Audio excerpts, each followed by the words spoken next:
Silver Dollar Duke, Hearts of Arizona, Book 1, written by Sally Britton, narrated by Marion Hussey. Chapter 1, January 1895, Bristol, England. One never expected to find the son of a marquis at a pub of questionable reputation, which explained the exact reason Evan A. Rounsevell occupied a stool at the Landauger trough. Evan had no wish to be found, especially with his knowledge that the Marquis, his father, had arrived in London with the express purpose of forcing Evan to take up family responsibilities.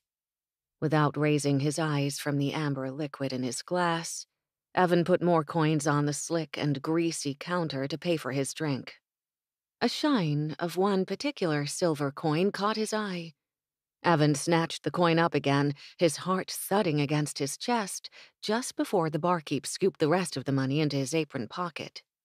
With a single, careless action, he'd almost parted with his most prized possession. He clutched the coin tightly in his palm, feeling its edge press into his skin. Slowly, he opened his hand and studied the glimmering silver. The head of Lady Liberty faced upward, the year 1879 stamped below her. What a remarkable year that had been. Although he hadn't been as tall then as he was at present, Evan had the same features in place: angular chin, sharp nose, dark hair, and copper-green eyes. He'd been a strapping youth, well-practiced in every art an English nobleman's son ought to master, which was why he had pleaded to go to the performance the Americans had put on for Her Majesty Queen Victoria the moment he'd heard of it. Evan could shoot as well as any Englishman, but he'd heard the Americans did it better. Evan turned the coin over to the side bearing the eagle, its wings widespread, talons clutching arrows and olive branches alike. Americans made strong, bold statements with everything, even their coinage. He smiled to himself as he remembered the day he had received the coin 8 years previous, from a man wearing more leather than one found at a tanner's booth. The man who had wrestled Indians, fought in a war, rode wild horses, and could shoot a gun and throw hatchets with equal skill. A man who challenged everything Evan knew about the world simply by existing. A hand landed upon Evan's shoulder, startling him into clutching the coin tightly lest he drop it. He looked up, ready to give a set-down to whoever dared disturb him, when he met the shrewd eyes of his elder brother. William D. Rounsevell, heir to their father's title as Marquess of Wittenbury, smirked down at him before perching on the stool beside Evan. "Thought I'd find you here. You always have preferred the more interesting pubs." His eyes lingered on the dusty glasses on the shelves, his nose wrinkled with distaste. "Perhaps." Evan hastily tucked away the coin, having no wish to give his brother reason to mock him. The family thought Evan's interest in the American West no more than a sign of eccentricity, and a shameful one at that. Of course, the Marquis would send William after him. William was the least annoying member of the family, which consisted of his father, an uncle and aunt, his brother, and a handful of first cousins. Although William was not a bad sort, he tended to share their father's views on Evan's behavior, so it was no surprise that he immediately took up their father's cause. "You need to come home, Evan. Father has a particular interest in speaking with you about your responsibility for the Shropshire estate. You know he wishes you to show some interest in family matters, but if you continue to neglect it, I know." Evan rubbed at his forehead before taking hold of the drink in front of him. "But I have no wish to settle on that land and look after sheep until the end of my days. Father thinks if you marry, you will settle." William folded his arms, eyeing the barkeep suspiciously when the man came forward to offer William a drink. "Have you a brandy worth more than a few pennies?" he asked loftily. The barkeep bowed and went in search of a bottle and glass. Evan encircled his glass in his hands but did no more than stare into it.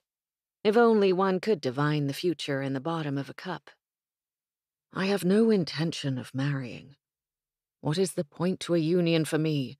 Even if I tend to the Shropshire estate, it goes to your heirs, not mine. Why spend my life toiling on another man's property like a blasted tenant farmer?" He snorted into his cup before taking one last sip of the drink. He much preferred a strong cup of tea, but trying to get that sort of drink at a pub as rough around the edges as the one in which they sat would only get him laughed out of the building. William accepted a glass of his own and turned a bored sort of smile onto Evan. "It is the way things are. If you marry well, your wife's funds will see to any children you may have. It is not as though I will turn them out into the cold the moment you die. But if you go first, your son might." Evan tapped his fingers on the smooth wood, worn down from years of patrons sitting in his exact spot. "Or if I irritate you, or if I die, what will happen to a widow and children too young to have chosen their paths? The situation is intolerable, William. Second sons have braved such circumstances for centuries." William eyed his drink dubiously before taking a small sip. He winced and put it back onto the counter, pushing it away from himself with enough force to make the liquid slosh over the brim. "Not in America," Evan muttered, his eyes on the swirls in the wood grain. A deep laugh made him jump in his seat, his gaze coming up to see his brother's head thrown back as he roared. Others in the pub turned to look, some appearing annoyed that the quiet, smoky atmosphere had been disturbed. Finally, with a last guffaw, William reached out to clap Evan on the arm. "Your sense of humor does you credit, Evan. America!" William snorted and picked up his glass, but he must have remembered he held the liquid inside in contempt, for he lowered it again. "Land of the self-made man. More like land of illiterate, unwashed, uncultured upstarts." Saying nothing was safer than arguing, and less likely to get him laughed at again. "Come home. Father wishes to speak to you." William scattered coins upon the bar without regard to denomination, then stood. "It is time to accept your responsibilities, little brother, and to stop living in a fantasy of cowboys and outlaws. You are a man of ancient and noble blood. Our family line comes first." Then he saluted with 2 fingers and strode leisurely out of the pub. Blood always came first. The family honor held more value for the Marquess than the wealth of his estates combined. Lord Wittenbury, their father, would not rest until Evan came to him, bowing and scraping, accepting his meager inheritance and responsibility for one of the family's lesser estates. Evan's only hope to escape managing his father's Shropshire estate was to take up the practice of law, which he had no interest in, or marry an heiress, which he desired to do even less. The silver dollar in his pocket reminded him of yet another option. The so-called fantasy his brother mocked. The American West, where fortunes were won or lost in a night, where a man could work to accomplish what he wished, and where expectations and futures were self-made.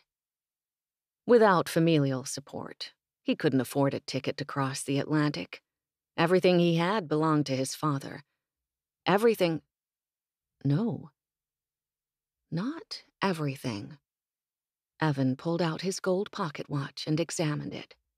Worth a small fortune. A gift from an uncle. The stick pin in his cravat. His cufflinks. All real jewels. All his, to do with as he pleased. The idea that had been no more than the seed of a dream his whole life sprouted and grew like climbing vines upon his mind. A slow smile stretched across Evan's face as he took out the silver dollar, a gift to him from none other than Buffalo Bill himself. An electric thrill ran up his spine, and a slow grin spread across his face.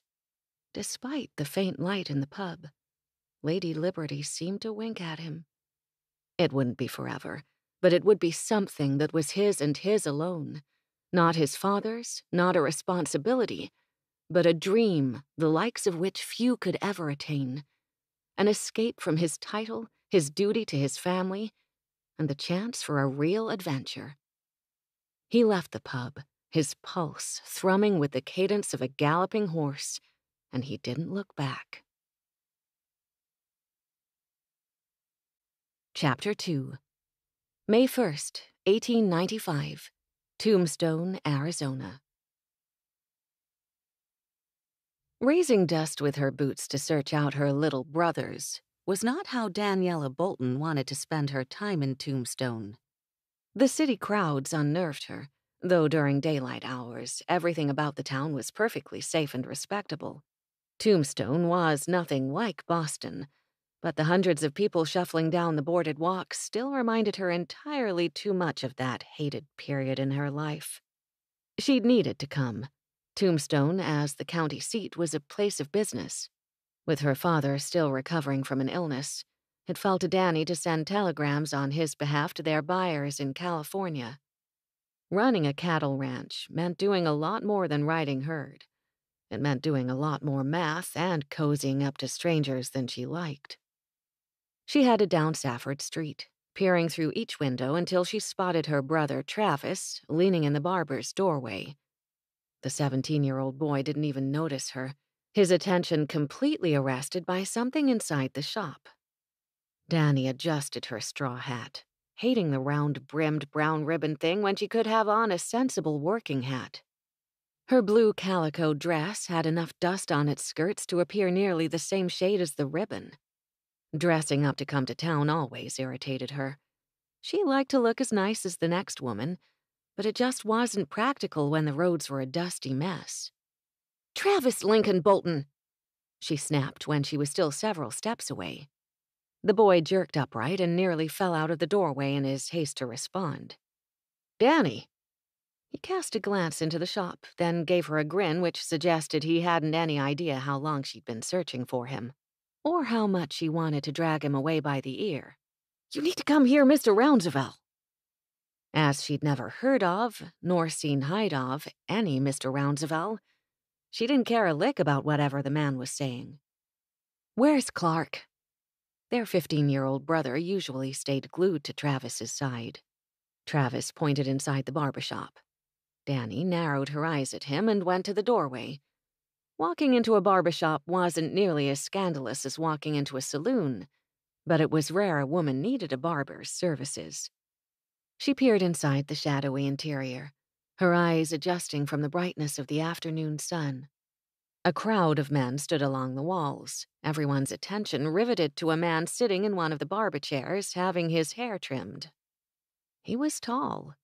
She could tell by the way his boots stuck out from under the barber's tarp. He had dark brown hair and a strong jawline. But what struck her immediately was the sound of his voice. Cultured, deep, foreign. His had to be a British accent, given its nearness to the New England tongue she was all too familiar with. He was holding court like a king, surrounded by drovers and stock boys. "Yes, it's true that Her Majesty is a woman of diminutive stature, but she has a presence about her that fills the room with her prestige. She's an empress, a woman of fiery spirit and a brave heart. She has survived assassins and mothered all the crown heads of Europe." Dannie snorted, loud enough in the odd silence following the stranger's pronouncement that everyone turned to where she stood framed by the doorway, including the British man. The boy at his feet turned too. "Clark." Dannie narrowed her eyes at him but tried to keep her tone even. "We need to get on the road if we're going to be home in time for evening chores." She wasn't about to take him to task in front of so many of his peers, but he'd get an earful as soon as they were in private. The man in the chair raised one dark eyebrow at her as he stood, sweeping off the white cloth from his shoulders as he did. He wore a full suit and vest, white shirt and dark blue tie. His boots were well-shined, his face clean-shaven. Everyone followed his movement, then realized the Englishman had turned his attention away from them.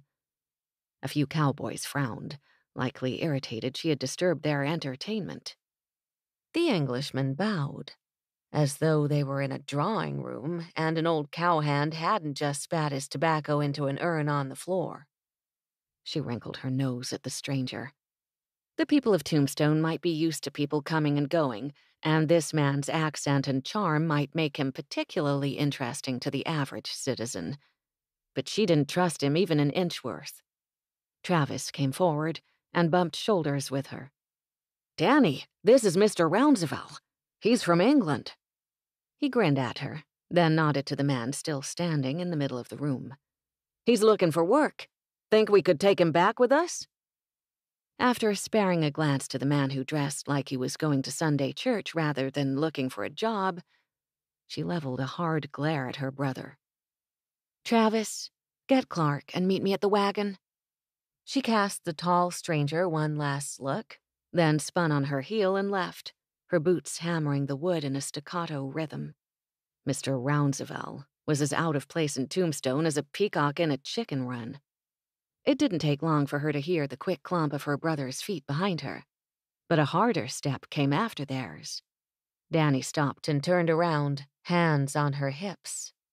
Travis, Clark, Mr. Rounsevell, now wearing a felt hat nicer than anything her father owned. All three came to a stop under her glare. Then Rounsevell moved between the boys, and another step put him directly in front of her.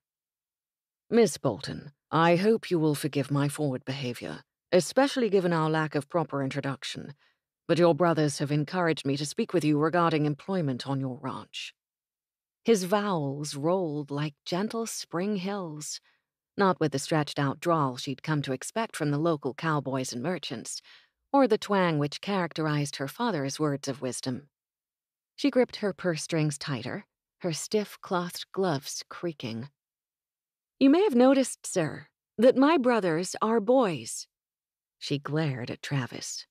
A mite young for talking business, and lacking her experience with charming men who said one thing and did another. Travis squared his shoulders.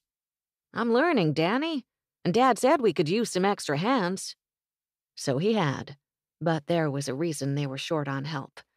All their hands had taken part in the spring cattle drive, taking the animals all the way down to Benson for the best prices where they had collected their pay. Most hadn't come back. She didn't blame them. After the drought of 91 and the second in 93, ranchers were desperate for cash. They all lived with tightened belts and long faces.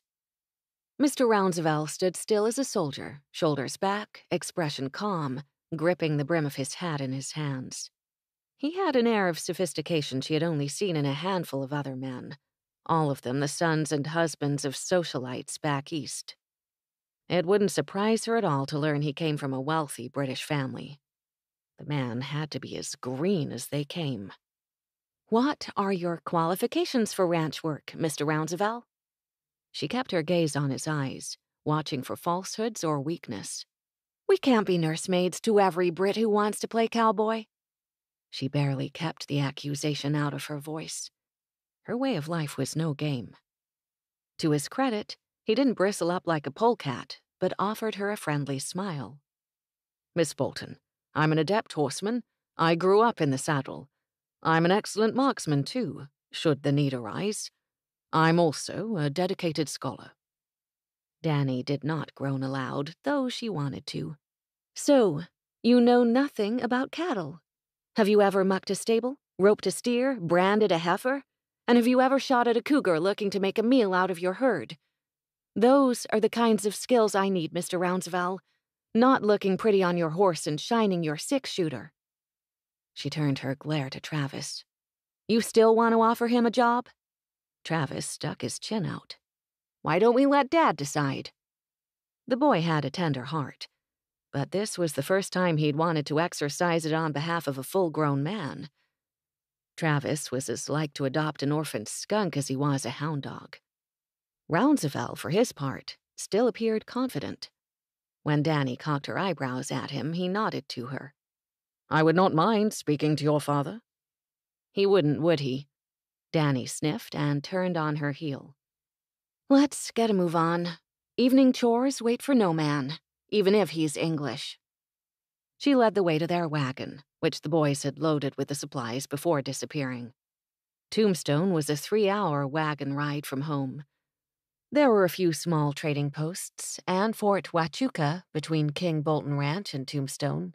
but some things they could only find in the large city. It was a day trip, which meant limiting the trip to every month or two, but the boys always came along hoping to see a bit of fun. Dannie had once been as eager as they to get off ranch land. These days, though, she hated to step foot off her father's property. There was too much work to be done and not enough people to do it. Abram Steele waited for them, already seated on the buckboard wagon, whittling at a chunk of mesquite. The wood wasn't easy to use in most respects, but Abram swore up and down it was a dream for woodworking. Of course, Dannie figured he was partial because his peg leg was made from the stuff.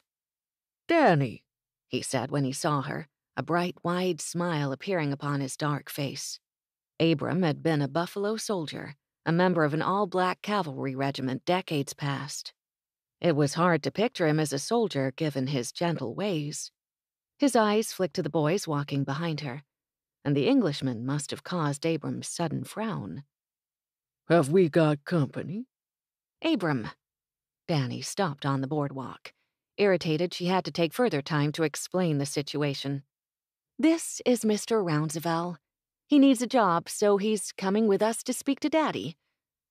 Mr. Rounsevell, this is Mr. Steele.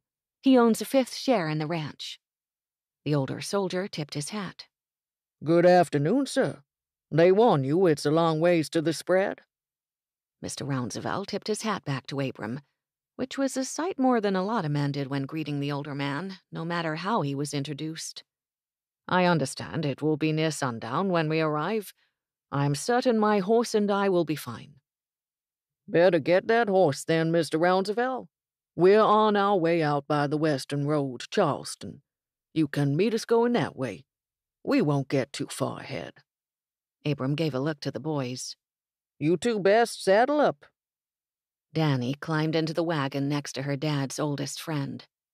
She'd rather have ridden like her brothers, but it was easier to wear a dress and look the part of a lady when she went to the bank in Tombstone. She was accorded far more respect than if she came in denim, and only a fool would ride side-saddle through the Sonoran Desert. She opened her purse and found Abram's bag of lemon drops purchased at his request. He took them with a nod of thanks before tucking them in his jacket pocket. He'd dressed better than usual, too. They both had to look decent if they wanted to be treated with respect. The boys untethered their horses from the rail in front of the general store.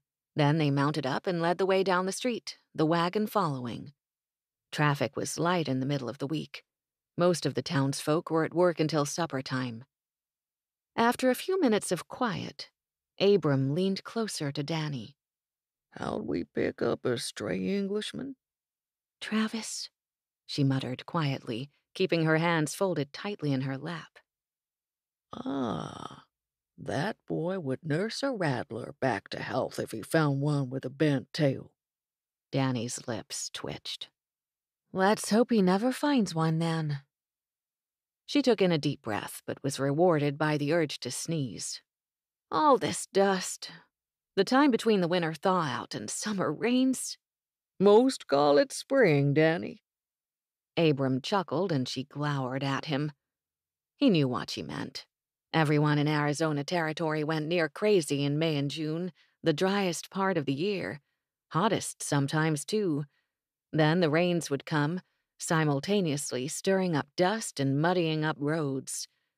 But the rain broke the tension and soothed the citizens of Arizona, whether they were ranchers, farmers, or grocers. Spring.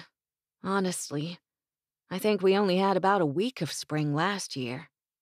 She shuddered. There hadn't been much of a spring for several years. The whole territory and all the plants and animals in it were still recovering from 2 droughts too close together. Many ranchers had pulled up stakes the year before rather than hope their luck would change. Not Dannie's father. He'd buried her mama on King Bolton land and would never leave her behind. With no wish to dwell on the past and its uncomfortable history, Dannie changed the subject to the price of sugar and whether or not Abram's wife Ruthie might make them a cake come Sunday. She did her best to put the English stranger out of her thoughts, though she fully intended to have a word with her daddy regarding Travis's behavior. The boy needed to understand that fully grown Englishmen had to look after themselves. and their ranch wasn't so far gone as to need the help of a greenhorn. Given his place in English society, Evan hadn't ever been turned down with such vehemence as Miss Bolton expressed when she tried to send him on his way. Americans snapped out their orders like angry dogs, lacking the cold superiority of the English nobility who used to tell him what to do. Reflecting on this as he hurried to the stable yard, Evan questioned his sanity. While working alongside actual cowboys had been a dream of his since childhood, the reality of the situation had thus far proved unpleasant. He'd spent most of his funds traveling from one side of North America to the dusty, arid Arizona territory in search of the landscape he'd only known through books and photographs. He'd been determined to find a way to join up with the cattle outfit, as they were called in his books, and take part in a real cattle drive. But no one in Tombstone wasted time telling him the spring drives were over. There'd be no more cattle moving across the desert plains until autumn. At least that meant more time to work on a ranch, a positive that may very well outweigh the negative of arriving too late in the year. Evan retrieved his horse, paying a few of his last remaining coins to the liveryman for the trouble of stabling the large bay beast. He'd bought the fine bit of horse flesh in Texas, then paid to have the gelding brought along on the train to Benson. From Benson, he'd ridden to Tombstone to see the infamous OK Corral for himself. It wasn't much to see, to be honest, though the entire town of Tombstone was interesting, laid out and managed differently than any town he'd ever seen in Britain. Even the mining was nothing like the operations he'd toured in Wales. His sense of adventure, which had deflated after a few days walking through town, returned full force when he mounted his horse and went looking for Charleston Road. Luck and tenacity had brought him that far. It would see him through this latest turn in the road. It didn't take long to catch up to the Bolton wagon. The two boys were on horses ahead, out of the way of the dust churned up by the wheels. Still, it didn't seem polite to bypass Miss Bolton and Mr. Steele, so Evan came up alongside them. Miss Bolton sat as though her spine had frozen in place, which was quite a feat considering the bumps in the road. He knew ladies who had graced his late mother's parlor without posture that perfect. She barely looked at him from the corner of her eye. Mr. Steele spoke around her, leaning forward a few inches in his seat. "What did you say your name was?" he asked. "Evan Rounsevell." Evan lifted his hat just off his head as he had seen cowboys doing all day long. Introductions required a full lift. A simple acknowledgement was a tip of the hat, and a brief touch was reserved for close acquaintances and friends. At least, he thought he had that right. It seemed Americans had an entire language with hats alone, whereas in England one kept his hat on outside and removed it in, and that was usually that. "That's a mouthful. Folks around here usually have just the one name, and if it's too long, then we call him by something easier on our jaws." The old man chuckled and nodded to the woman at his side, who steadfastly ignored them both. "Take our fine lady here. Full name's Daniela Abigail Bolton. Too fancy. Doesn't suit her excepting on Sundays, so we call her Dannie." "I think Miss Bolton will do for now," the young woman said, shooting Evan another glare as though he'd been the one to suggest using the over-familiar name. "For now." The old man chuckled and jabbed his thumb against his vest. "Abram Steele's my name. Most call me Abram. Simple, biblical. My wife is Mary Ruth, but call her anything other than Ruthie and she won't hear a word you say." "So people just prefer a more easily spoken name?" Evan asked. "If you're lucky," Miss Bolton said, almost too quietly for him to hear. Abram chuckled. "Sometimes a fella gets saddled with something else. I can't tell you how many Slims, Sidewinders, Reds, Cookies, Lizards, Whiskers, or Kids I've known in my time." Abram adjusted his grip on the reins and nodded to the boys ahead. "Those two haven't grown into any names other than their own. Usually takes something special or foolish for a cowboy to get christened." How intriguing. Of course, he'd heard of Wild Bill, Calamity Jane, and had met Buffalo Bill himself, but they had only had adjectives tacked onto names already their own. It sounds like an interesting cultural phenomenon. I have read several books in which outlaws are given strange names, but I was not aware the system also applied to those on the correct side of the law. The woman crossed her arms and turned to face him. You've read books about outlaws? Let me guess. Cheap novels published to sensationalize the wild and unruly West? What do they call those on your side of the ocean? Evan's ears burned. Penny dreadfuls might be what you're alluding to, Miss Bolton. And he had read his fair share of those books. But he'd also read American newspapers and searched out more reliable accounts of what the West was really like. He'd even exchanged letters with Wyatt Earp once. Not that he needed to advertise his obsession with all things American West. She waved a dismissive hand. Some of those books aren't even written by people who've ever left the comfort of their parlors, Mr. Rounsevell. Understandable, Miss Bolton. They are, after all, fiction. He was ready to join the boys ahead, as they seemed as eager to hear about England as he was to learn about their ranch. But they circled their horses and came back to ride alongside him before he thought of a polite reason to excuse himself from beneath Miss Bolton's icy glare. The road wasn't exactly wide, but that didn't prohibit the boys from riding near him. Sagebrush here and there dotted the stretch of land and hills before them. He saw a line of scraggly trees ahead, too. Mr. Rounsevell, the older boy Travis said with some excitement. Tell Dannie about the Queen of England. Have you really met her? Of course. My father is one of her advisers in matters of agriculture, he answered easily enough. The boys both appeared impressed, but their sister snorted. When he turned to take in her expression, her pert nose wrinkled and her eyebrows drew together. It is true, Miss Bolton. My family has been intimately acquainted with the Crown for generations. One of my aunts even served as a lady-in-waiting for the Queen for several years, before she was excused to see to family matters. Right, and the First Lady asked my opinion on her cutlery, the woman muttered. Abram chuckled and tugged the brim of his hat further down on his forehead. Best you and the young'uns move on up the road, Mr. Rounsevell. I don't think Dannie cottons to your stories. I don't. She looked past Evan to her brothers. You two mind yourselves, and don't believe everything coming out of a stranger's mouth just because it sounds good. There was something in her eye, for all her sternness, that he caught sight of for a moment. A hint of something he hadn't seen evidence of in the lady before. Vulnerability. Perhaps she had a reason, something deeper than he could guess at, which had nothing at all to do with him for her distrust. Had she been a man, Evan likely would have called her out for implying he spoke falsely. Lady or not, he could not let her accusation stand. He threw his shoulders back before speaking as sternly as ever his father had spoken to him. Miss Bolton, I assure you I am a man of honesty and integrity.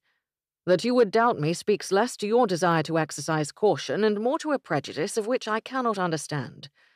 Perhaps with time, you will understand I am a man of my word. The expression on her face, including the way her skin paled beneath her freckles, told him well enough that she understood the dressing down. He looked at Travis and Clark. Gentlemen, shall we move forward? The boys exchanged startled looks before putting their heels to their horses, moving ahead by several yards. Evan followed, not deigning to look back at Miss Bolton again.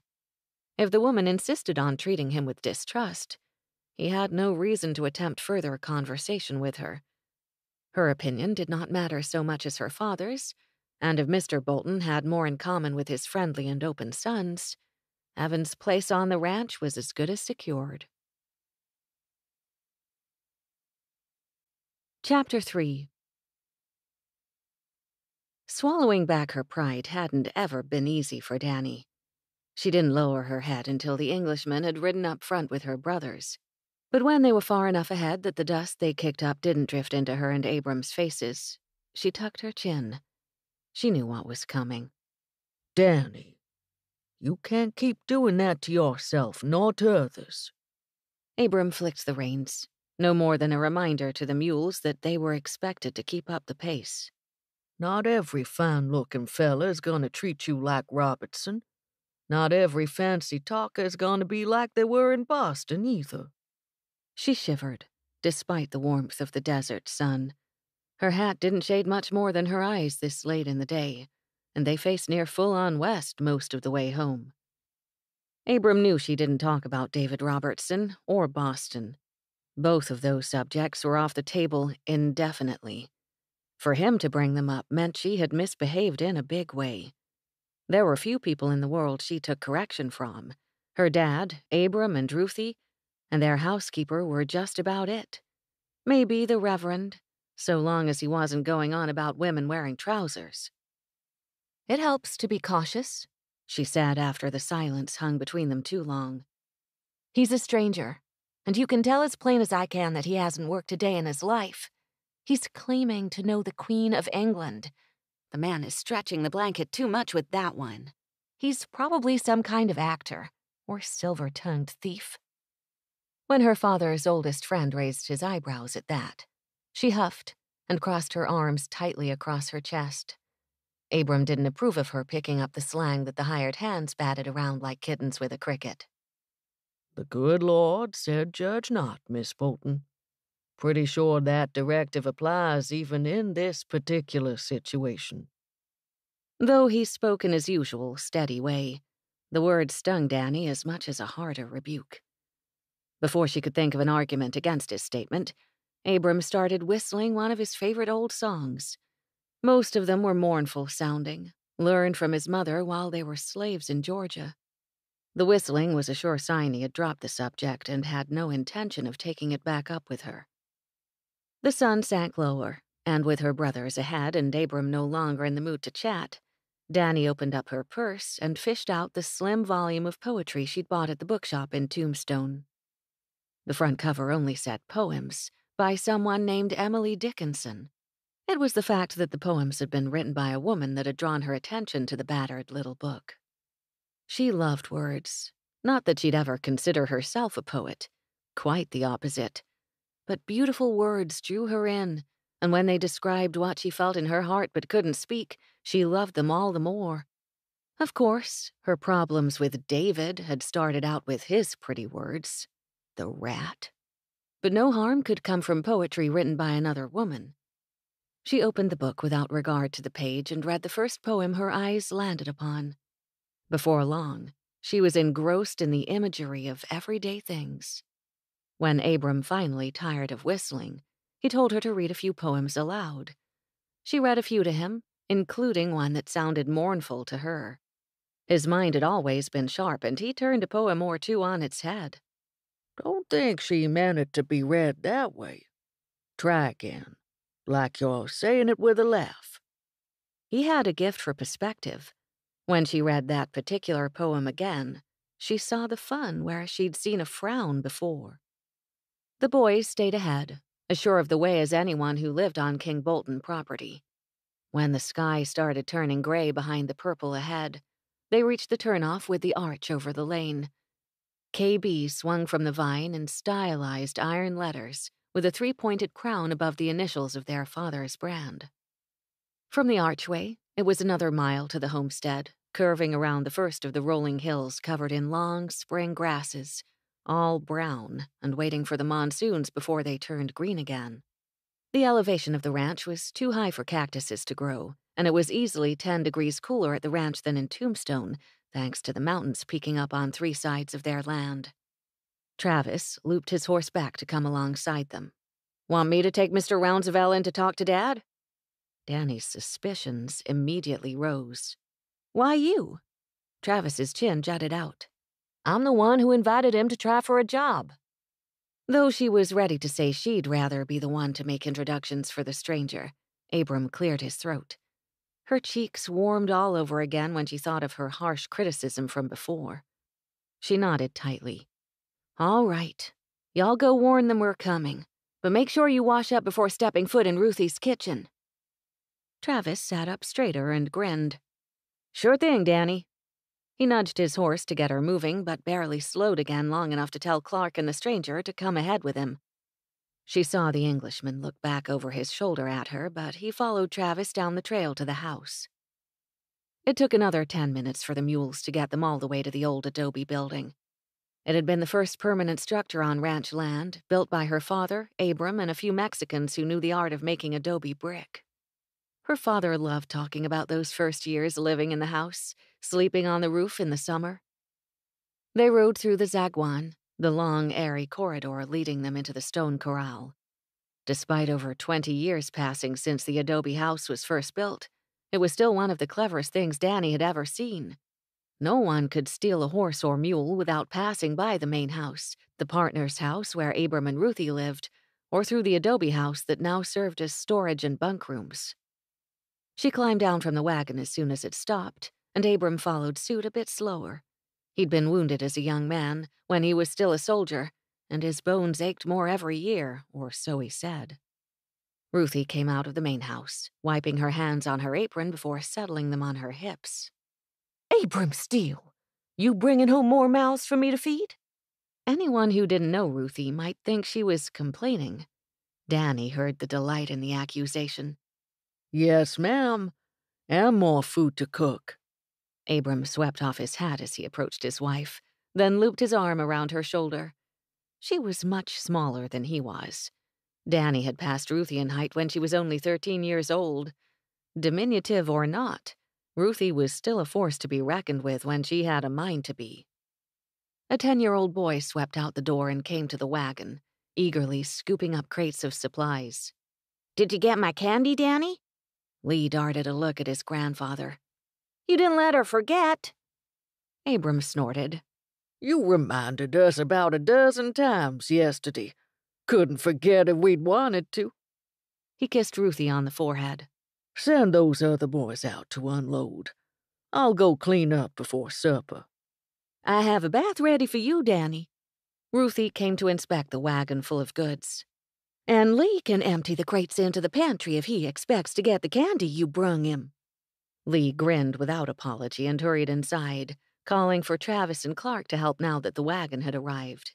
Dannie shook her skirt, though it was unlikely it would dislodge much of the dust she'd collected on the road. She scooped up a small carton of baking powder and a bag of cornmeal before going in through the kitchen. She put both items on the table before going through to the front of the house. She passed the open doorway to the parlor, then stopped in her tracks when she heard her father's deep baritone. You don't say. Met old Buffalo Bill, did you? I always wanted to catch one of his exhibitions. Her temper flared. Had Mr. Rounsevell laid claim to another famous acquaintance? She turned around to the mirrored hat tree near the front door and took in her reflection quickly. Her cheeks were pink from riding toward the sun for the last hour, and her hair showed signs of the wind that had come up just before they reached home. Nothing about her looked intimidating at the moment. The Englishman's low, cultured voice reached down the hall to her. It was a grand sight to see, Mr. Bolton.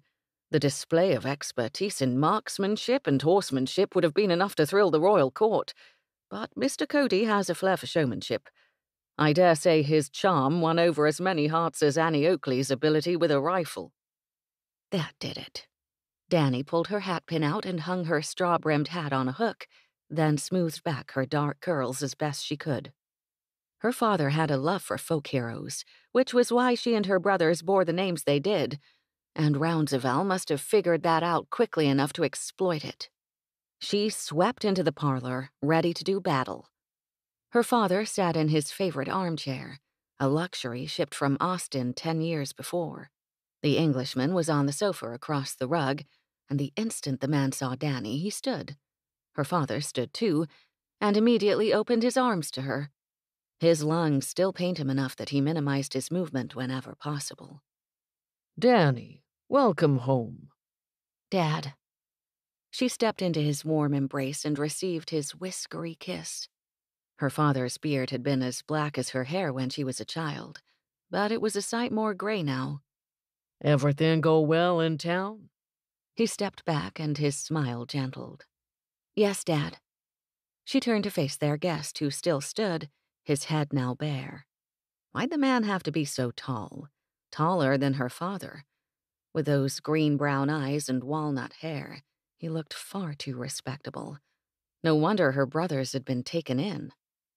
Mr. Rounsevell and I were just getting acquainted. Did you know his father's a Marquess? I'm not even sure I know what that is. Dannie narrowed her eyes at the Englishman, but she kept her tone flat when she spoke. A Marquess is below a duke but above an earl. Just a Marquess? Why not a duke?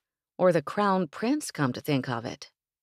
The Englishman didn't so much as shift his weight or bat an eye. Lord Wittenbury, yes. But that's of no consequence here, is it? I'm a second son, so come to think of it, it's not much of a consequence in England either. His smile wasn't so much self-deprecating as it was irked. Around here, a man's known by his deeds rather than his birth. We can't take the time to check pedigrees when we need hands. Her dad's voice, coupled with his slow Texan accent, had always soothed her in the past. But not in that moment. Dad. She turned so fast her skirts flared around her ankles. The boys don't really understand the ranch the way you and I do. I'm concerned Mr. Rounsevell has been misled. Not purposefully, of course. But we aren't exactly in a position to bring on more help right now. She didn't add what she hoped her father already knew. Especially help that doesn't know the first thing about ranching. Her father wasn't one to pat her on the head and send her along like a good little girl. In fact, he'd taken to discussing all the ranch's business with her at the end of each day, so when she spoke he listened, his eyes upon her face. She knew they had enough for another year, maybe 2 before they'd need to sell out. The boys didn't know they'd come down that far in the world. Their father denied the possibility to them with every chance he got, but even he would give in if it meant the difference between poverty and a good future for his children. I know you worry, Dannie. Remember, we've been through tight spots before. He released a deep sigh that seemed to come straight from his bones. Then he looked up at Rounsevell. You've been out in the dust for a few hours, Rounsevell. Why don't you clean up and join us for supper? Ruthie's made some stew and cornbread as good as anything you've ever tasted. We can talk over the situation after everyone's fed. Good. Maybe they could feed the man, put him up a night in the bunkhouse, and then send him on his way. Heartened by her father's level head, Dannie shot a triumphant glance at Rounsevell. That sounds like a fine idea. If you'll excuse me, gentlemen. With the decisions postponed until she could take part in them, Dannie had things to do. Removing the dust was at the top of her list, and she had a bath waiting for her. Chapter 4. Whatever Evan had done to upset Miss Bolton, he needed to undo it. He'd never had a woman take such an instant dislike to him before. Though he was a second son, he usually merited at least polite behavior, feigned interest even. He glowered at the basin of water he'd been directed to wash in, using the towel to dry his hands and patted his neck. The grit from the road had somehow gone beneath his collar, and he missed his valet for perhaps the dozenth time since leaving England. But he'd made it. He was on a genuine ranch in the middle of Arizona territory. It was a place so wild the nation had yet to claim it as a state. The people talked differently, reminiscent of the Americans he had met in the eastern states, but the way Mr. Bolton drew out his words fascinated Evan. He'd seen cattle as they rode in, some with the longhorns the Texans had been so proud of when he went through that state. He'd caught a glimpse of antelope, too. The sunset had appeared like a painting, with colors he couldn't recall seeing anywhere else before, and it had been with reluctance that he had entered the house before seeing the entire sky darken and fill with stars. Perhaps after his chat with Mr. Bolton, he could go out and see for himself how big the sky was. The Texans had claimed their stars were somehow superior to everyone else's, but there was something about the dry air of Arizona that made Evan think he might have a clearer view in the desert. Evan stepped out of the bedroom, which likely belonged to one of the Bolton sons, and back into the kitchen. He hadn't been made aware of a dining room. Perhaps Mrs. Steele, Ruthie, he corrected himself, could point him in the right direction. When he entered the kitchen, he saw the full-length table that had been empty when he arrived, covered with pots and pans of food. There was a tablecloth, too, over the boards. There were 8 plates at the table, 8 cups, and he briefly wondered if there was more family he had yet to meet.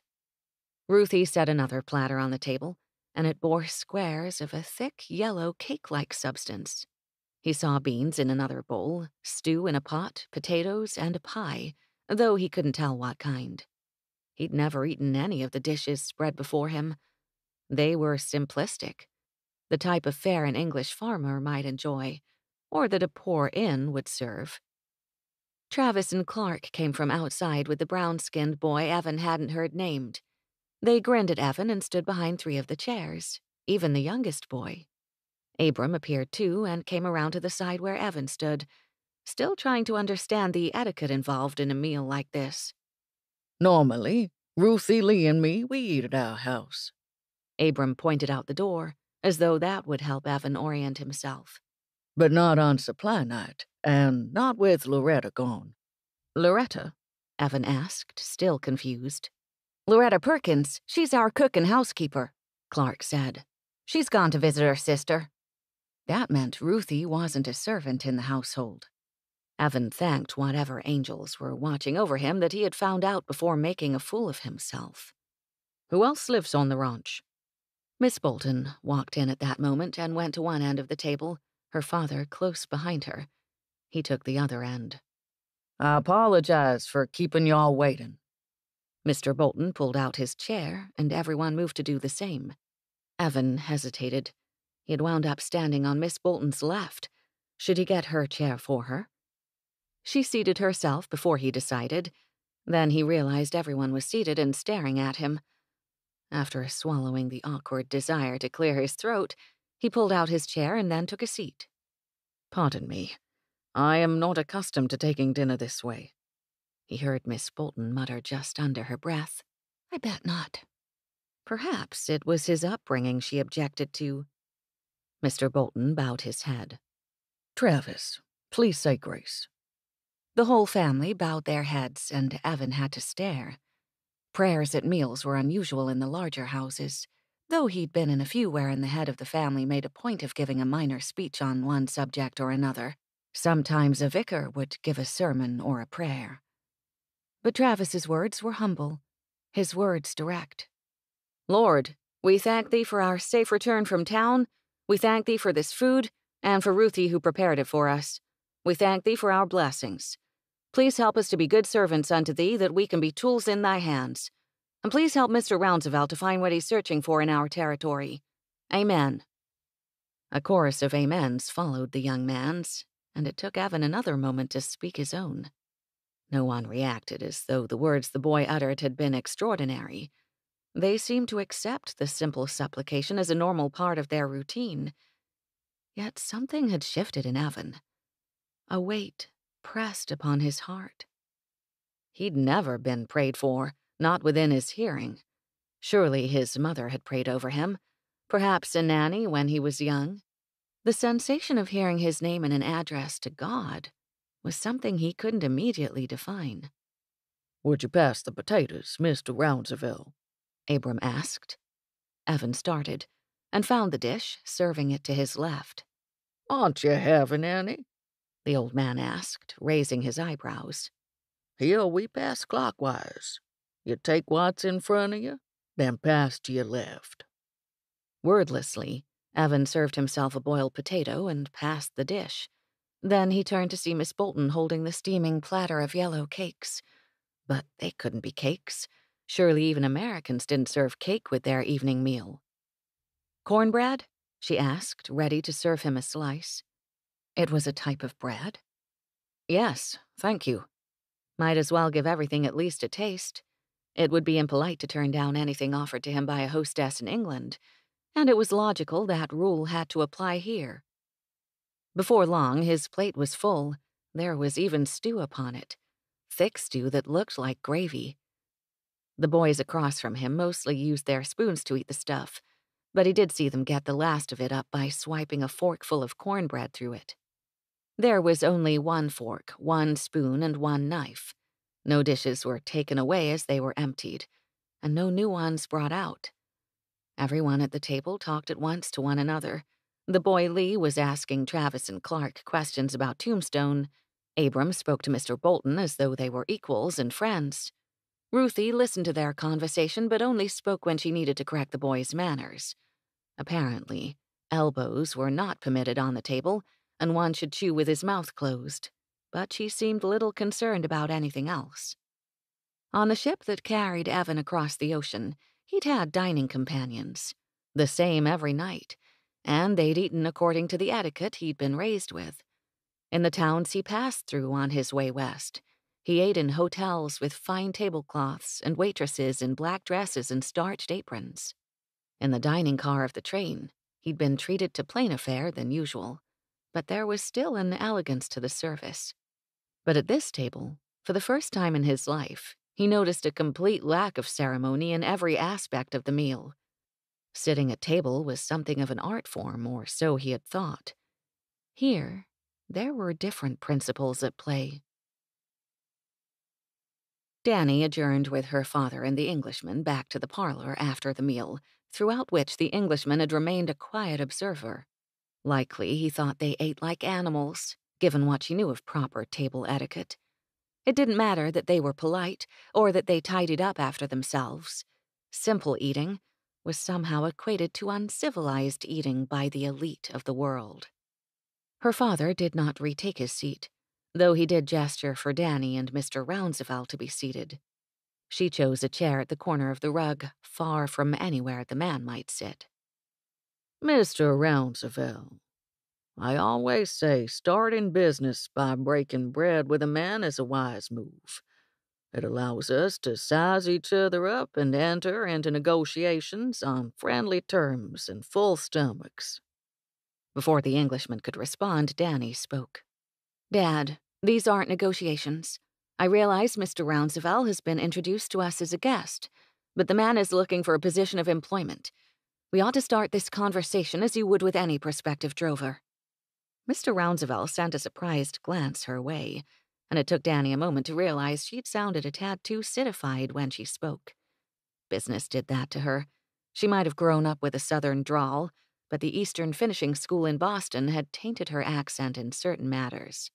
She wrinkled her nose at the Englishman, and was ready to accuse him of staring when her father released a deep sigh. Danny's right. As much as I might enjoy a conversation with you, young man, you have come to us with the purpose of obtaining gainful employment. We'd best satisfy things on that end. Her father lowered himself into his favorite chair, elbows on the arms of it, and leaned forward. Where should we start? For the first time, Mr. Rounsevell appeared uncomfortable. He shifted upon the sofa cushion like a boy about to confess a wrongdoing. I had rather not speak of my family. No one asked you to, Dannie said, crossing her arms over her chest. If he was about to exercise false modesty, to throw around important-sounding English names or more claims to royal connections, she'd not hear a word of it. The man's puzzled expression returned. Is that not part of this interview process? Family connections? Her father answered that one. Not in the West. He stroked his graying mustache downward, his eyes flicking from Rounsevell to Dannie. Out here, from the beginning of an acquaintance, you trust more to how a man behaves at present than whatever his past has been. I've known men who were thieves in the East, but I trust them with my life and valuables out here. You worry less about where a man comes from than you do where he's going, and what he plans to do to get there. That was true enough in most cases. Dannie smirked at the Englishman, certain they'd ruined his scheme to rattle off a list of important contacts. If anything, the man appeared relieved. I understand the sentiment. One wishes to be judged based upon his own merit, not dubious rumors or pedigree. Her hackles raised at that word. Pedigree. As if people were racehorses. Are you an experienced horseman? Her father asked, his eyes sharp. Dannie relaxed. She needed to trust her father. Despite his recent illness, he was still a shrewd businessman. He wouldn't do anything that would harm the family. I've ridden since childhood. Mr. Rounsevell spoke with confidence. I'm a fine horseman. I've won cups in a few shows, and I can hold my own on any beast. He came in on a thoroughbred, Dannie added, darting a look at her father to see what he made of that news. A horse fit to go to church on Sunday and little else. Rounsevell cast her another confused look. The fellow needed to stop doing that, or she'd have to think him less than intelligent. When her father nodded for her to go on, she wanted to retract her statement. Why did she have to spell it out for the greenhorn? Your horse looks nice, but he's probably never cut through a herd in his life. He's pretty, might make a good carriage horse or a cavalry horse, but he's not meant for work. You need to ride animals made for this life. Rangy horses, small, quick, the kind that can go a day in the desert without water if need be. And you need more than one. He blinked at her. More than one? But I thought a man needed a single good, dependable horse. We take care of our animals, Dannie's father said, his tone amused. But that's something those books of yours likely got wrong. A good drover rides several horses, and they have different purposes. You don't use the same animal to ride herd as you do to cut an animal out. Most cowboys have 3, sometimes up to 5 animals they can use for various purposes. Sometimes a mule, too, if the creature's well trained. Oh. Rounsevell's shoulders fell. Then horses aren't considered companions of a sort? The man sounded so let down by the idea, Dannie almost felt sorry for him. There are probably a few people out there with special relationships to their mounts, and we all have to have a certain amount of trust in our horses. She smiled a touch. But they're working animals. They have jobs to do. They aren't pets. Have you ever had experience riding herd? When her father asked that question, Mr. Rounsevell slowly shook his head. Her father sighed. Do you know what that means? It means to ride alongside the cattle and keep an eye on them. Rounsevell shifted as though he sat on a buckboard instead of their comfortable furniture. I have not done that before. Have you ever attended a branding? Her father asked. No. Roped a bull? I've had practice. On sheep. The cattleman paused a moment, but continued his line of questioning. Mugged a stable? No. Her father bit the insides of his cheek and narrowed his eyes. Are you a decent shot with a weapon? The Englishman perked up. I am. I've won several competitions, in fact, and I do well during hunting season. Dannie dropped her face in her hands. She almost felt sorry for him. Hunting season? Do you mean when Englishmen get all dressed up in red coats and go tearing through a stand of trees after a helpless little fox, with about 100 dogs in front of you? Silence was her only answer. The man was even less qualified than she expected. Dad, you can't hire him. She directed her frown at her father. We've got 3 cowboys. We can make do on that until the fall cattle drive. Ranches didn't have to have a full stock of cowboys to run most of the year, and when it came time to drive the horses to the train depot, the ranchers worked together. They'd have enough men when the time came. She hoped. Frosty's leg is still on the mend, her father reminded her. And Buck's a hothead. As likely as not to get a job with another outfit if he thinks the food is better. That leaves Ed. You telling me you think Ed can handle things on his own? You've got me, Dannie countered, avoiding answering his question. And Travis and Clark? They're just boys, her father said, fist thumping on the arm of the chair. And they're both studying, so they can go to college. You know that. I will educate my children, Daniela. They'll ride roughshod over every mean-spirited cattle baron in this territory once they are." Dannie shrank back into her chair. Her father's views on education were as stubborn as he was. No amount of kicking up a fuss had kept her home when he decided she needed a more delicate touch. Her mother had died when she was young, and a housekeeper from Tennessee couldn't teach Dannie French. Though why she'd ever need to know that language, Dannie couldn't say. "As for you, young lady, you and Ed by yourselves can't handle all the work." A greenhorn isn't going to be much help. Roping sheep, Dad? It was mutinous to keep digging in on her position, but she'd not give up. Even if the stranger was watching the father-daughter argument with wide eyes and an uncomfortable tilt to his head. "Leastwise, he's not likely to have bad habits." Her father looked the Englishman over again. "You sickly?" The man fumbled for his answer, surprised at being addressed abruptly. "No, not ever. You get along with others, or are prone to fights?" Her father puffed out his chest. "I prefer not to engage in fisticuffs." Rounsevell attempted a smile. Dannie glowered at him. Did he not know how to fight? And fisticuffs? What kind of a man couldn't throw a punch when necessary? It seemed his height and broad shoulders were a product of breeding rather than exercise. Shame. "Do you drink?" Her father raised both of his hands, palm up. "I don't mean to say you can't ever, but we run a dry outfit when we're working. You drink only when you don't have to work the next day, and I'll not care how you spend your free time." The response to that was a quick nod. "Of course, I would never do anything to impair my judgment while in your employment." Nothing about the Englishman sitting in her house made a lick of sense to Dannie. He dressed well, sounded dandified, and had never done a day's work in his life. What was he doing on a ranch in the middle of nowhere looking for a job? Maybe he'd made eyes at the wrong lady back in England and was on the run. That was as likely as anything else.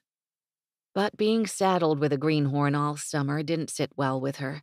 They needed someone who already knew what he was doing. How was she going to get her father to see reason? Guilt gnawed at her, even though this man's arrival wasn't her fault. Even though he didn't look like David Robertson and didn't talk like her former fiancé. He had a natural charm so similar that Dannie couldn't help the comparison. Robertson had hurt her, and through her had hurt her father. Couldn't her dad see that this Englishman would prove to be the same? A sharp dresser, smooth talker, and ready to leave them in a pit if he didn't outright push them in. There had to be a way to keep her family safe. "You ought to let the man vote," Dannie said as quick as the idea came to her. "If he's inexperienced, it's the others who will have to train him up. They should get some say in it." "You make a fine point." Her father agreed. He stood with a groan, and Dannie winced. Her father was a man large in stature and life, but a recent spring bout with pneumonia had weakened him. He wasn't as filled out as he had been before the illness, and there were more wrinkles around his eyes and along his forehead. "Mr. Rounsevell, might as well take you on out to the bunkhouse."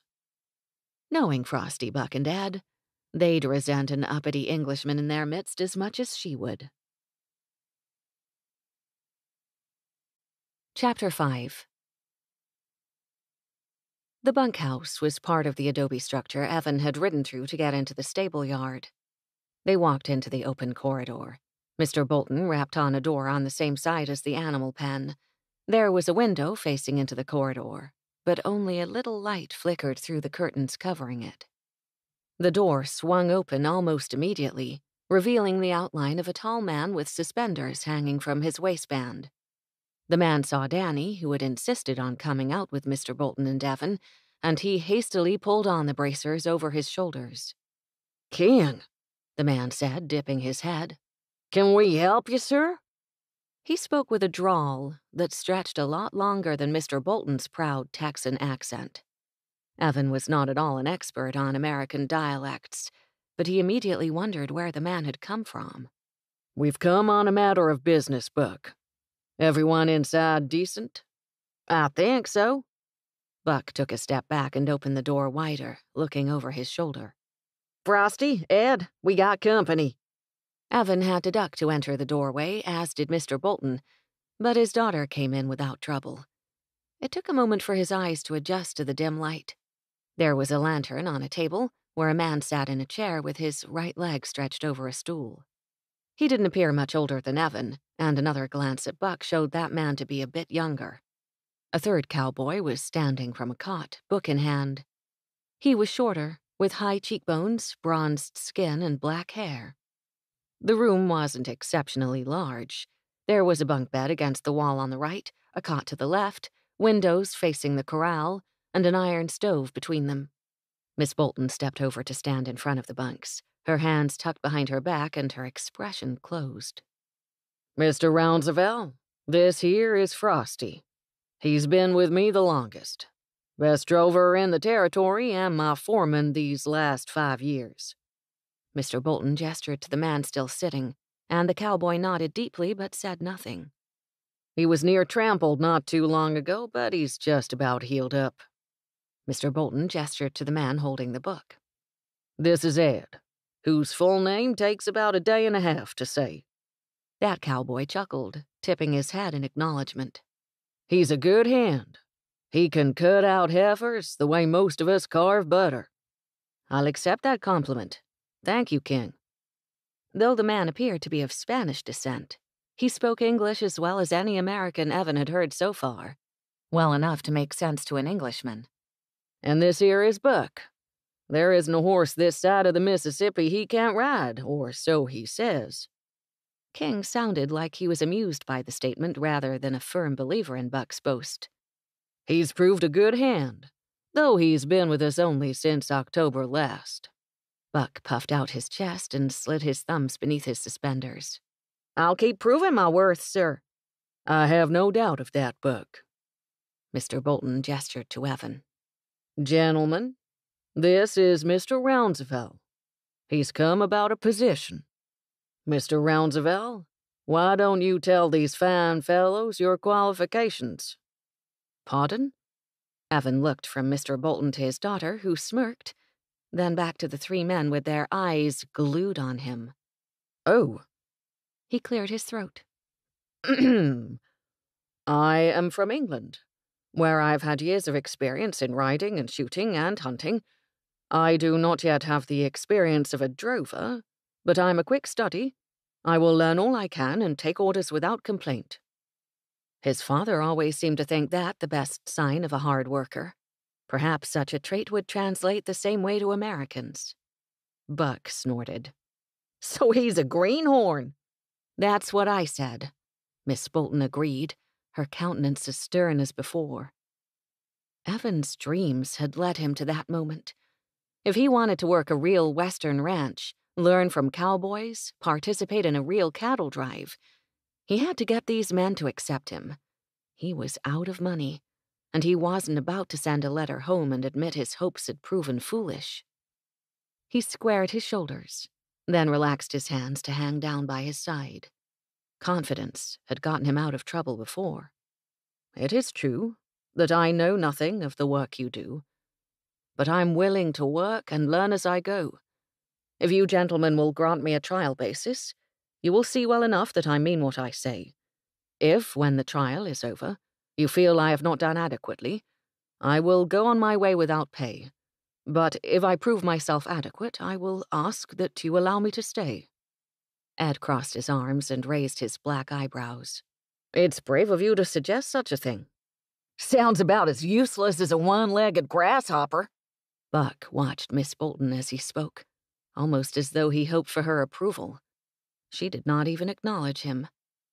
The man seated at the table started to stand, pushing himself up with a wince. At his full height, he was nearly a match for Mr. Bolton. He came forward, somewhat stiffly, until he stood no more than a foot away from Evan.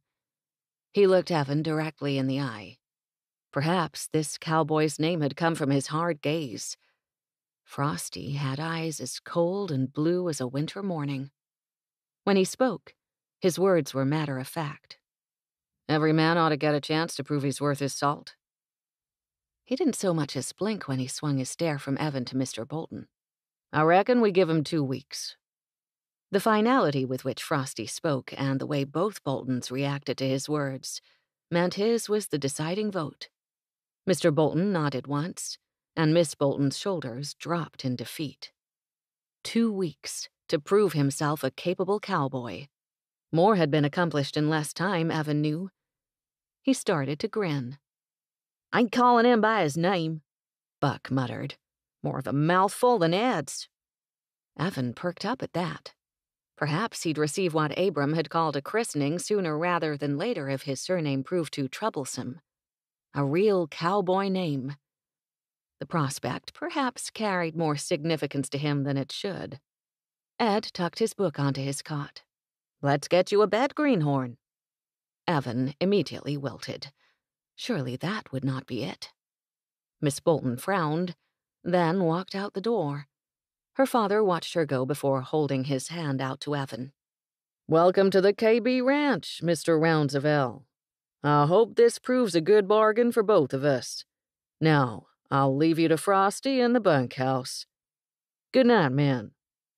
"Good night, King," Ed and Buck said together. "Good night, Mr. Bolton," Evan responded with a nod. Frosty said nothing but stayed where he was, staring at Evan. Only after Mr. Bolton's steps had receded, the echo of his boots on the hard-packed dirt no longer heard in the adobe corridor, did the foreman speak. "Go with Ed. Get your gear." Ed went to the door, bringing a second lantern with him. "There's a spare cot and bedding in the room over one. We'll bring it into the bunkhouse. What else have you got?" "A spare set of clothes?" Evan shrugged. "My horse tack." What else did a man need in the West? "I've got a pistol, too. Brand new Colt." He'd left it in the saddlebag, not certain he wanted to be seen carrying a weapon in Tombstone. The tall man clicked his tongue on the roof of his mouth. "That's so. You'll want to carry it on the trail for vermin, snakes, coyotes. I find a rifle a sight more useful against the bigger predators. A weapon should never be out of your reach, of course." "Of course." They entered the room on the same side of the corridor as the bunk room. He held the lantern high. "See what you can find to haul back to the room." Evan saw stacks of equipment on shelves against the wall, ropes hanging from hooks in the ceiling, and other tools he didn't know the use of given the darkness. But he did find a wooden bed frame against the wall. A straw tick was folded over the top of it. With a bit of shuffling through the room, he had a few blankets stacked on the bed, too. He hauled it out behind Ed. "Might I ask what your full name is, sir?" Evan asked. "I'm somewhat curious after what Mr. Bolton said." Ed stopped in the corridor, not opening the bunk door right away. Instead, he held his lantern higher, illuminating the sharp planes of his cheekbones. "I will tell you my name, because you are new and I do not mind. But it is dangerous, Englishman, to ask for such personal details out in the West. Some people are likely to get the wrong idea about you. I keep my name to myself in a lot of places, too." His white teeth flashed in the lantern light. "Eduardo Black Fox Ramirez Bird." Evan, arms full of his new bedding, immediately voiced his first thought. "That name tells a story. Might I hear it?" The other man chuckled, the sound somehow ominous in the shadows of the corridor. "Not tonight. Around here, you earn stories after hard work." He pushed open the door and ducked through the low doorway. Evan ducked his head and followed. Despite the weight in his arms and the uncertainty of his future, he felt the blood in his veins quicken. All his life he had waited for an adventure to find him, imagined riding through the deserts and mountains of the West. Finally, he had done it. He was in the wild deserts of Arizona. Not everyone lived their dreams. Evan intended to give himself over to the experience in full. It would end soon enough after the cattle drive in the autumn, and he intended to enjoy every moment of it. Chapter 6. Evan woke to the strong smells of coffee and something burning. He pushed the blanket off his face and sat up, rubbing at his eyes. Buck had snorted and grunted in his sleep all the night long. The other two men seemed to sleep through the noise without trouble, but Evan couldn't be sure he had ever fallen fully unconscious. Come on, Duke. A kick to his cot made him look up to see Frosty standing next to the low bed, a tin mug in hand. Drink up. His stomach twisted. Duke? He did not protest the title out loud, but accepted the cup. The coffee smelled bitter, but the cup was warm, and Evan was not about to show even a hint of dislike. He would push himself through every difficult moment up to the autumn cattle drive with a smile. The coffee didn't burn his tongue, but it was difficult to get it down without cringing. Had they mixed dirt into the pot to make it grittier? He finished the cup, then went to pull on his boots. Ed stopped him, shoving a metal plate into Evan's hands. There were beans, biscuits, and a pile of yellow eggs beneath it all. That answered his question about breakfast. Apparently the Hands did not eat with the family. It was a shame, given how filling Ruthie's dinner had been the night before. Buck was gone already. Ed sat with a plate at the small table, scooping food into his mouth at a speed that would have horrified Evan's mother. Frosty sat on the stool he'd propped his leg on the night before, pouring another cup of coffee for himself. Ed started talking between bites, and it took Evan a moment to realize Ed's words were directed toward him. You'll be with me today. We're going to show you the way things work around the homestead. You'll do the chores I give you, and if you do them right, we can get you on a horse by the end of the week. But you're the new hand, and we're going to treat you like you're the new hand. Comprendes? I wouldn't want special treatment. Evan had to choke out the words. The bottoms of the biscuits had been what he'd smelled burning. Had they cooked them on top of the little stove? The pan of eggs came from there. However breakfast had been constructed, it hadn't been with a deft hand. Good. Ed scooped up the last of his beans. We've got a bet going as to how long you're going to last. He shoved the beans into his mouth. Frosty took the opportunity to speak at last. Shake your boots out before you put them on, Duke. Then he stood, grimacing when he put weight on his leg. Shake out my boots? Evan looked to Ed when Frosty didn't say another word. It's not mating season for the tarantulas, but scorpions are almost a year-round trouble. Ed shrugged, as though the repulsive creatures he mentioned were of no concern. It's a good habit for the territory. Up here at the ranch, it stays cooler than in Tucson or Tombstone, so we don't get as many of the crawling types. But it's still a desert. Your boots look like home to a lot of critters. Evan eyed the boot he had nearly pulled on with sudden uneasiness. Do they? He put his plate down, his food hardly touched, and lifted his boot to look inside before shaking it out. Nothing came out of either boot, but he wasn't exactly easy about it until the boots were on and nothing had attacked him from the inside. Frosty didn't say another word as he left the room, but Ed waited patiently until Evan had on his hat and his only other shirt, a navy blue he hoped wouldn't ruin easily. You want a coat to start the day? Ed had already pulled on his own thick coat with a wool collar. It starts out about 55 degrees in the mornings. We'll hit 85 by the afternoon. It's a big swing, but you'll get used to it. Picking up his coat, Evan followed Ed out of the bunk room and to the outhouse outside of the adobe building. Ed sauntered toward the stables, appearing impressively relaxed for someone with such speed. The long building was also made of adobe brick, at least halfway up, and it had metal sheeting on top for the roof. The ranch house was made of wood, with normal shingles for a roof, but Evan had noted a lot of adobe structure since coming out to the territory. He hadn't seen many trees, which likely explained the choice of building materials. There were stalls along one side of the structure, horses in each of them, including Evan's gelding. They stuck their heads out and perked up their ears when the men came through. Ed started talking, his words coming rapidly one after another. You're going to muck out stables today. Every third day, in fact. Shouldn't take you long. Turn the horses out to pasture, clean up, bring them back in at night when you've got the fresh straw down. He outlined where all the tools were for that necessary bit of work and the hay in the loft above. The horses spend most of their time out to pasture this time of year, until the monsoons start, so it doesn't get too bad in here just yet. You got lucky there. This is not the first time I've heard mention of monsoons. I was not aware they were a problem in America. I can't think it's something many advertise. Didn't know about it myself until I came here from Oklahoma Territory." Ed tipped his hat back and folded his arms. "But they're a thing of beauty. Rain every day, like clockwork, for a month or even 2 if we're in a good year. We've had more than our share of dry spells lately. Even the atheists have been praying for rain." Though he said it with a smile, some jauntiness had gone from his tone. "But that's worry for another time. For now, you'd best get to work on the stalls.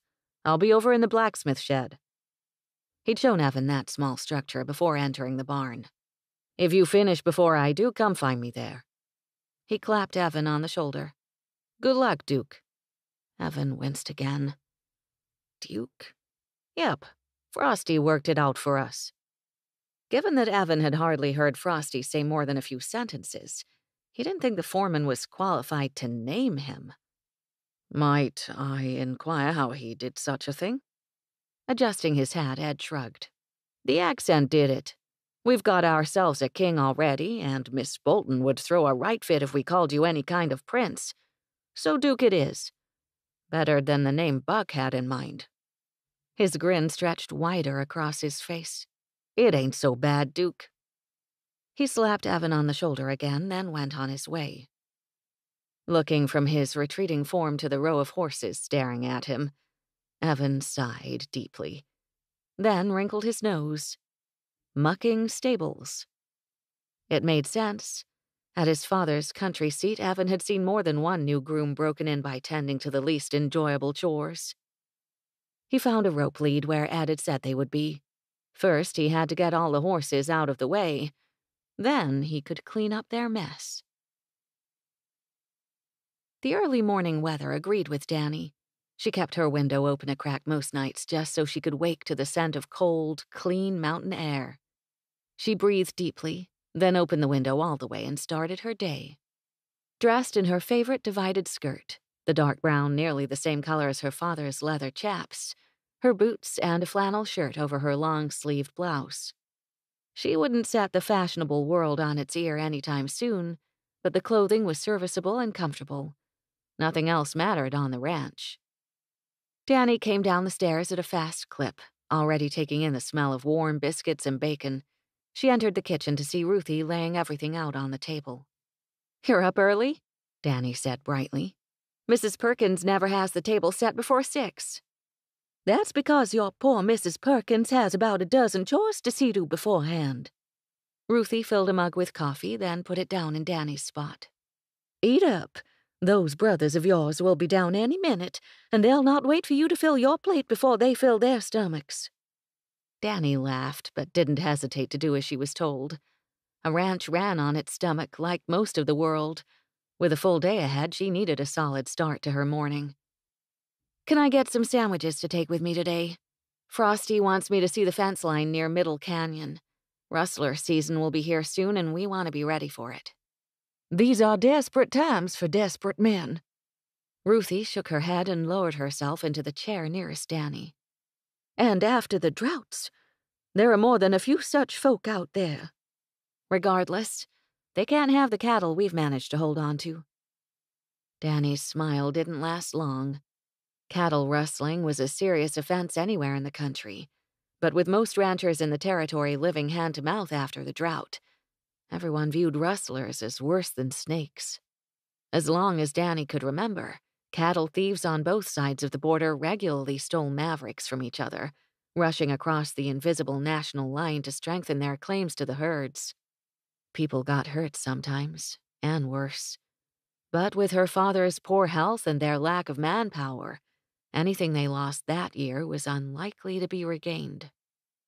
"We'll have to keep men out with the herd as much as possible."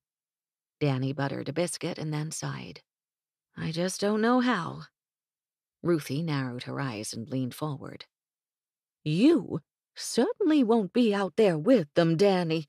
Don't think Loretta and I will let you, no matter what your pa says." Invoking the name of their disapproving housekeeper made Dannie wince. Loretta Perkins had regularly bemoaned Danny's lack of appropriate female company. That hadn't stopped her from leaving to visit her sister over a month before, and she still hadn't sent word as to when, or whether, she would return. The argument over watching the herd would keep until it was time to worry over such things, so Dannie stayed silent and enjoyed her breakfast instead. Travis and Clark appeared, dressed except for their hats and boots, bleary-eyed as though they hadn't slept the same 8 hours Dannie had enjoyed. The days were getting longer and harder, and so was their work to keep the ranch alive. "What are you two boys up to today?" Ruthie asked, affection in her voice. She'd been part of the family since before Dannie's birth, and she had a tender spot in her heart for both of the boys she'd watched grow. "Studying," Travis muttered. "after chores." "We're supposed to be working on calculus," Clark snorted. "When does a rancher ever need calculus? Dannie, you don't know calculus, do you?" She narrowed her eyes at her youngest brother. "A lady's finishing school doesn't worry about mathematics beyond keeping household accounts, but you can bet if I would have learned calculus that I'd be using it." She looked down at her plate, mostly empty. "It would prove a sight more useful than the French lessons I took." Ruthie stood and gave Dannie's shoulder a pat. "Don't you go belly-aching about that school. You loved what you learned there. As I recall, your only real complaint was that it was too far from home." Dannie wasn't about to argue that with Ruthie either. Of course, it had been something of an adventure to go to the eastern states and learn things like languages and dances, singing, and all the subtleties in the art of conversation. But it had all proved useless when the drought came, and her fiancé up and left her, and her father had fallen ill. Absolutely useless.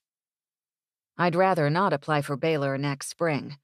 But with Dad's health—" Travis glared at his coffee before adding several spoonfuls of sugar to it. He'd started insisting on drinking it the year before, though he obviously didn't like the bitter drink much. He wound up putting more sugar and cream in his cup than coffee. "I'll be joining you the next year," Clark put in. "What's going to happen to the ranch while we're gone? That's what I want to know." Dannie bristled. She'd take care of things, like she always had. But her brothers kept ignoring her contributions to the family. If they didn't wise up to all the work she did soon. A heavy footfall had all 3 Bolton children turning to the door.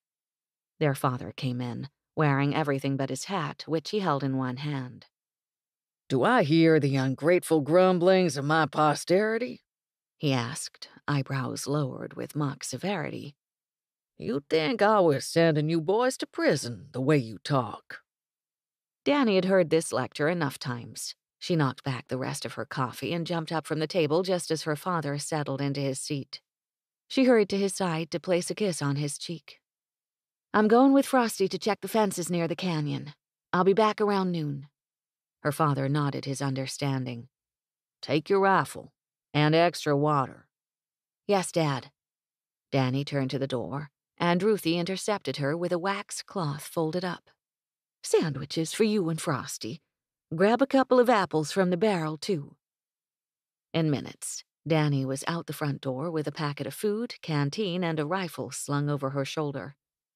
"You'd think I was going on a safari," she muttered to herself, smiling anyway. Frosty waited outside the corral, 2 horses saddled up and ready for their ride. His eyes were on the large barn where they kept the best horses, hay, and most of the tack. There was a hay barn, too, and a blacksmith shed, and other outbuildings. Most were deserted at present, a fact which made her shudder if she stopped to think about it. Gone were the days of the military forts offering protection. Fort Buchanan had been empty when her father arrived, and Fort Crittenden had been abandoned the same year her father put down roots in the territory. Fort Huachuca was the closest thing they had to military protection. It wasn't as far away as Tombstone, but it wasn't near enough to make the soldiers inside of any practical use. "Frosty?" Dannie approached, following his stare. "Something wrong with the barn?" "New hand." Frosty never said much if he could help it. He was close to 30 years old, which was older for a cowboy without his own spread. Droving was a young man's game, her father often said.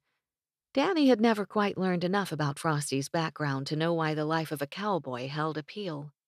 "You worried about him?" Dannie asked, sliding her rifle into its sheath and tucking her food and water into saddlebags. "Nope." Frosty put a foot in one stirrup and mounted. "You?" Dannie looked into the shadows of the barn where she saw the outline of a man with a shovel. She grinned to herself. Nope. She'd mucked the stalls out hundreds of times. While not the most pleasant chore, it was essential, and even a child was capable of getting the job done. But something that small might be enough to scare off someone of softer breeding. She mounted up and followed Frosty out through the Zagwan. The morning promised clear skies and a good ride, and most of the day free of the handsome Englishman. Chapter 7. May 9th, 1895. Hunched over an account book in her father's study, Dannie studied the numbers before her with blurry vision. The flickering oil lamp was all the company she had, its steady flame doing little to comfort or warm her. She pushed her fingers into her hair, not caring about the strands she inadvertently pulled from her braid. No one else would be up for hours, but Dannie hadn't been able to sleep. On their ride the week previous, she and Frosty found evidence of fences cut near the canyon. As she suspected, someone had been picking off their cattle and leading them out through the narrow stone passage. The canyon went northward, leading eventually to open hills and flat desert, all the way to Tucson. But there were any number of mountains, foothills, and gullies where someone could hide along the way. Rubbing at her eyes, Dannie turned another page in her father's ledger. Everything had been written in either her father's firm hand or Abram's looping letters. Every sack of flour, calf sold, and bag of sweets noted. They needed to cut costs, at least until the next cattle drive in the fall. If only there was a way to get more money for their animals. But with the drought, fattening up the cattle enough that they retained their size even after driving them to market proved difficult. Impossible, almost. Dannie closed the book and leaned back in her chair, folding her arms over her checkered green shirt. She looked out the window into the darkness. She knew the view well enough to picture it without the sunlight to help. 20 feet from the study window, her mother's tree grew, with branches stretching out to shade the flower bed beneath it. Mother had carried that tree with her from Texas, and the Spanish oak had flourished despite the Arizona heat and dry air. Beyond the tree, long native grasses were trying to return. It hurt Dannie's heart to see how many dry patches there were still. In the distance, mountains hemmed it all in, creating a sense of safety Dannie had never questioned as a child. Things were different now. The mountains hadn't kept them safe from her father's illness, drought, rustlers, or her mother's death 10 years before. The grasses weren't coming back quick enough or in enough abundance. The only steady thing outside that window was her mother's tree. Dannie rose from the chair and reshelved her father's account book. She extinguished the lantern. The entry hall to the front door was quiet, the only sound an old long-case clock ticking away the time. Dannie opened the front door, knowing it wouldn't even squeak despite its lack of regular use, because Mrs. Perkins oiled every hinge in the house with diligence. The housekeeper had been gone for over a month, and Dannie missed her steadying presence. Surrounded by men as Dannie was, Ruthie and Mrs. Perkins were the only people who seemed to understand Dannie. And both of them were old. Mrs. Perkins was old enough to be her mother, and Ruthie old enough to be her grandmother. As soothing as it would be to stand beneath her mother's tree, Dannie remained on the porch. She leaned against the rail and closed her eyes, listening to the leaves flutter in a barely felt breeze. She wasn't wearing boots, so there'd be no stepping off the safety of the wooden planks. Even near the house, she knew better. Snakes, spiders, scorpions, and other creatures roamed freely through the desert night. But the porch was fairly safe, and all she needed was the sound of the tree to ease the familiar ache in her heart. "I miss you, Mama." Dannie wrapped her arms around herself as the chill of night crept through her clothing and made her shudder. She went back inside when she could no longer ignore the cold. Dawn was perhaps an hour away. There was no use trying to sleep. She went to the kitchen and made coffee, working in the dark until she stoked the fire to boil water. Once she'd warmed herself with the drink, she found her coat and boots. She didn't need to wait for the sun to start work. The barn had plenty for a restless woman to tend to if Dannie had a wish to stay busy. With a lantern in hand, Dannie went out the back door into the largest of the outbuildings. She was halfway across the expanse from corral to barn when she glimpsed flickering yellow light coming through an open door. Someone was already in the barn. Dannie briefly debated turning back. There was no telling which hand would wake that early for work. Buck had started to make her uncomfortable of late because of his pointed attempts to please her with his opinions and his compliments.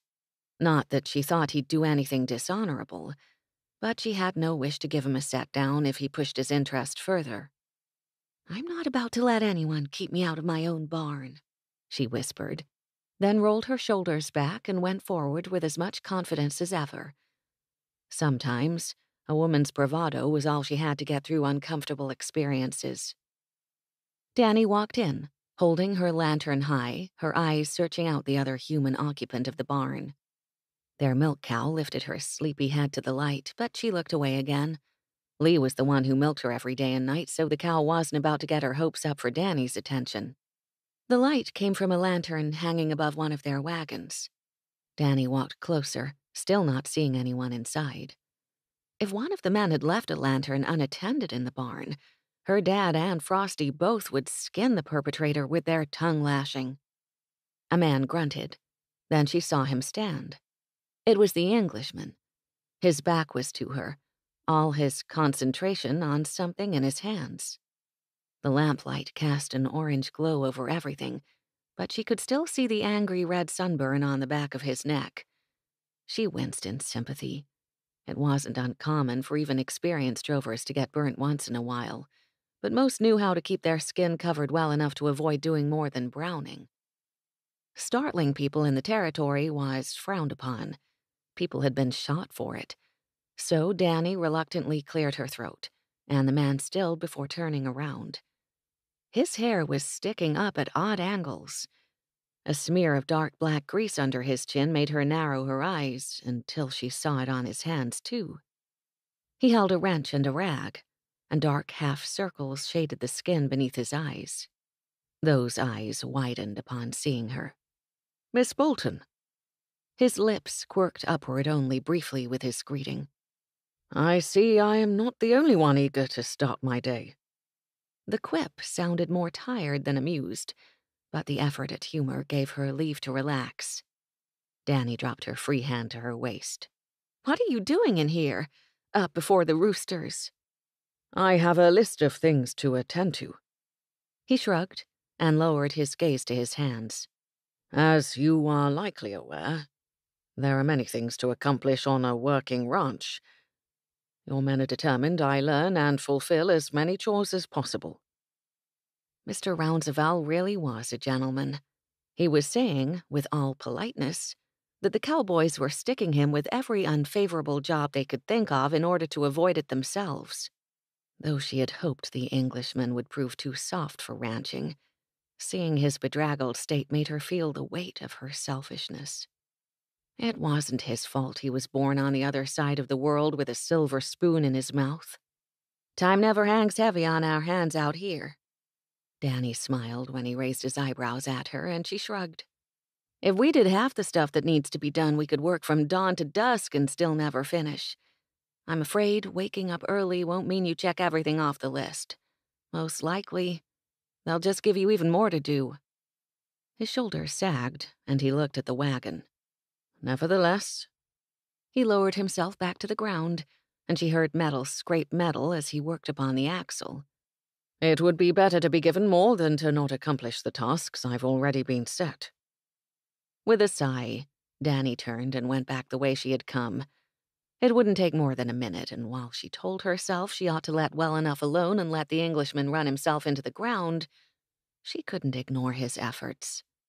She'd made a point to ignore Mr. Rounsevell and whatever work the cowboys gave him, but there was enough evidence of hard work that she had to do something to reward his efforts, if only to ease her guilty conscience. It took her a few minutes to fill a mug with coffee she'd brewed before, and she gathered some of Ruthie's biscuits in a napkin along with a thick slice of cured ham. She wrapped the whole of that together to carry both the mug and food in one hand. Then she trekked back to the barn, entering as Mr. Rounsevell stood, wiping his hands on the rag. Dannie hung up her lantern, then approached with the mug of coffee outstretched. "Here, if you're gonna be up early, you should fortify yourself with more than a stiff breeze." He stared at the mug, his lips parting as though he wished to say something. Then his green eyes darted up to hers. "Thank you, Miss Bolton. That is kind of you." She lowered her gaze to the cup as his hand took it, shame squeezing at her heart again. She hadn't been kind to him. She'd meant to be the opposite from the first moment she'd laid eyes on him. When his hand took the mug, he was careful to accept it from the bottom, his fingers not touching hers at all. She could see the red rawness of his skin and the black grease and dirt in the creases of his knuckles. The man had likely never worked with his hands a day in his life before coming to the ranch.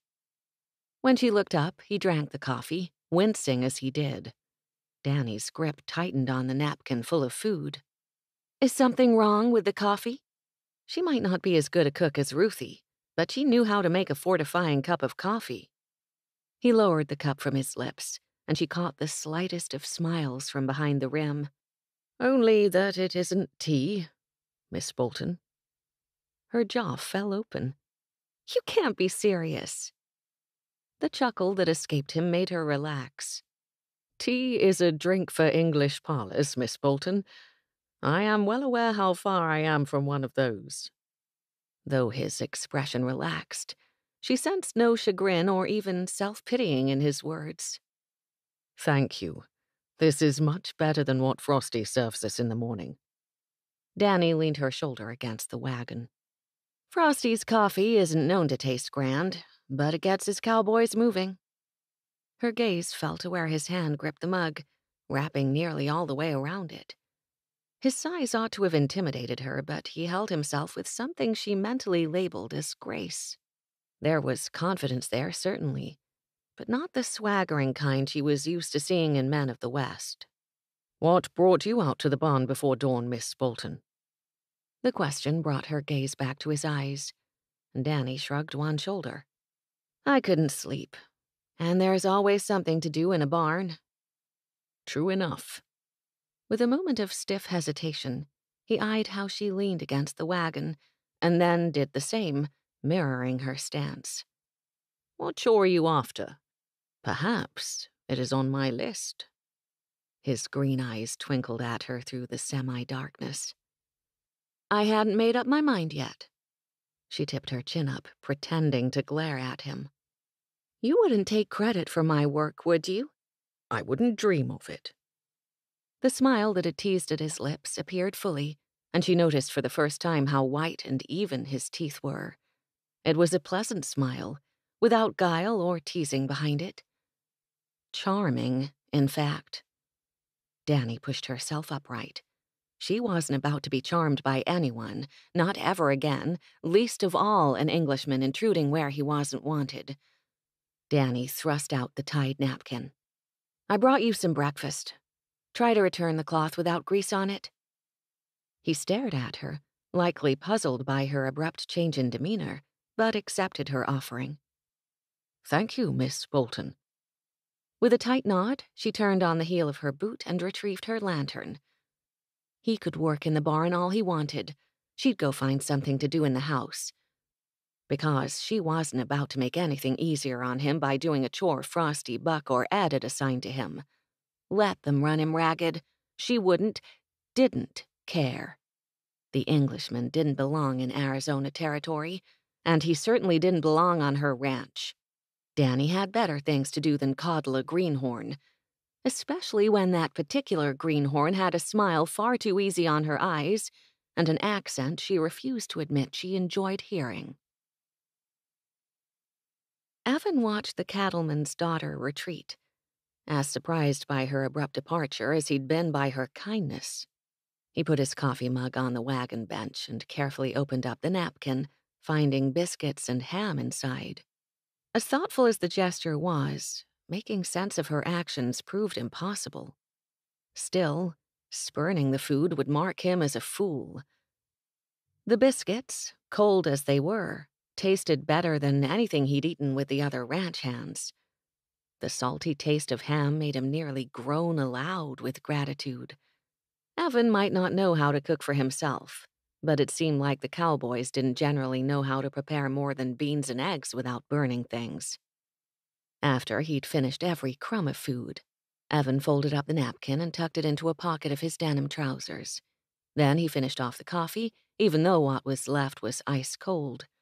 He went to the back porch of the house and left the mug with the napkin tucked inside. Someone would find it and take it in. Then he turned to the east, realizing he'd left the barn without his lantern and he hadn't even noticed it. The sky had gone from gray to yellow while he'd spoken with Miss Bolton. A strange woman. Not because of her split skirts and crooked smile. Those he had seen elsewhere in the wide world. Nor was it because of her apparent ease working on her father's spread. He knew several women back in England at home on a horse enough to attempt jumps while riding side saddle. He wasn't about to doubt any of her abilities when it came to ranching. Still, the way she had reacted to him, from the moment they met, didn't sit well in his mind. He had been nothing other than respectful to her, and that morning he had seen hints of kindness in her actions and her words. But she had taken a rather determined stance against him. Evan needed to find out why. If he did everything Frosty asked of him, put up with Buck's smirks and Ed's amused instruction, they might let him stay after the required fortnight of hard labor. But Daniela Bolton's opinion held more weight than anyone else's in the eyes of her father. The way the men spoke of her showed their respect for the rancher's daughter, too. If he could get on her unpleasant side before she even knew him, perhaps Evan had a chance of changing her opinion by showing her he was worth the effort of her approval. He had 1 week left to prove himself so he could stay through to the autumn cattle drive. A soft whine from behind Evan brought his attention around to the barn again. Sitting in the doorway, head tilted to one side, sat the cattle dog he'd seen following the other hands around. What had Ed called her? She stood and approached him, walked a loop around him out of reach, then went back to the barn door and sat. Evan followed, and when he neared, she stood again and went into the barn, where she looked rather pointedly at his lantern and whined. Evan looked from the dog to the lantern, then picked up the oil lamp and put it out. The dog's mouth popped open, her tongue lolled out, and she looked at him with what could only be a grin. "You cannot be clever enough to tell me to put out my light." Evan crouched down and held his hand out to her. "No dog is that smart." Travis's young voice answered him. Fable might be. Evan looked up at the same moment the dog tucked her head beneath his hand for a pat. Fable? That's her name. She's the mama to most of the cattle dogs out here. The man we got her from in Benson said they raised her for sheep, but she never seemed to mind bossing cows instead. Travis hefted a saddle from its place in a row along the wall and approached a stall. She works hard unless she's got a litter on the way. Dad says this will be her last, though. He doesn't want to wear her out. She has pups on the way? Evan scratched behind the dog's floppy black ears.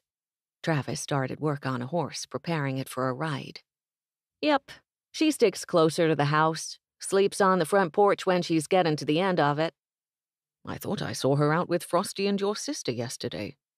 Nah, you saw Gus. They're a bred pair. Gus has brown patches above his eyes. Looks like he's frowning at you with them. Fable here. She's a friendly girl, only black and white. Travis came to the stable door and rested his elbows on it. What are your plans for today, Duke? Evan stood and stretched, his muscles sore and reluctant to move. Repairs around the stable and barn, inventory in the blacksmith shed. I think Buck wanted me to sharpen a few tools. A scythe, knives, and strangely shaped bits of farrier equipment from what Evan could tell. Travis wrinkled his nose, his boyish disgust written all over his face. None of that sounds pressing. You should come with Frosty and me instead. We need someone to drive the wagon. Before Evan could ask for more details, Frosty came into the stable, followed by another dog. Evan saw the difference in the two animals. The one following Frosty not only had eyebrow-like patches above his eyes, like Travis had described, but he was larger-bodied than the agile female dog near Evan's feet. "You ready, Travis?" Frosty asked, barely glancing at Evan. "Sure. Maybe Duke can drive the wagon for us, though. He ought to learn his way around the ranch." Frosty paused and looked from Evan back to the boy. "You're just trying to get out of driving the wagon yourself, aren't you?" The man's tone didn't indicate whether he disapproved. If Evan could get off the homestead for even a short time, he wanted to take the chance. "I'm happy to assist you both however I can." Frosty went after his saddle. "Get the mule hitched to the wagon, then, Duke. Travis, get the doctoring bag." "Yes, sir." Travis left the stall, going to another shelf along the back wall of the barn. "Doctoring bag?" Evan repeated, hurrying to the wall full of bridles and harnesses. "Is someone sick?" "A cow. Ed and I glimpsed one of our beasts limping and bellowing yesterday. I reckon it's a bad hoof." Frosty pushed his hat up on his forehead. "I suppose this will be good for you. We need to see how you handle the beasts up close. As you say, Frosty." Evan started to turn away, but Frosty's next words stopped him mid-step. "Bring a rifle from the bunkhouse." Evan turned around. "A rifle?" Frosty shrugged. "Or your revolver, if that's more to your liking. But you never know when you'll need a weapon out here. Rabid coyotes, skunks, or bears who feel a mite too friendly. And those are just the four-legged troubles you might meet. This here is still a territory, Duke. There's trouble in every ditch and gully." With another nod, Evan went back to the bunkhouse. He strapped on his gun belt, checked his revolver, then fastened it in with the hammer loop before tying the leather leg ties around his thigh to keep it in place. Then he took up a box of ammunition, too. Evan had the mule team and wagon ready to go in short order. Though he had never driven mules before, it wasn't all that different from a team of horses. Except the mules weren't as spirited as Evan's thoroughbreds at home, and the wagon's wood plank bench was not nearly as comfortable as his father's well-sprung carriages. They traveled over the terrain, too. There were no paths or roads. As the house and outbuildings grew smaller, the surrounding mountains loomed taller. Antelopes sprang through the long, dry grasses in the distance. Travis rode alongside Evan, pointing out landmarks and the way the mountains dipped in certain spots. "There's a spring up there. The water is colder than frost. It runs down the other side of the mountain until it joins up with smaller creeks, then goes down into the gorge. That-a-way," the boy pointed southeast, "are the Mustang Mountains. Up north, about a half-hour's ride, is the old mine that Abram and Dad tried to prove for a while. But nothing much came of it. Dad still talks about getting a geologist here to look into the area again, but since the price of silver fell so much, it might not be worth it in the long run." Frosty had ridden up ahead to find the cow he'd noticed the day before with Ed.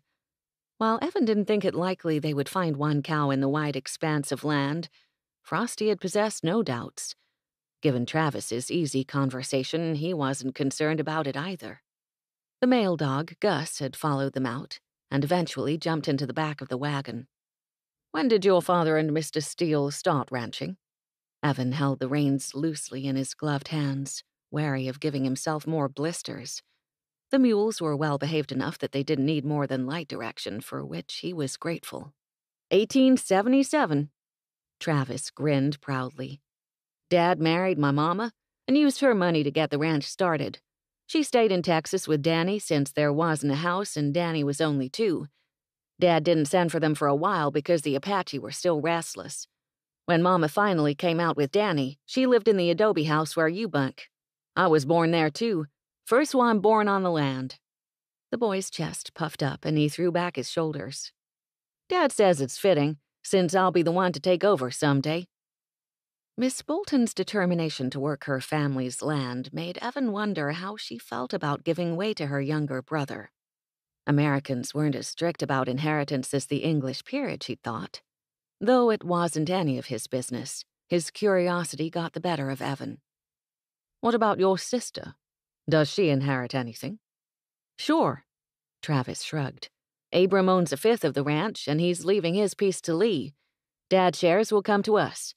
I'll get 2 of them as controlling shares, and Clark and Dannie will each get 1. Then they can stay and work it or sell out." Would either of them do that, do you think? Evan couldn't imagine anyone trading away their birthright, especially if it was land. There was no free land in England anymore. Every snatch and patch of grass was owned by someone, and likely had been in a family for generations. Land didn't exchange hands often enough for a man like him to even hope to establish a living. The cost was too dear. Travis skirted a thorn-covered bush with his horse, then came up close to the wagon again. "Clark might. He talks about trying his luck in the Northwest or going all the way to California. But I don't know about Dannie. I guess it depends if she ever meets another fella." Evan turned his head at that, unable to cover his surprise. She had a beau? The woman was pricklier than a hedgehog, perhaps as prickly as the cactus plants he had seen outside of Tombstone.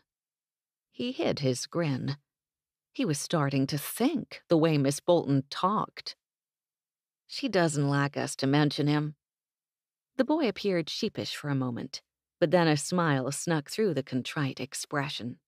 "I guess you ought to know, though, so you know the truth if you hear talk about it. She got engaged. They were only days away from their wedding when Mr. Robertson hitched his wagon to some other girl he'd met out in Oklahoma territory. Turns out he was as crooked as a snake in a cactus patch, and he'd only been after Dannie's share in the ranch." Travis stared ahead of them, quiet for a long moment.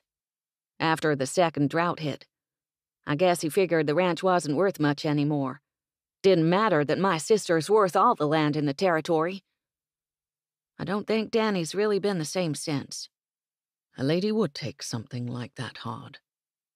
Evan hadn't ever devoted much time to finding a wife. He'd left no one behind in terms of a sweetheart when he fled his father's demands for his try-at-a-cowboy's life. Travis cocked an eyebrow up at Evan. "She didn't just take it hard. She changed. It's like she put on a suit of armor." He frowned. "Do they still have those in England?" Evan had to chuckle at that, then spoke in as high and mighty a tone as ever his father had used. Why, of course, in every respectable castle, whether they knew who wore them or not. The boy didn't even crack a smile. "You won't tell Dannie I told you about Robertson, will you?" Travis asked, a touch of worry to his tone. Of course not, sir. I'm a gentleman. "Dannie said we should be calling you Lord Evan," Travis countered. "So that makes you a lord, not a gentleman, right?" Evan blinked. A technicality. He hadn't expected anyone in the West to understand the proper forms and address for British nobility. Frosty appeared on a rise ahead of them, riding his horse at an easy lope in their direction.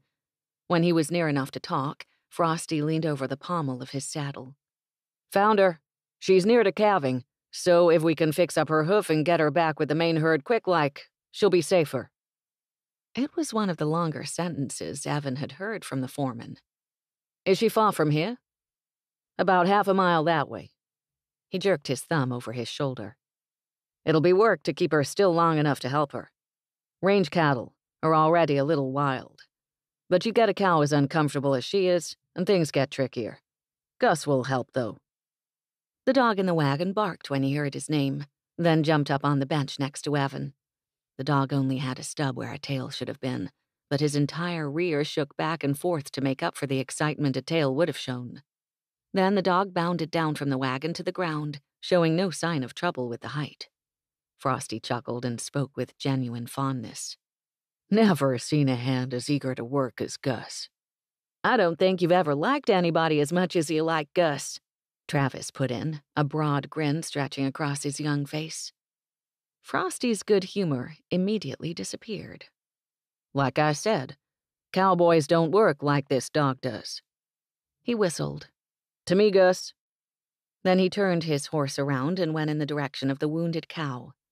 Travis pulled his bandana up over his mouth and nose to protect himself from the dirt before following at a slower pace. The mules and Evan brought up the rear of their party, his eyes sweeping the vista before him with appreciation. The mostly brown land didn't have much in common with England. Dry, arid vastness made it the opposite of his homeland in every way. Yet something about the mountains in the distance and the expanse of clear blue sky above made Evan breathe more deeply than he ever had before. The continual weight of his responsibilities, of his father's expectations, had lifted for the first time in his life. Chapter 8. Dannie stepped out onto the porch at sundown, her eyes on the purples of the sky. She wrapped an arm loosely about a porch column, leaning against it. When she'd gone to Boston for school, Dannie spent hours learning about art and watercolors, a skill with little use for her way of life. But she'd practiced dutifully, and she'd tried many times to capture her memories of the sunset over the desert mountains. Vibrant purples and oranges, yellows and blues had never looked right on canvas or paper, and her art instructor, with a thick European accent and permanent scowl, had refused to believe a sky could ever look the way she described it. Not in the American wilderness she so loved. Why had no one captured the landscape as it deserved? She smiled somewhat wistfully, tipping her forehead to rest it against the chipped paint of the post. Her father's voice rumbled from below her as he climbed the porch steps.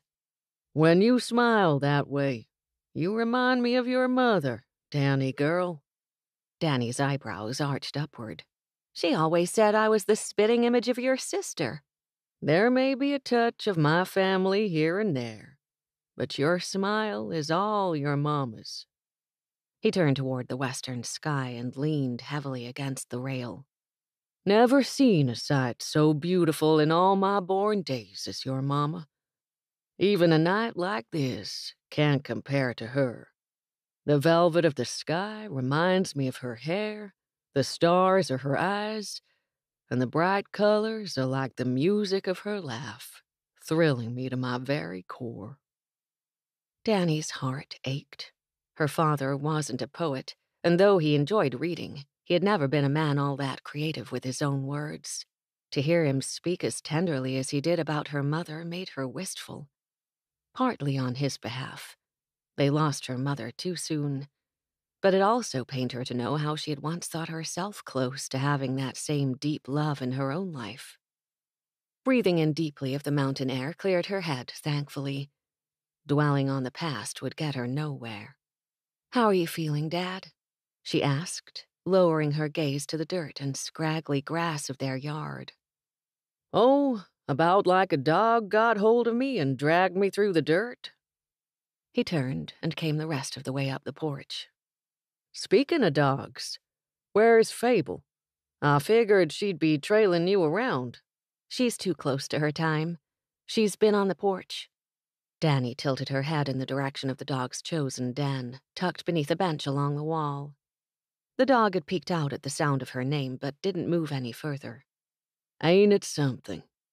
Her dad lowered himself to the bench and reached beneath it, scratching the shepherd dog's ears. Even after all the trouble with the droughts, there's still much to look forward to. Our whole way of life is hard work, from sunup to sundown, and still there's new life coming along every day. Something about her father's tone didn't sit right.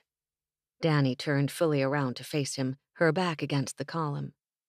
"It sounds like you mean more than just pups and calves. Is something on your mind, Dad?" He gave Fable one last pat on the head before he swept off his broad-brimmed hat, dropping it to the bench beside him. We need to talk about something. Something the boys are yet too young to understand or worry over. But you've been helping me with our accounts and paperwork long enough that you won't be shocked by what I'm going to say. Dannie's spine stiffened, and her fingertips went cold. They had danced around the topic enough that she knew exactly what he meant to tell her. An irrational, childish part of her wanted to cover her ears and refused to hear him out. Instead, she pushed away her fear, took in a steadying breath, and nodded. "Yes, sir. I'm listening." You've always been a brave girl. You'd look a bear in the eye without so much as flinching. His smile was fond, but his eyes were troubled. Danny, I don't know that we can make it much longer. Not unless we change something about our outfit, and darned if I know what that would be. He rubbed the back of his neck with one hand, lowering his gaze to the dust on the ground.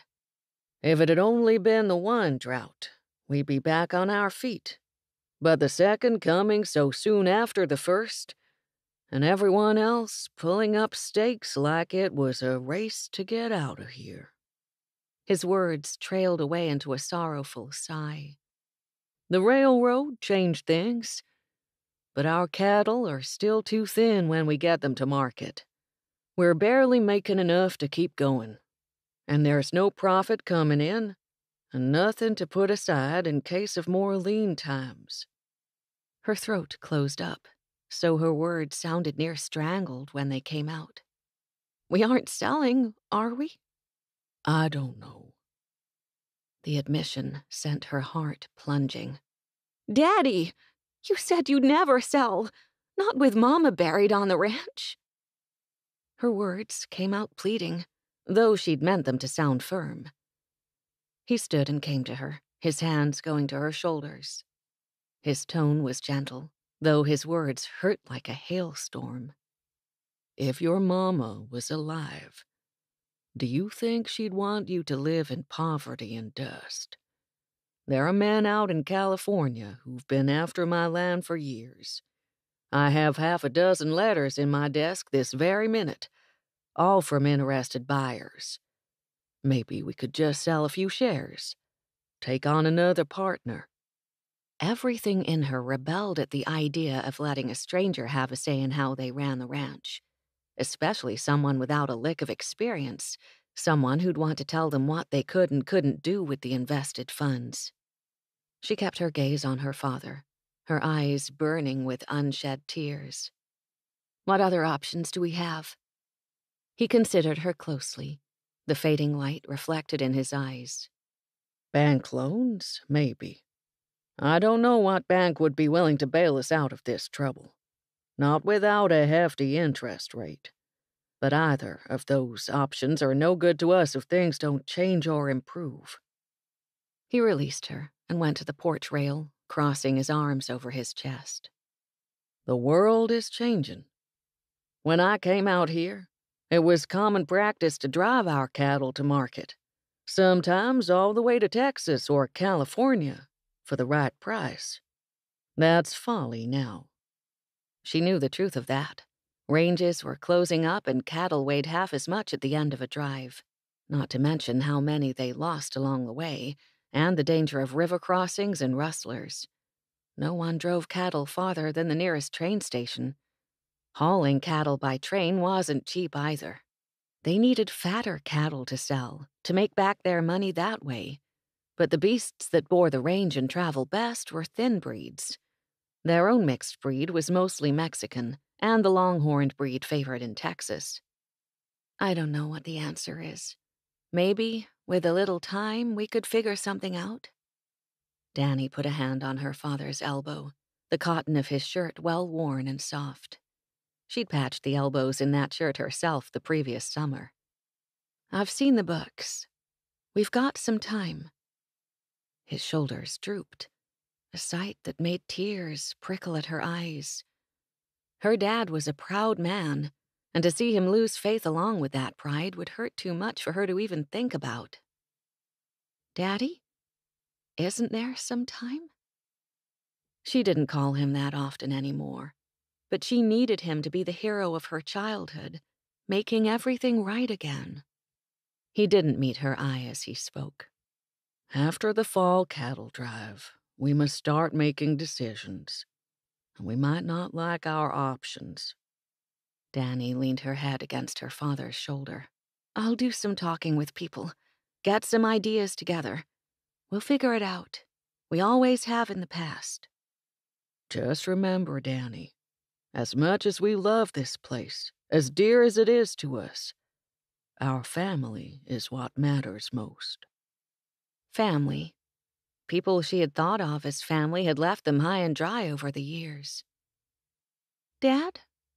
Dannie peered up at him, That last letter Mrs. Perkins sent, are you sure she didn't say when she was coming back? Her father's frame stiffened momentarily. Then he relaxed again, his arm going around her shoulder. Nope. She said she was enjoying her time with her sister and her family. We gotta let Loretta have her space. The housekeeper had left as soon as her father was on the mend from his illness, looking worn out and sad. Dannie'd thought, with the rest of the family, that Mrs. Perkins needed a little time off. She'd visited her son plenty in the past several years, but she always came back with more spring in her step. Dannie wanted to ask if her father thought Mrs. Perkins would ever come back, but something about the way he'd said her name and fixed his eyes on some point in the distance made Dannie keep her lips closed over the question. Dad kissed her forehead. His words came out lighter when he spoke. I'm going inside to read some of that Doyle fella's book. He's an Englishman, you know, like our friend the Duke. Her nose wrinkled. I have nothing against people being English, Dad. Then what do you have against him? The man's trying to make a living. No, he's trying to have an adventure. Something to brag about later, maybe. The way he boasts about knowing the Queen and Buffalo Bill. She snorted. Her father stepped away, fixing her with his most disapproving frown. You don't have any evidence he's twisting truths into lies. She ducked her head. What would a man with his background be doing out in Arizona territory, on our ranch? It doesn't make any sense. I won't call him a liar, because you're right. There's no evidence that way either. But we've seen his kind before, Dad. She gritted her teeth together, hating that she alluded to David. She'd been reminded of him far too often of late. I brought you up to be a good judge of character, her father reminded her. But based on a person's words and merits, their actions. Give Duke a chance to prove himself. Maybe he's gotten in a scrape and being here will be of some help. Maybe he is a liar or a cheat or a sidewinding snake. Then again, he could be a soul in search of some peace, a man needing to work with 2 hands and a full heart. Her father's words warred with her natural prejudices. She didn't want Evan to be anything other than what she'd decided. But her mother would have wanted her to be kind, and her father was asking her to give Evan a chance to prove himself. When Dannie had been in Boston, at that fancy school with more heiresses and snobs than fleas on a coyote, they hadn't wanted her there. They'd said she didn't belong in their cultured city, didn't belong with their kind. Dannie had worked for 4 years to prove them wrong. She'd done well enough that David Robertson had followed her home after the drought of '91. Not that she'd been enough to keep him. Not long. He'd abandoned her 2 years later during the drought of '93. Some hurts went too deep to forget. I'll give him a chance, Dannie said at last, the words weighing her down like a promise. Not that it would matter. He would still leave, just like she had left Boston when her family needed her home, just like David had left when he realized there wasn't as much money in their way of living as he'd hoped. Maybe Mrs. Perkins had left too. That's my Dannie girl. Her dad went to the door. Now, I'm off to solve a mystery with Mr. Holmes. She waved him inside. Enjoy your book, Dad. I think I'm going to take a walk around the homestead. I'll say goodnight before I turn in. Night had fallen fully after their talk, and the moon had risen in the east, given the silver-white dancing between the shadows of her mother's tree. Dannie stepped off the porch and walked south along the outside of the adobe building that had once been her family's home. She could almost remember when they came, her mother and Dannie, before the main house was finished. They had lived in one of the adobe brick bedrooms, which had since become her father's study. Not long after Travis came into the world, the family was in the main house, the hands in the other half of the adobe structure. The housing structure had grown with the business and with their family. She came to the Zagwan's entrance. The large sliding doors were open enough for people to come and go, but if a horse or cow got out of the corral, they wouldn't be able to slip through. She kept going along the fence of the paddock, her boots barely making a sound against the packed earth. When she neared the corner of the fence, she saw a figure leaning against the post, head tipped back. She hesitated. Turning back would be easier than having another confrontational conversation with Mr. Rounsevell, Duke, whatever people called him. A furry head appeared, and Gus yipped a welcome at her. No use pretending she didn't see the Englishman now. Gus had followed Evan most of the day after they had returned from tending to the limping cow. The poor creature had lodged a rock deep within the cleft of her hooves, causing a wound to appear where the stone rubbed at her. Frosty had removed the stone, shaved a portion of the hoof, and dumped iodine over the whole thing. When the dog followed Evan outside after the evening meal, he had wondered if Gus thought him in need of a protector or a keeper. Obviously, the dog didn't think Evan capable of managing himself. He looked up when Gus yipped, the sound friendly rather than threatening, and he saw Miss Bolton in the moonlight coming toward him. Her head was uncovered, and a long braid hung over one shoulder. She wore one of her long split skirts, a plaid shirt little different from what the men wore, but with a waistcoat atop it that cinched in just enough at her waist to show her feminine figure. The woman had a way of walking that Evan couldn't help but admire as she approached. There was confidence in her step, and a sway that no Englishwoman would ever attempt, though it seemed natural as breathing to Miss Bolton. Perhaps it was due to her riding, or growing up surrounded by the swagger of cowboys. "Good evening, Duke." She used his nickname as casually as the ranch hands, drawing out the single syllable with a smile in her voice, and for the first time, he didn't hate it. He swept off his hat and bowed, his gesture a mix between Western politeness and English civility. "Miss Bolton, what brings you out here this evening?" "Just wandering." She stopped a few feet shy of him and bent to scratch Gus behind the ears. The lucky dog's lack of tail didn't stop him from wriggling in pleasure. She laughed when the large herding dog dropped to the ground and rolled over. "I see you've made a friend." Evan smiled and went back to leaning against the post. "I feel more like I have a new keeper. Gus doesn't seem to trust me out of his sight." "If he didn't trust you, he'd keep an eye on you. He wouldn't lay down at your feet when he's got a bunch of animals to look after in the barn." She gave the dog a final pat, then stood and brushed her hands along the sides of her skirt. "Travis told me about your work yesterday. He said you were mighty helpful keeping that cow still." "They don't seem in a great hurry to move when you have hold of one leg, or when they're a day or two away from calving." He shrugged, and suddenly wished he had done something more impressive with his time away from the house. He'd practiced roping animals in England until his father had forbidden the activity, accusing Evan of making himself an object of ridicule. At least he'd been allowed to shoot. He'd spent hours practicing, going so far as to try the mirror trick he'd seen Annie Oakley perform. Well, he'd only tried that one once. He shot much better looking directly at the target rather than its reflection. Why couldn't he prove himself capable of the things most valued in the Wild West? Not that he'd seen anything particularly wild yet. Miss Bolton came a step closer and leaned against the fence next to him. She directed her gaze upward to the sky. "It's amazing to see the stars like this, isn't it?" He looked upward, staring at the river of light above them with a contented smile. "The Milky Way is incredible. I've only seen it clearer once before when I was permitted the honor of looking through the Leviathan telescope in Parsonstown." She didn't even bother hiding her skepticism. "You don't say." "But I do, Miss Bolton." He released a sigh. "I do not understand why you doubt my word." "Force of habit."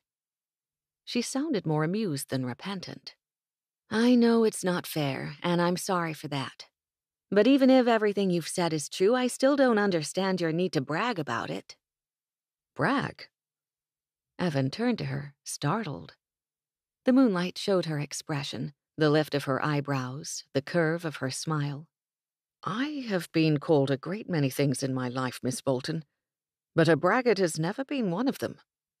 Where I'm from, discussing such things as who you have met, things you have experienced, is considered a social nicety. We call it making conversation. We call it throwing too much dust. He had to chuckle at that. Descriptive language, Miss Bolton. I assume throwing too much dust is a bad thing. It conceals a person's true intent, their direction. Think about it. Her tone changed from amused to something more casual, almost accepting. If you're following behind someone and they're kicking up dust, they're obscuring themselves, making it hard to follow them, hard to see where they're heading. The language of the West is oddly poetic. Evan folded his arms over his chest and looked away from her. But I take your point. A person intent on talking of things that are grand and glorious is hardly living in the moment and attempting to be judged not for who they are, but who they know. Her tone was dry but not necessarily unfriendly. An astute observation, as your Sherlock Holmes would say. You've read Doyle's work? Evan didn't hide his surprise. His father mocked the popularity of the fictional detective, but Evan had devoured the mysteries almost as faithfully as he had the tales of cowboys and bandits. She laughed, a low sound that made something inside his chest twist. Are you shocked that I can read? Or that I've read something written by an Englishman? Neither. I'm delighted. I have enjoyed Doyle's work for some time. Then he bent toward her and lowered his voice. You seem to be under the impression I doubt your intelligence, Miss Bolton. I'm not certain how that came about. It isn't at all true. The dim lighting hid the nuances of her expression, but her widening eyes were easy enough to make out. He kept talking before she could splutter another of her quick-witted explanations or excuses. If we are discussing observations, I have another to make. I believe you are holding me accountable for another man's misdeeds. Perhaps you knew another gentleman of a similar privileged background. Perhaps he boasted too often of things he had seen or done. It wasn't quite fair to use Travis's revelation against her, but Evan needed her approval, not her prejudice. He leaned closer still, bending enough to bring their eyes level, their noses inches apart. Miss Bolton, whoever he was, I am not he. She swallowed and tilted her chin up. You might be cut from the same cloth? Doubtful. He stepped back, and when she took in a quick breath, he realized his lungs had grown tight. She turned away, looking back the direction she had come from. Duke, why are you here, really? Are you running from something? Or just trying to amuse yourself at our expense? He remained silent until she looked at him again, her eyebrows drawn tightly together and the smile gone from her face. I'm here because I've always dreamed of seeing the American West, of experiencing life the way you live it. My funds ran low, and when I met your brothers, I thought there would be no better way to replenish them than by doing what I've dreamed of since boyhood. Working as a drover, a cowboy, wearing denim and a bandana, a wide-brimmed hat with a six-shooter on my hip. I used to lay awake at night and imagine going on a real cattle drive. This is a dream come true for me, whether you believe it or not. The silence hung between them for several long moments until her gaze dropped from his. It was my dad's dream, too. Now it's our life and livelihood. If you can remember that your dream is our living and dying, maybe the two of us can get along after all. I would like that. Evan relaxed for the first time in her presence, and his hope rose. I have nothing but the highest respect for your way of life, Miss Bolton. Quiet stretched between them, with no sound but the whistling and creaking of insects in the night. Finally she spoke, sounding hesitant. What happens after you've satisfied your curiosity, Duke? if you go on that cattle drive in the fall." Evan looked down at her, the moonlight revealing a steady stare directed at him. "I suppose I go back to England, Miss Bolton. Perhaps after seeing the Pacific coast. But eventually, I will return to my family." She nodded once, as though she had expected his answer, then stepped away. "I had better turn in.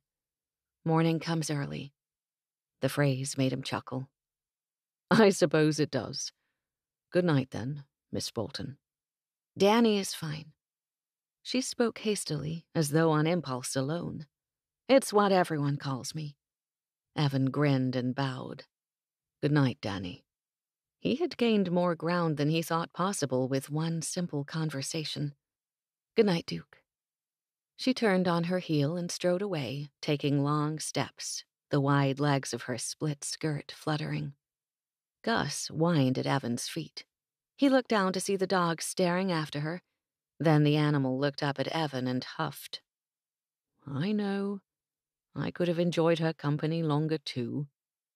Evan scratched the dog behind its floppy ears, then leaned back against the fence again, staring up at the river of stars and the islands of constellations, while a measure of tranquility entered his heart. Chapter 9. Although Evan didn't see much of Dannie the following week, when she passed within sight of him, she had a smile and nodded. Since he was usually in the midst of some menial chore, all he could do was nod back. The fortnight had passed during the week, with Evan anxiously waiting a formal review of his work. Instead, the 14th evening he'd been with the cowboys, Frosty had found Evan doing chores. "Bolton says you stay if I like your work. I said you do." Then he'd walked away. The complete lack of ceremony hadn't squashed Evan's joy, though. He'd wondered if his starlit conversation with Dannie had played a part in securing his employment. When Evan woke that Sunday morning, his third since his arrival, he immediately remembered what that particular day meant on the ranch. King Bolton decreed only the most necessary chores ought to be performed on Sundays, calling for a day of rest for his family and all his employees. The family's farm animals would need tending, which Clark and Travis saw to, and the horses would spend the day in the corral. Evan sat up and saw Frosty already awake, sipping at a cup of coffee and reading a book. Buck was snoring in his cot, and Ed put a hat upon his head near the door. "See to the stock, Duke," Frosty said from where he sat, not even looking up from his book. "Then the day is yours." Evan barely restrained a groan. Every muscle in his body felt ready to snap. "Yes, sir." He slid out of bed and went through the mechanics of getting dressed. He splashed water on his face from the basin near the door, grateful it was cold and clean. The cracked mirror hanging over the porcelain bowl showed his thickening beard, and he winced. His father hadn't ever allowed his sons full facial hair, claiming it made them appear uncouth. Evan turned his head to the side, looking over the whiskers. It wasn't much of a beard yet. It merely looked as though he hadn't shaved in a fortnight, which he hadn't. He'd make time today. Once he had his hat on his head, Evan went out to let the horses roam and pitch them fresh hay. He saw to the water trough, then a few other minor chores, and was about ready to turn back to the bunkhouse when he saw Dannie come out the back door from the house. Evan paused, waiting for her notice. Her gaze directed at the bunkhouse took her steps the same direction, but then her head turned, and she caught sight of him. To his relief, her stern expression altered, changing to a smile. Her path changed, too, as she aimed directly to him. "Good morning, Duke. They stick you with the Sunday chores?" "For the third time, Miss Dannie." Her hazel eyes sparkled with mirth as she came within arm's length of him. She stopped there, and he realized she wore a dress and high-heeled button-up shoes instead of her practical brown boots. "I'm afraid that's your luck until Frosty decides otherwise. But given your hard work, I doubt you'll have all the grunt work to yourself for much longer." She held up a straw hat, the same one she had worn that day in Tombstone the first time he saw her. "I'm on my way to visit some neighbors. Travis and Clark are coming, and they'll stay out longer than I want to, so Dad says I need to find someone else to come with me." Before Evan could offer his services, Buck's voice came from inside the Zaguan. "I'd be happy to accompany you, Dannie." Evan didn't imagine the slight downward shift of her brow or the change of her smile. It appeared more forced as she looked over her shoulder to the corridor of the adobe building. "That's nice of you to offer, Buck." She slanted a quick glance at Evan. "But the Duke here has already agreed to come, and I think that would be best. The neighbors ought to meet him." His lips twitched, but her eyes pled him to go along with her. "I'm relieved you thought of me, Miss Bolton." He folded his arms and met Buck's gaze across the dirt yard. "This is one greenhorn task I'm happy to perform." Buck frowned, then shrugged, and turned on the heel of his boot to disappear back into the bunk room. "That was impolite," Evan muttered, narrowing his eyes at where the cowboy had disappeared. "In England, a gentleman would take his leave of a lady before disappearing, disappointed or not." "Believe it or not, it's impolite here, too." Danny's drawl drew his attention back to her. "We do have manners from time to time, Duke." "I believe it." He gestured to his shirt. "Mind if I put on a clean shirt?" "Do you have one?" she asked, her head tilted to the side. "I've only seen you wear the two." She paid enough attention to him to know how many shirts he owned. "Maybe I could borrow one from Frosty." Her gaze swept across his chest. "You're a mite broader than him, I think. Let me see if Daddy has a shirt you could borrow." Evan's jaw fell open at the same moment she seemed to realize what her words implied. That she had given enough attention to his physical appearance to size him up for a shirt. Red flared up in her cheeks, but she raised her chin higher. "You come to the kitchen. I'll find what you need. I can't have you meeting my friends looking like you just mucked out the stables." "That's one chore I didn't do today," he corrected with a chuckle. She sniffed and whirled around, leading the way into the house. She walked fast enough that he had to stretch his legs to keep up with her. He caught the door as she opened it, but she kept moving. Evan stepped into the kitchen and saw Ruthie and Lee sitting at the table, a book between them and a plate of scones in front of them. Ruthie's eyes followed Danny out of the kitchen, then came back to rest on Evan. "What's got that girl riled up?" He shrugged. "I could not say for certain, madam." The older woman's warm smile appeared. She pushed the plate of scones toward him. "Have a biscuit." "Biscuit? It isn't a scone." "Nah, isn't that fancy? Just a flour biscuit." She nodded to her grandson. "Lee here likes them with honey." The boy picked up a small jar Evan hadn't noticed, a spoon already inside of it. He held it out. "Split it in half, drizzle a little of this inside, and it's heaven, Mr. Duke." Evan went to the sink first, running the pump to wash his hands. "That sounds like a wonderful breakfast." "There's coffee on the stove, too, if you want some." Ruthie sounded nothing but welcoming, her mellow tone of voice soothing. "How did you get lucky enough to be invited into the kitchen this morning?" Evan dried his hands on a towel hanging from a hook above the sink, then went for the coffee. "I agreed to escort the Boltons to visit neighbors. Is that a regular Sunday occurrence?" If it was, he would be certain to volunteer again, especially if it meant better coffee and food than he received in the bunkhouse. Never mind that he had a sudden interest in keeping Danny Bolton company. "I'd say it's common enough since we lost the preacher." Ruthie glanced at her grandson. "We haven't had anyone permanent at the church in Sonoyta since last June. The preacher up and left at the start of monsoon season. We get a circuit Methodist preacher every fourth Sunday, so people worship as they can at home, and if they hanker for a get-together, they make it happen themselves." "Is the community very religious?"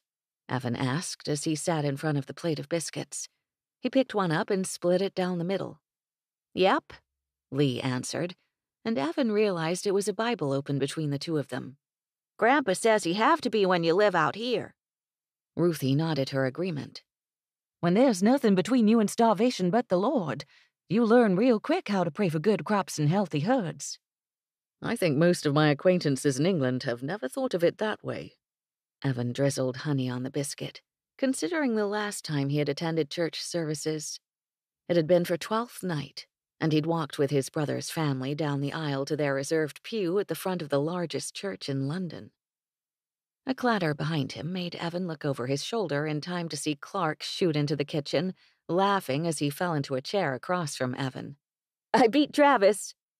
With that explanation offered, he snatched up a biscuit. Travis appeared a moment later. "Only because you didn't shine your boots." Clark shrugged. "I don't need to shine my boots. I'm not sweet on anybody."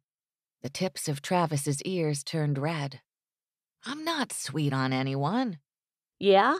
What about Jessica Harper? Pretty sure she's sweet on you." Clark grinned broadly. "Ain't she, Lee?" Then he took an enormous bite of his food. Lee raised both hands. "I don't know nothing." "I'd stay out of this one, too," Ruthie said, her eyes bright. "Make sure to give Mrs. Harper a howdy from me."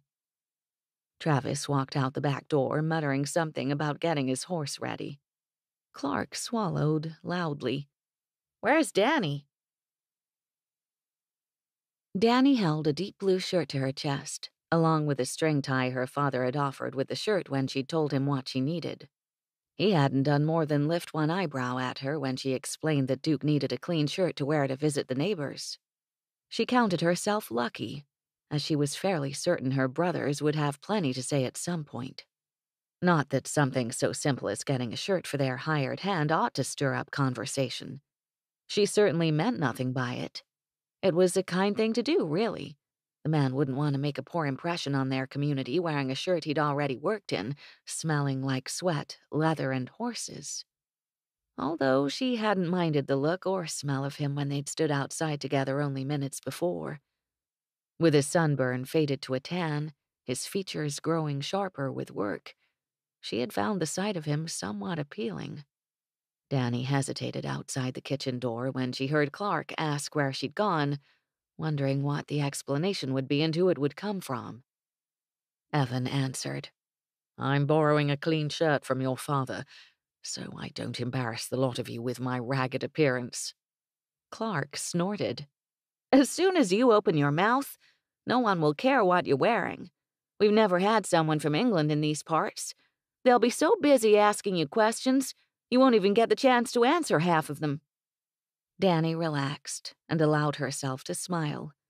She walked into the kitchen, folded shirt in hand. "Here you are, Duke. You can freshen up and meet us at the barn. You'll drive the wagon so Travis and Clark can ride." "Thank you, Miss Bolton."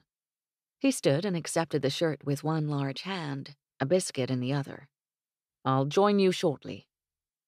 A quick stretch of his legs had him out the door, with just enough of a swing in his gait to make her blink. He'd walked so stiffly, held himself so properly the first time he had entered the house. Now he walked like a cowboy, but with some added grace. Clark tipped backward in his chair, a wide grin on his face. "Travis is gonna be mighty sore at Duke." Ruthie narrowed her eyes at the boy in a way that made him immediately bring all four legs of his chair to the ground. Only then did she nod her agreement. "I reckon he'll feel like he has to grow a bit more for attention." "What are you two on about?" Dannie put her hands on her hips. "You're not making a lick of sense." "It's a good thing you're not like most of the girls around here, Dannie." Clark stood and swept his hat from a peg by the door. Then he left the door to swing shut behind him. Dannie raised her eyebrows and turned to Ruthie and Lee. The boy had resumed reading the Bible in front of him while Ruthie wore a somewhat skeptical expression. "What is it?" Dannie dropped her fists from her hips. "Young lady, if you can't see that man's as handsome as a prince in a fairy tale, you ought to have your eyes checked." Lee snickered, then turned the sound into a cough. Dannie's cheeks warmed. "Even if that's true, what's that to do with Travis?" She tried to sound like she didn't care, but the way Ruthie smiled at her said Dannie wasn't that great of an actress. "All the females in the territory aged anywhere between the cradle and the grave are going to take notice of him. Even Travis's little Jessica Harper will take notice." A small twist in Dannie's gut made her wince. Ruthie had a point. She scooped up a basket from the countertop. Ruthie had filled it with jars of preserves to take to neighbors as presents. "I'll be back in a few hours. The boys will likely be out until the sun goes down. Ruthie nodded, her attention already back on her grandson. Have a good time. Dannie walked out with her head high and the basket tucked close. Ruthie didn't visit the neighbors often. Mrs. Perkins had always come with them in the past. Before her father got sick, he'd come too, riding in the wagon with Dannie and the housekeeper. He'd not gone visiting since Mrs. Perkins left, even after recovering from his illness. The wagon waited in the dusty yard, with Duke working to hitch the mules. Travis helped, his own horse already saddled and at the ready. Clark had to be in the barn seeing to his mount. Duke's hat bobbed up and down on the other side of where Dannie stood. She gulped and averted her eyes, going to the back of the wagon instead. She slid her basket into the wagon bed. The boys had added a crate of Abram's carvings to give out, with everything from a little wooden dog to a set of square blocks stacked inside. Abram gave away toys every few months, which usually led to their neighbors paying him to create more for their family or friends as gifts. His skills with carpentry tools had always come in handy, but since the droughts, he hadn't worked on larger projects much. She'd asked him about it only a month ago. His answer had put another crack in her heart. People don't have the money or interest in new tables and chairs when they're just trying to make ends meet. Shaking herself free of the memory, Dannie went around to climb into the buckboard. She put a hand to the seat and put one foot on the wagon's hub, ready to haul herself up, when a pair of hands took hold around her waist. The Englishman's voice, low and nothing more than polite, accompanied his touch. Allow me, Miss Bolton. He assisted Dannie easily into the wagon, with her doing little besides making certain she landed in the right place. She moved all the way over to allow him room to swing up beside her. Then she looked down, catching sight of him all cleaned up, in the blue shirt that made the green in his eyes stand out. He had his black coat over one arm, and he shrugged into it before coming to sit beside her. He looked like he was taking her to church, or on a formal visit rather than just coming along for the ride. He slanted a glance at her from below the brim of his hat, and one corner of his mouth turned upward. You all right, Dannie? For that brief moment, Evan Rounsevell sounded a little less British and a little more American than usual. When her mouth went dry, she blamed the arid desert air. Perfectly well, thank you. She turned to face forward. Let's be on our way. The boys rode through the adobe corridor, and the buckboard wagon followed behind. Dannie folded her hands tightly in her lap and kept her spine straight as a lightning rod. Whatever had come over her that morning? Deciding to take her father's advice, trying to act with a little kindness, shouldn't have turned her into a fool. Certainly, she had thought Evan Rounsevell handsome the first time she had laid eyes on him, but she hadn't had time for a fine-feathered peacock. She still didn't, even if he'd proven there was more to him than his fancy way of talking and his stories about the Queen. He was just a man, like any other, and men were at best a distraction and at worst no good thieves. Someday, there might be a man for Dannie, but he'd be a man with as much love in his heart for ranching and the wide-open ranges and skies as she held in her own. Not a man who intended to go on his way after a cattle drive. Duke's steady voice spoke over the sound of horse hooves clopping against the dirt. You've grown quiet, Dannie. Sorry, just thinking. She let out a sigh. He wasn't flirting, wasn't trying to be a distraction. The poor man had no idea what went through her mind, and he'd be shocked if he knew about the tangent her thoughts had taken her on. Are you glad to get off the ranch for a while? The abrupt introduction of the new topic didn't seem to worry him at all. He gave an easy shrug. As I haven't been on your ranch long, I cannot say I've grown weary of it already. I will say that I'm interested in meeting more of your neighbors. This isn't an easy way of life. I should like to know how people find themselves drawn to it. Maybe it's just nice to have a choice. In England, don't most people just take up their father's trades if they aren't born into titles or wealth? Dannie watched her brothers ahead as they passed beneath the sign marking their father's property. My father's father, I never met him. Owned a blacksmith shop in Texas. He had 3 sons. The oldest went back east as an accountant. The second son went north to open a restaurant in Chicago, and my dad joined the army for the war between the states. Did that upset your grandfather? He guided the mules to follow after the boys down the hard-packed dirt that made up their road. They went towards Sonoyta, a loose collection of buildings that didn't even merit a place on the map. They weren't headed to the tiny town, but would stop instead at 3 houses along the way. Dad said the only thing Granddad was upset about was Dad joining the army. The older 2 brothers left for good jobs, for careers, and to escape the war. The family lived in Texas, which joined the Confederacy, even though not everyone believed in it. Dad says his family didn't own any slaves, and he didn't actually know anyone who did since they lived in a little farm town. So when the recruiters came through, they didn't talk about the right to keep a slave. They talked about state rights versus federal rights. Dannie never much liked talking about that part of her family's history. Dad joined the Confederate Army. That's what upset his father. The quiet stretched between them, growing uncomfortable for Dannie. Without meaning to, she became defensive. A whole nation had been at war. People had made foolish choices, done things without knowing what it would mean for the history of their country. Dad says he was young and foolish. He fell into enemy hands shortly after signing up. As a prisoner of war, they apprenticed him to a farrier. Dad already had a lot of the skills growing up as a blacksmith's son. After a while, they let him join the Union Army. But it was toward the end. He joined the cavalry to come west.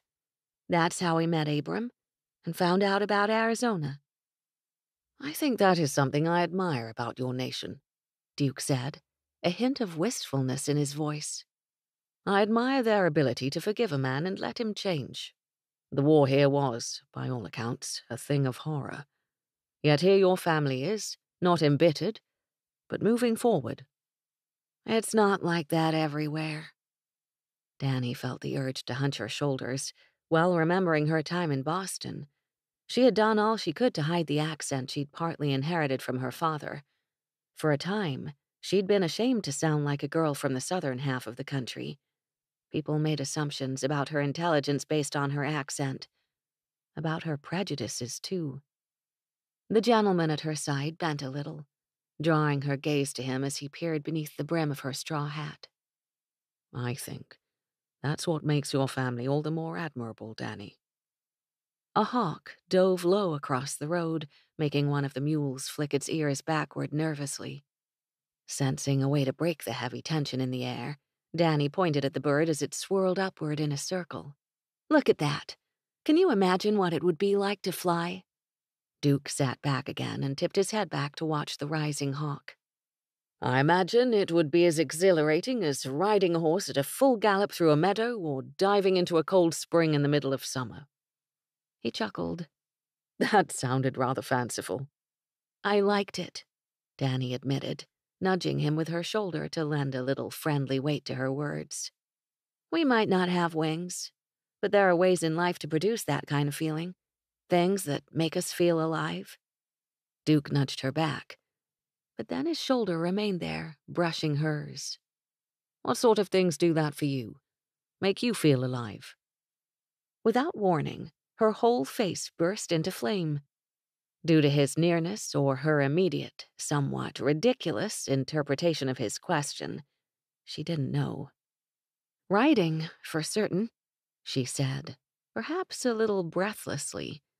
But her thoughts had produced a different answer, one she had to keep to herself. Dancing with a man I fancy? Kissing him beneath the moon? Not that she had ever kissed anyone beneath the moon, not even David. He'd stolen a few kisses here and there, but never beneath the stars. Why then could she imagine what it would be like to stand on her toes and kiss the man beside her, the full moon hanging above them like a lantern? Travis looped back and drew even with them. Is it all right if we visit the Masons first? Dannie bobbed her head up and down in answer, not trusting herself to speak another word until she had control over her mind and its foolish, romantic imaginings. What was wrong with her? The ranch came first. She couldn't afford the distraction, in her head or otherwise, of a handsome Englishman who would be gone come winter, if not sooner. Off on another adventure, a place more interesting, or home again to England. He'd said it himself. He wasn't staying. He wasn't cut out for ranching long term. Even if he did wind up having love for it, he had plenty to call him back to England. Maybe that was her problem. Knowing he was leaving meant knowing when his place in her life would come to an end. That made him safer than a man who'd show up and disappear unexpectedly. She fully expected Evan to disappear, just like everyone else without roots in the Arizona dust. Chapter 10. Riding beside the lovely daughter of his employer, Evan thought that something in the air had shifted. During their conversation, for one long moment, a charge of electricity had built between them.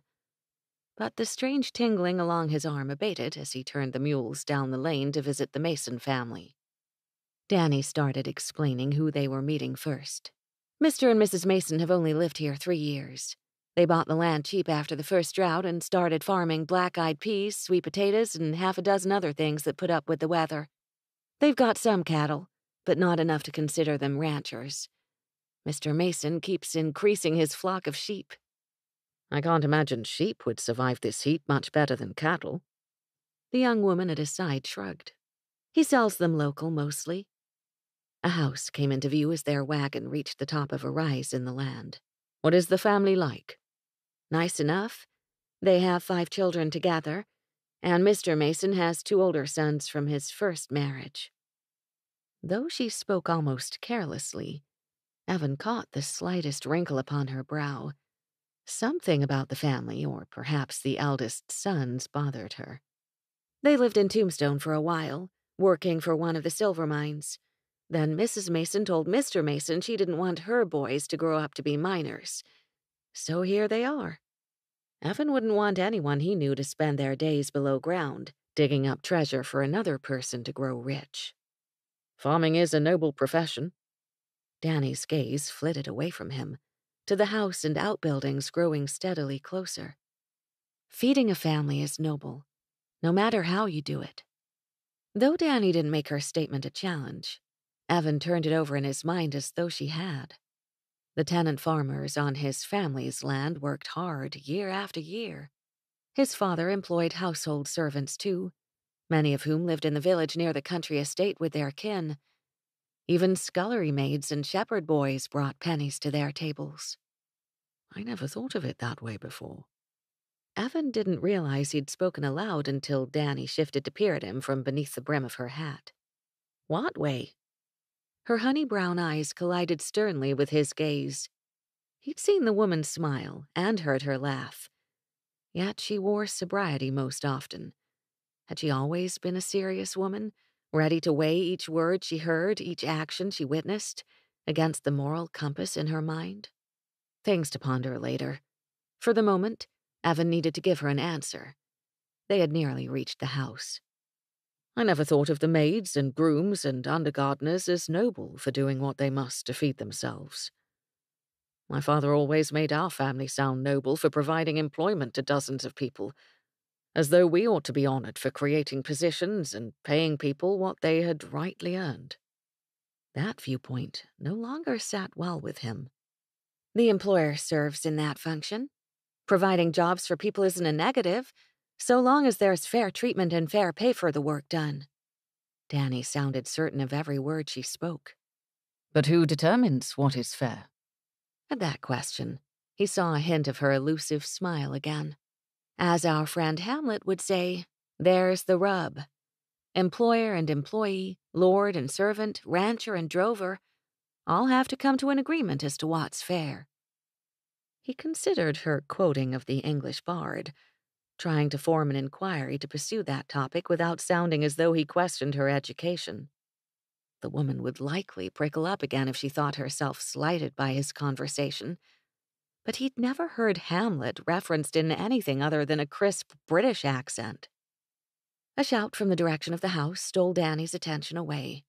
"Danny! I'm so glad you came to visit!" Danny waved chipperly at the salutation.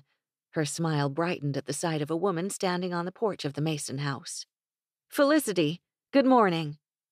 The house they approached was smaller than the Bolton ranch house, only one story, with a porch wrapping around its side. It was the only structure made of wood. An adobe barn and other outbuildings stood behind it. The woman's shout drew others out of the house, and a couple of young children came around the corner of the porch. When Evan stopped the buckboard before the porch steps, a small crowd had gathered to greet the visitors. Danny turned to lower herself from the wagon. Without thinking, Evan held his hand out to her. She looked up at him, brown eyes flashing with an emotion he couldn't name, but she accepted his hand and the strength of his arm as she stepped backward to the ground. He climbed down on the same side, then went to check the mules. Travis and Clark had dismounted and handed off the reins of their horses to two boys.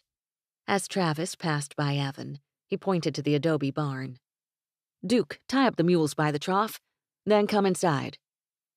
It was the first time the young man had treated Evan as a hired hand rather than an equal, giving orders as he did. When Evan raised his eyebrows, Travis slowed his step and winced. "If that's all right." Though inwardly he chafed at the younger man's ability to command him, Evan forced a smile and a quick nod. "As you say, sir." How many times had Evan heard such a phrase spoken to him, even as a boy, when he commanded his father's servants? The boy's cheeks flamed red, but he nodded tightly and went on into the house, following the family inside. Evan's stomach soured, the boy's humiliation increasing his own. Travis hadn't done anything wrong, not really. Evan was a hired hand under the employment of the boy's father. In the natural order of things, Travis had every right to order him around. And it hadn't been an order in the strictest sense of the word. Perhaps the weeks of constantly receiving orders had stretched his patience. Frosty, Ed, and Buck all had a greater right to it, given their experience and age. But a mere boy of 17 telling Evan what to do? The boys with the horses tied them up outside the barn near a trough, leaving a second for the mules. After securing the animals, Evan turned to see the two children staring up at him. They both had white blonde hair, blue eyes, and more freckles than he'd ever seen. "Who are you?" the taller of the two asked. Evan almost gave them his proper name, but remembered himself in time to substitute the cowboy pseudonym. "They call me Duke. What do they call you fine young fellows?" The boys exchanged a look. Then the shorter one wrinkled his nose up at Evan. "You sound different." He had to chuckle at that, the last of the tension slipping away from him. "Likely because I'm from England." A whole ocean and world away from where he stood. Things were different in America, in Arizona. He wasn't the son of a high-ranking nobleman here. He was just another cowboy. The freedom that thought brought eased the irritation he'd felt earlier. "You still haven't given me your names." The taller boy jerked a thumb toward his chest. "I'm Tom. This here is Pete." He clapped his hand on the younger boy's shoulder. "Want to come inside and meet everyone else, Mr. Duke?" "We have cookies," Pete added, eyes going wide. "With nuts and raisins." Realizing this must be an uncommon treat, Evan bowed as he would to a peer, purposefully seeking their amusement. "I should like nothing better. Please, lead the way, gentlemen." Exchanging grins, the boys scampered toward the house. Evan had to lengthen his stride to keep up with them. They were good enough to wait at the door, the taller boy holding it open for Evan. He entered a small corridor, with doors on either side, the corridor stretching to the back of the house with another door in sight. The boys opened one of the doors on the right, and Evan followed them into what must count as a parlor in that particular house. The room full of people quieted when he appeared. Chairs, wooden stools, and a sofa were all occupied, as well as the stones of the hearth. A table in the center of everything held a pitcher of lemonade, glasses and mugs, and plates of cookies. An open doorway at the back of the room led to the kitchen, given what he could see above the heads of Dannie and the young woman who had greeted her from the porch. For a moment he stood, the awkwardness of silence stealing his wits. But then he made eye contact with Dannie, and she jolted forward to stand beside him. "Mr. Mason, Mrs. Mason, may I present our new hand, Mr. Evan Rounsevell. He is lately arrived from England." The formal introduction loosened the tight knot growing in his midsection, and he gave Dannie a brief, grateful smile before he swept his hat off and bowed to the room. "It is my great pleasure to be in your home today, Mrs. Mason." The words flowed naturally from his tongue, and they seemed to break the spell. The Mason family began speaking, most at the same moment. "Oh, what fine manners!" Mrs. Mason said, approaching him with a glass of the lemonade. "I can see why your brothers call him Duke." Mr. Mason chuckled and stepped forward with an outstretched hand. Evan accepted the lemonade with his left hand at the same moment Mason gripped his right in a firm handshake. Dannie's friend appeared at his side, her eyes round as a wagon wheel. "What a lovely accent!" She batted her eyelashes at him prettily. "And you came all the way from England? How adventurous of you!"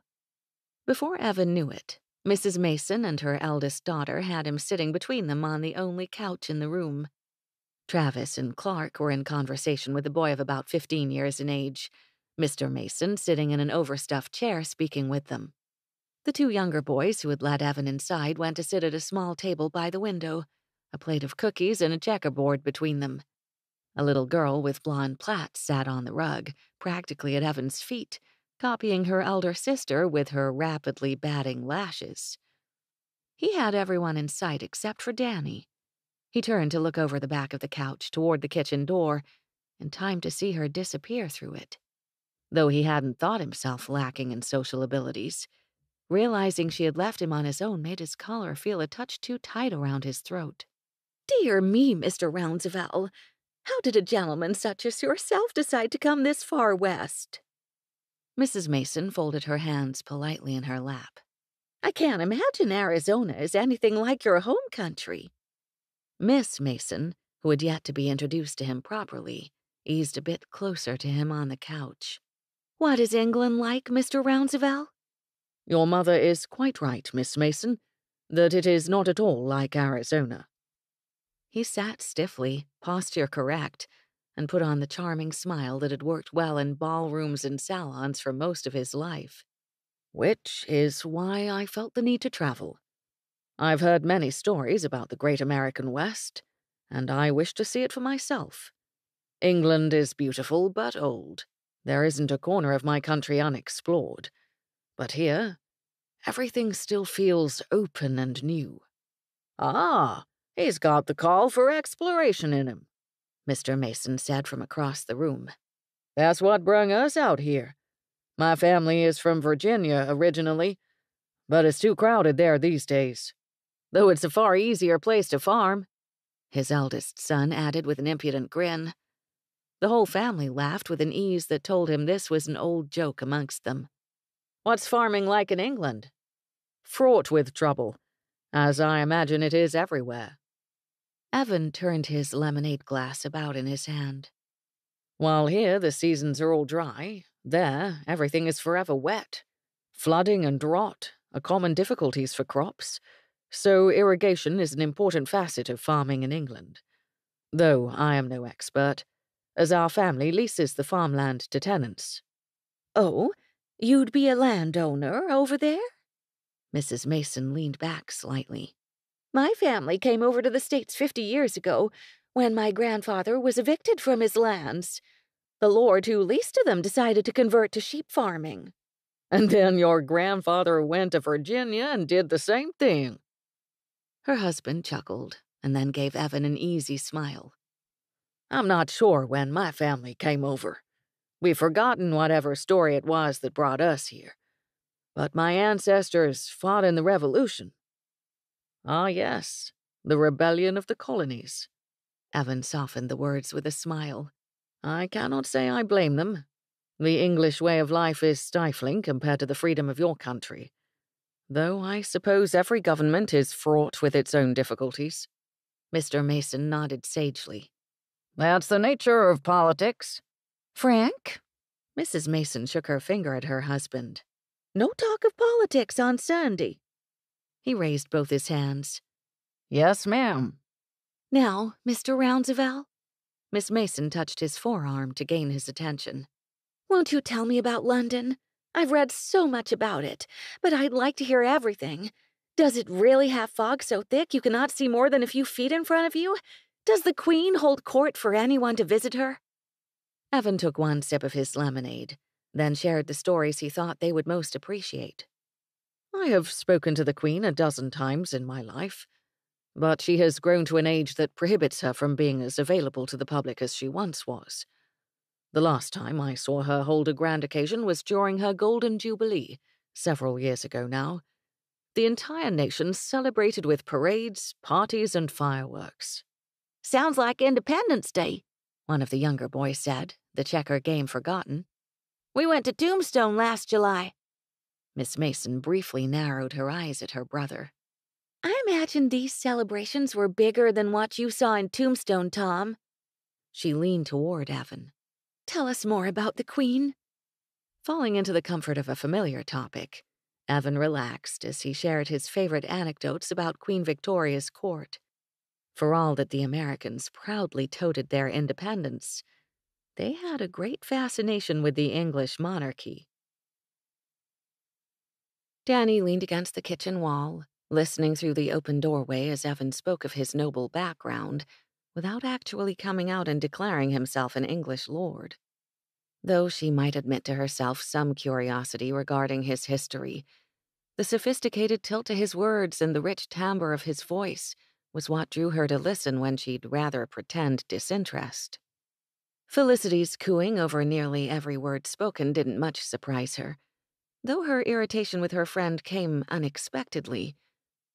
Felicity was barely 18, 2 years younger than Dannie, and far less experienced with the world outside of her family farm.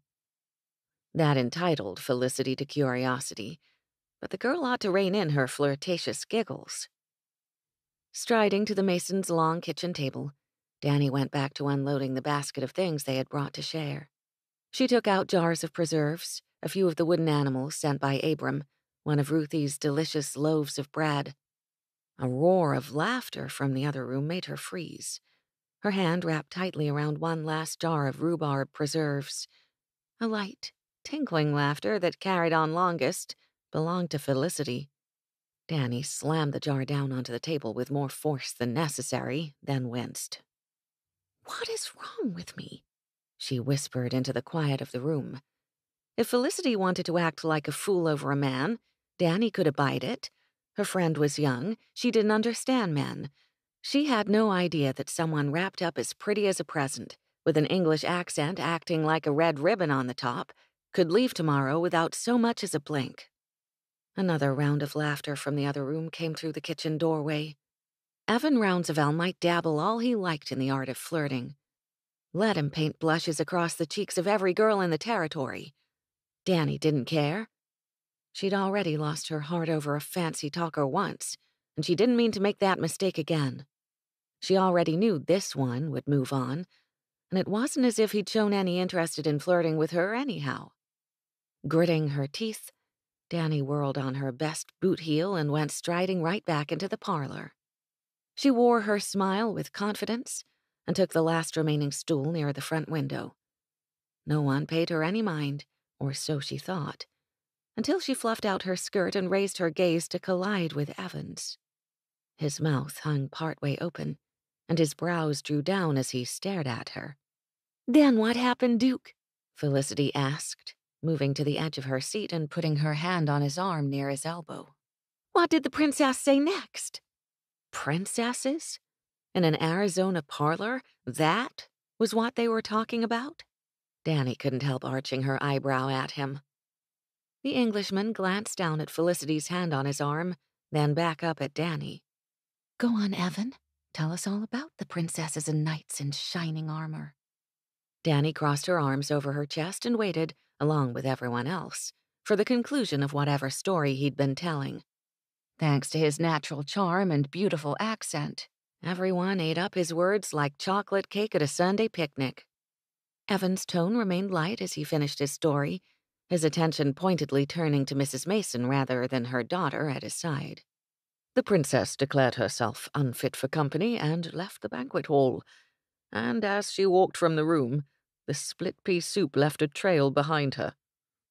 The people surrounding him laughed again, and Mrs. Mason wiped away a tear when she had finished. The poor woman! I dare say we've all had something like that happen at least once in our lives, princess or not. His smile tightened, and Dannie caught his quick glance in her direction. Perhaps he remembered her objections to his nobility-laced anecdotes? He abruptly stood, Felicity's hand falling back into her lap, and he walked to the mantel to examine the rifle hanging above it. We are far from England, Mrs. Mason, and I am a stranger here. Won't you tell me what it is your friends and neighbors do for entertainment? Everyone turned with him toward the family matriarch. She appeared surprised at the change in topic and attention. Mrs. Mason looked helplessly at her daughter. Tell him about the dance, Mama. Felicity tossed her head, letting her blonde ringlets fall back over her shoulder. Do you dance, Mr. Rounsevell? On rare occasions, Miss Mason. Mrs. Mason clapped her hands happily. Wonderful! We have an opportunity for that coming this very week. Everyone is invited. Frank even sent word to his 2 oldest boys to come and join us. They don't meet nearly enough nice young people in Bisbee, you understand. The whole town minds from dawn until dusk. Perhaps sensing her mother was about to lose the most important part of the conversation in family details, Felicity leaped into it.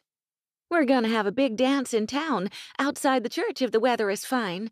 We'll have hanging lanterns, lots of food, and wonderful music. Will you come?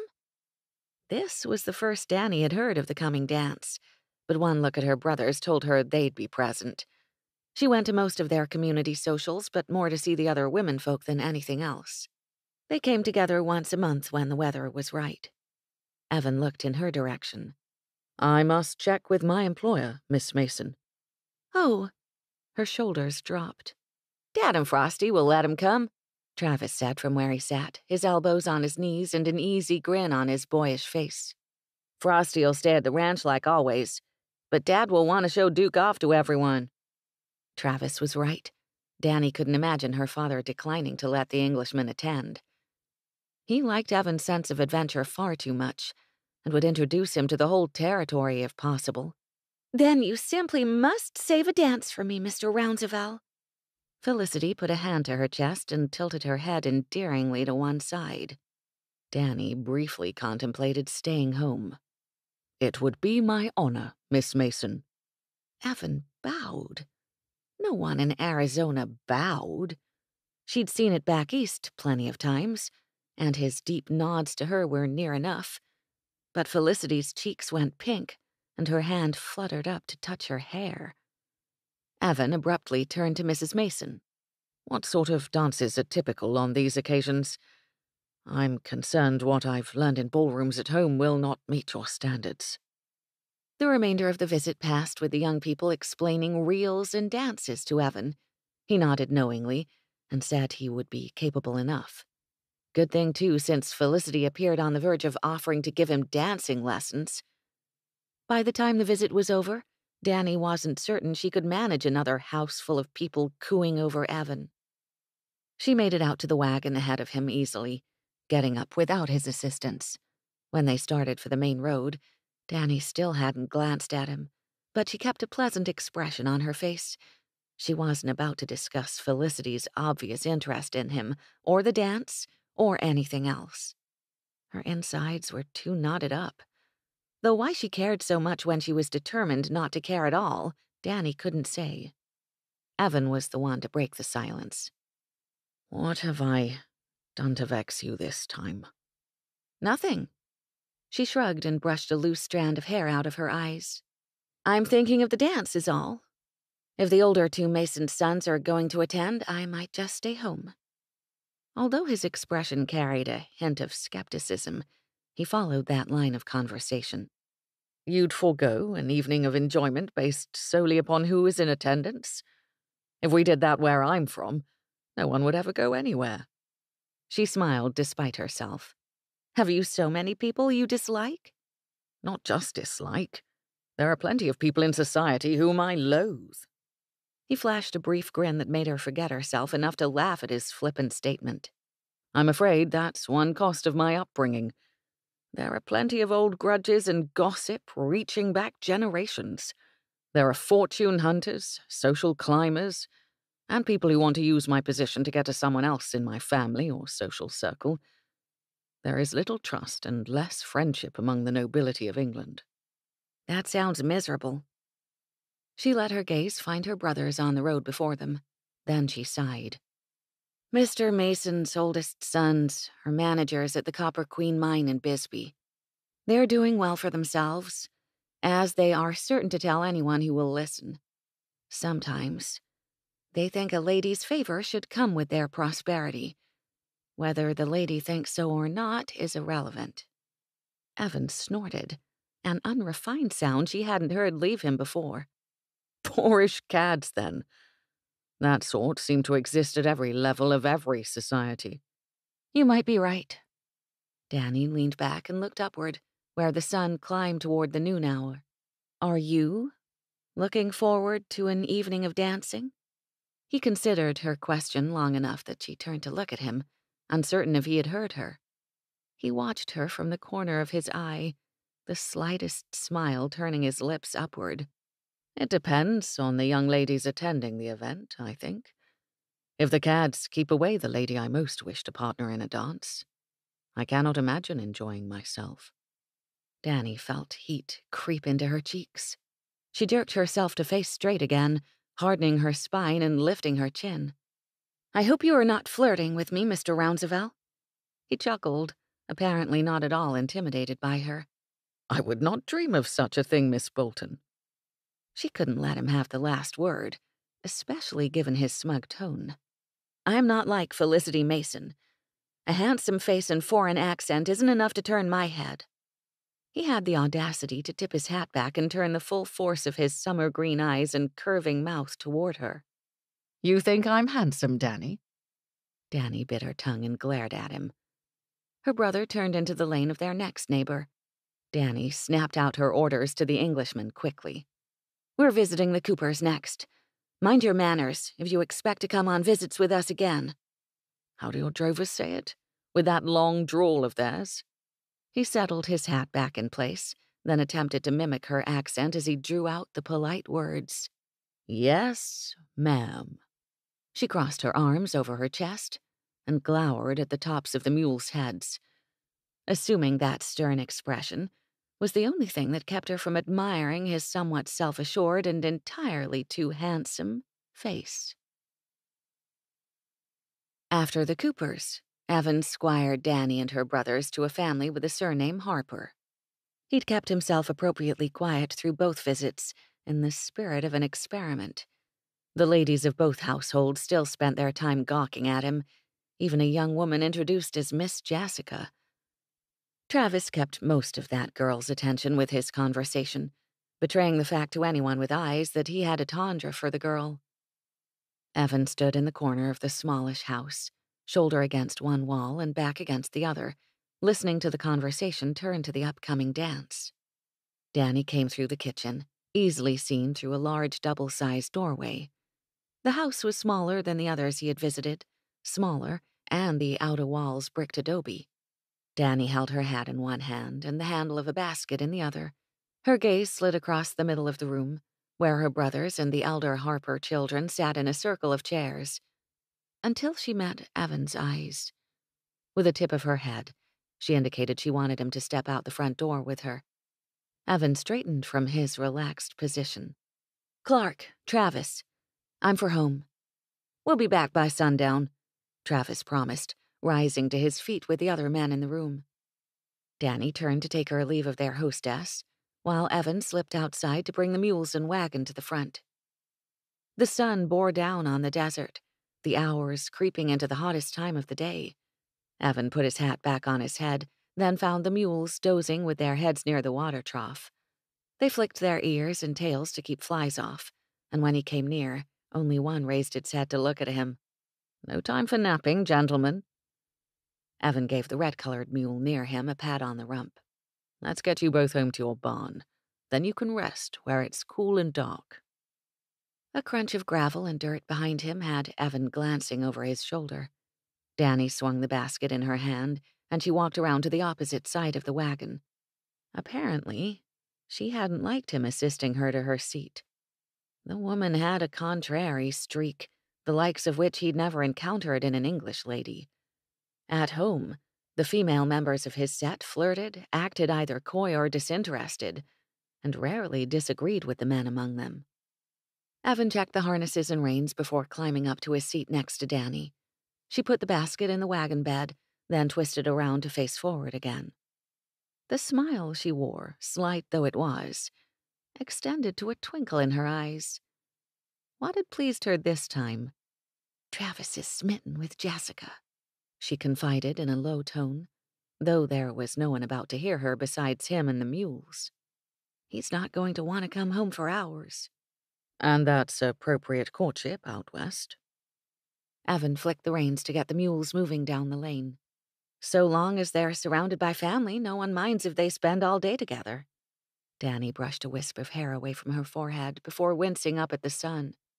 "It's not like England, or even the eastern states, out here in the middle of nowhere. We're lucky to see our neighbors once every week or two. When I was younger, it wasn't even as often as that. We're working too hard and live too far apart. I imagine you could pay a call to a lady multiple times a week with little trouble where you're from." It is expected, sometimes. If I were to attend a ball, for example, I would call upon or send flowers to every lady I danced with nearly the very next day. Evan wrinkled his nose as the heavy scents of hothouse flowers drifted into his memory. Not only would I be exhausted from dancing near to dawn, but I would then have to remember who I owed what sort of visit or risk the wrath of society matriarchs. She made that unique sound, a sort of light snort which signaled her disapproval before passing her usual judgment. "That sounds like an awful waste of time, but I suppose people of your class don't have much else to keep them busy." People of my... You know, Dannie, you sound quite prejudiced against my class. He leaned away from her to better take in the disdainful wrinkle of her nose. What have we ever done to deserve your censure? Her lips parted as her eyes widened, but it took a moment for her to speak. She obviously hadn't expected the challenge in his words. "I've been unkind again." The realization seemed to trouble her, but her expression became contemplative rather than apologetic. Stubborn woman. I must confess myself often befuddled by your remarks, Miss Bolton. Her honey-brown eyes flicked in his direction. "Befuddled?" Quite.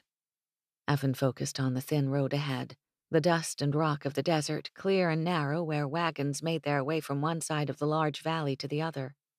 You have your moments of being, as you say, unkind. Yet I sense much more to your character. "Really?" She drew out the single word with a large dose of skepticism. "You barely know me. Perhaps I'm just as mean-spirited as a rattlesnake with a toothache." Evan didn't bother to fight back his smile. That is precisely the sort of thing I've alluded to.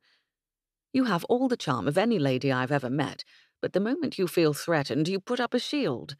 Whether it is constructed of charming colloquialisms or your disapproving frowns, you hold it between yourself and the world just the same. For several moments she made not a sound, and when Evan dared to glance at the woman, he saw a storm cloud growing in her eyes. She crossed her arms over her chest. "Charming colloquialisms?" As I said. Evan swung his attention back to the road, though the mules seemed well aware they were making for their stable full of oats and hay, given the liveliness of their steps. You express yourself colorfully when you are distressed, or feeling hostile. The spring beneath the buckboard bench creaked as she shifted, scooting away from him while turning in his direction. With one arm still tight across her chest, she released the other in order to shake her finger at him. "You listen to me, Mr. High and Mighty English Lord. I'm not afraid of you, so I've got no reason to put up any shields, constructed of words or otherwise. If I have a thing to say, I say it. That's a fault of its own, I'll admit, and I'm trying to be better about minding my tongue. But if you think for 1 minute that I treat you any differently than any other greenhorn sticking his nose in my business, you're wrong. Evan raised his eyebrows, not giving her the satisfaction of an immediate response. She bristled up even more. I'm not the one who crossed half the world to show up where I wasn't wanted, or needed. Though why you choose to kick up your heels in the desert, I don't know. You could ask. Evan's voice was soft. Contrasting her brittleness and extending an olive branch, he felt certain she would slap away with more barbed words.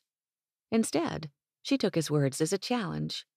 Fine, then. I'm asking. Why are you in Arizona territory? And don't give me that story about Buffalo Bill or the penny dreadfuls you read in England. She faced forward again, shoulders drawn up and arms folded tight. Evan measured his words carefully before speaking, sifting out the truthful parts he'd rather not share with anyone, from the sincere desires that had brought him across an ocean and into the desert. Dannie didn't deserve to know his reasons. Yet if she did, he'd welcome her pretty smiles in place of her suspicious frowns. Given what her brother had said of her past, of Dannie being hurt by a man full of charming words and little else, Evan had some sympathy for her suspicions. Those were part of the reason. I can't take them out of the equation altogether. Evan let his wrists rest against his thighs, the reins loose in his gloved hands. And though you've not asked your question with sincerity, I'll do my best to answer with such.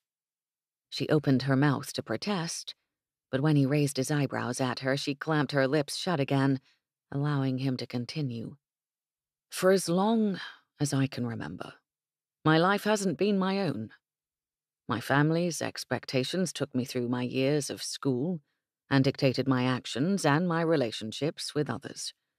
Yet, as a second son, with a healthy older brother and nephew now between me and my father's title, I'm superfluous. There is nothing for me in England, nothing that is really mine save a small inheritance. There is no land, no house waiting, and it is unacceptable for me to dabble in business ventures given my lineage. As much as you might scoff at that, it is the way things are in England, the way they always have been. I'm as trapped by my father's title as a sailor pressed into service. His throat went dry from the road's dust, making his next words come out more gruffly than he meant them to.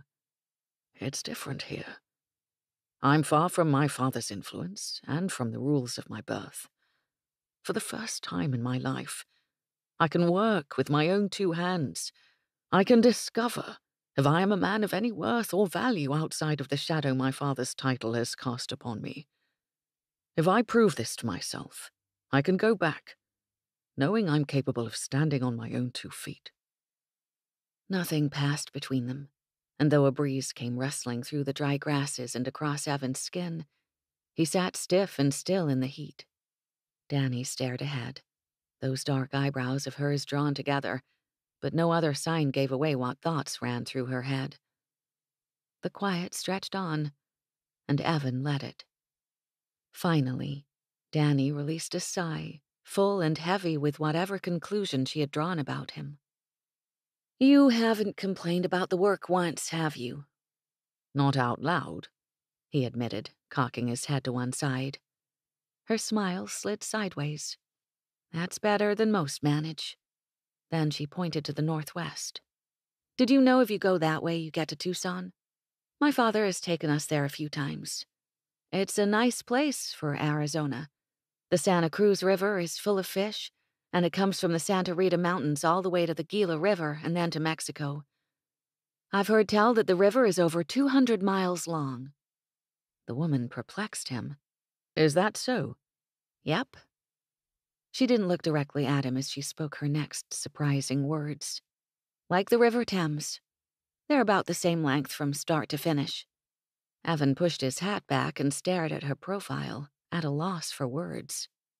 Dannie slid her gaze to his and gave him an innocent quirk of the lips. My dad has an encyclopedia. I've been doing a bit of reading since you arrived. A laugh startled him as it escaped his lungs. Ought I to be flattered or terrified of you? She shrugged. I thought you should know. I'm not prejudiced against you, Evan Rounsevell, or Duke, or whatever you want to be called. I'm just careful. Because there was a time when I wasn't. When I took every word a man said as truth. She shifted in her seat again, stretching her legs out a little more before her and leaning against the single board back of the bench. Her eyes took on a faraway look. I hope you'll be patient with me. I don't trust easily, or all at once. Evan didn't say another word, nor did she, the rest of the way back to the ranch. Chapter 11. It was 4 days after the somewhat uncomfortable Sunday ride that Dannie couldn't find Fable on or under the porch. With evening coming on, turning the sky from blue to purple and then to black, Dannie went to the barn. It didn't matter how cozy a spot she made for the beautiful shepherd dog. Fable liked to do things her own way. Maybe that was why the two of them got on so well, despite the fact that Fable was a working dog and not a pet.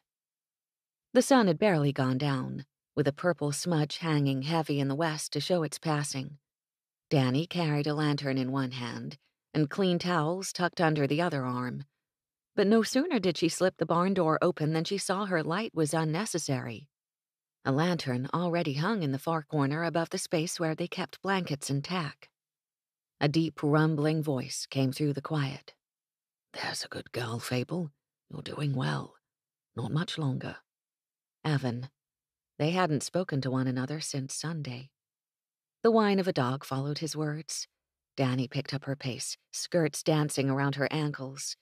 Gus sat under a wagon, his eyes watchful, and his presence steady and patient.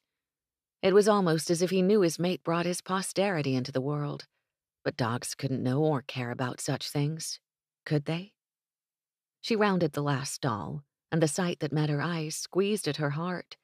Fable had made a bed out of straw and horse blankets, and she already had 2 little balls of fur tucked against her side while she licked a third puppy clean. And stretched out near her, propped up on his elbows and facing the dog, was the Englishman.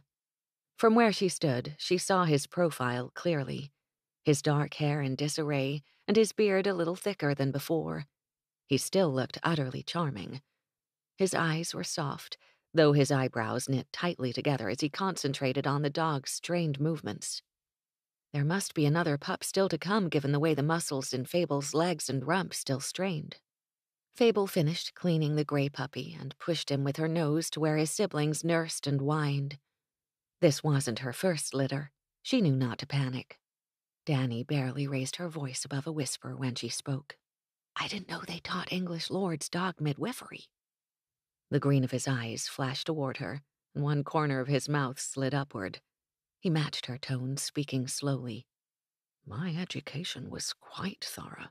I learned Latin, Greek, and dog nursing. Then he winked at her. I think we have at least one left. Fable strained again, lifting her head before nosing at her hind quarters. Evan touched the dog's head gently, while his other hand helped guide the puppy out into the light. This one was black everywhere except its little snout. He gave the puppy to Fable for her examination and attention, then moved backward until he pushed himself up to his knees. Dannie came forward and knelt beside him, handing him one of the clean towels.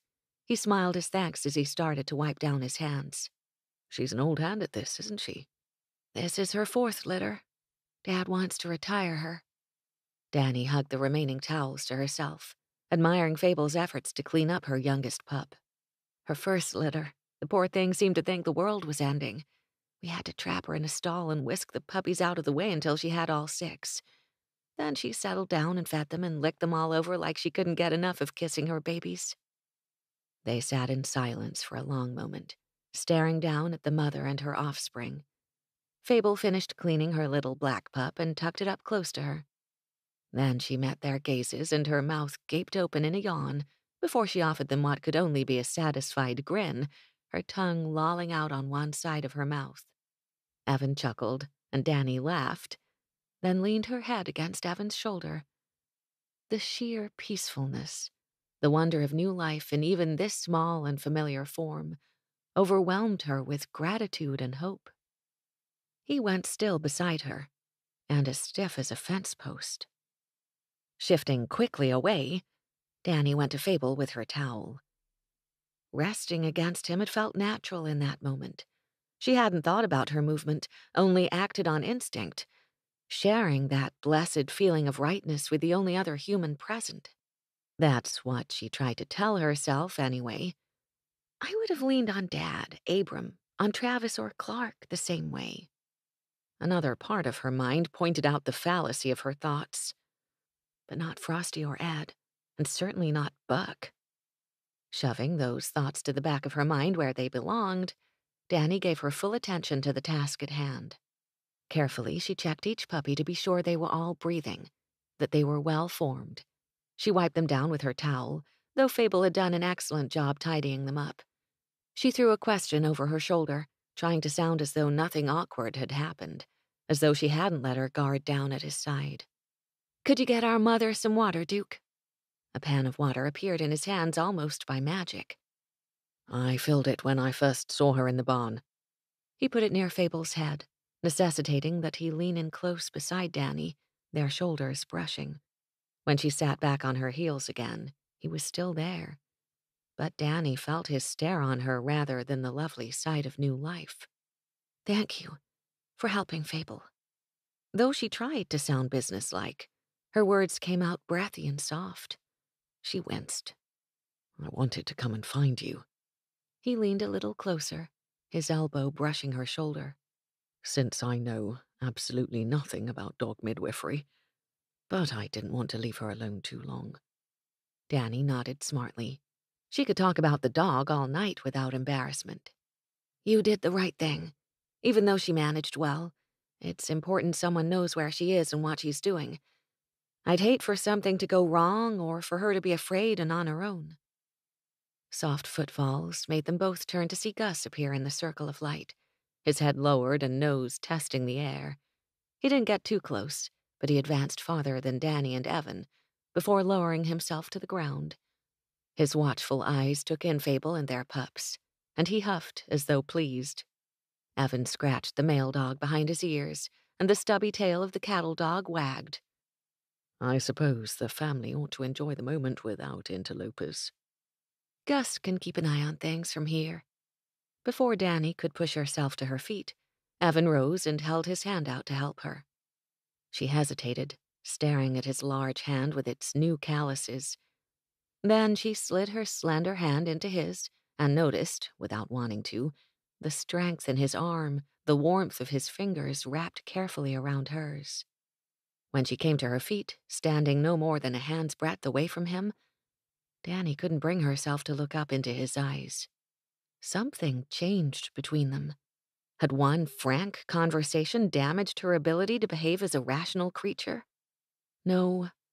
If she were honest with herself, things had shifted before the ride home on Sunday, before she had even seen Evan in the deep blue shirt that made him look like he belonged on the open range. She didn't know when the change had started, or even if it had finished yet. When Dannie was a little girl, she went walking along the edge of a canyon with her father. She thought she stood far enough back from the edge to be safe, but then she had taken a step onto what she believed was solid ground, only to feel it give beneath her. Back then, Dannie had jumped away at nearly the same moment the ground crumbled and fell, sliding down the canyon walls to hit the stream below. Dannie. Evan's voice was low and magnetic. It nearly pulled her gaze up to his. She had that sensation from the canyon again now, in the quiet of the barn, with Evan standing so close she could feel the warmth of his breath stirring her hair. The ground was shifting beneath her, beneath them, and if she didn't jump away now, she'd wind up falling, and falling hard. Then she'd be swept away by forces she couldn't control, getting hurt in the process. Dannie stepped back as far as she could in one quick movement, Then she smiled up at Evan, forcing cheerfulness into her words. I'm glad you were here, Duke. I hope you rest well tonight. Good evening. She had the absurd thought that she ought to curtsy before taking her leave, but instead she just ducked her head and hurried around him, forgetting her lantern and the unused towels. Forgetting everything in her need to get away from him. Evan watched Dannie practically run from the barn, and the warmth that had built in his chest as they stood together vanished completely. In its place was a cold, hard slab of rock that made him ache. He rubbed at the spot just below his collarbone. Somehow, the rancher's daughter had wounded him, left him feeling tired and homesick. Homesick? Evan shook his head at the notion and went out to the paddock to find his horse. The big black fellow hadn't seen nearly enough time outside of the homestead. Evan needed to change that. He needed to get away from the house, from the barns and outbuildings, and do something. Something other than drive a mule-pulled buckboard. He'd thought that he and Dannie had come to an understanding of some sort, that they'd agreed to be friends, or that he had at least risen somewhat in her esteem. But she'd avoided him since their Sunday wagon ride. Frustration welled up in him as he leaned over the fence, watching his horse snuffle and sleep. The creature, full of fire and energy, was nothing more than a dark shadow in the night, wasting his time instead of fulfilling the promise of adventure that Evan had felt when he'd purchased the gelding. What am I even doing here? Evan whispered into the night. The temperature fell as the earth beneath him released all the heat it had soaked up during the sunlit hours. Before long, it would be almost cold. That was the nature of a desert, Evan knew. Some days it felt as though the ranch existed inside an oven, but then night came on as frigid as the ice house on his father's estate. Dannie reminded him of the desert. She went from warm and soft, her head upon his shoulder in the barn, to cold and aloof as though they were nothing to each other. Which is true. Evan rubbed at his eyes. We're not even friends. Not really. When I leave, I doubt she'll ever think of me again. The truth of that thought increased the ache in his chest, which was ridiculousness itself. The acquaintance of one woman ought not to have such an effect upon him. He didn't want to be anything special to Dannie Bolton. In the adventures of his life, she was nothing more than a footnote, a paragraph, perhaps. When he told the story of his venture into the great American West, he would only speak of her as the rancher's daughter who hadn't wanted him, hadn't trusted him, to work as a hired hand. In his tale, the triumphant moment would come when he proved himself to Mr. Bolton, collected his pay, and went on to another of the famous places he wanted to see before returning home to England. He would see more before he locked himself into his familial duties, like the Grand Canyon, or the Great Salt Lake of Utah, the Rocky Mountains in Colorado, the goldfields of California. Perhaps he would travel all the way to the Pacific coast, then down to Mexico itself. Once he had the money from his work and the cattle drive behind him. He didn't need Dannie's friendship, esteem, or regard. Even if there had been that moment when her head touched his shoulder and all he'd wanted to do was wrap her in his arms and hold her close.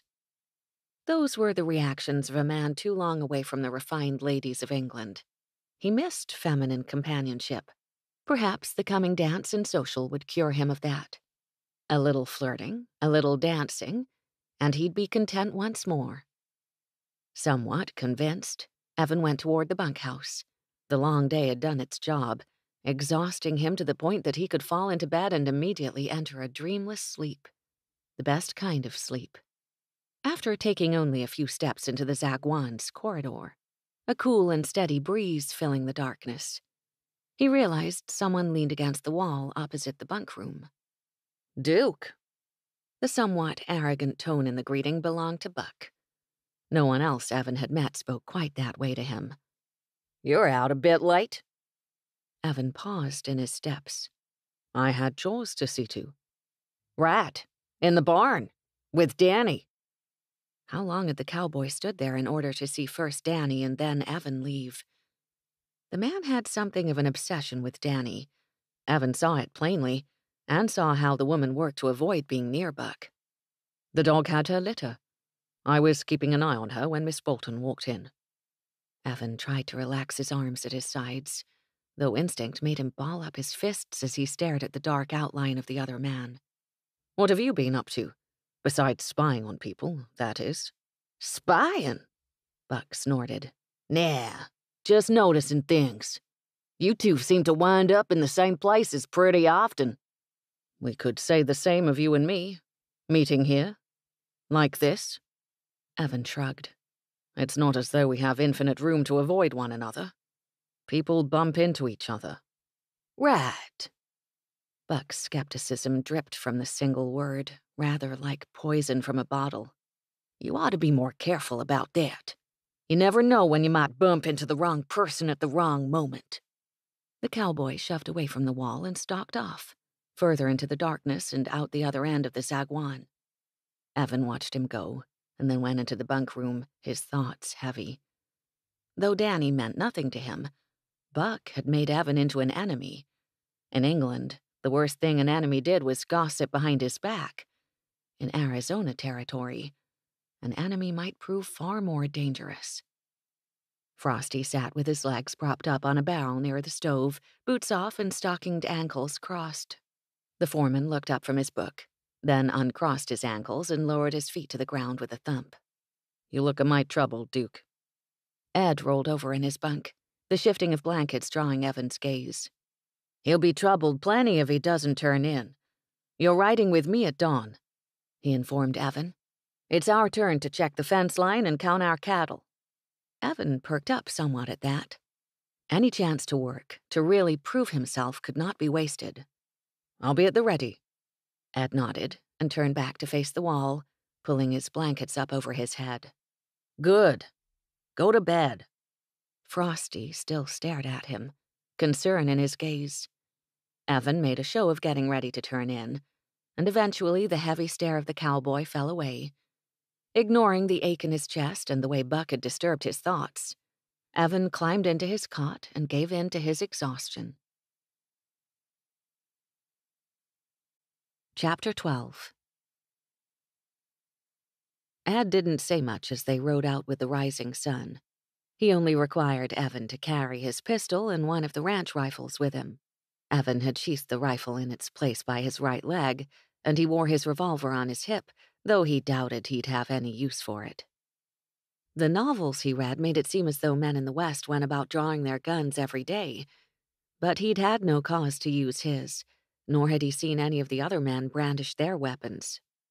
Despite the lack of trees, the morning was full of birdsong. Small, yellow-feathered creatures flitted from one scrubby bush to another, and the grass danced with the sound of insects.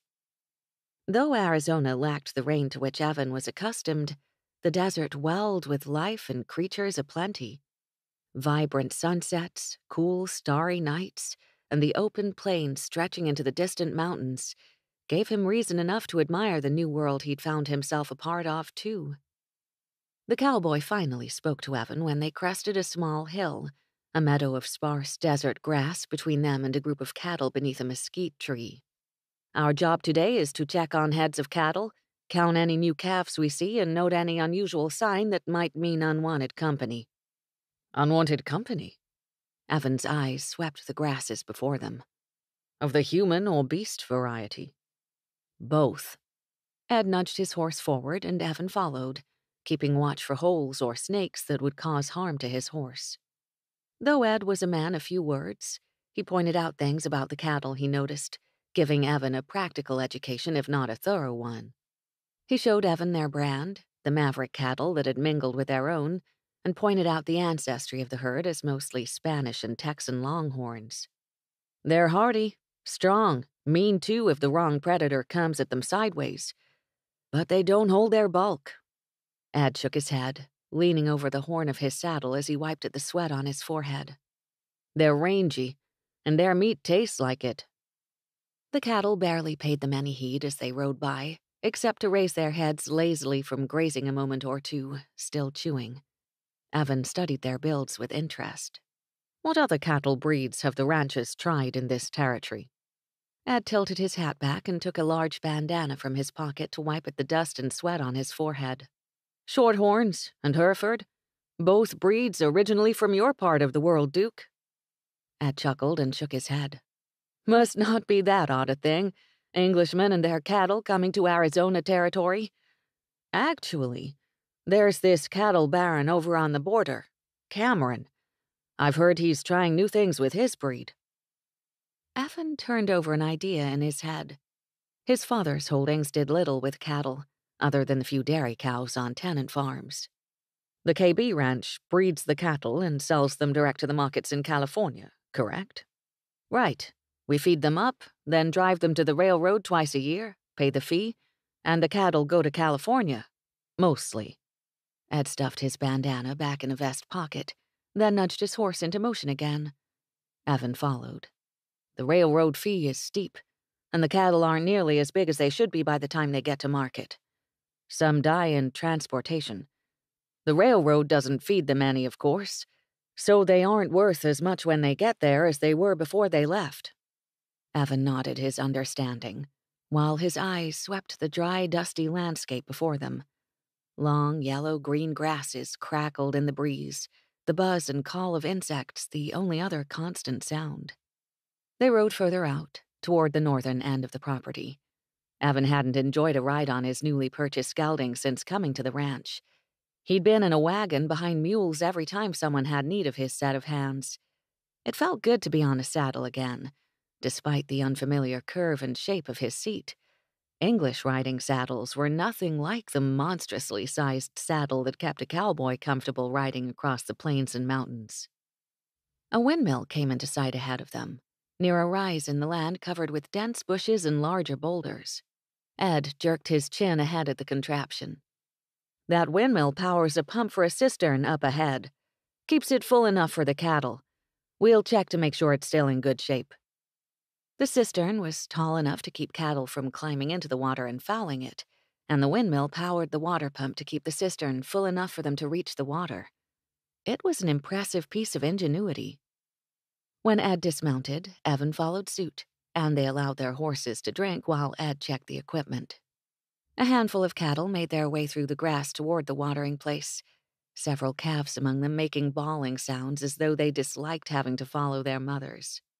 The normally quiet cowboy started talking as he walked around the windmill's base, shaking at the struts on which it stood. King hired a geologist some time back, asked him to find where the water came from. Turns out we've got a bit of an underground pond, an aquifer. At the eastern end of King's property, there's a bit of a swampy patch of land where the water is closer to the surface. It's what kept the ranch from folding during the drought. That sounds most fortunate for Mr. Bolton. Evan looked up at the spinning metal blades of the windmill and noted a hawk in the sky circling lazily above them, likely hoping to find a rabbit or quail for a meal. Evan's horse snorted nervously, pulling Evan's attention back to the animal. The gelding backed away from the water, the whites of his eyes showing, his nostrils flaring. Ed's horse jerked its head up too and swung it to one side, then the other, nose in the air. The cattle stopped where they were, heads swinging from side to side, though after a moment, they kept moving to the water. Whatever had bothered the horses hadn't had the same effect on the cattle. Ed knelt, muttering to himself as he tugged at a rope that dropped into the covered part of the ground. This is how we measure the water, to make sure the well hasn't dried out. The horse's sudden change in demeanor gave Evan pause. He approached his animal, putting a hand to the beast's neck and looking out over the water tank to the long, dry grass between the water and the oncoming cows and calves. Has something frightened you? He kept his voice low, attempting to soothe the animal's agitation. His horse flicked its ears forward and back as though uncertain. The muscles on its flank bunched up tight beneath his hand. Ed? Evan drew his rifle slowly, though his pulse increased to several times its usual speed. Anything could have alarmed the animals, but given the number of times he'd been warned about everything from cougars to rustlers, he felt better with the weapon in his hands. Ed was studying a mark on the rope, likely making mental note of the measurement, when Evan stood beside him with his eyes on the brush. We need the rains to come. They're late this year. Ed frowned up at the blue sky. If the drought pattern keeps repeating, I'm not sure any amount of underground water can keep KB Ranch going. A twitch in the grass, the sharp call of a bird somewhere on the ground, made the hair on the back of Evan's neck stand up. He tucked the butt of the rifle into his shoulder and waited. Something wrong? Ed asked, slowly rising from his heels and undoing the leather hammer loop of his holster, readying the gun for a quick draw. Our animals seem to believe so. Evan waited and watched. The cattle were only yards away. Ed took a long look at the same grass where Evan stared. The wind's coming from that direction. They could have scented a skunk or an old rabbit carcass. The cows don't seem bothered, and they'd know if there was trouble. Perhaps. Evan relaxed his hold on the rifle, though the tension along his spine remained the same. Is the windmill in acceptable condition? Yep, we can move on. Ed turned and walked back around the tank to their mounts. Evan followed, when a flash of tawny fur leaped, snarling from the brush as the cattle passed. Evan reacted on instinct, tucking his rifle into his shoulder, sighting along the barrel, and squeezing the trigger. The rifle roared, the crack of his shot echoing across grass to the ridge, and the cougar fell. The cattle bawled terribly, twisting around and stampeding away, making more noise than Evan had ever heard a domestic animal make. The horses whinnied behind him, and Ed started swearing. Evan sighted down the rifle again, watching the now exposed cougar on the ground. It didn't move, but he waited another beat before beginning his approach. I've never been that close to an attacking puma, Ed muttered, his gun in hand as he came around the opposite side of the tank. He spared Evan a quick look. or seen a man take one down like that. When they stood over the dead animal, Evan lowered his weapon and released his breath. His knees momentarily weakened, and he took a single, staggering step backward. The beast was enormous, beautiful in its fierce size and shape.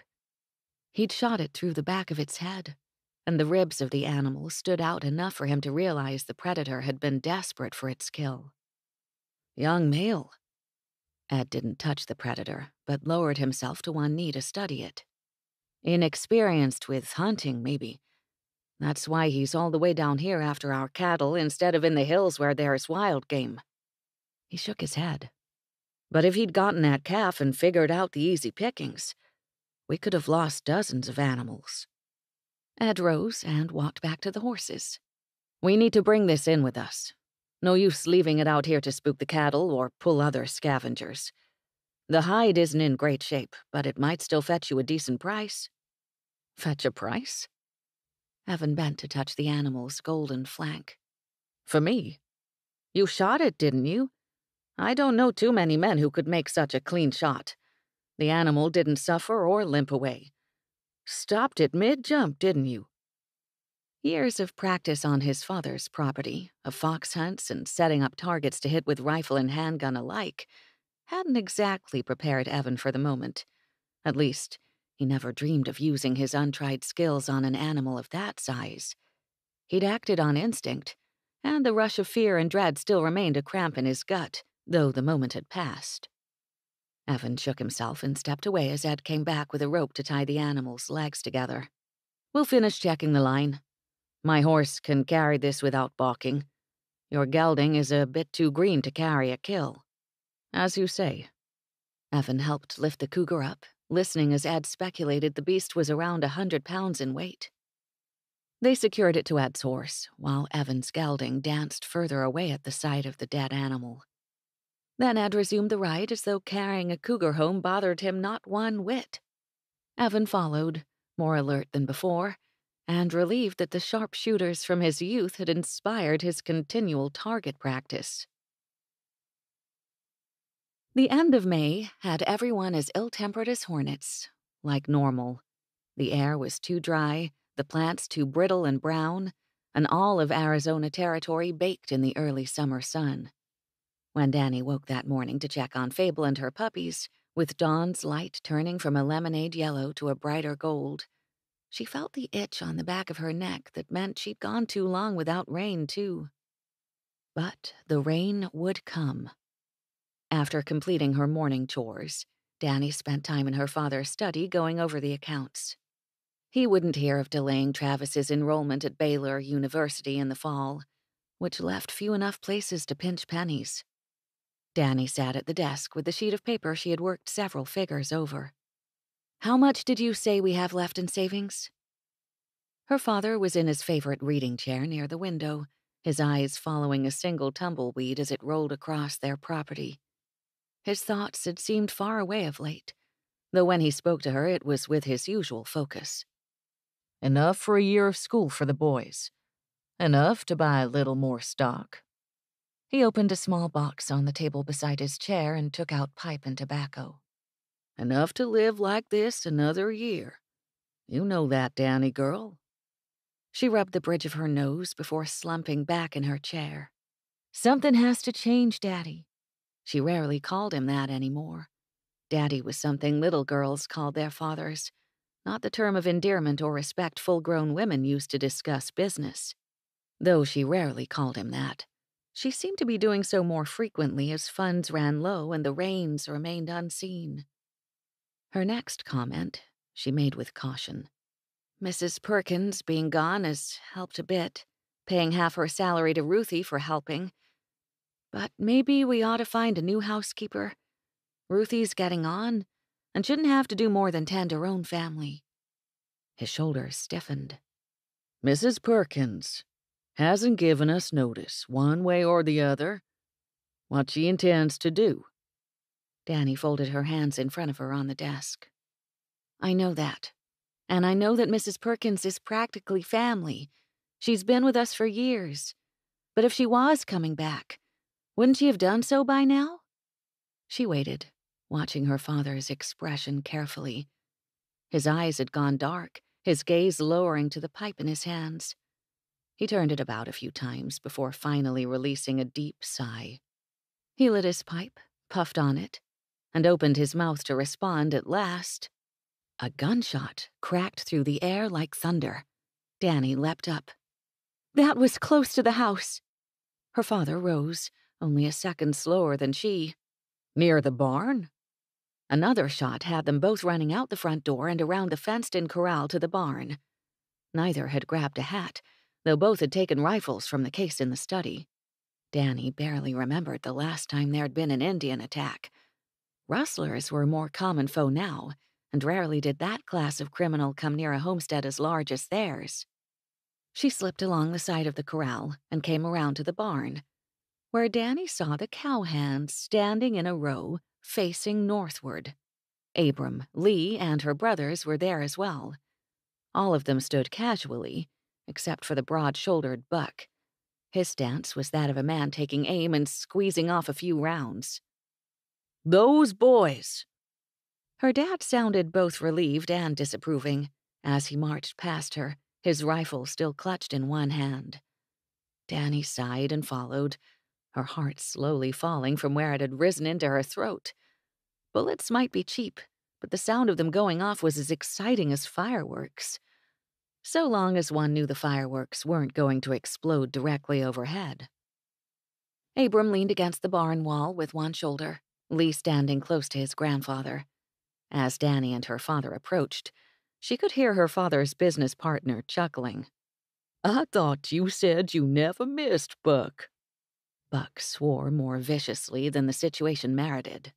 "Buck," Frosty snapped. "King doesn't tolerate that language on his land." They were close enough now that when Buck swung around to snap at Frosty, Dannie easily saw how red-faced he was. He caught sight of her and her father, though, and the red vanished. He straightened his posture. "Mr. Bolton! Dannie!" The other men turned. Ed, Frosty, Travis, Clark, Abram, and Evan. Duke. She had to think of him the same way she did the other cowboys. They called him Duke. That was his name, so far as she or anyone else in the territory was concerned. Dannie's gaze lingered on his carefully composed expression, but she pulled them away to meet Frosty's gaze as he explained the situation. Duke here got off a good shot today. Buck thought he'd prove Duke owed the shot to luck." Her eyebrows raised, and she looked past the men to a long table, an old one scarred by tools and time. Someone had drug out about 50 yards away. The men had put glass bottles and metal cans on the table. Someone had even included a rusty tin pail. Her dad sounded more amused than gruff when he spoke. "Next time we're having a shooting match, make sure the house is warned." Then he chuckled. "We thought there'd been a good old-fashioned raiding party." Abram looked down at Lee. "I thought I told you to warn the folks."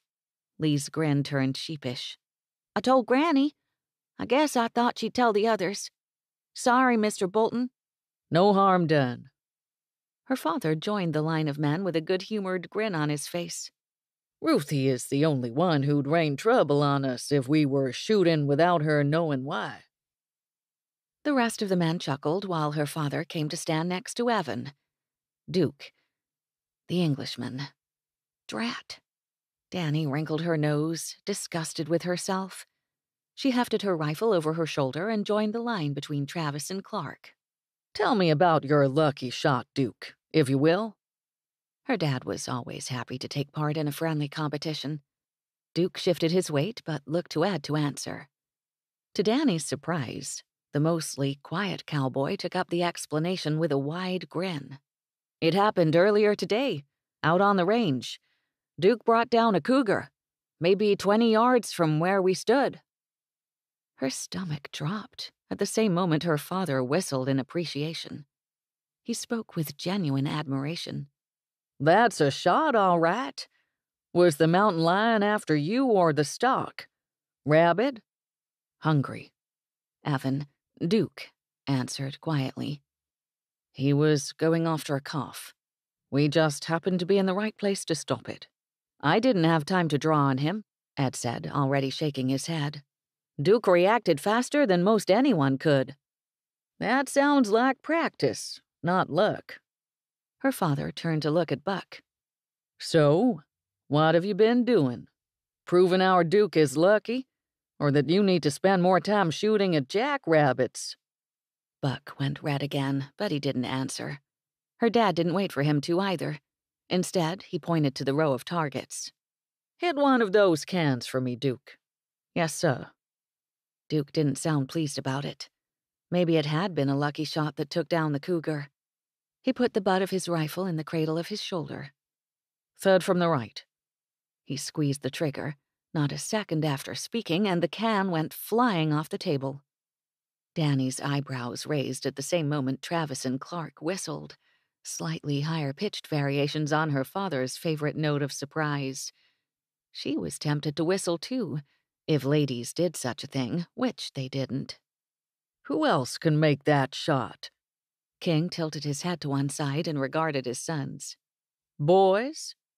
Travis and Clark stepped forward, took aim, and after the echo died away from their dual shots, a bottle and another can had disappeared from the table.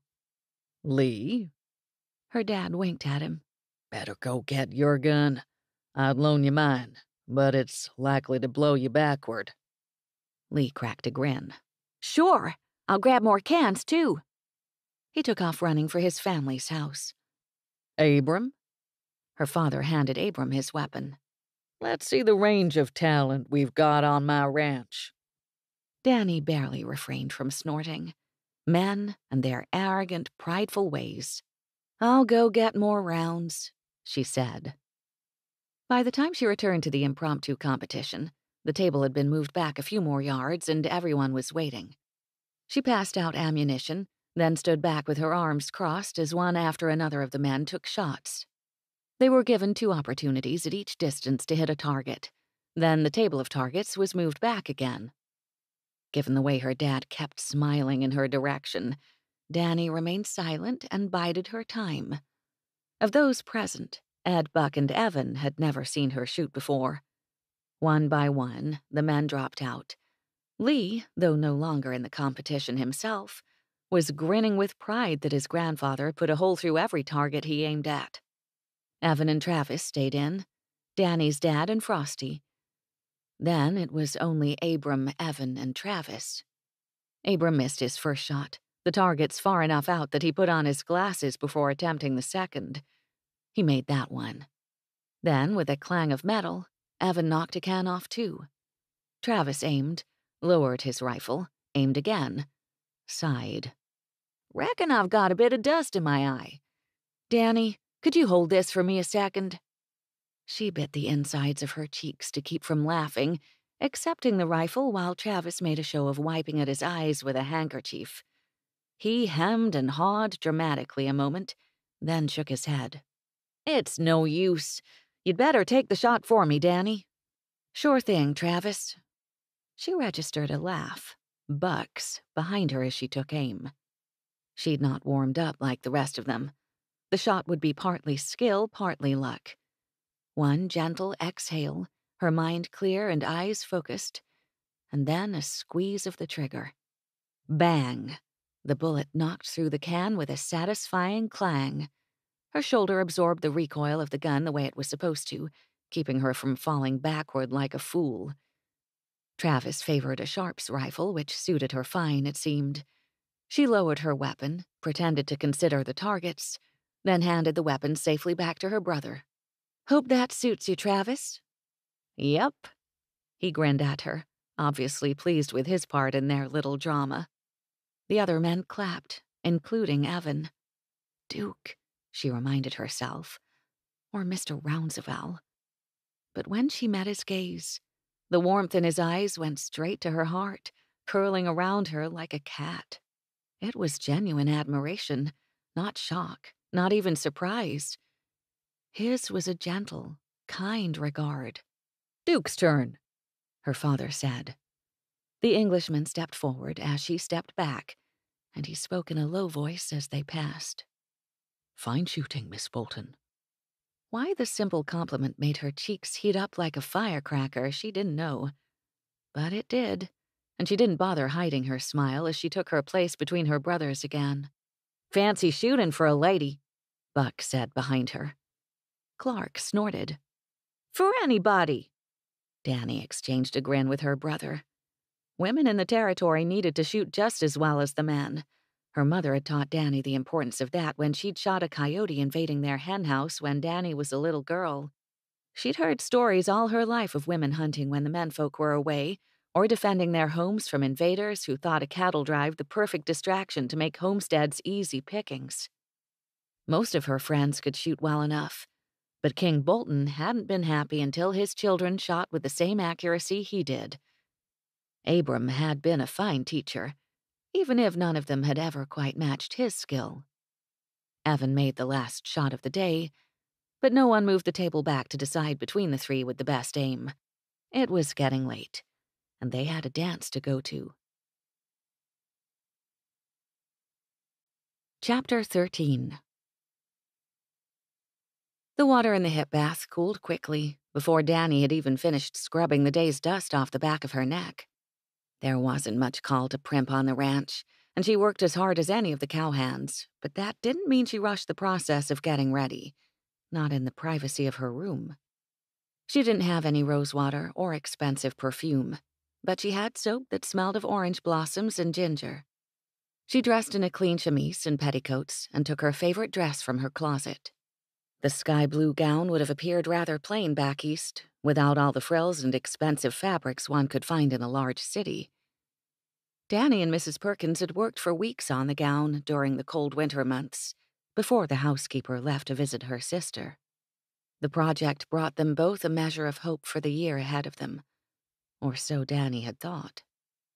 Donning the dress without Mrs. Perkins present made her miss the woman who'd cared for the house and the family for a decade of Dannie's life. A row of little mother-of-pearl buttons on the bodice brought shine to the tailored gown. The sleeves had enough shape to appear elegant, and the lace and ribbon Mrs. Perkins had added to the elbow-length sleeves made Dannie's heart flutter with feminine pride every time she wore it, which hadn't been often enough. The dress felt light and soft, perfect for an evening of dancing. Before the mirror above her little dressing table, she twirled once and then smoothed the fabric at her hips. She sat down at her small vanity and took down her hair. She brushed through it again and again until satisfied with its smoothness. The girls at her school in Boston had spent hours brushing their hair, only to apply crimping and curling tongs after, singeing the strands until they looked like dried-up straw. Dannie had other plans. Gathering her hair just above her ears to the crown into a tail, she braided it long and straight down her back. The braid she twisted up into a bun, turning her hair one way and then the other to be certain it looked right, jabbing pins as cleverly as she could to hide them. The hair still loose, falling halfway down her back, she divided into 2 thin braids. One at a time, she wrapped them around the larger bun, loosening the strands along the outside after she secured the braids themselves. The effect would be elegant but practical in keeping her hair away from her face while she danced. Not that she planned to dance. Much. Dannie glared at her reflection. "Don't be silly about this," she admonished herself. "You've been to dozens of these dances. There's nothing special about them." She leaned away from the mirror, carefully tugging a strand of hair loose so it would drape down her cheek and curl toward her ear. Then she huffed. Nothing special. What did it matter that Evan would be there? Buck would too, and the Mason boys. Truthfully, there were more reasons to keep away from the community gathering than there were to attend. The moment she arrived, she would find her friends. They would stand in a row beneath the paper lanterns and talk when the musicians weren't playing. The rest of the time, the other girls would dance, and she would watch, remembering when she used to enjoy dancing with a handsome gentleman from the East, before he'd left her for better pickings. A knock on the door brought her out of her dismal thoughts. "Dannie, I need your help with the pies." Ruthie rapped on the door one more time. "Yes, ma'am, I'm coming." Dannie pushed away from the table, gathering her slippers in her hands. They weren't like dancing slippers from the East. Really, they were more akin to boots, but they were the sort of shoes a woman wore in the West. The first time she had danced with David, her shoes were satin, with clever little heels and a bow above the toes. Her pink satin gown, and hair loose down her back, had marked her as young, innocent, and entirely too trusting, too willing to let him follow her home and pretend to care about her family, her ranch, when he had only wanted her father's money. Thank goodness her father had thought her too young to marry and insisted David learn the family business.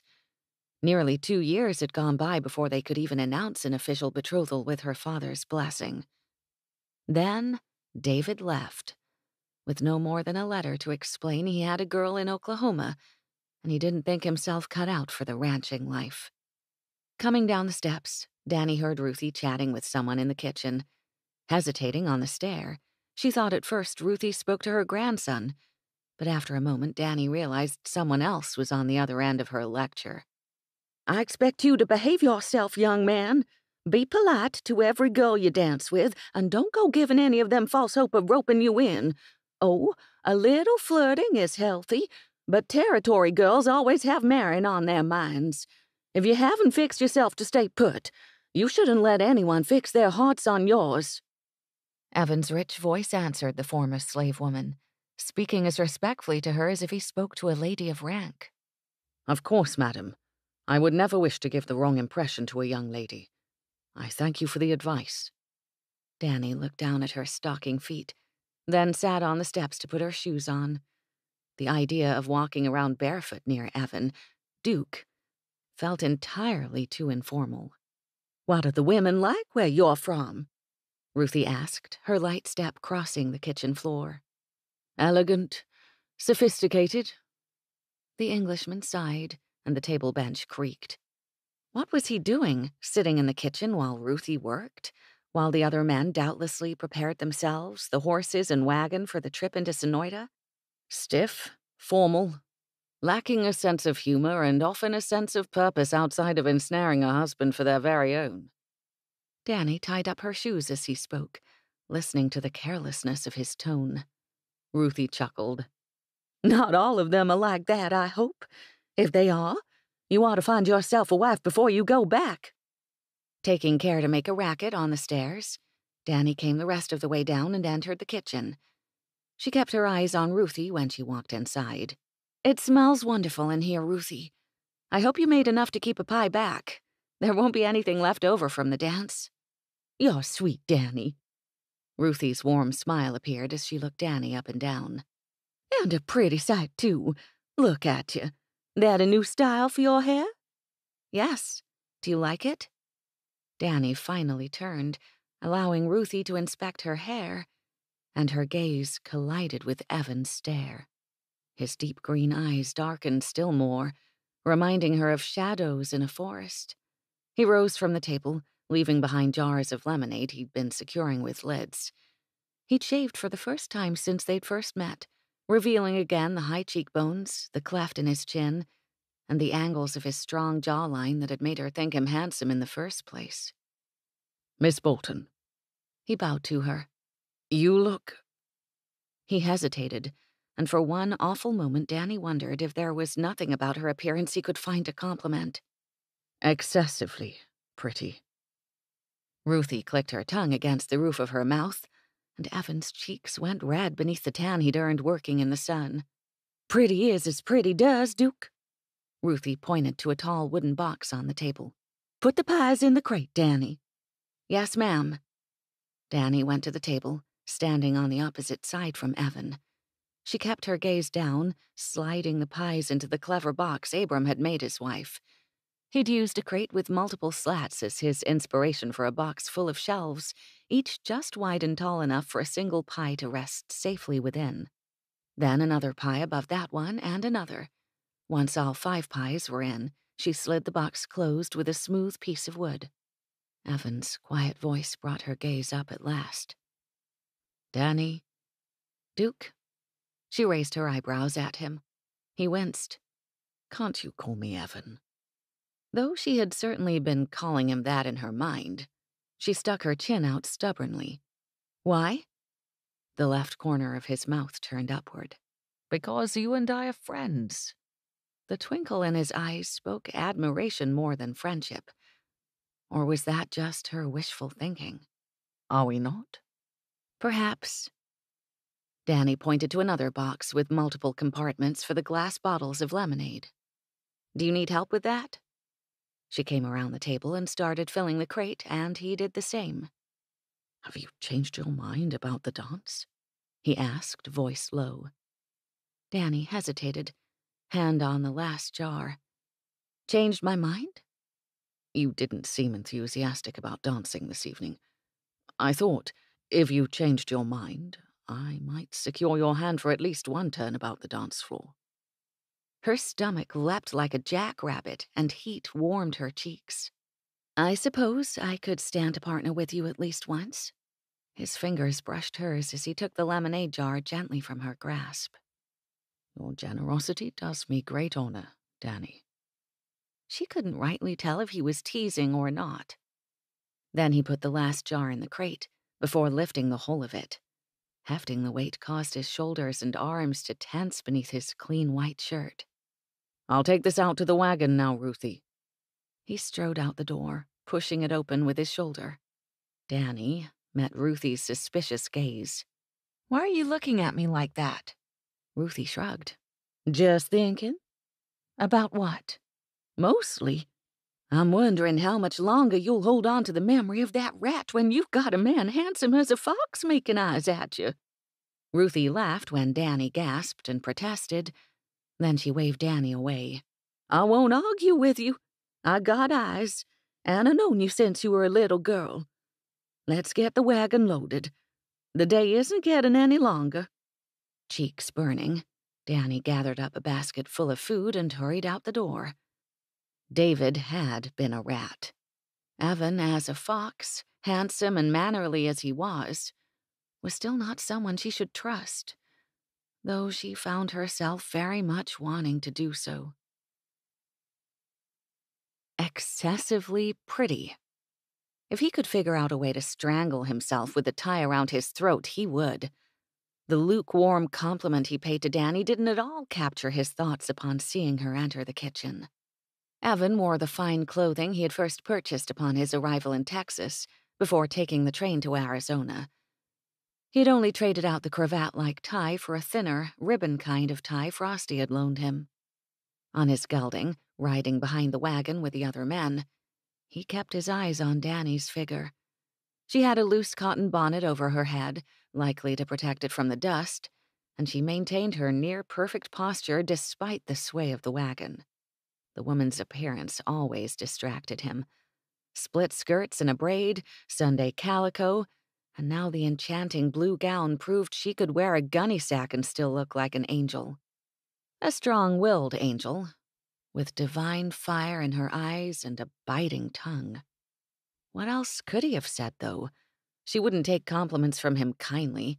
If he said an admiring word, she'd find a reason to suspect him of idle flattery. Asking to dance with her had nearly resulted in a set-down for him, something he'd never experienced in his life. But there had been enough playfulness in her answer that he suspected her defenses were breaking at last. Not that he had been working to such an end. Not really. It would be futile to form a connection with a woman as captivating as Dannie Bolton, knowing that he would leave her behind eventually. Likely at the end of that cattle drive that had seemed so important a mere 4 weeks before. More people and wagons appeared on the road ahead and behind them. They all kept a distance apart so the dust wouldn't fly up in their neighbors' faces. Everyone called out to one another cheerfully, heading south to Sonoyta as the sun sank lower in the west. "You know every girl attending expects you to dance all night, don't you, Duke?" Travis asked, bringing Evan out of his thoughts. The boy's grin stretched across his youthful face. Evan feigned nonchalance, keeping his gaze steady on the horizon. "Even your Miss Harper?" On the other side of Evan, Clark snickered. That brought on a verbal battle between brothers that allowed Evan to slip back into his thoughts until they arrived at the church, the only whitewashed building in Sonoyta, and one of the few made of wooden planks rather than adobe bricks. The doors to the church were closed, but the expanse of hard-packed earth next to the building blazed with light from strings of paper lanterns. The sky had turned purple and orange. The sun slowly sank behind the mountains. Trestle tables lined one side of the clearing, covered in tablecloths of various fabrics and patterns, and weighed down by pots, pans, bowls, and pitchers of drinks. After leaving their horses at a corral across the thin dirt road, the men from KB Ranch unloaded Ruthie's contributions to the evening. Evan lost sight of Dannie nearly the moment she slipped off the wagon, disappearing into a crowd of her neighbors. The music had yet to begin, though Evan heard the quiet slide of a bow across strings as a musician tuned an instrument. King Bolton put a hand on Duke's shoulder. "You've met some of our neighbors. Let me introduce you to the rest. This way." He gestured to a knot of men standing near the wall of the church, several of them with instruments in hand. Casting one last glance in the direction Dannie had gone, Evan nodded. "Of course, sir. I look forward to meeting your friends." The old rancher chuckled, and a gleam appeared in his eye. "And their wives and daughters. I predict you'll be a busy fella this evening." Evan didn't allow the sigh building up in his lungs to escape him. Everyone accepted that his accent and bachelor status would make him a sought-after partner. The foregone conclusion didn't chafe as it would have in England when he appeared at society events. He'd wanted to be around female company again, hadn't he?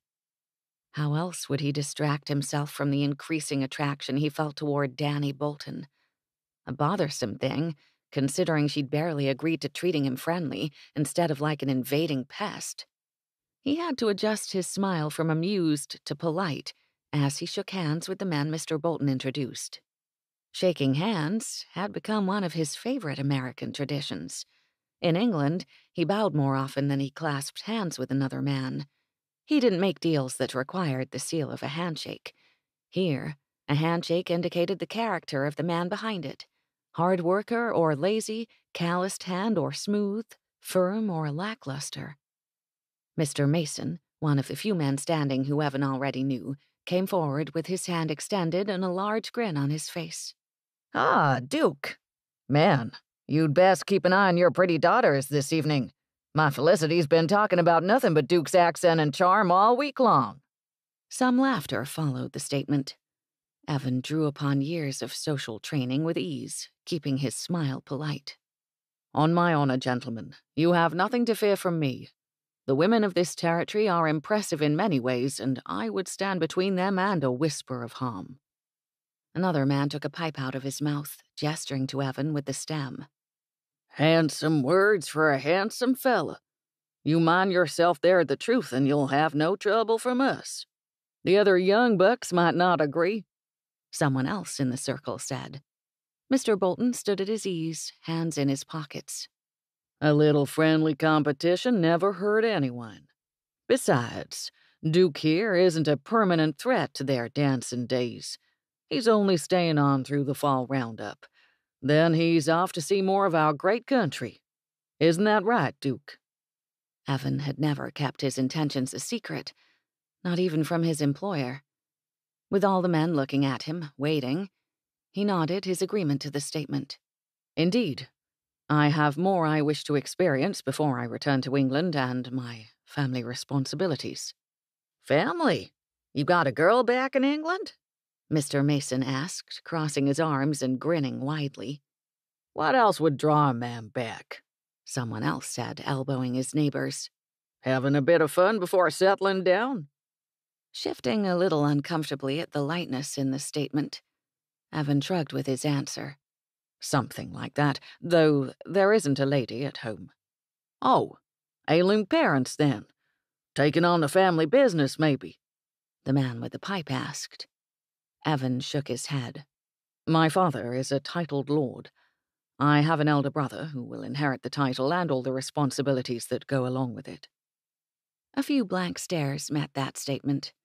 An older gentleman, the only one with white hair and a scraggly beard to match, started shaking his head.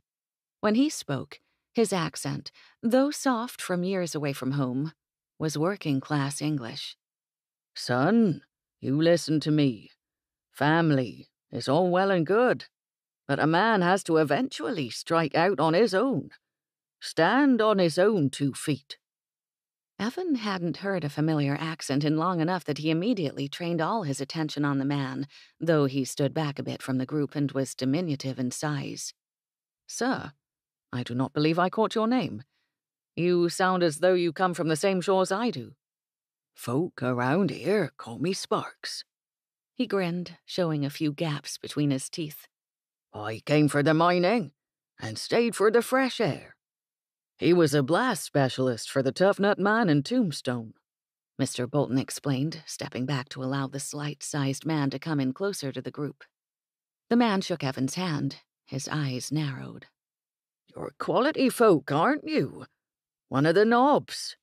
My father is a Marquess, Evan said with a shallow nod. And you're a second son. The man nodded, understanding maybe better than most where that placed Evan in society back home. I can't say that I wouldn't go back if I was you. It's a good life for your kind, even if you're not at the top of the pecking order. But I can say, knowing what I do about the territory, that it's a good thing to build a life with your own 2 hands instead of having an old life handed down. The coat might be cut of fine cloth, but if it's ill-fitting, it's still uncomfortable. Evan stared at the man for a long moment, the strange advice turning over in his mind. And you trade it for something homespun? And made to fit. The old codger grinned again, then snapped his suspenders with one hand. If you men'll excuse me, I see my missus looking thirsty. I best fetch her a lemonade. They parted for him, conversation starting up again while Evan watched the old man make his way to the refreshments. Sparks doesn't talk about England much. He came over as a boy. Mr. Bolton shifted, watching the old man along with Evan. He said most of what he remembers is the mines. He worked them with his father until his father died. Then Sparks hid himself on a ship bound for our fair shores. He was young when he made his way in the world, Evan murmured. Young, brave, probably foolhardy. But then, that's how a man has to be to carve out a piece of land or a business of his very own. Mr. Bolton turned to the group of men and raised his voice. Are we gonna jaw away the evening, or are you fiddlers fixin' to play us some music? The musicians laughed and moved away from the group, carrying fiddles and guitars. Someone put a harmonica to his lips and blew a scale, and people all around the lit churchyard started clapping and whistling. Mr. Bolton clapped him on the shoulder. Now, Duke, you best get started on learning how Americans dance. Evan forced a smile, and the next instant, Miss Felicity Mason was at his side, hooking her arm through his. "Duke, you ready?" He turned his smile her direction. As ready as I can be, Miss Mason. She practically dragged him to where men and women were lining up, and Evan sent a quick prayer to heaven that he'd not make a fool of his partner or himself. Chapter 14. When Danny's closest friend saw the musicians finally coming to order, she had squealed in delight and disappeared without a word from the small circle of unattached women. There were only a dozen of them at the dance, unmarried but eligible, between the ages of 17 and 23. Several of their friendships had been born out of necessity rather than true amicable feelings. When the group began to partner off, Julie Dashwood, the eldest of the group, sidled closer to Danny. They were the only two who weren't spoken for the first dance, and the eldest, too. Julie had lost her fiancé to an accident 2 years before, a stampede. She hadn't allowed another man close to her until recently. "Felicity's dancing with your new English hand?" She put her hands on her waist as she watched. "He's a fine looker." Danny's lips twitched upward. The women hadn't wanted to talk about anything else. Thankfully, Felicity and Jessica Harper had been willing to share everything they knew about him from their brief time with him on Sunday. Danny hadn't needed to say a word. "He's handsome," Danny agreed, turning to watch as Evan went down the line of couples with a smile as stiff as a starched shirt on his face. "And fairly charming." "Why haven't you staked a claim, then?"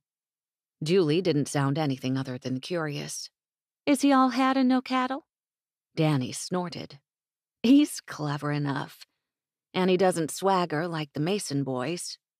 She wrinkled her nose as her eyes landed on those two men. One danced with his stepmother, which was almost admirable. The other danced with one of their set. But he's not staying. Oh, Julie understood better than anyone that a brief flirtation wasn't reason enough to get involved with a man. She turned back to the table, adjusting a pie server, then spreading out the forks a bit more. "Why does it always seem like the best ones are either temporary or uninterested?" "I don't know." Danny walked around the table, pulling the checkered cloth on top a little straighter. "But I'm not worried about it at present." "You're young," Julie shrugged. "You've got time." "You're not exactly ancient." Danny squared a pan of cornbread with another by its side. "Oh, I know." Julie's eyes came up, a faint sparkle in them. "I haven't put myself on the shelf yet. And I know you've been in love, which is a sight more than most of those girls could say." She pointed over her shoulder with a toss of her head. "I think I'm finally ready to take a chance at it again." Danny's hands fell to her side. "Really? But you loved Pete." Everyone had liked her fiancé. The whole community had mourned him. He'd been a hand at another ranch, with enough money put aside to start his own spread, especially with so many selling out cheap. "I did, and it's hard to imagine loving someone else like that again. But he'd want me to be happy." Julie looked up, meeting Danny's gaze with a sincere expression on her face. "Of the two of us, I feel like I'm the lucky one. Pete didn't leave me." The words were like a slap in the face, but before Danny could fully register the hurt, Julie continued. "What happened to you was horrible, Danny. Everyone knows it." Danny swallowed. "Is that what people say about it?" "Not mean-like." Julie made a placating gesture with her hands. "And none of us think the less of you. You were tricked, plain and simple." Which made Danny sound like a fool. She swallowed back an angry word and moved down the table, pretending to check on the lemonade. Julie followed, determined, it seemed, to say her piece. "Danny, hold on a minute. I wasn't trying to poke at you. Just listen to what I have to say. Julie came around the table and put her hand on Danny's shoulder. Seems like you've said what everyone else is saying and thinking. Danny had to remind herself that Julie was one of her few friends to keep from shrugging her off. Julie turned Danny to face her. The girls stood almost eye to eye, thanks to both having towering fathers. Listen, you're one of the best of us. We all know it. Your father owns more land than anyone, and he's always been there for the rest of us. You have too. You were the first friend who put her arms around me after Pete died. Julie swallowed and looked away, her eyes going to the dancers a moment. You'd been hurt around the same time, and still you came and held me together. All I want to say is that I think you're special, and you could probably have your pick of the good men in the territory if you'd let yourself try again. I don't know why you have to say that now, or here. Danny folded her arms over her chest, trying to ignore the tightening in her throat.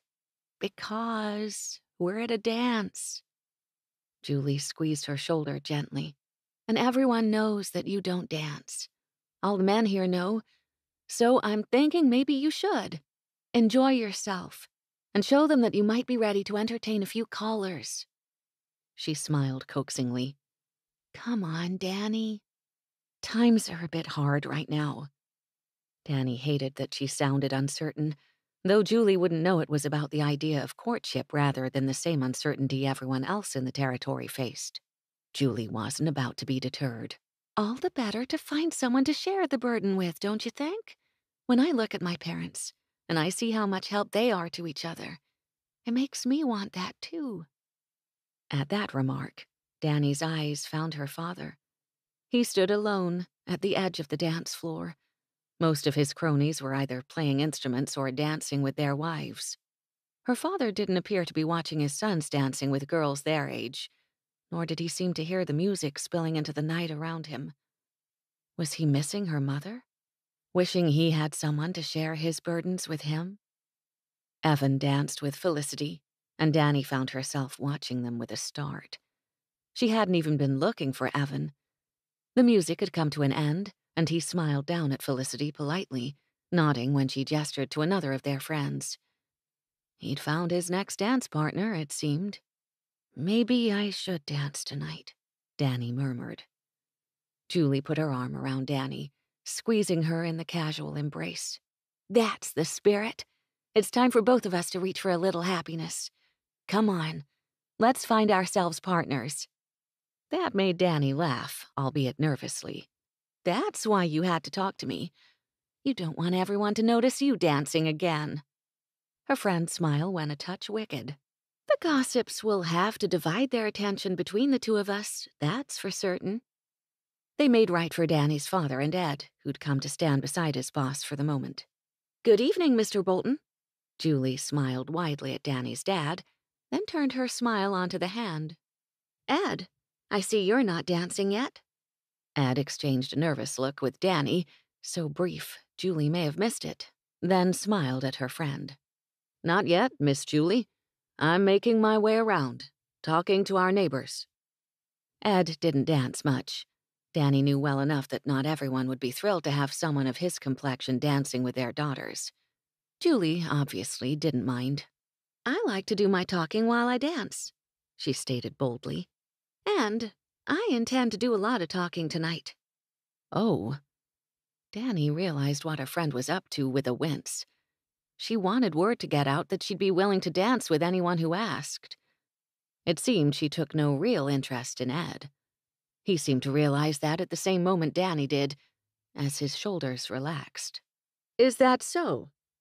I can think of a few fellas who'd like a chance to have a conversation or two with you. Julie's smile beamed all the brighter. Wonderful. You'll let him know, won't you? Then she gave Danny a pat on the shoulder. And maybe mention Danny, too. Someone called Julie's name, her mother. Julie excused herself, moving away with a lightness in her step Danny hadn't seen in years. You want me to put the word out you'd like to dance, Danny? Ed asked. Danny looked from Ed to her father, who'd stood quietly the whole time, eyebrows raised. She swallowed, then shrugged. I guess. The music was starting up again. Hold on, Ed. I think I'll take my daughter on the dance floor first. Her father held his hand out to her.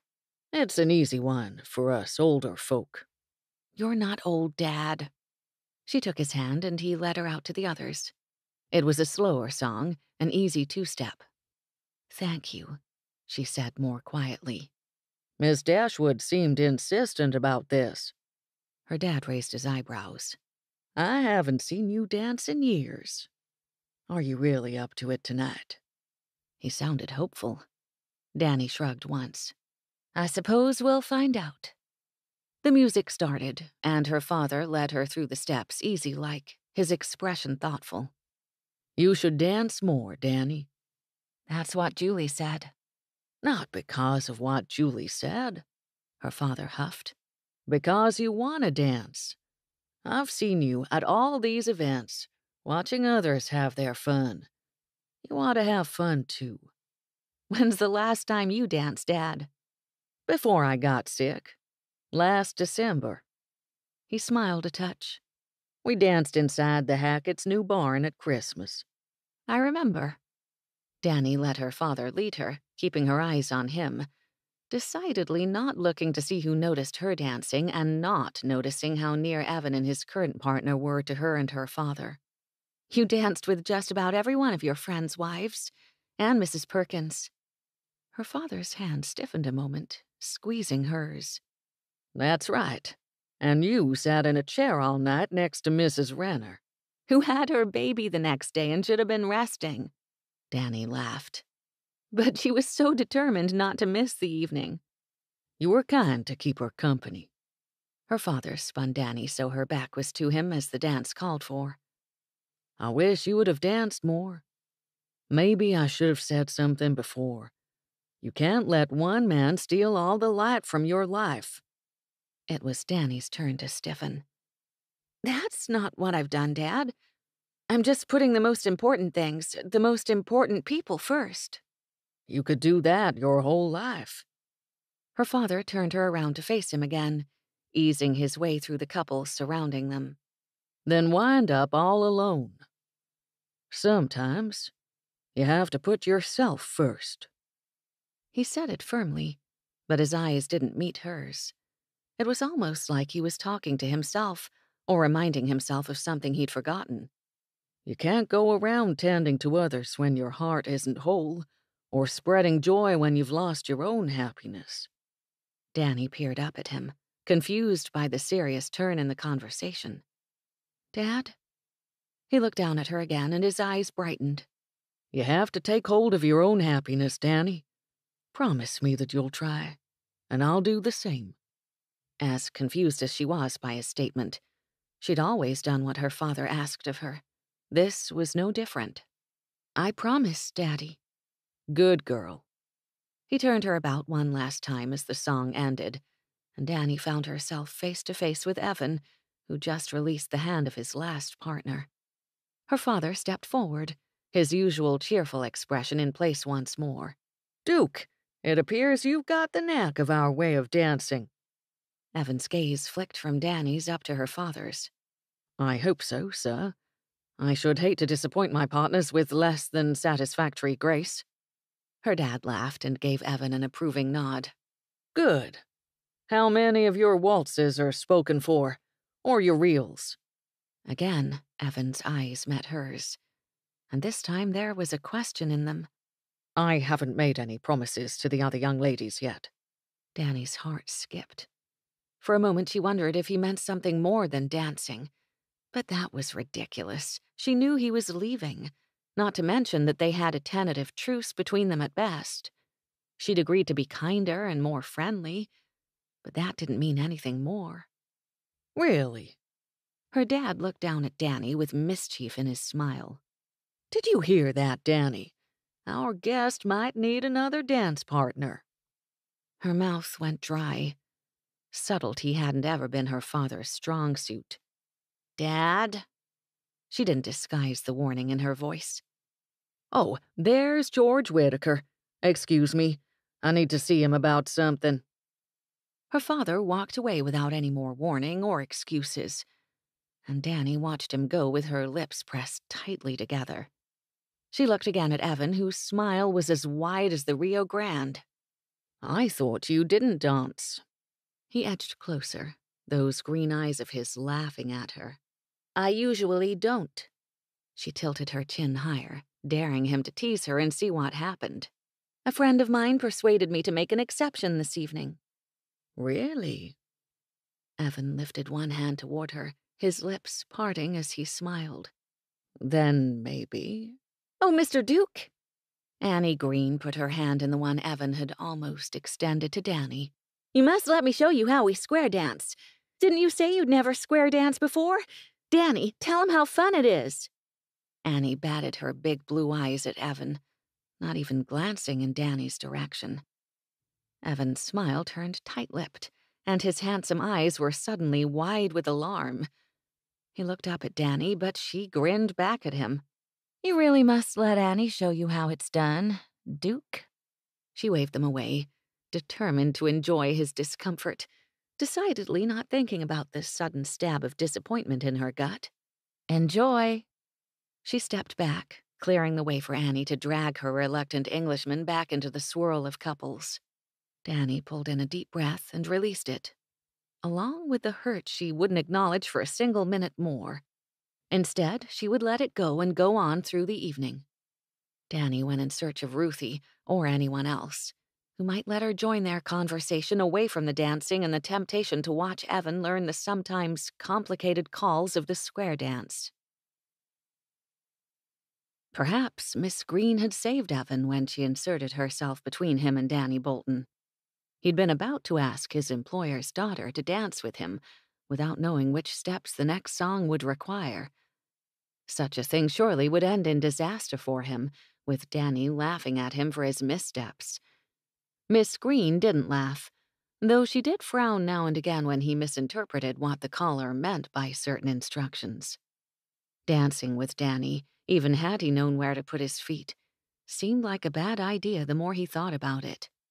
She'd finally warmed up to him and obviously considered him a friend. But one of the reasons he had looked forward to this evening of simple entertainment was to get her out of his thoughts.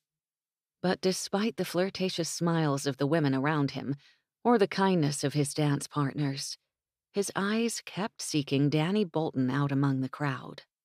Perhaps his lack in female companionship and conversation wasn't to blame for his increasing interest in the quick-tongued woman at the KB ranch. But the implications following that thought. He couldn't possibly entertain them. She was too fine a woman for a casual dalliance, even if he behaved as a complete gentleman toward her. Mr. Duke! Miss Green spoke as though she'd been trying to get his attention for some time.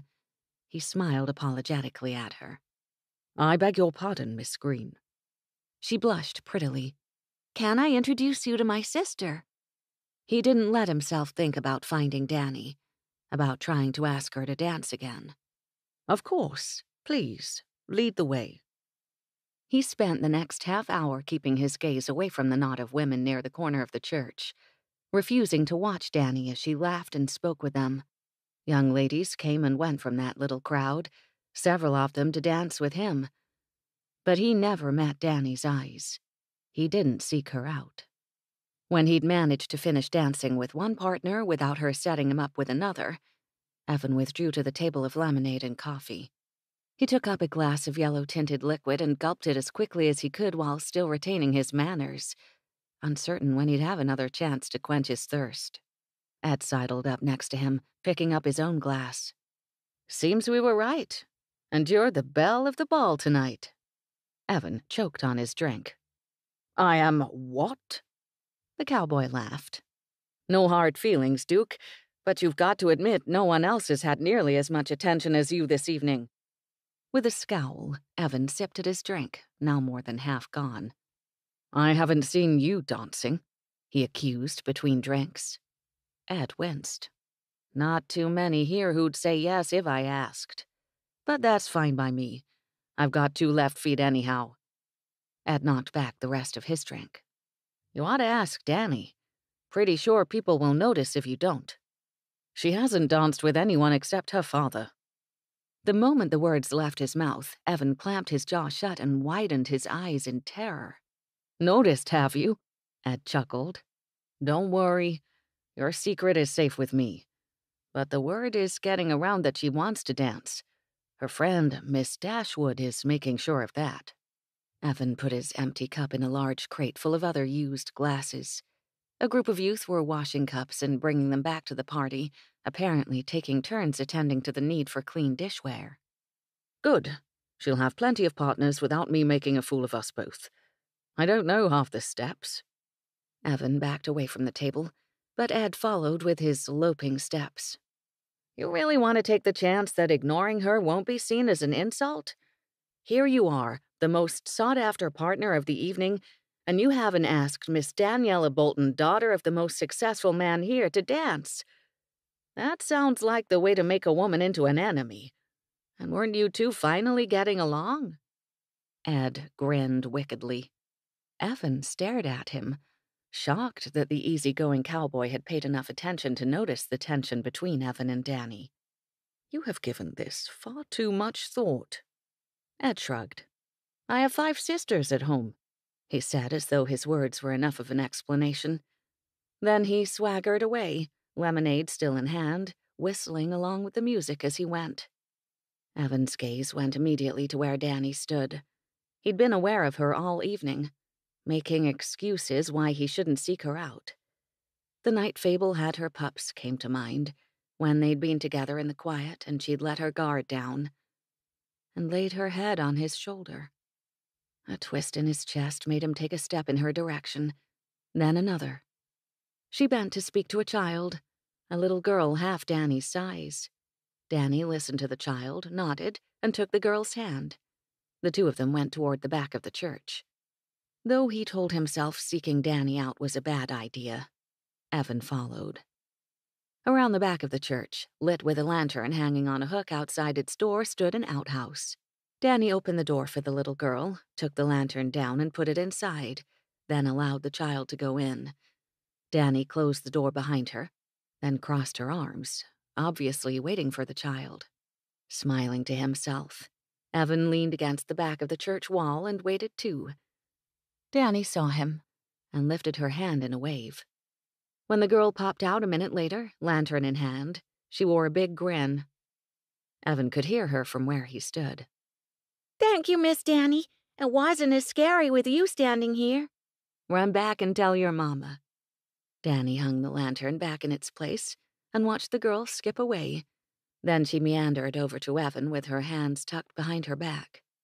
The low light from the lantern several feet away didn't disguise her amused expression as she raised her eyebrows at him. "Do you make it a habit to follow ladies to the necessary, sir?"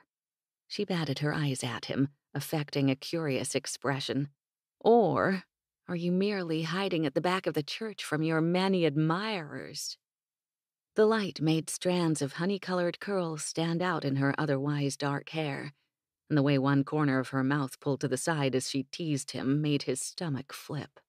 Evan tried to sound confident, tried to tease her right back.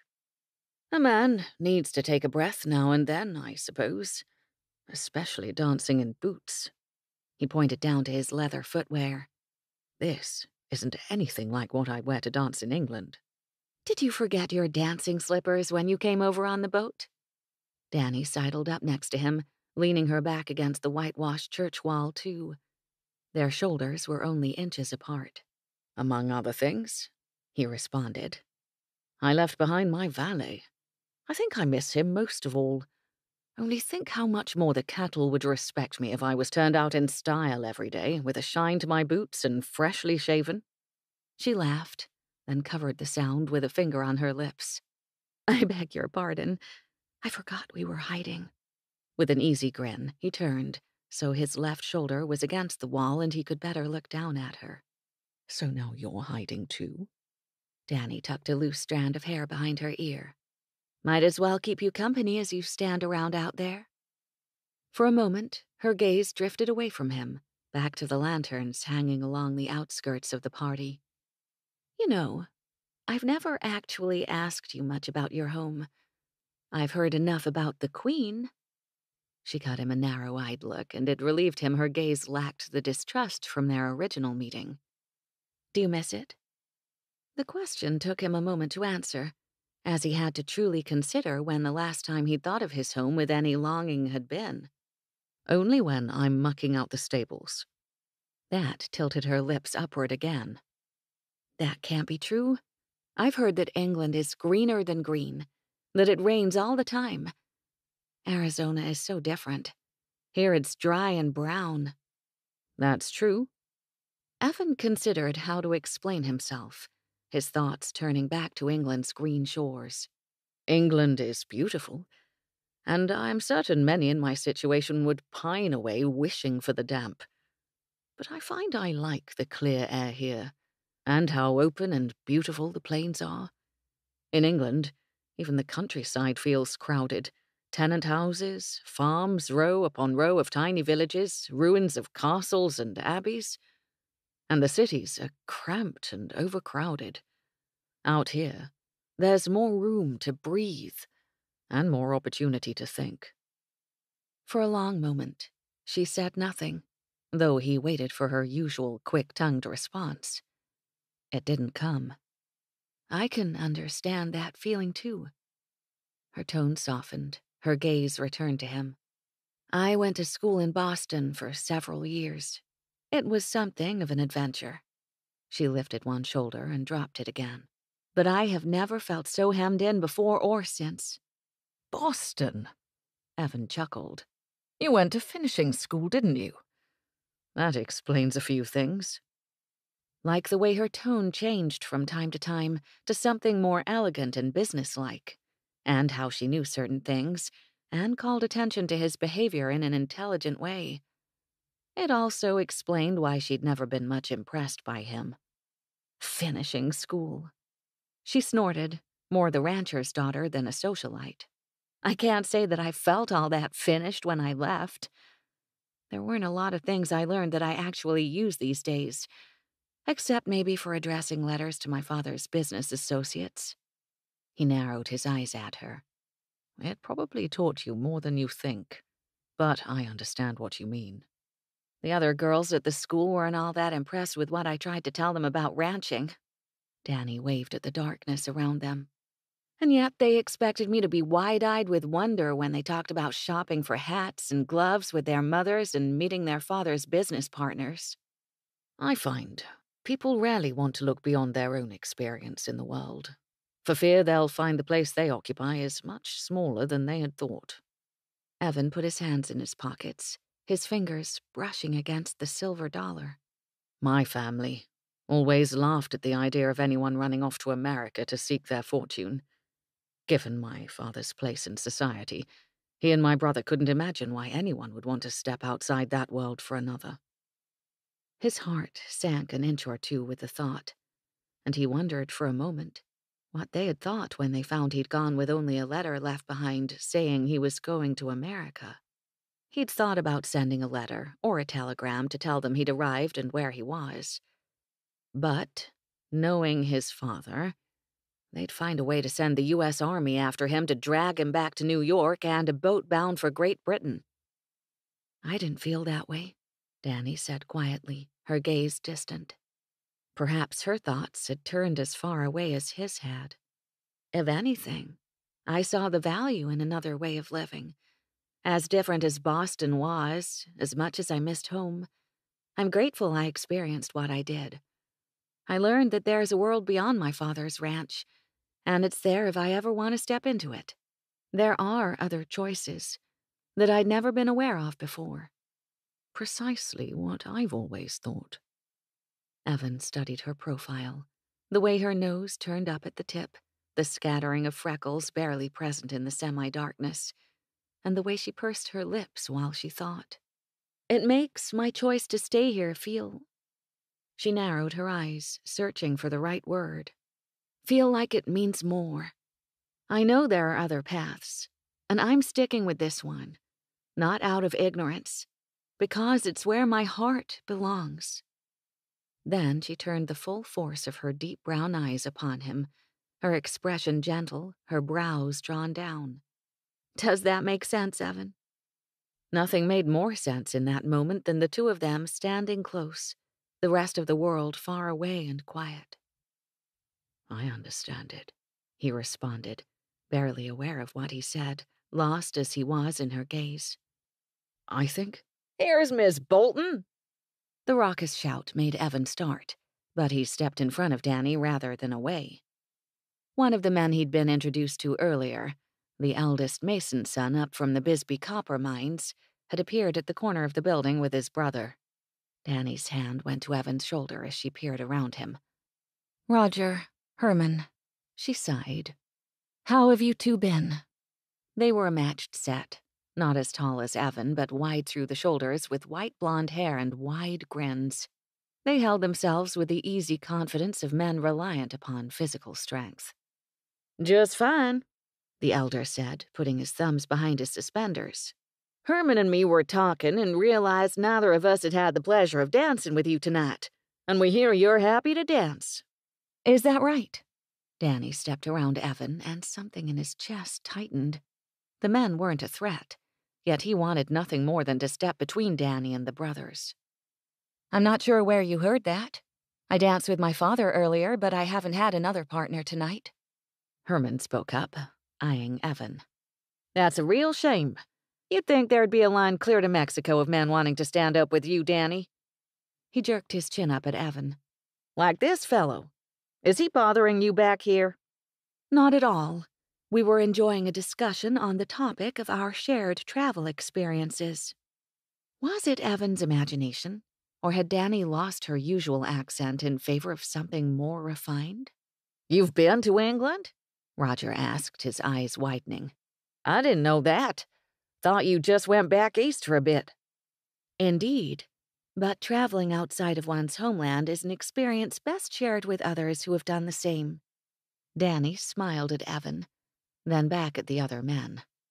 Roger shared a glance with his brother, then pointedly ignored Evan's presence when he snapped his suspenders. You're gonna dance with us, Danny. She put a hand to her chest. At the same time? Dear me, what would people say? Herman's forehead wrinkled and he rubbed at the back of his neck. Of course not. We figured we'd take turns. Did you? Danny sounded completely at ease, and the quick look she darted in Evan's direction made it clear she didn't need his help with the brothers. We've danced with nearly all the girls already, Roger said importantly, puffing out his chest some more. Even though this here isn't as big a party as we have in Bisbee, there are a lot more girls there, of course. Evan had to bite his tongue against entering the conversation, if only to find a way to get Danny out of it. The arrogance with which both men spoke reminded him far too much of English ballrooms. Are there? Danny tucked her hands behind her demurely. I wonder, then, why you came to our little get-together. Pa asked us to, Herman said. We have to be back to work on Monday, though. The foreman depends on us. He grinned, showing all his teeth. You ought to come to one of our dances. We'd show you around. Very kind of you to offer, but I doubt I'll find my way to Bisbee anytime soon. Roger appeared to finally lose his patience as he huffed. Never mind, Bisbee. We're here right now. Come dance with me, Danny. And then me, Herman added as his brother reached for Danny's arm. She sidestepped him neatly. Not tonight, boys. Perhaps you ought to give that honor to another girl. Evan's shoulders stiffened when both men only stared at her, jaws agape. You saying no to us? Herman asked, astonished. Roger glowered at her. Typical Danny Bolton, always acting like she's better than everybody. Evan's hands came out of his pockets, and he folded his arms across his chest. I don't think that's necessary, gentlemen. Never mind, Duke. Danny waved his help away, then turned fully to the brothers again. Considering neither of you asked me politely, but just assumed I'd fall all over myself for the honor, I'd say it's you who think yourself above your company. But as I said, I've only danced with my father tonight because he's the only gentleman who has asked me. She shot a pointed look in Evan's direction, though he couldn't be sure what she meant to communicate by it. Perhaps she was upset he hadn't asked her to dance. Or she was communicating she didn't intend to dance with him either. Whatever she meant by the hard stare, he didn't act quickly enough. Dannie turned her polite smile back on the brothers. "If y'all will excuse me, I'd better go help with the pies." She swept up her skirts and stepped directly between the brothers, not so much as brushing either one of them with the hem of her gown. And then she was gone.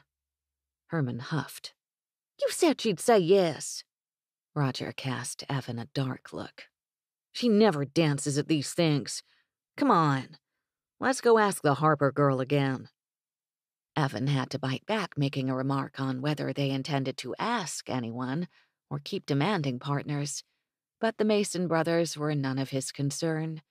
Dannie had dealt with the situation more deftly than a debutante at a London ball. Of course, she'd as good as stated she wouldn't be dancing with anyone else that evening. Which was a shame, because he'd dearly loved to ask her, and he'd wondered what it would feel like to hold her hand in his as he waltzed her around beneath the stars and lantern light. But he'd missed the opportunity, and possibly a thorough set-down by holding back. He brushed the silver dollar in his pocket again, the coin reminding him why he'd come to Arizona in the first place. He was looking to prove himself equal to the cowboys, to their style of living, not to flirt with a woman, no matter how witty or beautiful he thought her. As he came around the corner of the church, approaching the crowd, he caught sight of the old man, Sparky. He stood next to a woman as white-haired as himself, her arm looped through his. They were smiling at one another as they spoke, their eyes on each other rather than their neighbors. The woman's shawl dipped down from her shoulder, and Sparky was quick to put it back in place, smoothing the material and smiling with his eyes as much as his expression. His wife put her hand to his cheek, the gesture small, but full of years of devotion and affection. The old man had said he'd prefer homespun made to fit, instead of the finest suit of clothes made for another. Evan's eyes went to Dannie, somehow knowing where she was without needing to search for her. She stood next to Ruthie and another woman, a smile bright upon her face as she laughed with them. Maybe there was something to this way of life, and to working with his hands and his heart, rather than merely accepting what his father handed to him. His dust-covered boots and wide-brimmed hat fit more comfortably than any fine suit of clothes by London's finest tailors. Maybe this way, Dannie's way, deserved a little more thought. A Miss Lamberth appeared at Evan's side, eyes bright and hopeful. He put his thoughts aside and asked the eager young woman to dance. His musings would keep for another time. Chapter 15. Dannie went through the motions of visiting her neighbors on Sunday, this time with her father and brothers. Travis and Clark were full of conversation, which covered Dannie's own silence quite nicely. But she noticed her father said as little as she did. Whatever thoughts he had, they seemed heavy, and she had no wish to burden him with her own. When Monday morning came, Dannie still hadn't sorted out her feelings the way she wanted. Nothing in her head was as neat and tidy as she liked. She couldn't stop thinking about Evan and the night of the dance. Why hadn't he asked her, even once, to accompany him on the floor? Hadn't she given him a strong enough hint that she'd welcome the invitation? She lay in her bed, watching the shadows in the early morning light dance across her ceiling. Playing with the end of her braid, she thought over the evening yet again. What more could she have said or done short of asking him for a dance? That sort of thing was too forward even for her. And why did it bother her so much that he hadn't attempted to draw her into even a simple reel? She huffed and rolled over, bunching her pillow up underneath her chin. He'd been on duty Sunday since he'd had the previous day of rest without work. Evan and Ed had ridden the fences, counted calves, and come back with news that no more of their herd had disappeared. They reported to Frosty, of course, who let her father know. She'd been in the room when Frosty appeared, hat in hand. Since the dance, today was the first opportunity she'd have to speak to Evan. Travis and Buck were going to cut some cattle out of the herd to take to Benson that week, and Evan was supposed to be taught how to do the same. There were plenty of beef suppliers to Benson, of course, so they wouldn't get a high price on the animals. But it would be enough to settle the pay for the men for a time, which was what mattered. Frosty and her father had discussed it briefly the previous evening. Maybe Dannie ought to go watch Evan's lesson, just to make sure Buck taught him properly, instead of posturing or crowing about his own skills as he was apt to do. She rose from her bed with that thought, flipping her braid over her shoulder. She could be dressed and out the door in no time. She made her bed up before throwing open her wardrobe and finding clothes that were suitable for the day's work. When she realized how few fresh shirts she had hanging up, she winced. With Mrs. Perkins gone, Dannie had taken up the responsibility of laundry for her family. It wouldn't be fair to ask Ruthie to do the back-breaking work, and it looked like Dannie needed to apply herself to that chore sooner rather than later. "Can't wait any longer," she said aloud with a firm nod. She'd wash the clothes later that day. Once she dressed, brushed her hair out, and braided it neatly again, she took up her favorite working hat and went out the door. She skipped down the stairs and prepared to swing into the kitchen, but her father's voice stopped her before she cleared the doorway. "Dannie, you're awake. Perfect." He motioned for her to join him in the parlor. "I need to ask your opinion on a matter." Though she fairly itched to get out into the sunshine and to oversee a certain Englishman's lessons, she put on a smile. "Good morning to you too, Dad." She followed him into the parlor. "You're up early?" "I don't sleep much these days." His tired smile made her think his sleeping habits had more to do with worry than anything else. He motioned for her to sit on the couch, and he took his place beside her instead of in his chair.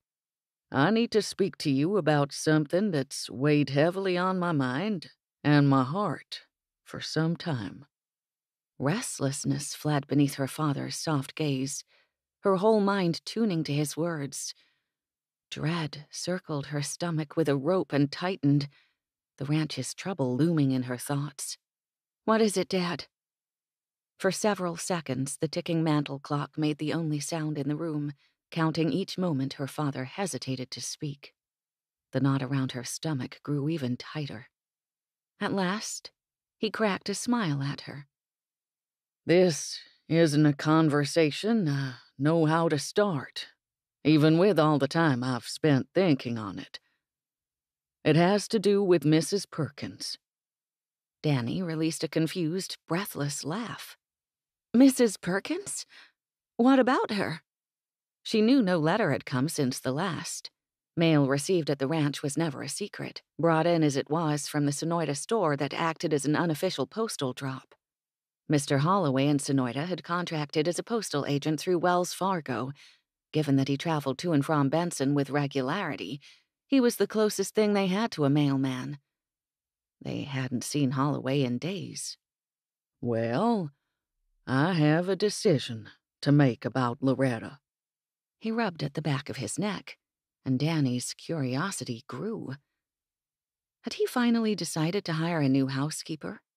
Dannie turned her hat around in her hands, fingers gentle against the brim. "How can I help?" "She left because I told her I had feelings for her." Her father met Dannie's stare with a rueful smile. "And she said she had feelings for me." Her jaw dropped like a newborn calf. She knew her eyes had gone wider than the full moon, too, but Dannie couldn't change either of those things in her shock. A sound escaped her throat, but it wasn't one that made any sense to her, let alone her father, who started talking a whole lot quicker. "You needn't look so flabbergasted, Dannie. I know I'm getting on in years, turning 50 next year, and have not looked at a woman since your mama passed. You children and the ranch kept me busy. Loretta, Mrs. Perkins, was a godsend when we hired her on as a housekeeper. I was only ever thankful she agreed to come work here in the middle of nowhere. Until the last drought." Dannie found her voice enough to squeak out, "That was 2 years ago." King Bolton, her father and her hero, turned more than a little red in the face. I didn't mean for it to happen, Dannie. You were hurting after Robertson slithered off, and the entire family grieving over our losses with the drought, and Loretta was steady as a rock. She kept us all going, with her faith and warmth. I fell more in love with her every day, but I didn't say a word. I wouldn't make her uncomfortable with unwanted attentions. The idea of her father silently pining after a woman as prim and orderly as their housekeeper made it difficult for Dannie to think through what he said. Her dad, in love with the well-starched, white-aproned housekeeper? The woman who had washed their laundry, dusted his study, helped Dannie learn to sew, and baked the boys cookies. The more she thought on it, the more it made sense. Mrs. Perkins had cared for the family for years. They had paid her to do it, of course. But a man might well look at all she'd done and feel affection for her. Dannie loved Mrs. Perkins, though she rarely thought of her affection for the older woman in those terms. Mrs. Perkins had held Dannie on more than one occasion while she'd cried over David Robertson's faithlessness.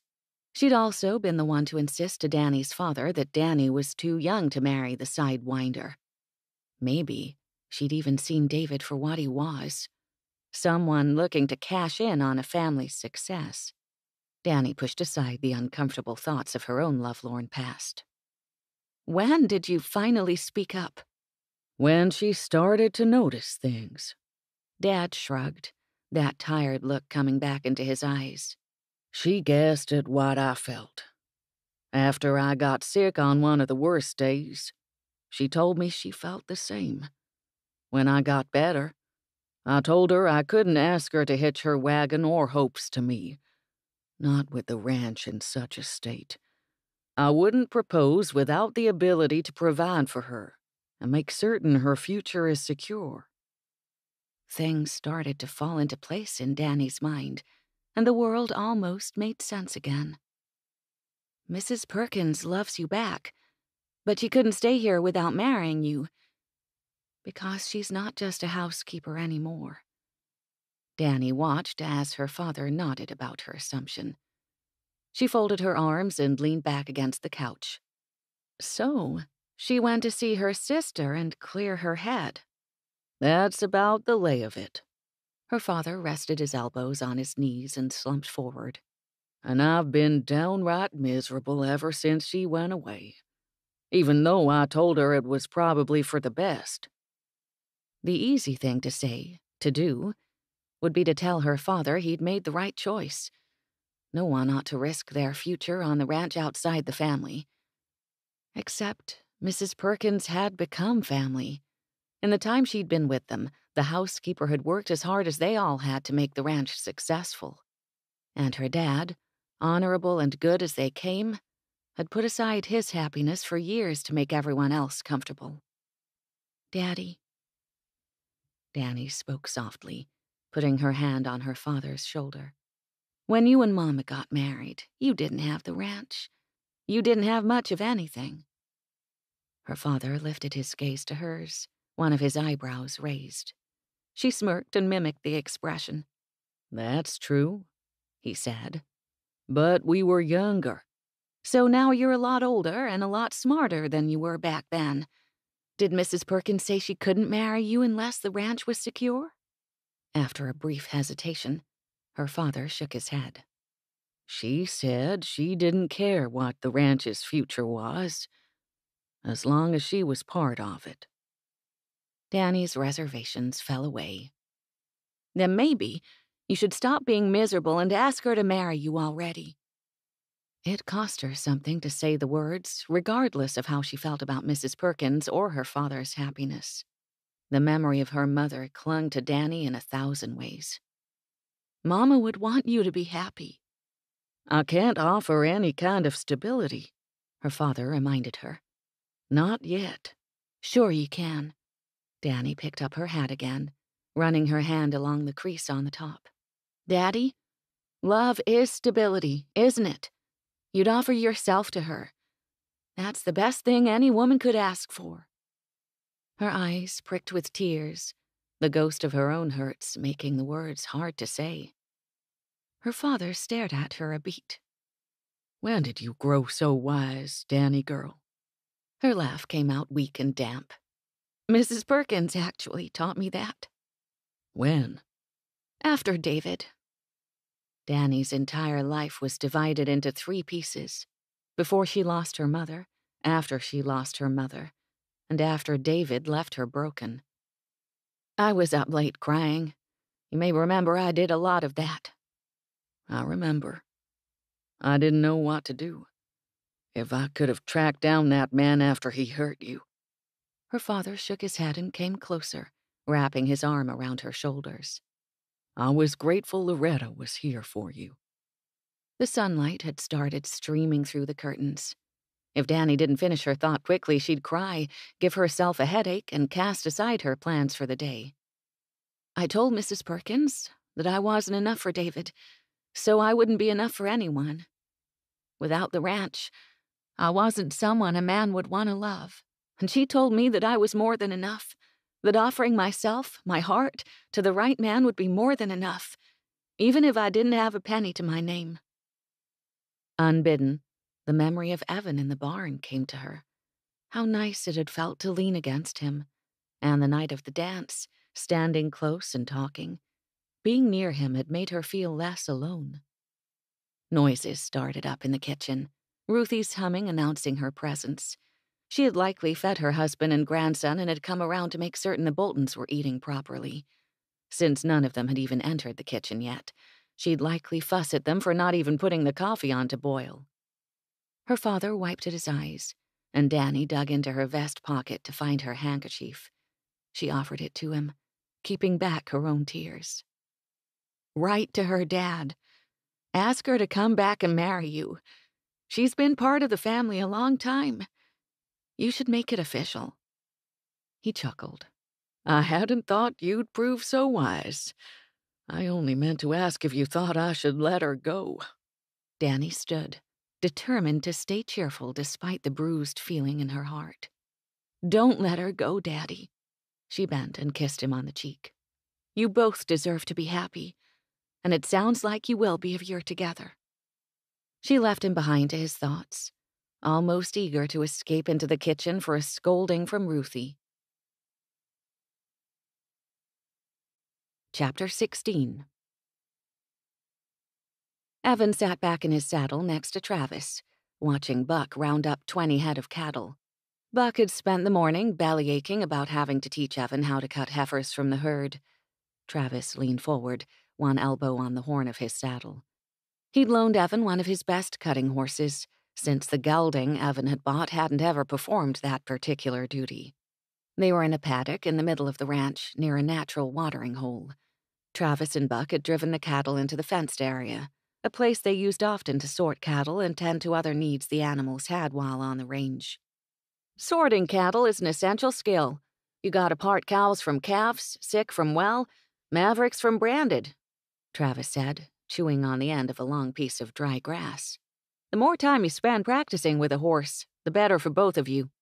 Sounds like everything else in life.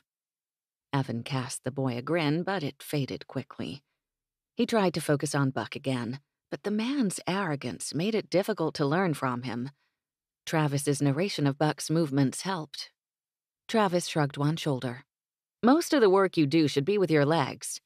A good horse will go the direction you press him with your legs, and the reins are a way to keep him in line if he wants to go a different direction or gets distracted.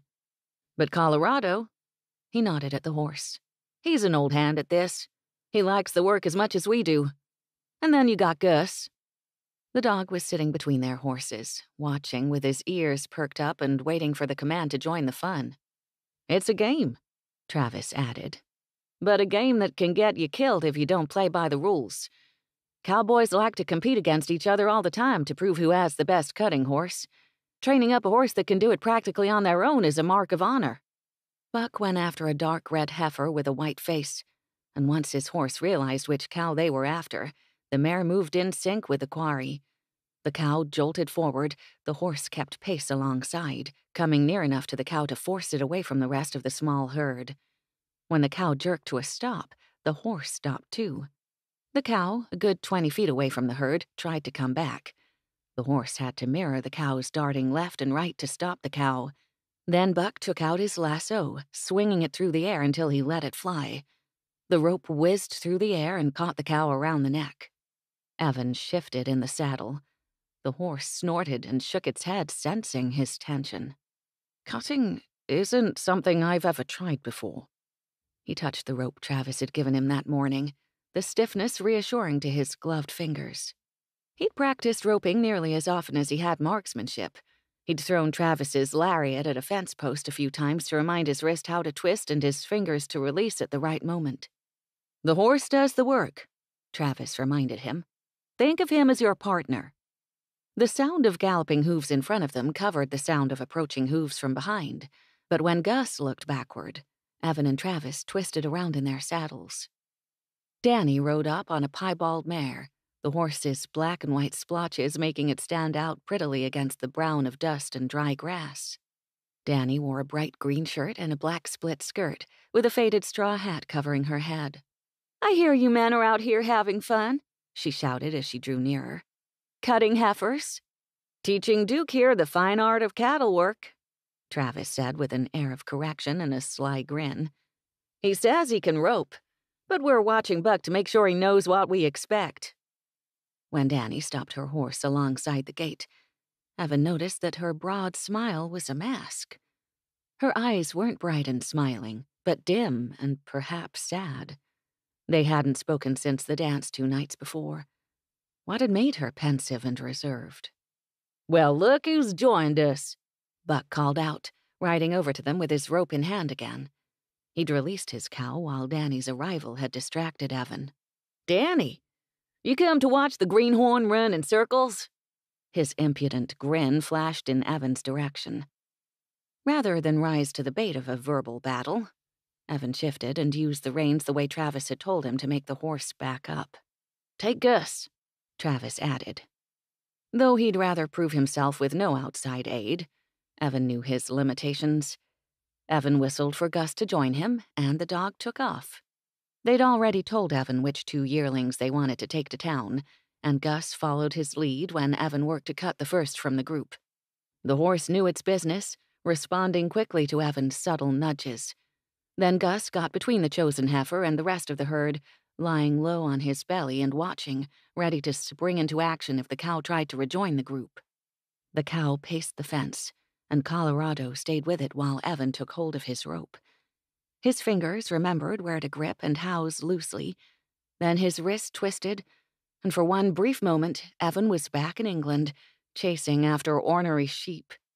A cow wasn't really all that different, just higher up from the ground. He released the lasso and, before the rope slid through his fingers, he knew he had aimed true. The lasso sang through the air and settled around the heifer. Colorado stopped and pulled with Evan, tightening the rope and moving backward to hold the calf still. Gus came up from his feet, slinking toward the cow, getting the animal's attention on a familiar-looking predator rather than Evan. The heifer tossed its head, backed into the fence, and from there, Travis was ready with a second rope. The boy's grin stretched ear to ear. "Get the other one." Evan's heart, he realized, was pounding fiercely despite his success, or perhaps because of it. Gus followed Evan to cut the next yearling out, and Colorado cornered it quickly. Evan kept his attention on the heifer, trusting Gus to keep the other cattle back if needed. But the herd wasn't interested in picking a fight with a man on a horse. With the cow in the corner, Evan snapped the lasso to the animal's head, catching it with the same speed as before. The morning sun blazed hotter, causing a line of sweat to break out along Evan's back. With rope in his hands, a horse beneath him, and surrounded by bellowing cattle, Evan's heart settled.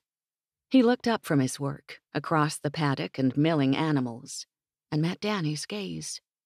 The world stilled, and time stretched out behind and before him. Evan had never felt more at home than he did in that moment, and that sensation had everything to do with Dannie Bolton's warm brown eyes and encouraging smile. Gus barked, and Evan forced himself to get back to work. Buck opened the gate, Travis called to Gus and started chasing out the other cattle while the 2 yearlings remained tied to the fence. No one spoke much until all 4 of them on horseback were headed back to the homestead, the 2 yearlings spurred on by Gus ahead of them. "Where'd you learn to rope, Duke?" Travis asked, riding between Evan and Dannie. Buck was on Danny's other side, apparently sulking. The truth sounded like a tall tale, or something Danny might call bragging, but it was still the truth. Buffalo Bill gave me my first lesson. He darted a glance at Danny and caught the corner of her mouth listing upward in a smile. After that, I practiced until I drove my family mad, and then practiced more. Travis shook his head. "You've got a clean throw.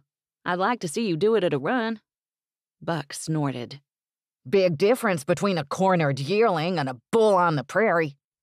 I have no doubt of that, Evan agreed easily. Still, I look forward to trying my hand at it.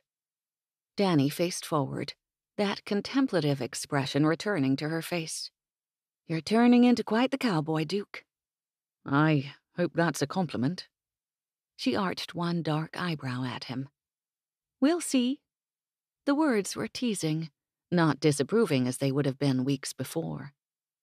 Hours later, Evan carried an armful of clothes out to the washing shed. The building only had 3 walls at present. Ed told him that they put a 4th in place in winter. Evan used a water pump and bucket to fill the wash tub, a smallish wooden barrel that stood on 4 tall legs. He got there to find a fire already stoked beneath a pot full of clothes, and he frowned at it for a moment. Someone had beat him to the massive pot. Ruthie's laundry day was every Tuesday, which meant only one other person would think to use the pot that afternoon. Danny came around the corner, toting a bucket of water from the nearby pump. She'd changed clothes. She wore a faded blue cotton dress and a striped apron over it. The sleeves of the dress were short, and the skirt of the gown fit close against her legs. She smiled when she saw him standing there with his hands full of dirty laundry. "I'm not washing that for you." She sounded amused rather than irritated. Evan dropped the clothing on the table against the washroom wall. I wouldn't expect you to. It's not an easy or diverting task. We certainly agree there. She dumped the bucket of water into the washstand, then put the washboard against the inside. She took a paddle to her boiling laundry. "Lucky for you, though, I'm done with the hot water." She took things out with the paddle, dropping them into a large woven basket on the ground. Evan hurried to help, using a large pair of iron tongs hanging on the wall. "Thank you." Danny dragged the basket closer to the washstand, but Evan hurried to lift it for her, then lowered it with a grunt on the table beside the stand. At that point, his eyes caught on the drying line stretching from the back of the washing shed to a crossbeam. She'd already washed several sets of sheets and hung them up. Danny followed his stare. "I've been at it since we came back from your roping lesson. I think we all expected you to take a bit longer to get the hang of things."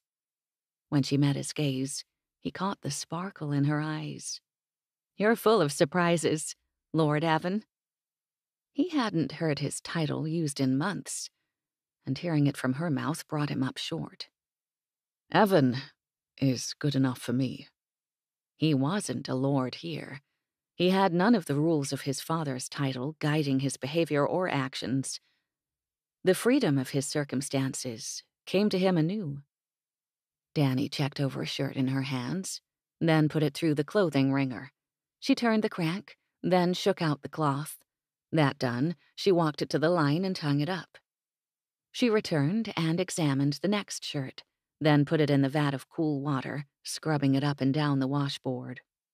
Evan dumped his load of clothing into the boiling water, then used the discarded paddle to stir them into the water. He watched Danny from the corner of his eye, the 2 of them working alongside each other without speaking for several minutes.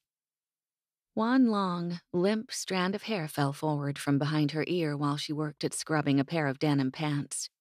With her hands occupied, she tried to blow the hair out of her face. "You did well today with the cattle." "Thank you." He took off his hat to wipe at his brow, then hung the hat on a peg in the wall behind him. I confess, I wasn't sure what to expect. I'm grateful it went smoothly.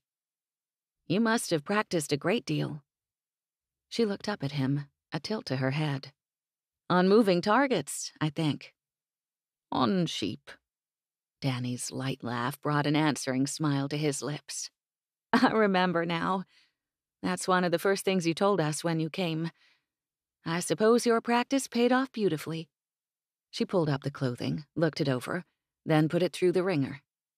Every day, I grow more aware of how unfair I was to you. She tried to blow that strand of hair away again. But I didn't think you'd make it here. Because you weren't born to this way of life. The apology in her smile, the softening in her expression put him at ease. Tension he hadn't realized he carried fell from his shoulders. I imagine there would be those who would object to anyone stepping off one path and onto another. I'm glad you had the chance to prove me wrong. She took the trousers gripped in her hands to the laundry line, pinning them up with wood pegs. He watched her as she pushed that loose strand of hair behind her ear again, using the back of her hand. Evan put the paddle aside. Letting the clothes soak for a bit wouldn't do any harm. He intercepted Dannie at her bucket of water and soap and pulled out another shirt from her sopping pile. This one needs attention. Looks like Clark spilled jam down his sleeve.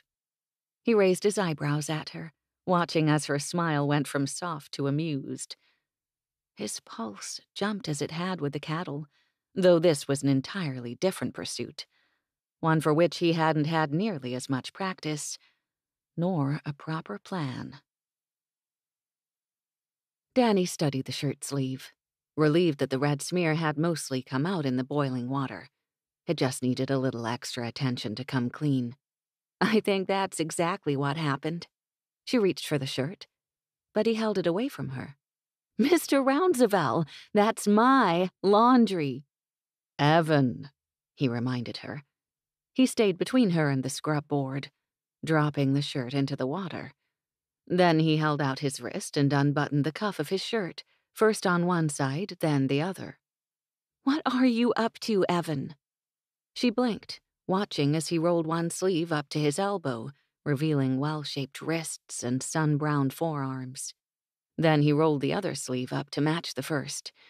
Then he flexed his hands, large and liberally calloused after all the work he'd done on the ranch.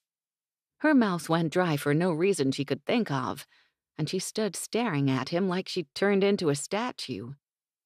It might be your laundry, but I'm going to help you with it. He pulled the shirt out of the water and ran it down the scrubbing board and into the water a few times, giving attention to the sleeve. Her mouth opened wide and she stepped back, hands going to her hips. Why would you do that? Society raised me to be a gentleman. That means coming to the assistance of a lady in distress. Can you think of anything more distressing than laundry? He cocked his head to the side, and Dannie was torn between laughing at his superior expression and protesting his kindness. I can't let you do that. Oh, but you can. He checked the cloth, gave it another swirl in the water, then put it through the wringer, driving the crank with better speed than she had before he snapped the shirt once and handed it to her. I will allow you to hang the articles to dry. Dannie stopped protesting. She took the shirt to the line and then came back to perch on a stool someone had left in the shed. Who taught you to do laundry? Calamity Jane? She kept levity in her tone. Frosty. Evan snapped another shirt and put it to the side of the table, beginning a pile for her to take to the line all at once rather than bit by bit. On my third day here. I'll bet that wasn't your favorite lesson. Given that the end result meant I no longer smelled of manure, I did not mind it too much. He grinned at her, then scrubbed a handkerchief along the board. Who taught you? My mother. Dannie tugged at the long strand of hair she'd somehow missed when she braided her hair earlier. With a huff, she pulled the end of her plait over her shoulder and momentarily considered redoing the whole thing. But with Evan near, watching her every move, the thought of taking down her hair became far too intimate. No one had seen her hair loose in a long time. Not since her girlhood. Mama, Ruthie, and I used to do laundry together, until my mama died. Then we hired Mrs. Perkins, and she took over all the laundry. She said she had more than enough time, and I had to learn other important things. The mysterious Mrs. Perkins, Evan murmured, giving his attention to one of her divided skirts. Should it embarrass her for him to handle her clothing? Somehow she didn't mind. She'd already taken care of her underthings. They were drying on the line hidden behind the billowing sheets. With those unmentionable items out of the way, nothing else gave her worry. Dannie folded her arms over her chest as she watched him, musing to herself that the muscles of a man's back and shoulders looked just as attractive washing clothes as they did when a man swung an axe or hauled buckets of water. And Evan, who hadn't looked poorly to begin with, had uniquely refined muscles after his work on the ranch. I hope she won't be a mystery to you much longer. She might be back before the end of June. Dannie hoped for that outcome. She hoped Mrs. Perkins would be a June bride, marry her dad, and be the new Mrs. Bolton. Her father deserved that happiness. They both did. A breeze swept through the yard, twisting around the two of them and the heat surrounding the boiling vat of cowboy linens. Dannie looked up into the east. Then she came to her feet. "Evan, look! Clouds! An entire line of them." He stopped his scrubbing, turning to the east, too. Nimbostratus clouds. Somewhere in the back of Danny's memory, she knew she agreed with him. When had she learned the names for clouds? At some point in her life, she'd forgotten, and learned only to identify if the coming clouds meant rain or not. These clouds, dark, gray, and featureless, and rolling out like a blanket, were rain clouds.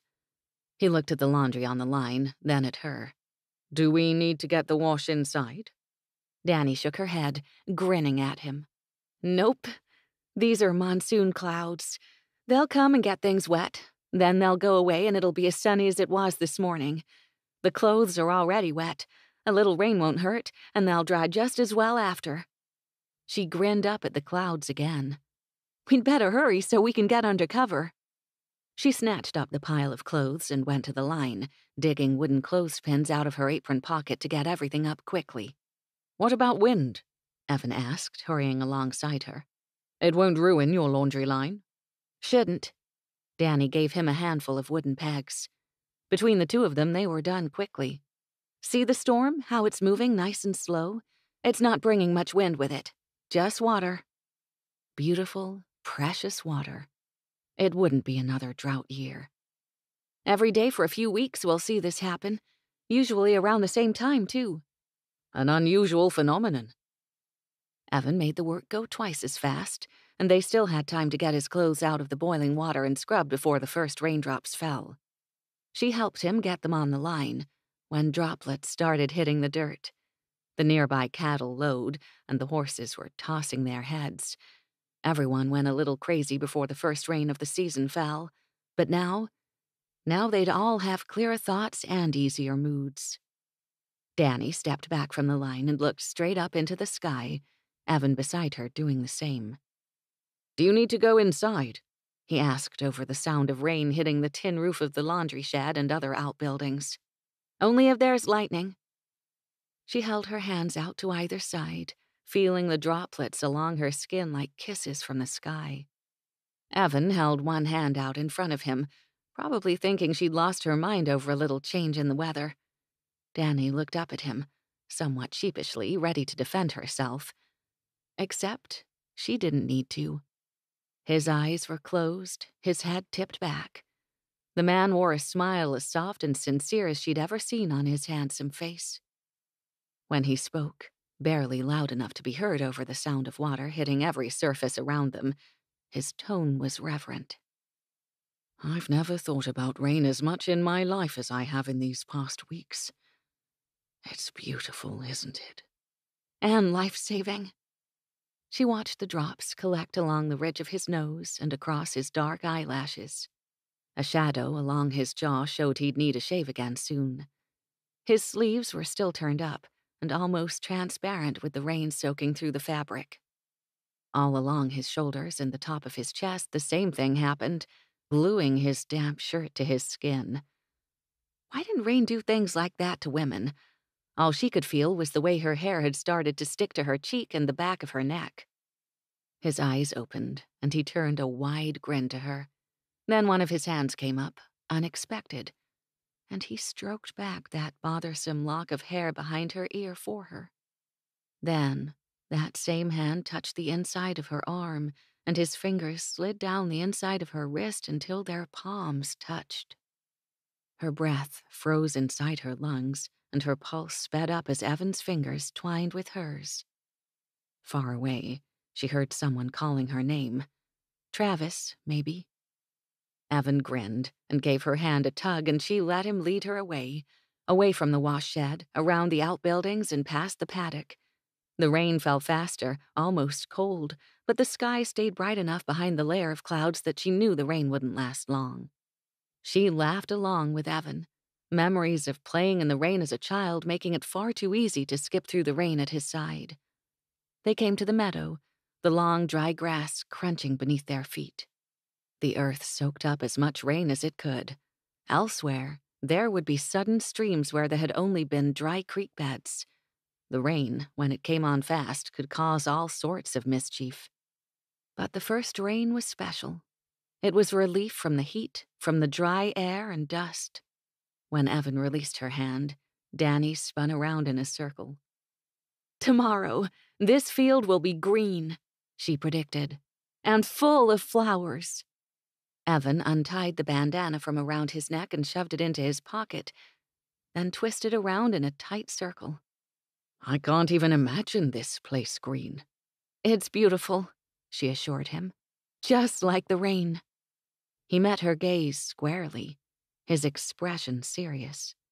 "It turns out there's a lot in this desert I find beautiful." He might not have meant her. Pretty words did not a truth make either. Yet Dannie felt those words and the intensity in his stare strongly enough to make her blush. They walked back to the house, the rain already slowing. The first rain rarely reached torrential strengths, though it had soaked both of them through. "Do you think it necessary to wash this shirt after the soaking it received?" Evan asked as they approached the front porch of the main house. Dannie studied his shirt critically. She blushed more than she liked and admired his physique far more than appropriate. Then she looked away, cheeks still burning. "I'd say it still needs a little soap." Evan chuckled. Then he shuddered. "The desert isn't as stifling when you're walking around soaked through." Dannie stepped up on the porch, then turned to look down at him as she leaned against the supporting beam. "Do you have anything dry to wear?" "I'll manage. Never you fear." He looked out over the horizon, watching the rain clouds begin their retreat from the sky. He took his bandana out of his pocket and gave it a flick before tying it back around his neck. Then he shoved his hands in his pockets and leaned against the rail. A question that had tugged at her for some time rose again, and for the first time, she felt like she could ask it. "Evan?" He turned his full attention to her, hands still in his pockets, his expression open. Expectant. "Yes?" Her hand wrapped around the porch, anchoring herself to her home and land. "Why did you finally come to America and the territory? You've made it sound as though you waited your entire life to be here. What finally brought you?" Over the weeks since meeting him, she'd imagined every possible scenario. Had he been spurned by the woman he loved and ran away to let his heart heal? Perhaps he'd had a falling out with family. Or maybe he'd broken a law and needed to lie low. "This brought me." Evan pulled his hand out of his pocket, his fingers holding something that flashed silver at her. He put one foot on the lowest step and held his hand out to Dannie. Frowning, Dannie opened her palm. He dropped a coin into her grasp. She stared at it, then brought it closer to examine it. "Evan, this is just a silver dollar." "Given to me by Buffalo Bill, newly minted in 1879, directly after he performed for Queen Victoria." He raised his eyebrows at her, a challenge in his eyes. "Do you believe me?" She folded her fingers over the coin, its ridges smooth and warm from his pocket. "I believe you." And she did. She'd stopped doubting his stories some time before. She'd even wondered, curious, about what tales he could tell of England and the people he'd known. She opened her hand and studied the coin again, holding it with 2 hands to turn it over and over in her grasp. If you've had the coin for so long, why come now? The year is 1895, not 1879. Because a man is more prepared than a boy to take up his courage and leave home, He answered without apology or shame, his voice warm. He stood with a relaxed posture, his head tilting to the side as he considered her. Where I am from, it is no inconsequential thing to walk away from family, even for a short time. They have expectations of me and for my future. My father brought me up to fulfill certain responsibilities. No one ever stopped to ask what I wanted, so I stopped waiting for them to ask. And I took it. Danny's stomach sank as she took in all he said. Those expectations would inevitably pull him back to his family, to his responsibilities, and to England. She smiled, quick and with her lips pressed together. Extending her hand, she returned the coin to him, noting the way his expression shifted from sincere to surprised. Your silver dollar obviously means a lot to you, like a good luck charm. She winced at the careless tone she'd used, then quickly smoothed her expression to one of disinterest. She had allowed herself to get too close to him. She felt it already, the tug inside, pulling her toward him. It wasn't fair. She'd been tricked into giving her heart to a rat, and now she was in danger of handing it to a lord. But his words reminded her that she couldn't expect life to treat her fairly. Dannie babbled on, her hands shoved deep in her apron pockets. I better go inside and change. You should dry off too. Dad wants you to go to Tombstone with him on Friday, and you can't afford to catch a cold before that trip. She took one step back, then another. Thank you for your help with the laundry. She turned on her heel and hurried into the safety of the house. The screen door slapped loudly, and she shut the thick wooden door too quickly, making it slam. Dannie! Clark snapped, hand over his chest. He'd been standing in the hall, book in hand. What are you always telling us about slamming doors? Sorry, Clark. She started untying her apron and rushed by him to get to the stairs. Why are you all wet? Were you out in the rain? Doing the laundry, she answered over her shoulder, then ran up the last few steps to get to her room. Once inside, she shut the door slowly, locked it, then leaned heavily against the wall.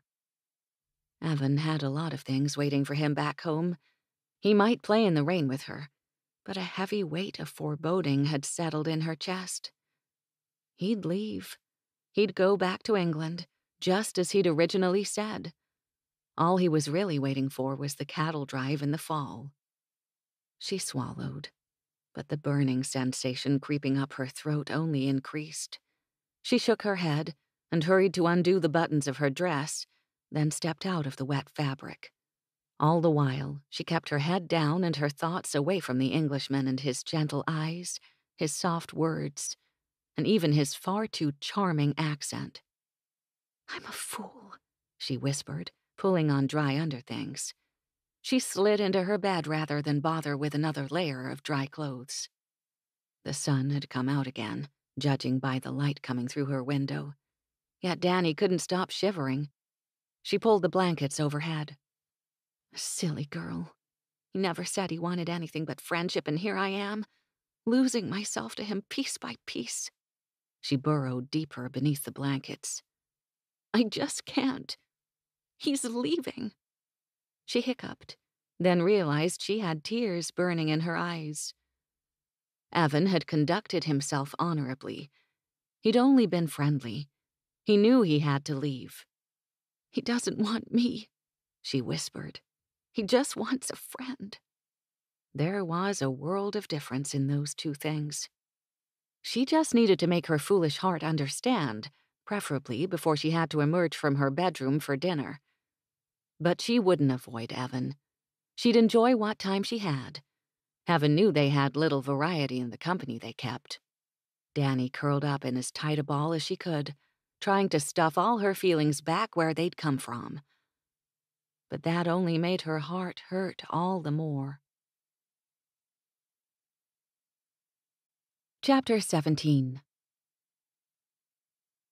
His distracting thoughts regarding Danny's sudden shift in behavior plagued Evan for a couple of days, rather as though a bevy of troublesome flies had swarmed him. He went through all the motions of his usual chores, tidying the barn, checking tack, and tending to the animals in the paddock.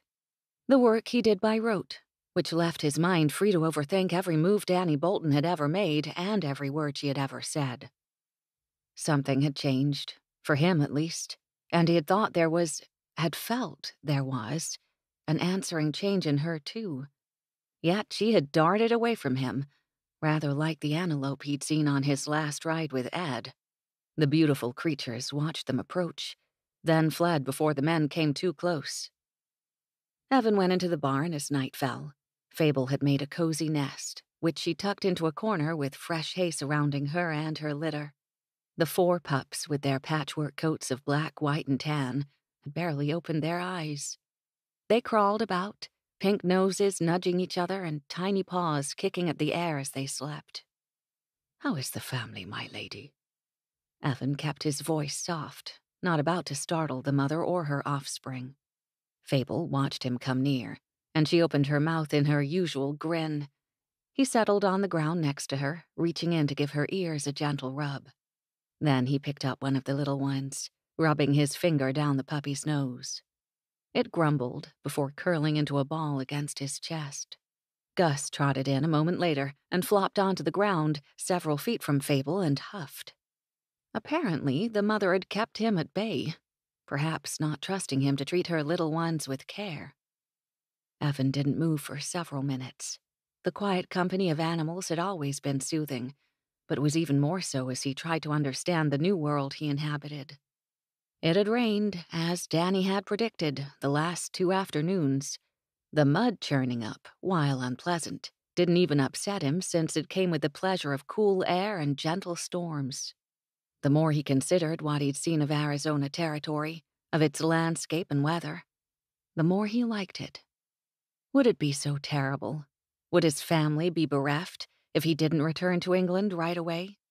He'd thought to stay at the KB Ranch until after the cattle drive, then make his way somewhere else to see more of the country. But what if he stayed? What if he spent the autumn learning to track game in the mountains surrounding the ranch? Then he could hole up for the winter months, when travel wouldn't be ideal, and learn more about Fort Huachuca. He'd heard there were still men around who had been present when Chief Cochise surrendered to the United States Army. He could find them, maybe, and learn about what happened to the native people of Arizona. And he could make the ranch his center, returning between adventures to a place of security, then take part in the spring cattle drive. Then he'd have an entire year's worth of experiences on a true cattle ranch in the Wild West. The ideas spun out before him, like a tapestry unfurled, presenting him with images of what could be. Campfires glowing in the night, riding a strong horse across the range, climbing to the top of a mountain peak, and sitting in front of storytellers with gray beards and wide-brimmed hats. Each imagined scene came from the books he had read, but they would be real, and it would be him in the place of every protagonist he'd envied during all those years of reading. But he didn't see himself alone at those campfires, and he imagined a woman with a long braid and a wide grin, racing him across the desert on a piebald horse, black and white, galloping a horse length ahead of him. Had Danny climbed the mountain range visible from the porch of her home? "I bet she has," he muttered aloud, stroking the furry creature against his chest. "I bet she's done all the things I want to do, and she'd be better than me at all of it." That made him grin, especially as he remembered when she'd made that shot with the rifle the week before. People in Arizona called a woman like her a spitfire. The descriptive term fit. Danny was full of fire, ready to stand toe-to-toe with anyone she thought a threat. She was as passionate about the things she loved as she was in defending them, too, and Evan... He wondered how passionate she might be if she were in love. The barn door opened, but Evan didn't move. If someone was looking for him, they'd call out. Otherwise, he was happy to stay put. A light step came closer to where he sat, and a gentle voice crooned. "There's my Gus. What are you doing in here, boy?" He stilled and watched as Dannie appeared, bending down to give the male dog a pat on the head. In the moment before she saw him, Evan took in her expression. The tired look in her eyes, the gentle tilt to her lips that signaled a smile about to appear. She wore a calico dress, her hair pinned up in a braided circle, and her usual boots peeking out from beneath her skirt. Pretty as a picture, he thought, smiling at the sight. If he drew it or painted it, he'd call it the Lady of the Ranch. She looked up, her eyes going to Fable's place, but she stilled when she saw Evan sitting there instead. Her mouth opened, but before she spoke, someone called her name from just outside the barn. "Dannie, you in the barn?" It was Buck. Her eyes went wide and she dove closer to Evan. "Do not tell him where I am," she hissed. Then she tucked herself behind Fable's nest in the barn wall. The hay had been stacked up enough that she was well hidden from view, even though Evan could have easily stretched out his hand and touched her nose. He could smell her, too. Despite the scent of fresh hay, dirt, rain, and leather, he caught a whiff of apples and roses. Whatever she'd been up to that day, he liked the results of it. The barn door opened again, and louder footfalls came quick across the floor. Dannie stilled and squeezed her eyes shut, as though that might somehow help her maintain her hiding spot. Evan had to bite his lip to keep from laughing, but he had schooled his features into a look of indifference by the time Buck came around the corner. The cowboy stopped upon seeing Evan. "You? What are you doing in here, greenhorn?"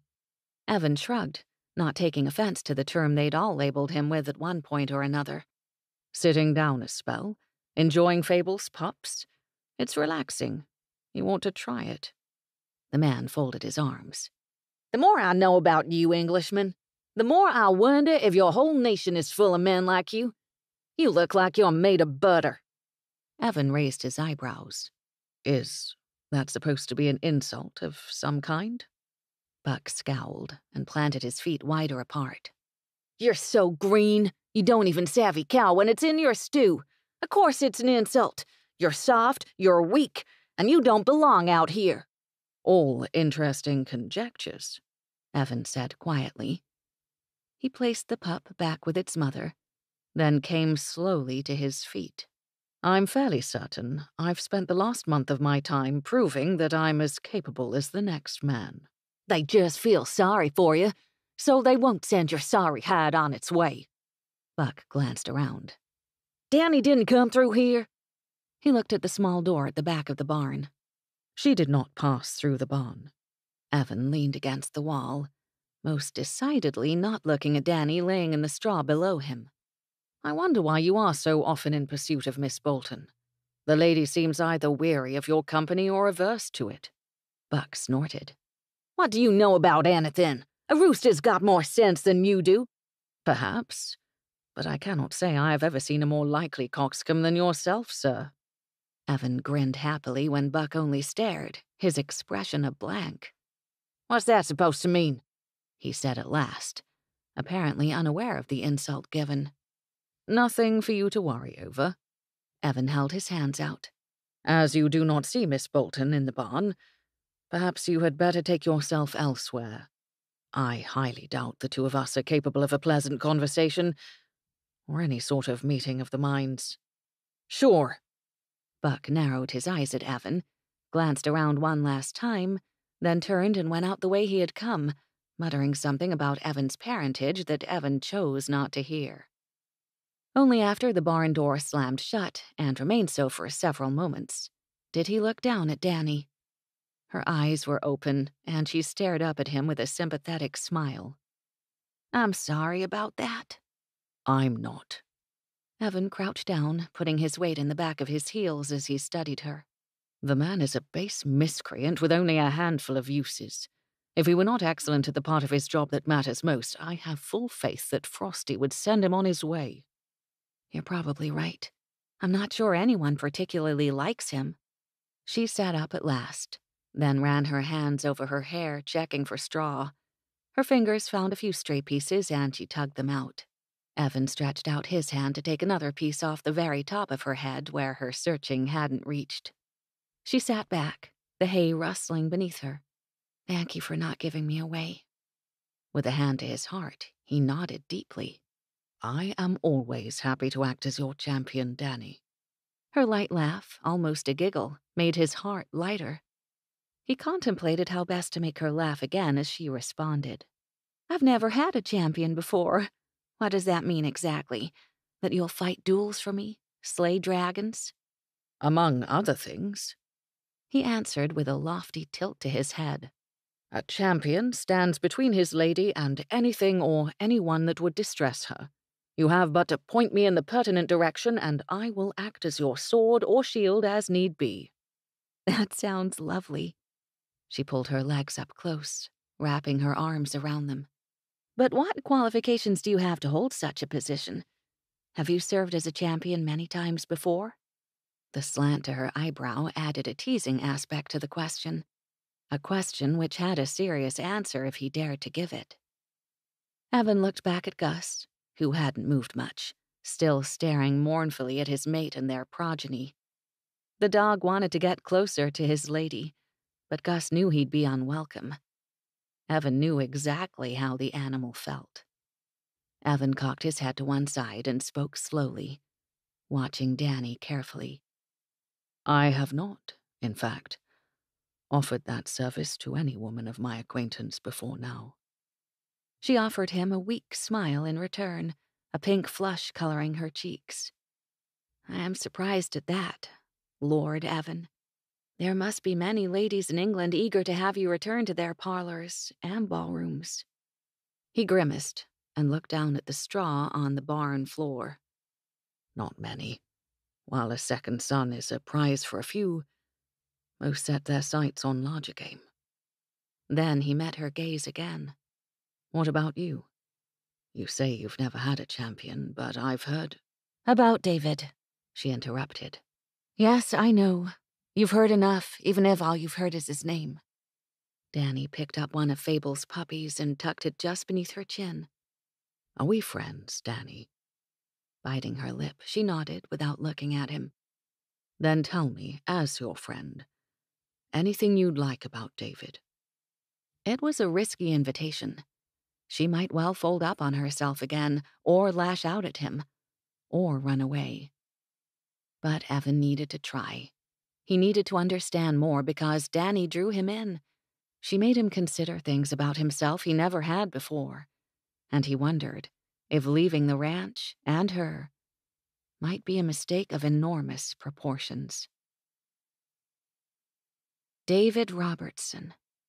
Dannie's eyes fell to the puppy in her hands. The black and white splotched little creature with a pink nose and soft paws was a much safer place to look than into Evan's searching gaze. I met him in Boston when I was 17. The other girls at my finishing school had finally accepted me. One of them invited me to a cotillion ball. I understand they're similar to your balls when debutantes make their grand entrance into society. A grand occasion, then. Evan's accent made her smile, especially when he added, a place to see, be seen, gossip, and win beaux. Precisely. Dannie shifted, trying to get more comfortable despite the uncomfortable conversation. This friend, Samantha, she wanted everyone to know that I was worthy to be there. She had told people, without my say-so, that I was the daughter of a wealthy Arizona cattle baron. Ah, thus granting you an exotic air. Dannie felt her cheeks warm as she remembered that evening, and the way so many people had pretended an interest in cows just to talk to her, to find out if Samantha had told the truth. Precisely. And you met Mr. Robertson at the event, I surmise. Evan didn't sound judgmental or bored. He sounded concerned. I did, and danced with him. He was the only one who didn't want to talk about cattle or rattlesnakes that night. She shivered and placed the puppy back with its mother, then wrapped her arms around herself. He was absolutely charming. He only wanted to talk about me, what I thought of Boston, of the ball, and what I liked to do when I wasn't at the boarding school. I felt like he was the only person who saw me.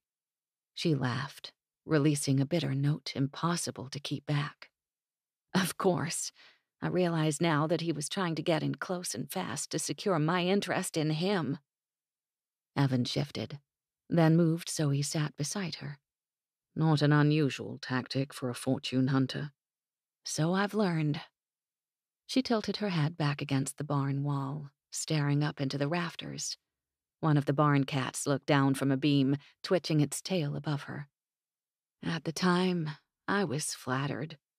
He visited me every week when the boarding school matron allowed callers. I wrote home about him. He met me at every social event he could, when we could both get invitations. A clever invasion. Evan sat with his knees pulled up just enough that he could rest his wrists against them, leaving his hands free. She watched as his fingers curled and uncurled into fists as she spoke. When my father sent news of the circumstances on the ranch, with everything pointing toward another hard year and a drought, I knew I needed to return home. I planned to tell David and ask him to write, but he didn't like that I was leaving. In fact, he insisted he escort me home.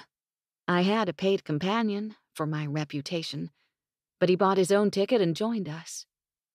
Impertinent, Evan muttered, his hands closing again. Then he looked at her, his eyes soft in the low light of his lantern.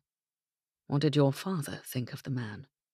That he was impertinent, she answered, a smile tugging at her lips. Uninvited, a pest, underfoot. But Daddy, he tried to be reasonable too. To understand what I saw in a Yankee city slicker. Dannie could almost laugh about that phrase now, and how mournful her father had looked in his study when he'd called David all those things. Evan bumped her shoulder with his. Sounds familiar. I'm surprised your father didn't take one look at me and send me on my way. My dad strongly believes that people should get the chance to prove themselves before passing judgment. But maybe you can understand why I wanted you gone, she said, then bit her bottom lip. Evan nodded with a slow, deliberate bow of his head. I do. This Robertson fellow. He must have convinced you well of his affections. He asked my father for permission to marry me. Dannie shivered, and Evan leaned a little more into her shoulder, offering warmth and support without saying a word. Lucky for me, Mrs. Perkins convinced my father to make him wait.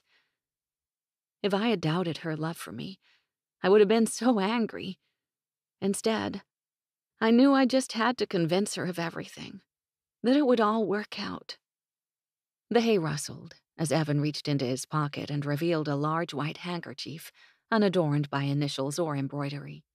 A man's handkerchief, clean, plain, and kindly meant to dry her eyes when she'd barely realized she was crying.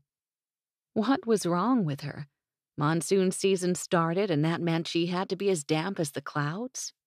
Dannie laughed, the sound too watery for her liking. I hate crying over that man. I've wasted far too many tears on him. You should not think of it that way. Evan didn't sound uncomfortable with her tears or her tale of woe. Instead, his voice was gentle as ever, his words kind. You aren't crying or mourning for him, but for the beautiful thing he stole away. What did he steal? Dannie asked quietly, staring at the now damp handkerchief in her hand. Evan's hand appeared, and he wrapped it around hers. He stole your trust, and maybe a little bit of your hope. Dannie tried to grin, but it felt wobbly on her face as she lifted her gaze to Evan's. He stared back at her, his eyes warm and glowing with intensity. I thought you were going to say he stole my heart. I don't think anyone can steal that, Dannie. Hearts are for sharing or giving, but they can't be stolen. He lifted her hand to his lips, pressing a kiss to her knuckles with his eyes closed. At least, I hope not. If someone like him made off with your heart, it leaves someone like me with little hope of winning it for myself. A rush of warmth flooded her, from the tips of her ears down to her fingertips and toes. He didn't mean it. He didn't mean it at all. Dannie gulped, But the barn was too warm. He was too warm. "Evan, don't—" "When did he leave?" Evan asked, not allowing her to reprimand him. "What finally drove him away?" She stared at him, uncertain how to escape from him when he held her hand. And she didn't really want to escape either. She just knew she couldn't sit next to him much longer. "My dad sat down with him in June, when the rain didn't come. He told David that the cattle would die soon, and that David needed to prove himself able to provide for me when the ranch no longer could. He left that night. One of my friends from school wrote later that he went to Oklahoma and married a girl on a ranch there." Evan snorted, and his hand pressed hers more firmly. "Likely using every trick he'd learned here to make himself look good. Poor girl. I've often felt sorry for her, whoever she is." Dannie stared at their hands, then gave an experimental tug to get hers back. She couldn't hold his hand. She couldn't sit with him like this, not knowing when he would leave, believing he would never come back when he did. He released her hand, then stood. "Thank you for telling me." His tone was even, not hurt or mad, not flirtatious either, just friendly. Dannie rose without his help, though she leaned heavily against the wall. "Have you rescinded your offer of championing me?" she asked, trying to sound light and teasing, but failing miserably. Unburdening herself to him had made her tired, terribly emotionally exhausted. And yet, it hadn't hurt her to talk about David. It had felt, not necessarily good, but right. "On the contrary, my lady." Evan swept off his hat and bowed to her, as courtly a bow as he might give the Queen of England herself, or so Dannie imagined.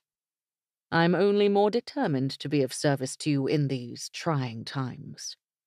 Then he winked at her. She'd never seen him wink. Dannie allowed herself to relax, and then she shook out her skirt to rid herself of any lingering straw. "Do I look all right?" she asked, smoothing her hair again. "No more hay anywhere?" "You look exceptionally fine to me, Dannie." Evan stepped back. "You ought to go out one side of the barn, and then I'll go out the other. Buck watches you too closely, and I don't want him to get the wrong idea." "Thank you for that." Dannie bent to pick up the handkerchief she had dropped during their conversation, then held it out to him. "Would you like this back, or—" Evan took a step back, that earnest look in his eyes again. "You keep it. Just until the next laundry day." That brought the blush back into her cheeks.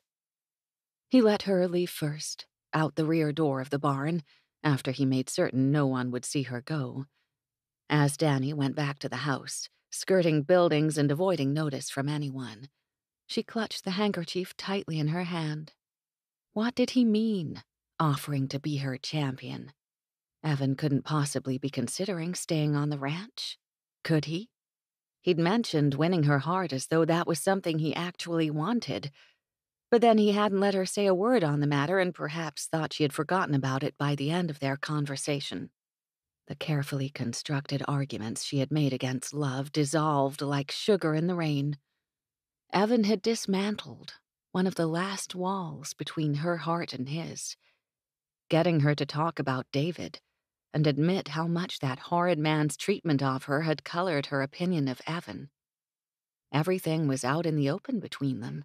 She had nothing more to hide from him. She didn't want to hide anything from him. In fact, Dannie very much wanted to tell him everything, her hopes, her dreams, and the silly things she kept to herself in case someone else thought her odd. Maybe Evan wouldn't mind sharing the same with her. Maybe. Chapter 18. Tapping the pencil in her hand against the sheet of paper on the kitchen table, Dannie looked from Abram back to her father. The two of them always got to talking when they were supposed to be making the shopping list for the approaching trip. Usually their conversation ended up stretching backward in time, as they remembered the first time they'd set foot in Tombstone, or reminisced about adventures they'd had on the trail to one of Arizona's largest towns. She sent a frustrated glance to Frosty, who was representing the needs of the cowboys and animals, but he only smiled at her in that calm way of his. He wasn't in a hurry. He leaned back a little more in his chair until Ruthie caught his eye and shook her head. Then he adjusted his posture and sighed. "Do you remember," Abram said with a suspicious glint in his eye, "that time we caught the sheep rustler because he didn't have an idea to get them to move? We rounded up the animals easy as you please with Gus's granddaddy." Her dad laughed. "And he just kept cussing at us for getting the job done right in front of him. What was that dog's name?" Abram asked, eyes narrowing as he tried to recall. "Shep? We didn't ever have a Shep. We had a whip, though. I think that was him."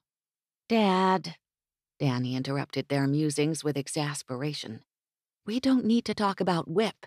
We need to get this list finished. You're leaving before dawn for Tombstone, and I'd rather not have to remind you of any last-minute purchases when we're all still half asleep." Her father had the grace to appear apologetic. "Of course, Danny girl. 'Scuse us. Ruthie, did you get everything you needed on the list?" Ruthie wore a half-lidded, none too amused expression as she eyed the menfolk. "Danny and I finished the household lists before you men even sat down." Abram folded his arms on the table and leaned toward his wife. "You trying to say you women are more efficient than us?" "Not trying," she sniffed. "I'm just saying it plain." He laughed and took her hand across the table, and Danny hid her smile behind the paper she picked up. "We've got all the necessaries written out for us. The boys put in their 2 cents worth, too. What about you, Frosty? Any bunkhouse and barn needs?" "The usual things." Frosty sat up straight again and started ticking off items that Danny jotted down, nothing at all out of the ordinary. Until he named the final item. "Oh, and a new washboard. Duke's request." Danny's pencil hovered over the paper, and she raised her gaze slowly as heat crept up the back of her neck. Ruthie, Abram, and her dad all stared at Frosty, and he shrugged at their confused gazes. He asked, "Why? Something wrong with the other board?" Ruthie glanced to the back door as though she wanted to dart up to check on the small but essential piece of equipment herself. "Not that I'm aware." Frosty lowered his gaze to the tabletop, his words a slow drawl. "All he said was that the washing would be easier to get done with, too." The pencil slid out of Danny's hands, clattering to the table. She picked it up without meeting anyone's eyes and wrote washboard on the paper. Evan hadn't meant for her to know what he said, had he? For her to be aware of his request? But maybe he did want her to know that he was thinking of their silliness over the wash. Maybe it was his way of saying he'd keep on helping her. And maybe she saw too much of what wasn't there in an innocent request. After a few more minutes discussing the Tombstone trip, Danny rose to get everyone a cup of chamomile tea. The men didn't protest the beverage choice, since this was something of a tradition. They needed to get a good night's rest. Ruthie would send them off with hot coffee in the morning to fortify them for their long trip to Tombstone. As she walked by the back door, with only the screened-in door closed, she looked through to the yard and saw Evan. He had 2 buckets full of water, walking from the pump near the barn to the bunkhouse. He wore the blue shirt, sleeves rolled up, suspenders taut over his shoulders. His hat was on, pulled down low. She caught a sigh in her throat before it could slip out, then hurried to serve the others at the table. Frosty drank his tea quick enough Danny thought he'd scald himself. Then he rose and put his hat on his head. "Thank you, ladies. I'll make sure Duke's ready to head out early, King." Her father nodded his thanks, and Frosty went out the door. "Checkers, Abram?" her father asked, rising from the table at the same time as his old friend. "I think I'd like a game or 2. Ruthie, all right with you?" Ruthie waved him on, and the 2 left the kitchen for the parlor. Then Ruthie poured herself and Danny more of the relaxing herbal tea. "Now they can get their jawing done without the rest of us as a captive audience." She flashed one of her indulgent smiles as she spoke. "I love listening to their stories. Most of the time." Danny sipped at her tea. The early days at the ranch were something else. That they were, Ruthie chuckled. But we're still seeing unusual things. Good times and bad. The older I get, Danny, the more I realize life is never easy. But if we put in a good day's work, live by God's word, and love each other, things are a lot more bearable. Dannie lowered her teacup, her finger tracing the delicate handle. Her mother had brought the china from her home in Texas, the only gift her family had given her when she left home. I'm glad you're here to remind me of that, Ruthie. Me too. Ruthie stretched out her hand to lay it against Danny's wrist, making Danny look up to meet the warmth in the older woman's eyes. Abram told me about your daddy and Loretta Perkins. That's not bothering you none, is it? Oh. Danny shook her head quickly. No, not at all. It'll be an adjustment if she says yes and comes back to marry him. I know that, but it'll be good for both of them. I think she and Dad will be happy together. Ruthie studied Danny for a long moment, measuring and weighing the sincerity of Danny's words before she nodded. I think so, too. I'm glad you're grown up enough to see the good in the match. But Danny... Ruthie narrowed her eyes. Something is bothering you. No. Danny released a laugh, though it sounded shaky even to her. I'm fine. I promise. She shrugged one shoulder upward. I've just been helping Dad with the accounts. My mind is full of numbers and ideas that I can't quite make work just yet. But I'm fine. Ruthie sipped at her tea, not appearing entirely convinced. You know you can talk to me whenever you want, Danny girl. Danny's heart constricted at the old term of endearment. It normally only came from her father, but anyone she loved using the term made her heart happier. I know. I'm fine, Ruthie. I promise. Fine as she could be, anyway, with the future stretching out before her as dark as night. No clear path to take, and uncertain of who'd be by her side on the journey. Evan had the bathtub set up in the storeroom adjacent to the bunk room. The other cowboys washed up in creeks and cattle cisterns when they wanted to do an all-over, as Ed called them, but Evan had found a tub large enough to sit in. Even if it wasn't luxury, it was better to be near a fire and indoors than out where he had to be wary of snakes, skunks, coyotes, and who knew what else. He poured in the last few buckets of cold water from the pump, missing his valet again, but at the same time just glad to get clean. There were only a few inches of water in the tub, but that was all he needed. He stripped out of his work clothes and lowered himself into the copper-bottomed bath. Using soap, a cloth, and a tin cup to rinse, he did a better job of washing than he had since the dance the week before. Shivering his way into clean clothes, Evan looked out the window to the paddock. His gelding grazed alongside the 2 heifers they were taking to Tombstone the next day. And though he hadn't been on the range long, he could see now what the others had when he'd arrived on that horse. Pretty is as pretty does, he muttered to himself. It was a phrase he'd heard Ruthie use. Then he shook his head. The horse, a finely bred creature, didn't belong on a working ranch. Fit for Sundays and not much else. He chuckled when he recalled those words describing his horse, and likely meant for him too. Maybe he could trade the horse for something else in Tombstone, get 2 range horses out of the deal if he was smart. Frosty might help him with that kind of trade. The man knew his way around horses better than most. He tipped the tub to scoop water out with one pail, then poured as much as he could back into the other. Then he lifted both and made his way out of the bunkhouse. Ruthie had caught him throwing water out of a wash basin his first week at the ranch, and she'd told him in no uncertain terms of a dire fate that she'd bring down upon him if he wasted water again. "Pour it on the gardens where it'll do some good," she snapped at him, snatching away his empty basin as though it was a mistreated infant. Tonight, he hauled the pails all the way around the front of the house, to the tree that stood in front, where he'd seen Danny linger from time to time. That tree meant something special to the girl.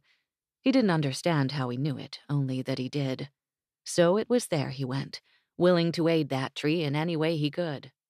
The pails were heavy, but dumping them out along the tree's roots satisfied him.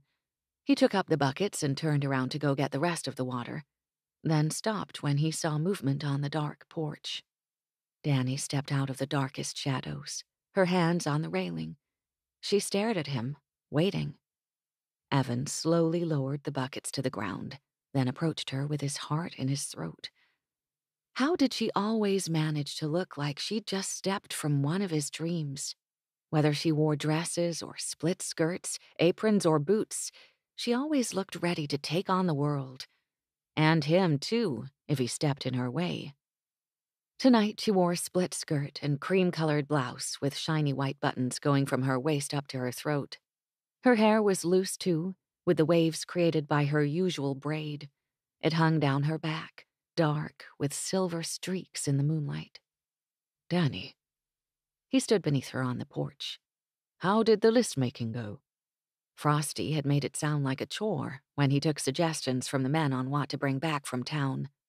Or maybe the chore had been listening to Buck bellyache about not being chosen to go to Tombstone. Fine. She stepped down, lingering on one step and then the next. Frosty said you needed a new washboard.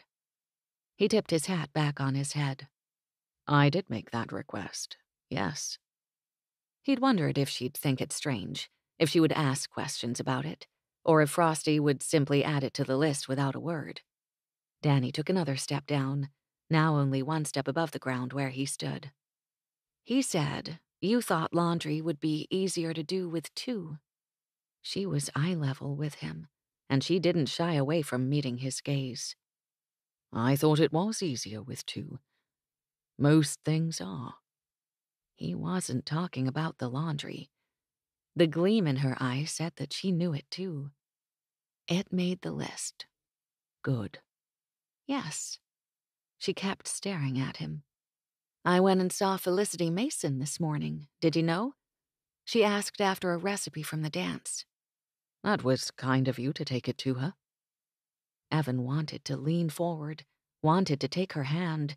She stood so close. But what would he do with her once he had her? That indecision kept him still. She lifted one shoulder in a shrug. That's what neighbors do. She wanted to talk about the dance, too. Especially about enjoying when you led her around the floor. Did she? Evan shifted back on his heels. As I recall, your friend was a fine partner.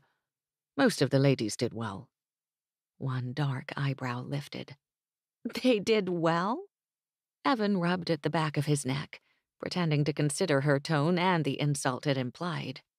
American steps are not the same as what I'm used to, and American women dance differently than English women. That made her eyes blaze, and she huffed indignantly. Oh, do we? That is my assessment, yes. He grinned at her. Of course, I didn't dance with every American lady present. Perhaps I should ask Ruthie if she'd like to prove me wrong. Her eyes narrowed. Ruthie? Evan Rounsevell, you know full well you didn't once ask me to dance, and you've not said a word about it, even now, a week later. And don't think my friends will let me forget it either. Felicity said they were all confused as to why you didn't even ask me. Evan held up a hand to stop the quick, sharp flow of her words. I apologize, Dannie. I didn't mean to offer up an insult. I didn't think you wanted to dance with anyone. You made that plain to the Mason brothers. She sniffed and folded her arms. I made it plain I didn't want to dance with them. They're presumptuous, and often don't behave themselves. So if I would have asked? He let the question hang between them, his breath stilled in his lungs, waiting for her answer. Danny's glare abated, and a tired look replaced it. I would have said yes. We are friends. That we are. Evan held his hand between them, palm up. Will you dance with me now, my lady? He met her eyes, unflinching, unsmiling. She needed to understand just how serious he was, and he needed her to say yes. Her warm, slight hand slid into his. It would be a pleasure, my lord.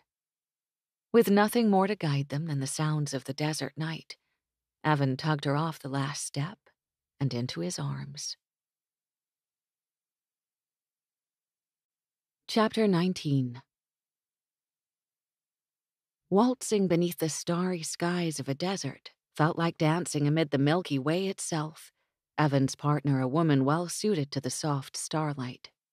His right hand cupped her shoulder, his left held hers in a gentle grasp. She held herself with the skill of one used to the proper dancing forms. From the waist up, she held firm like a goddess, but stepped as lightly as a nymph across the ground, following his lead as though it was all she had ever known. Evan kept time by instinct alone. His whole attention was taken up by the way Dannie had enchanted him. What else could he call the spell cast over him whenever she came near but magic? Dannie had beauty in abundance, and her clever tongue had amused him from the first time they met. "Have I proven myself to you yet, my lord?" she asked, her voice soft in the night's velvet shadows. "Or are you still of the opinion that English women dance better than the uncultured Americans?" "You turn my words against me, my lady." She snorted at the term of respect, her nose wrinkling. "You do," Evan insisted, deftly bringing her into a gentle turn. "I never said English women are in any way superior to Americans, not even that they dance better, only differently." Her chin lowered, as did her gaze. "Differently. I am certain the ladies last week were astounded by your technique. I will not say anything against the men of the territory, except that they sometimes forget there is a difference between dancing with a girl and wrestling a heifer to the ground." Evan laughed, guiding her back with him, away from the tree into the flat expanse of grass before the house. "I did note the rough handling from time to time, but it appeared as though the women in the territory were equal to the task." They said nothing for several steps. Their only music the crickets and birds. While the sounds of London had often drowned out Evan's thoughts, the wilderness around them allowed him to hear himself think as never before. The scent of dirt, hay, sun-dried cotton, and leather clung to him, instead of the heady soaps and perfumes of society, all of it covering the stink of cobbled streets teeming with horses, and masses of people all scraping and striving for even a small measure of happiness in the life they'd been born to live. Things were so different here. He could breathe. For the first time in his life, he could take in a lungful of air and release it in laughter, in satisfaction of a good day's work completed. His muscles frequently ached, his hands were brown and calloused, and he was stronger than he'd ever been in his life. 1 month had changed him. 1 month of sunshine and dust had taught him what a lifetime of perfume and silk never could. And Dannie. His steps slowed, and he placed Dannie's hand on his chest, holding it there. "Why were you outside all alone?" he asked her. Dannie did not protest the end of their dance, nor did she pull away from him. Her other hand remained on his shoulder, enough room between them for the wind to whistle around and between their still forms. "I needed to think." She averted her gaze to the tree. "My mother planted that tree and kept it alive, even though a Spanish oak like that one has no call to be out here in the middle of nowhere." The humor in her voice, bitter-sweet though it was, made him smile. "You feel closer to her when you stand beneath the branches." Evan studied the sweep of her lashes, the curve of her cheek, the tilt of her lips. "Yes." Dannie looked up at him, the silvery light of the moon bathing her face in its glow. "I feel like she's still keeping watch over me, and the ranch, my brothers, my father." Evan's heart softened still more at the peek into her soul, the vulnerability in her voice. "She must be very proud of you." Her hand fell from his shoulder to his chest, resting against it like the one he held over his heart. "What makes you think that?" A breeze swept around them, stirring her hair, settling a few loose strands gently against her face. Evan stroked her cheek, sweeping the hair back behind her ears. He considered how to explain to her what he saw, what he knew about her. "You possess an abundance of strength, Dannie. Yet for all of that confidence, that strong will, you have a gentle heart. I've watched you in your role as a cowgirl, a true picture of the American West in your hat and spurs, in your split skirts. But then I see the way you study your family, watching them, ready to steady them with your hands and your compassion should they need you. I am overwhelmed by you." She blinked up at him, and her smile turned tremulous. "That's not exactly what a girl wants to hear, even if everything that came before was pretty as a picture." He chuckled, cupping her cheek in his hand, amazed that she hadn't pulled away. Instead, she leaned in closer. "Dannie, please trust me when I tell you that I could not be more admiring, more in awe of you. Every word is a compliment. I've never met a woman like you in my life." He put both hands upon her waist, drawing her nearer with deliberateness. Her breathing hitched, her gaze dropped momentarily to his lips, and the thought of kissing her consumed him.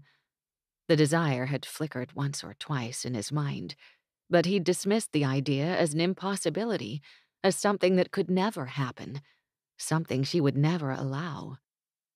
She certainly meant to allow it now. Dannie rose up on her toes, and he held her to him. He fit himself to her, from his arms around her waist to the tilt of his head, the slant of his lips against hers. She sighed and wound her hands up to comb her fingers through his hair. Evan pressed his fingers into the soft fabric of her dress, her skirts brushing the tops of his boots. His awareness of her sharpened intensely. He felt her take in a breath between one press of lips and the next, and he knew she had to feel his pounding heart. Her lips against his, her arms holding him close, and the sweet softness of her body molding to his was more perfect than he could have dreamed.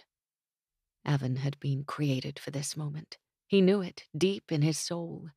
Never before had he felt the touch of heaven as he did when he held Dannie. When they broke apart, both needing more than a quick breath to regain their senses, he exulted further in the moment as her cheek laid against his chest. They recovered together when he'd half expected her to reprimand him or else make one of her cutting, witty remarks. Perhaps she would find a way to compare him to a rattlesnake or a cactus. He chuckled. "What's so funny?" she demanded, snuggling closer to him by wrapping her arms around his waist. "Me," he said aloud, inhaling the smell of the wild Arizona sky and wind, closing his eyes to seal the memory safely away. "I cannot begin to explain to you how my time in this desert has compared to what I expected. In so many ways it has been worse, but at this moment, everything is better than I could have dreamed." He kissed the top of her forehead, then leaned back, the better to study her expression. Evan's heart shuddered, and the peaceful moment shattered. Despite the darkness, he saw clearly the glint of tears in her eyes and the shine of their tracks upon her cheeks. "Dannie," he whispered, confounded. "You're crying, love. Did I do something wrong? Say something unkind?" A kiss in the starlight, such as the one she and Evan shared, was the stuff of dreams and fairy tales. Unfortunately for Dannie, she knew she must wake from her dream. There was no happily ever after for the handsome Englishman and the rancher's daughter. The endearment he used when he spoke, sounding terrified of the tears upon her cheeks, didn't make what she had to do next any easier. Dannie stepped back, her hands trailing down his shoulders to his chest.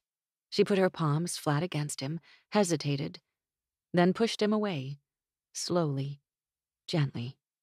He staggered back a step anyway, as though she'd shoved him a lot harder. "Thank you for the charming moment, Duke." "Evan," he corrected, then snapped his jaw shut with an audible click. She smiled at the correction, though she lacked the energy to make the expression at all convincing. "Evan, you didn't do anything wrong, but we both know you aren't staying here. Not on this ranch, not in Arizona, not even anywhere on this continent. You're going back to England." His head jerked up as though she had slapped him. He didn't argue, though. didn't say a word against what she'd stated. They both knew the truth. He could never stay. Whatever it is you came out west to find, this isn't your home. It isn't your world. She crossed her arms over her chest, holding herself together. You have family and a place somewhere else.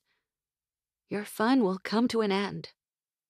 The man drew himself up as though insulted. My fun? Is that what you think this has been? An immature attempt at entertaining myself? She forced herself to laugh.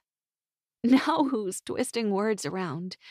I think fun is a fine thing. Everyone should have an adventure or two if they can stand them. The way you talked about being here, about coming west, looking for cowboys and gunfights, I know that's what you were after, and I'm not sorry for my part in it. And what, exactly, do you think your part entails? He sounded almost bitter when he spoke, or disapproving. She couldn't tell which and refused to examine his tone closer than she must.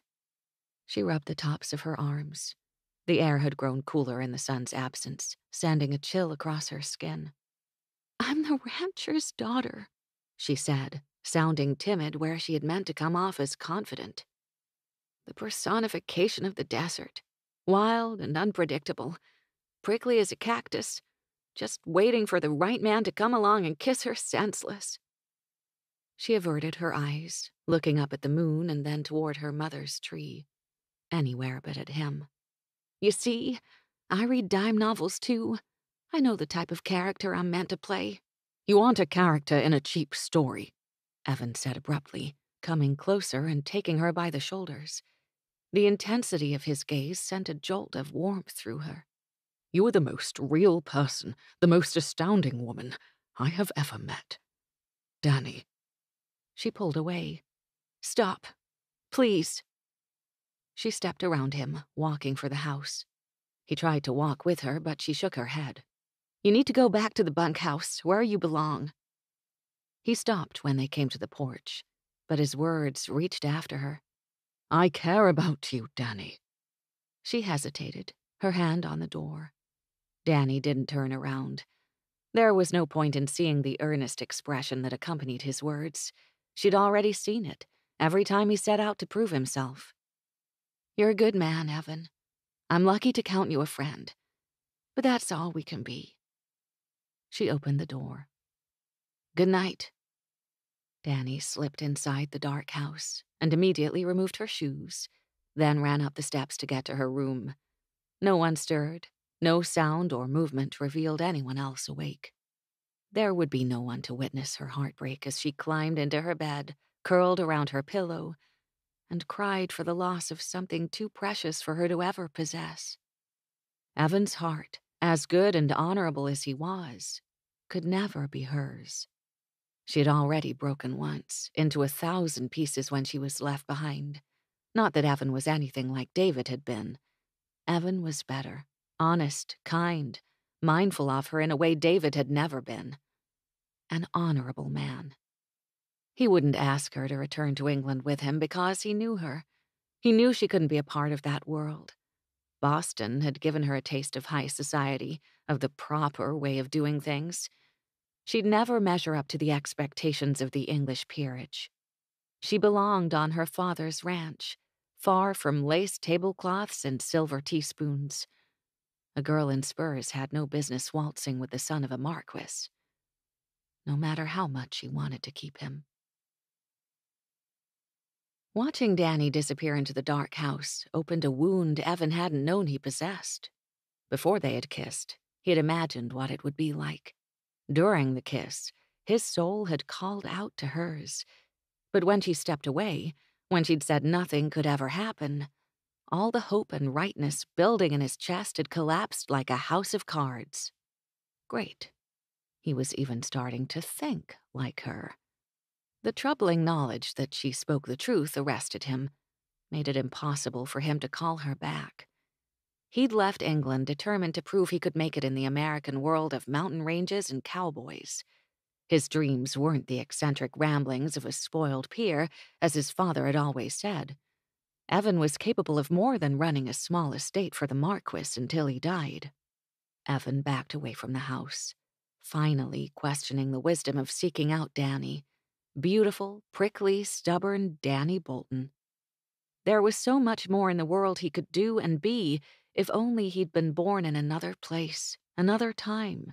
If he'd been the son of a gentleman or a farmer, or born on the range itself. A fist tightened around his heart and squeezed, making him stop with a sharp inhale.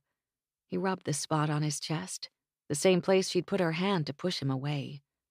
And he'd let her, because that was what an honorable man did. And she was right. As much as it galled him to admit the truth, she had only told him what he had tried to ignore. He walked along in the darkness, though he'd rather do something more physical to release the tension building in his shoulders and the frustration curling within him. Even if he wanted to stay in Arizona, even if the call of responsibility to his family didn't pull him, he had to go back to England. He didn't have the funds to stay in America forever, and while he could work and scrimp and save, starting from nothing to build something of himself, he couldn't ask Dannie to wait around while he did that. She deserved better. His realization stopped him in his tracks. If he could stay, if his duty to his family didn't exist, he would stay. For one glorious moment, he imagined a world in which he lived on the ranch, worked alongside Dannie, took the evening meal with her. At night, they'd sit by the fire in the parlor and read, laughing about their cheap novels, holding hands on the sofa. Then they'd go upstairs far earlier than he ever retired in England, knowing the new day would bring new work and challenges to overcome. Together. Evan's throat tightened up as the vision swam before him. As Lord Evan Rounsevell, son of the Marquess of Wittenbury, he had to return to England. Evan's feelings for Dannie, new and bright, weren't what they needed to be to ask her to come back to England with him. She wouldn't do it. She'd never leave her family or the land she loved. With good reason. The gatekeepers of English society wouldn't allow her to step foot in their drawing rooms. Even if she was every inch a lady in her conduct and virtue, they wouldn't look past her birth. He kicked an especially large stone out of his path. It slammed its way through the dirt and struck a fence pole. A sharp bark came from inside the fence, and a pair of eyes gleamed through the darkness at Evan. Gus recognized Evan and gave another quick bark, perhaps a reprimand, before bounding to the gap in the fence and sliding beneath it. The dog opened his mouth in a yawn, adding a whine to the movement, before bumping Evan's thigh with his shaggy head. Evan crouched down to bring his face level with the dog's as he rubbed the animal's ears. "You are a fine fellow, Gus." The dog's tongue lolled out, and he tipped his head to the side as though trying to understand Evan's words. "It's perfectly all right, boy. I don't understand myself, either." He looked up at the night sky and realized the ache in his chest wasn't only due to the thought of leaving Dannie, but the knowledge that when he left Arizona behind, he'd lose something of himself in the process. Something valuable and bright. Something he had spent his life yearning to find, and here he had found it at last. But he had to give the piece of him up to return to England. Didn't he? Chapter 20. They left at dawn, the cattle making the going slower than if the men had taken themselves in a wagon. Since there were only 2 heifers, they tethered the animals to the back of the buckboard wagon rather than herd them with the horses. Mr. Bolton drove, and the pace wasn't terrible, but the long road left Evan far too much time to think. Frosty rode close to Evan, quiet for the most part. The cowboy said little most of the time, but after a while, he must have tired of being left to his own thoughts. The ranch foreman addressed Evan. "You know, Benson is near the same distance as Tombstone." The small talk surprised Evan enough that he stared at Frosty in silence. Though the two of them had to be close in age, Frosty's tendency to stay close-mouthed and taciturn made Evan forget the man wasn't a decade his senior. "King prefers Tombstone, though. The train doesn't go through there. I think he might have something against it." Frosty shrugged one shoulder, as though he didn't think it was odd for someone to resent the idea of trains. Even an odd conversation was better than being trapped in his thoughts of Dannie and how hurt she'd looked when she left him the evening before. I came through Benson, then took a stagecoach to Tombstone. And that's where you met Dannie and the boys. Frosty nodded thoughtfully. I've wondered about things like that. Suppose you hadn't been in Tombstone that day, or they hadn't. Where do you think you would be? Working odd job somewhere else, I imagine. Evan directed his gaze across the wide expanse of desert before them, noting the green that had sprouted up with the arrival of the rains.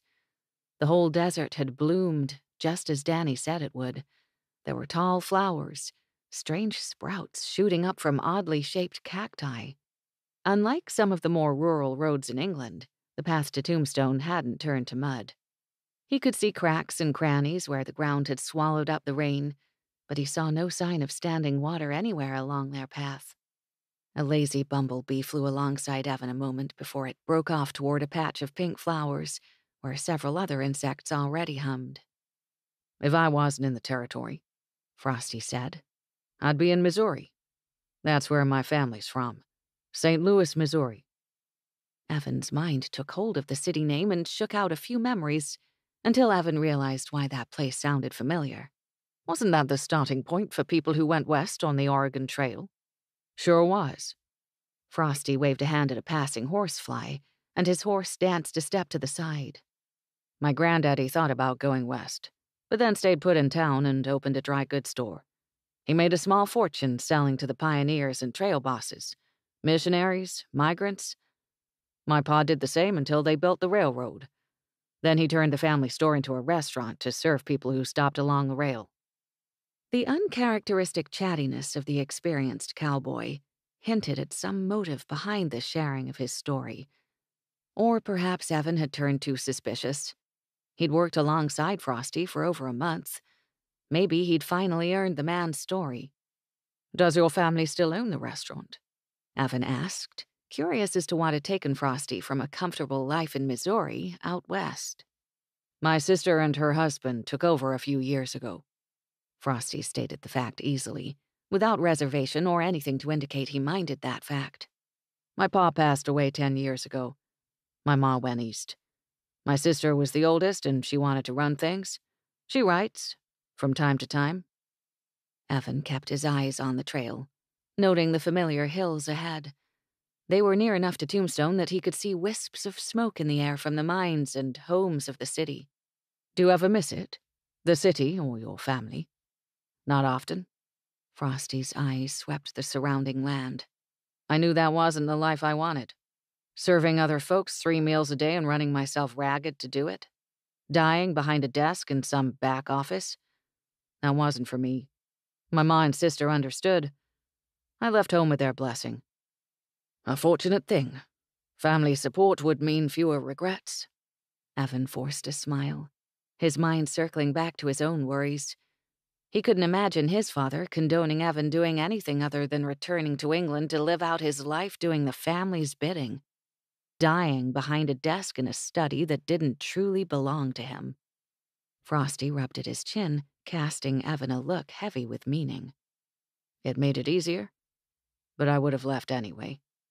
I think we get too tied up trying to be the person folk want us to be. In reality, that just makes for a long, hard, miserable existence. And I'm not saying I'm the man to advise you on things. Just to hear you talk. Anyone would know you've got a better education than most men. But I've watched you since you arrived, Duke. You've taken to our way of life, our work, like you were born to it. The compliment, unexpected as it was, made Evan sit straighter in the saddle. Thank you, Frosty. The cowboy waved Evan's thanks away with an impatient gesture. It's not flattery, but an observation. If you like it here, stay. There. I've spoken my piece. Obviously uncomfortable with saying so much and possibly regretting it, Frosty nudged his horse's sides and went ahead of Evan and the wagon. Evan heard him speak to Mr. Bolton, then Frosty jabbed at his horse again and rode ahead of them both at an increased speed. He'd make it to Tombstone ahead of them. Mr. Bolton threw a glance over his shoulder and waved Evan forward. After applying a quick kick to his gelding's sides, Evan and his horse came alongside the driver's seat of the wagon. "Did you need something, King?" Evan asked, referring to his employer the way everyone else did, despite the oddity of the name feeling a little too much like thumbing his nose at his upbringing in the peerage. The older gentleman pushed his hat back, then gave Evan a square look. "Frosty's gone ahead to sort out a buyer for the cows." "Yes, sir." Evan had no idea what that had to do with him. Mr. Bolton raised one dark eyebrow at him, which resembled Dannie's habit of doing the same whenever she felt the least bit skeptical toward Evan. The woman had obviously learned it from her father. "Frosty's of the opinion you might decide not to come back to the ranch with us." Evan's head jerked to meet his employer's stare again. "What? Sir, I assure you, I have every intention of continuing at your ranch until after the cattle drive. I would not leave without giving proper notice either." "That's what I said." Mr. Bolton's smile didn't quite reach his eyes as he turned forward again.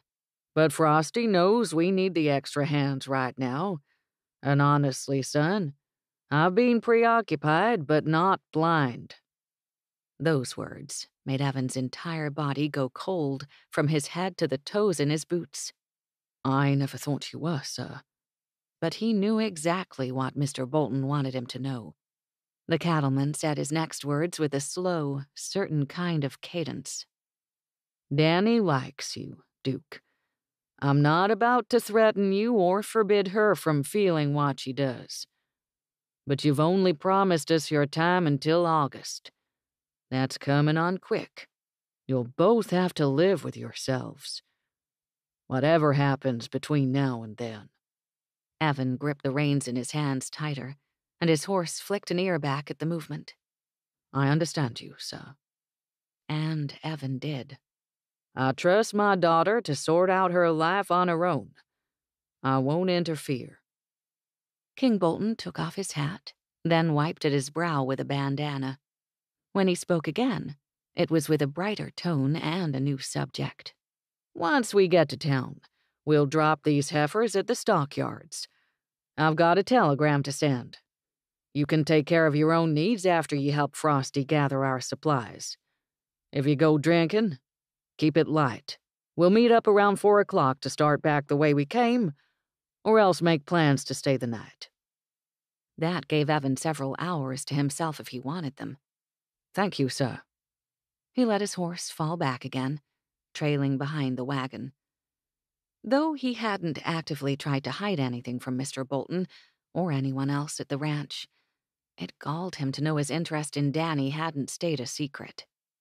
They had an audience watching their romance unfold.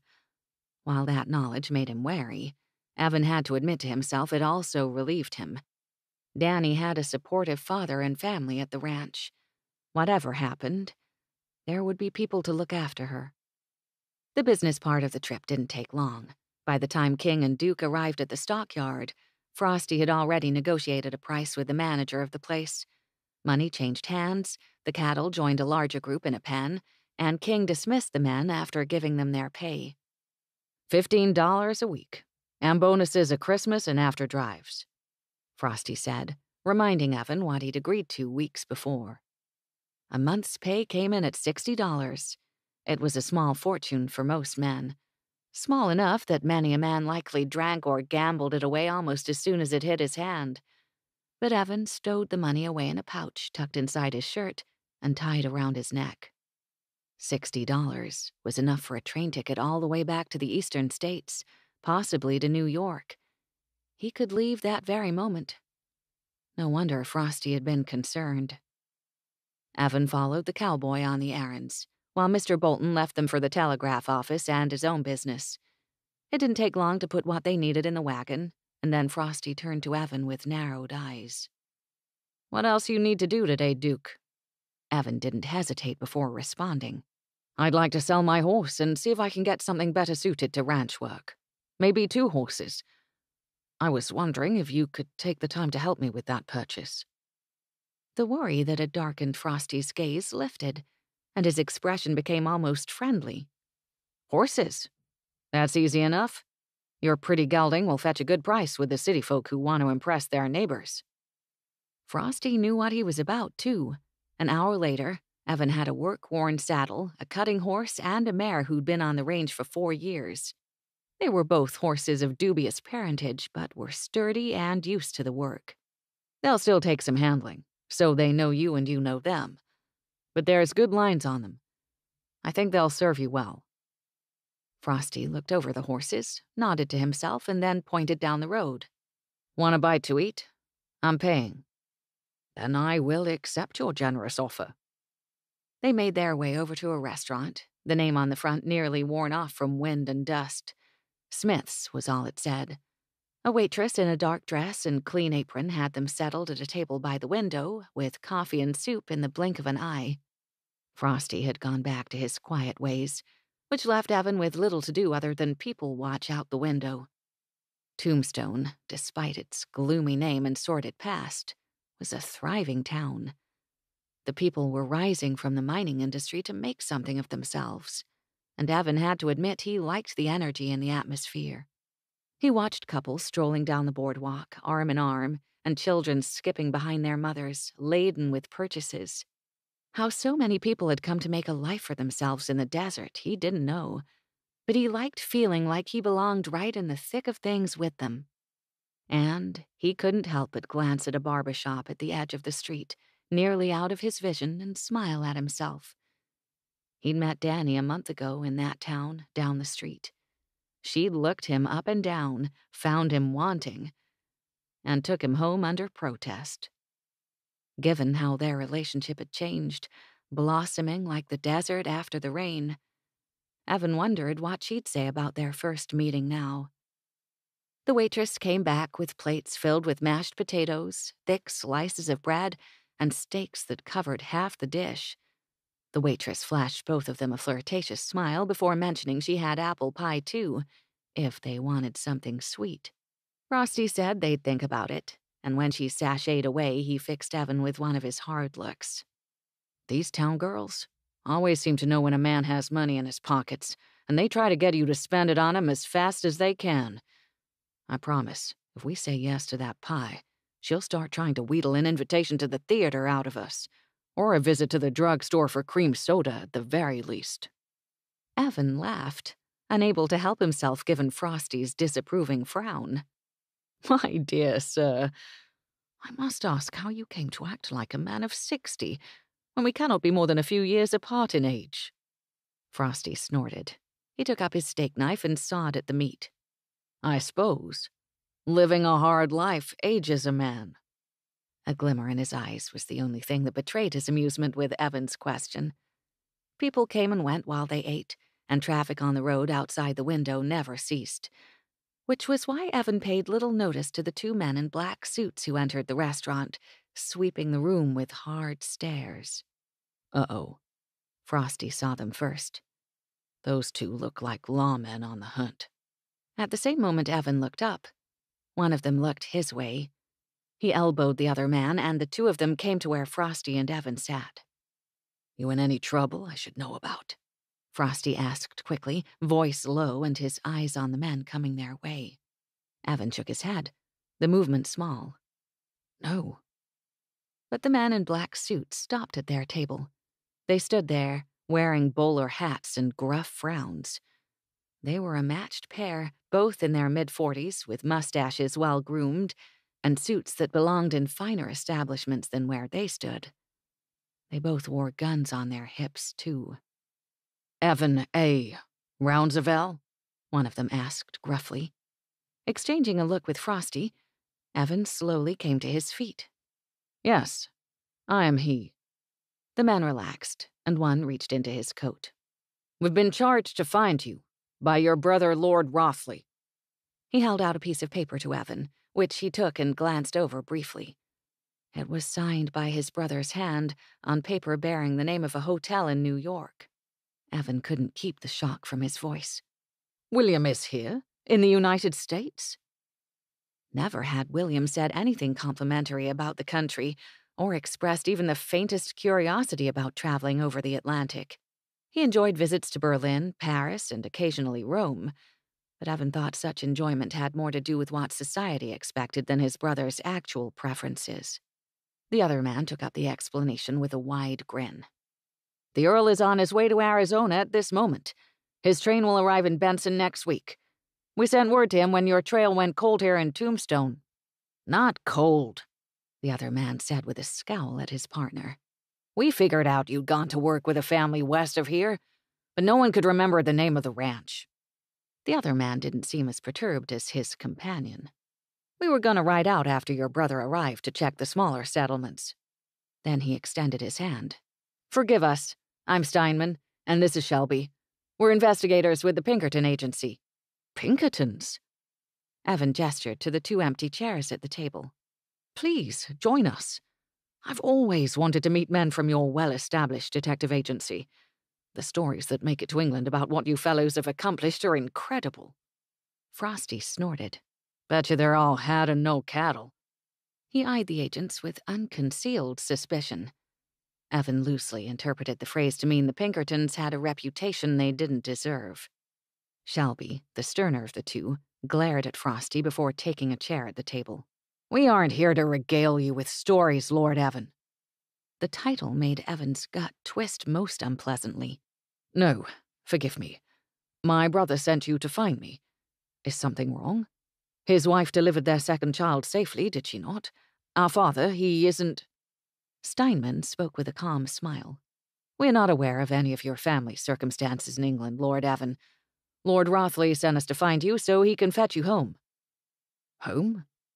Evan repeated the word, and his imagination conjured a pair of honey-brown eyes before he reminded himself of the rolling green hills dotted with sheep that were supposed to be his home. He wants me back in England? Why? Shelby made a snuffling sound behind his mustache. We do not question our employer's motivations when it is unnecessary to the case. My impressions of the circumstances, Steinman said, giving his partner a somewhat exasperated look, is that your family is concerned that you do not mean to return at all, given the abrupt nature of your departure. Evan opened his mouth, momentarily ready to deny that possibility, but he hesitated to speak. Hadn't he imagined, quite vividly, what it would mean to stay in Arizona? His mind had conjured up images of staying, living as a cowhand, traveling from place to place doing odd jobs. And that had been before his kiss with Dannie, before he'd awakened to his growing affection for her. All 3 of the men at the table with him were staring at him with varied expressions. Shelby looked suspicious, Steinman appeared intrigued, and Frosty had a crooked grin in place of his previous scowl. Evan leaned against the back of his chair, considering the Pinkertons. What were your orders, should you find me? They exchanged a glance before Steinman answered. Our orders were to find you and tell you that your brother is looking for you. He implied that would be enough. Shelby growled. He said knowing he was here would mean your cooperation. That sounded like William, assuming compliance based solely upon his whims, much like their father. Not that William was a bad sort, only irritating from time to time, and a bit high in the instep. While I recognize my brother's expectations in this matter, I am afraid his lack of knowledge regarding my current situation means his inevitable misunderstanding. The multiple-syllabled words felt strange on his tongue. He'd spoken more casually of late, counting on his actions rather than his vocabulary to stress his points and impress upon others his capabilities. No wonder Dannie had thought him pretentious when they first met. I have an agreement in place with another gentleman. I will not return to England earlier than September, and I may choose to stay considerably longer than that. Frosty covered a cough that sounded like a laugh, and his cool blue eyes sparkled across the table at Evan with a fair amount of good humor. He'd earned the foreman's approval before that moment, but Evan had the feeling their relationship had veered into friendship with his statement. The Pinkertons stared at him, Shelby looking thunderous and Steinman appearing confused. Shelby spoke first. Our employer isn't gonna like that, Lord Evan. I apologize for putting you both in a difficult position. Evan could well imagine William's shock when the agents delivered the message that his younger brother had refused to toe the line. But my honor requires that I fulfill my promise to my employer. If Lord Rothley wishes to communicate with me in future, he may direct all correspondence to the KB Ranch, care of Mr. King Bolton in Sonoyta. As they stood, the Pinkerton agents did as well. Steinman wore an uncertain smile, while Shelby's countenance had darkened considerably. The friendlier of the two spoke first. We understand honor, Lord Evan, but you must understand that our agency always delivers on our promises. Frosty shifted, his posture changing to something most observers might see as casual. Yet Evan felt the tension in the way the cowboy leaned a little away, taking a stance that would allow him to spring into action without knocking Evan over in the process. Taking his cue from Frosty, Evan let his arms hang more loosely at his side.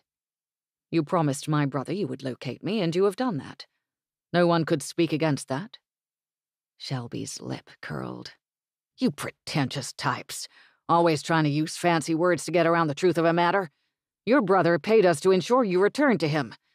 We mean to meet those expectations. My brother falsely assumed I had nothing better to do than adhere to his whims. Evan directed his words to Steinman, obviously the more reasonable of the two men.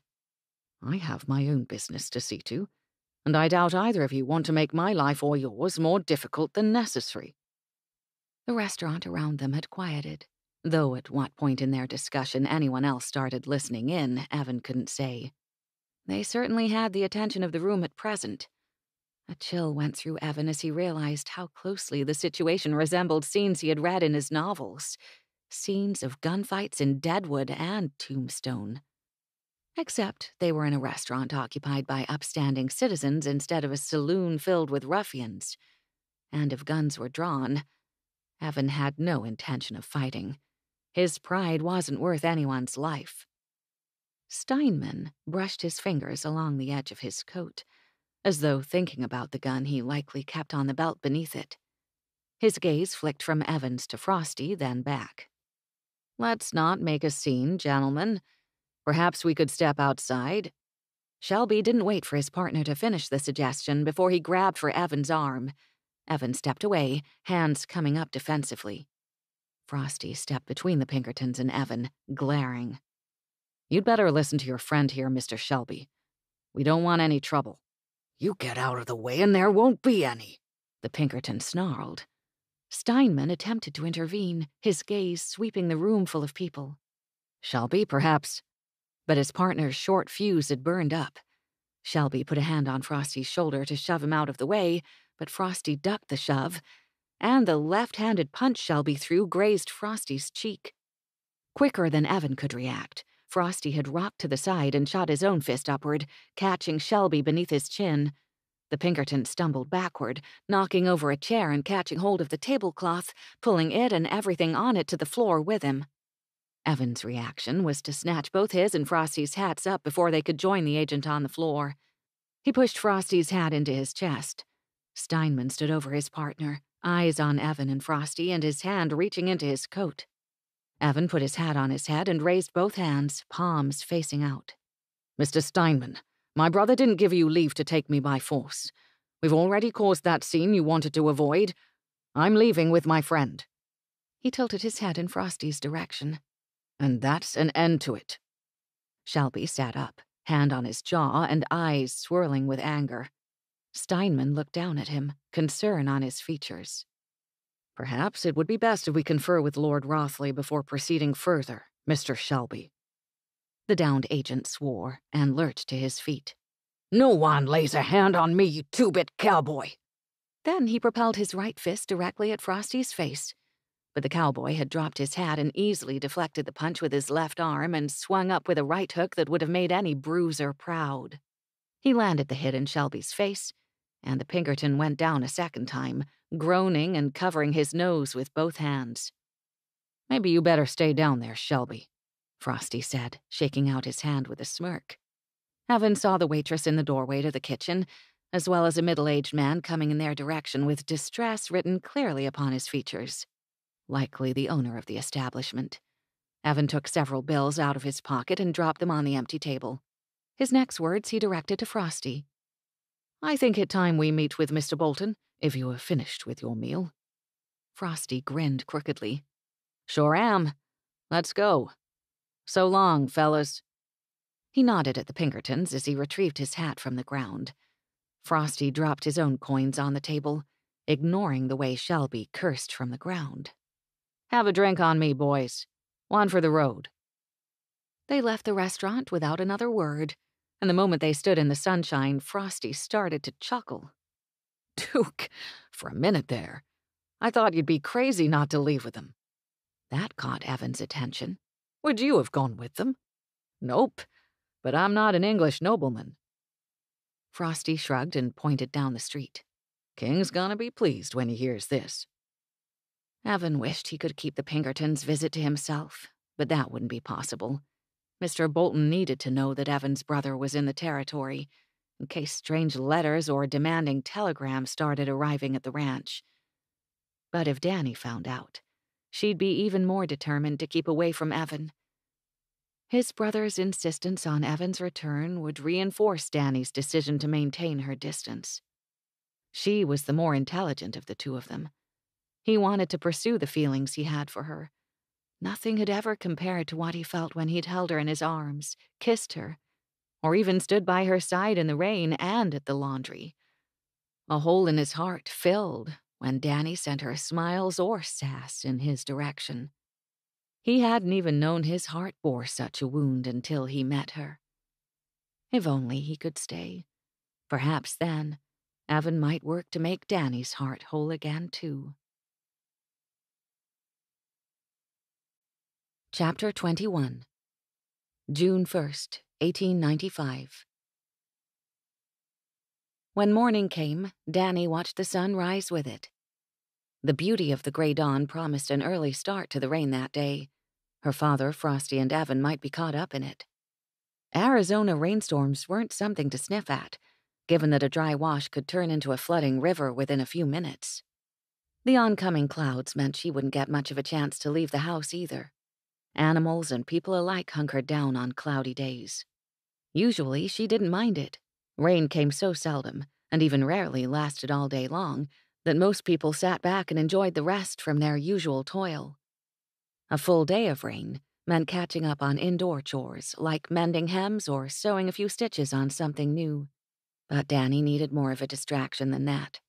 She'd spent the entire day before working outside with the animals.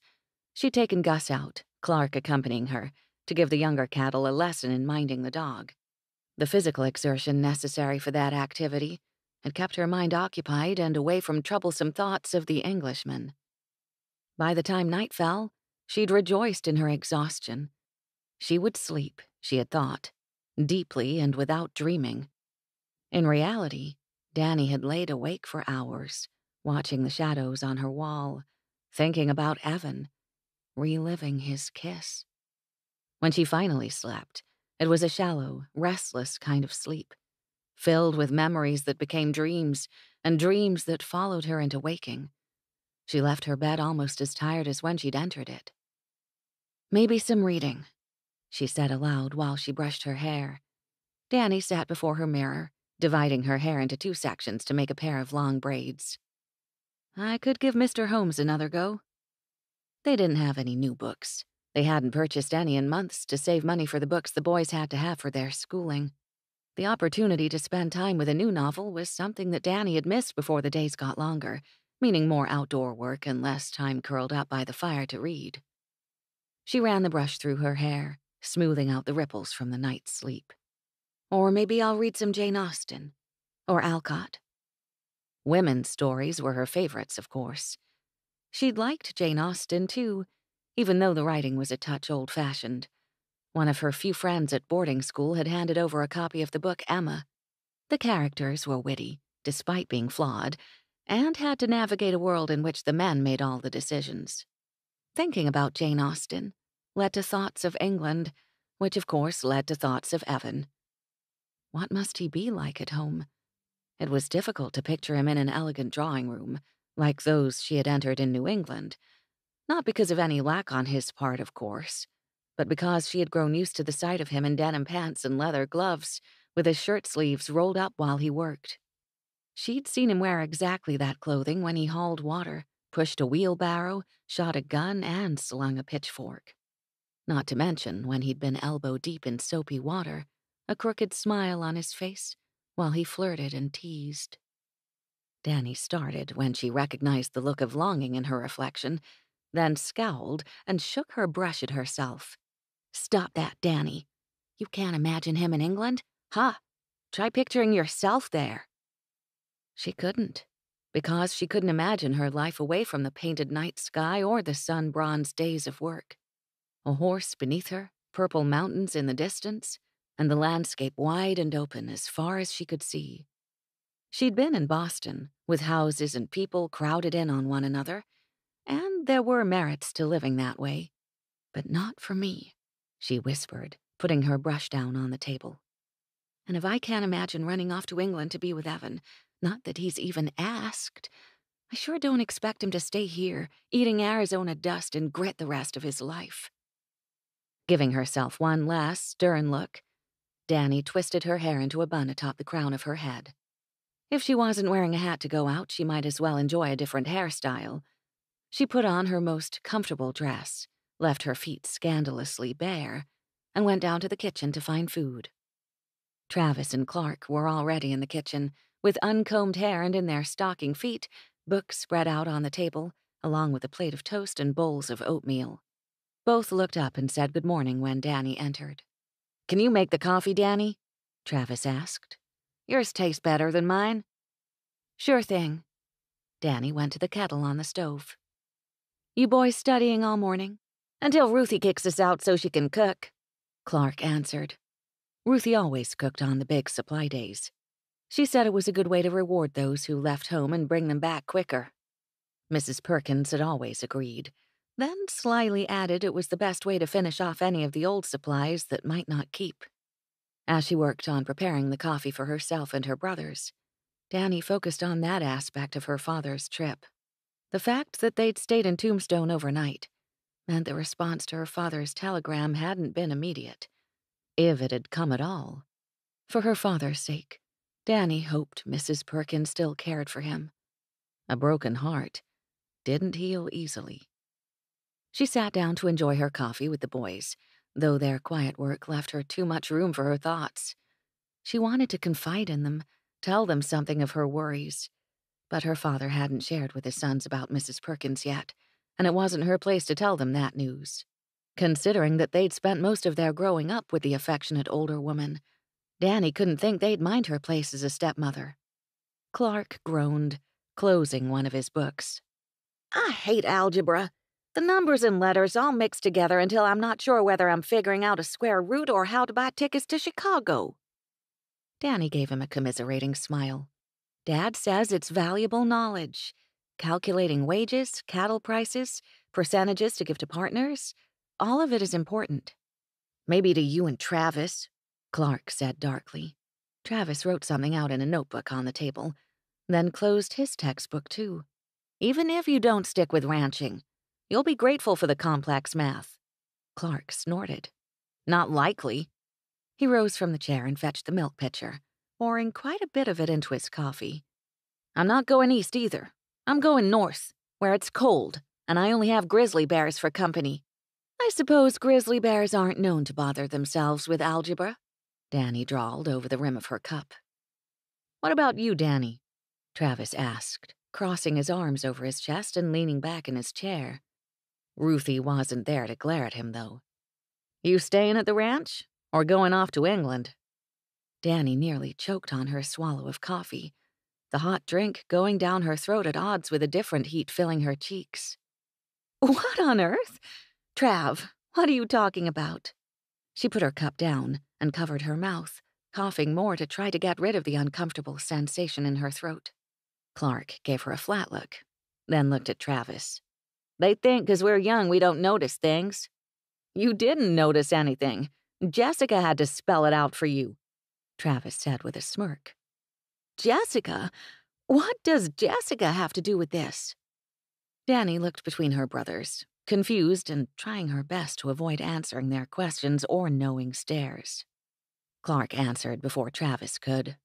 Jessica said that Duke spent the entire dance mooning after you. Even when he was dancing with other girls, he kept trying to see where you were in the crowd. Travis added. I saw it too. Thought for sure he'd ask you to dance. Acting too defensive would only let them know they were onto something. Instead, Dannie gave a single shoulder shrug and tried to sip her drink again, more carefully this time. He didn't ask me to dance, though, did he? Not until 2 nights ago, Clark blurted. Dannie's whole body went cold, then hot as an Arizona August.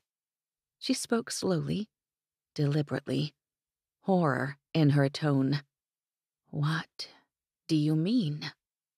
Travis leaned across the table to punch Clark in the shoulder. Now look what you did.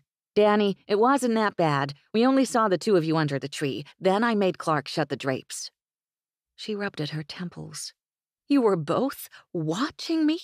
Not on purpose, Clark said hastily. I went to open the window because it was too hot in our room. Then I saw you and Duke talking. We couldn't hear anything, Travis added, and I didn't let him open the window or watch. Even though it was probably our duty to make sure you were safe. Clark grinned, the horrid imp. Trav said you'd want privacy. Dannie groaned and covered her face with both hands. She stayed that way as she spoke. You saw us talking, then you saw us dancing. Is that really all? Yep. Why? Did something else happen? Travis asked, sounding deceptively unconcerned. Anything we should know about? As your brothers? Nope. Dannie dropped her hands and glared at him. Nothing you need to worry about at all. And nothing else is going to happen either. I told Evan... She gritted her teeth. Duke. I told him that he's going back to England, so nothing can happen at all. You could go with him, Clark said with a grin. Then I could come visit the 2 of you. There is no 2 of us. Dannie averted her gaze to the tabletop. There isn't going to be either. I belong here, he doesn't. That's all there is to it. If you like each other. Travis let the words hang in the air. He was still a boy, for all that he thought he knew what love was, thanks to sweet little Jessica Harper. He probably thought the world was full of happily ever afters and sweet endings. But everything was more complex than that. With those thoughts in mind, and wanting to spare her brother's view of the world a little longer, Dannie gave him a tired smile. I don't want to go anywhere but here. Duke will stay then, Clark declared, opening another textbook. At 15, he wasn't as invested in conversations regarding the future or love as his brother was. Travis didn't agree with Clark, but he met Dannie's eyes with a little more solemnity. I like Duke a lot. I think he's smart, too. Maybe he won't go back to England. Who would choose Arizona over England without being born to the way we live? She asked. Dannie took her coffee cup and stood. I'm going to do some reading. You boys let me know if you need anything between now and dinner. With that, she closed the subject and took her leave of the room. Their innocent observations, their surety that Evan might actually give up his life for hers, made her feel even worse. The tightness around her heart, the icy feeling in her stomach, remained there to keep her thinking more realistically. Even if Evan stayed, it wasn't as though he'd made any declarations or promises to her. Suppose he didn't go back to England right away. Did that mean his future plans would include her after one kiss? She settled on the couch that faced the window, looking out over her mother's garden and tree. There was more to it than the kiss, she knew that. But it was easier not to think of all the little glances, the teasing conversations, and the way her heart sped up every time she caught Evan smiling at her. David Robertson had slowly lulled Dannie into thinking she loved him, but Evan had come into her heart like the storms, with a relentlessness that was as alarming as it was exhilarating.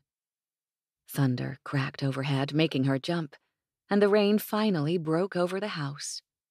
Raindrops fell, the speed at which they ran off the porch increasing in seconds. Dannie sent a prayer to heaven for the safety of the men coming from Tombstone. If they'd left at dawn, they'd be about halfway home by this time. She watched the rain, then realized she'd sat down without selecting a book. Her mind had been too preoccupied, too wrapped up in Evan. Dannie watched the trees sway in the wind and rain, and she imagined what it would be like to have Evan beside her at that moment. And why not? She couldn't rid her thoughts of him anyway. Perhaps indulging herself just a tiny bit would help. She'd watched her parents sit where she sat, and seen the way her father put his arm around her mother, their heads tilting toward each other. As a little girl, she'd been comforted by their obvious love, and she had taken it for granted that one day she'd have a husband who put his arm around her, who adored her the same way. It was so easy to picture Evan as that man.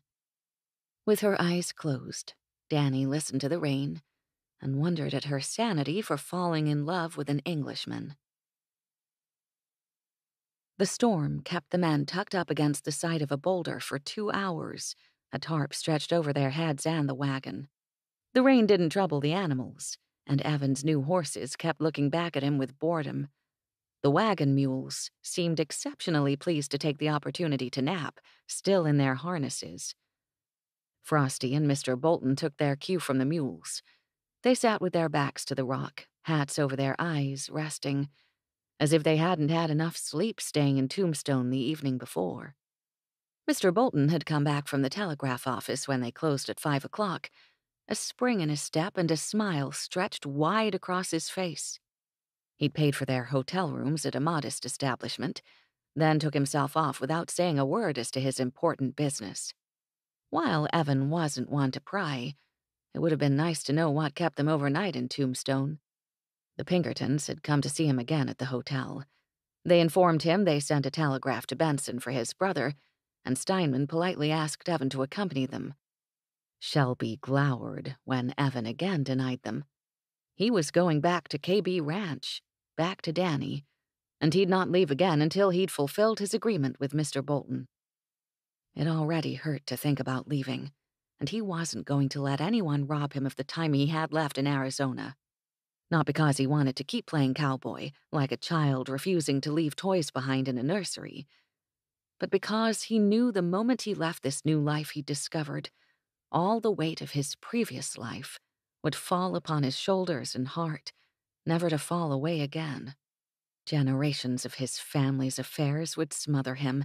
His responsibilities toward his family would imprison him, and he'd have to live up to the expectations and strictures of English society for the rest of his life. Walking the path carved in stone before him, as everyone in the peerage must. Standing behind his father first and later his brother, a silent and supportive shadow to the more powerful man, keeping watch over a little estate full of sheep that weren't even his. The damp and his thoughts combined to make him cross. Life itself chafed at him, and the only thing that would make it better would be to see Dannie. He'd fallen in love with her. The knowledge had come to him full force the previous evening when he bid farewell a second time to the Pinkertons. He'd lain in bed for hours, thinking through every reason he had to return to England when the seasons changed. Dannie had entered his mind again and again, disrupting his thoughts with her smile, the spark in her eyes, and the way she'd felt in his arms. He didn't want to leave her, and he knew, with a sureness he couldn't explain, that walking away from her would be the worst mistake of his life. When the rain finally let up enough for them to travel, Evan moved at double the speed of the other two to put their animals and gear back in order.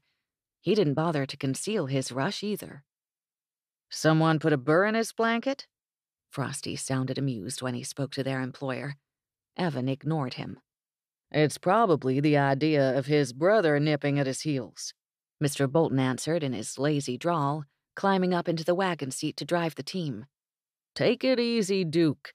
No one is coming to drag you off to England." Evan again kept his mouth shut. He wasn't about to correct Mr. Bolton, or to inform him that Evan's mind dwelled on his pursuit of Mr. Bolton's daughter rather than the Pinkertons' pursuit of him. Once they were well underway, soaked by the light rainfall and hot beneath the oiled rain slickers Mr. Bolton had provided, Evan relaxed. He needed to speak with Dannie. They had to go slow over several low patches of ground where the rainfall had created mires of biblical proportions. Finally, they came to the now familiar road from Sonoyta to the KB Ranch. The cutting horse Evan had purchased sensed his hurry and responded with irritation, flicking its ears and trying to move faster than Evan thought polite. He stayed with the slow-plodding wagon, grateful the mules had picked up a little more speed when they realized they were close to their barn and their feed. When they passed beneath the iron KB Ranch sign, something deep within Evan shifted, and when they crested that last rise, the ranch house ahead of them, antelope to the north, leaping through the tall grass and the mountains stretching out in either direction to the east, Evan's soul shifted. Everything fell into place. The rains had abated, though the clouds remained hanging over their heads. The gray sky didn't bother Evan in the slightest. Not when he caught sight of a woman coming out to the front porch to wave at them. Then she disappeared inside again, likely to wait for them out back or to tell others of their arrival. Getting a moment alone with her, Evan realized, would take careful planning, especially if she still felt skittish about their kiss. For her, nothing had changed since they last saw each other. For him, the world continued to shift, and he couldn't be certain when it would stabilize once more. Ed and Buck met them in the dry cover of the Zagwan. Travis, Clark, and Lee waited too to take the purchases inside while the men saw to the animals. When Evan came through to the back, leading his horses to the dry barn, he saw Abram and Ruthie on the back porch, but no sign of Dannie. "When everything's squared away, you men come in for something warm to eat," Ruthie called from the porch. Evan's stomach growled, reminding him he'd barely eaten his breakfast in his agitation to be on the road that morning. Mr. Bolton left the men to see to the animals.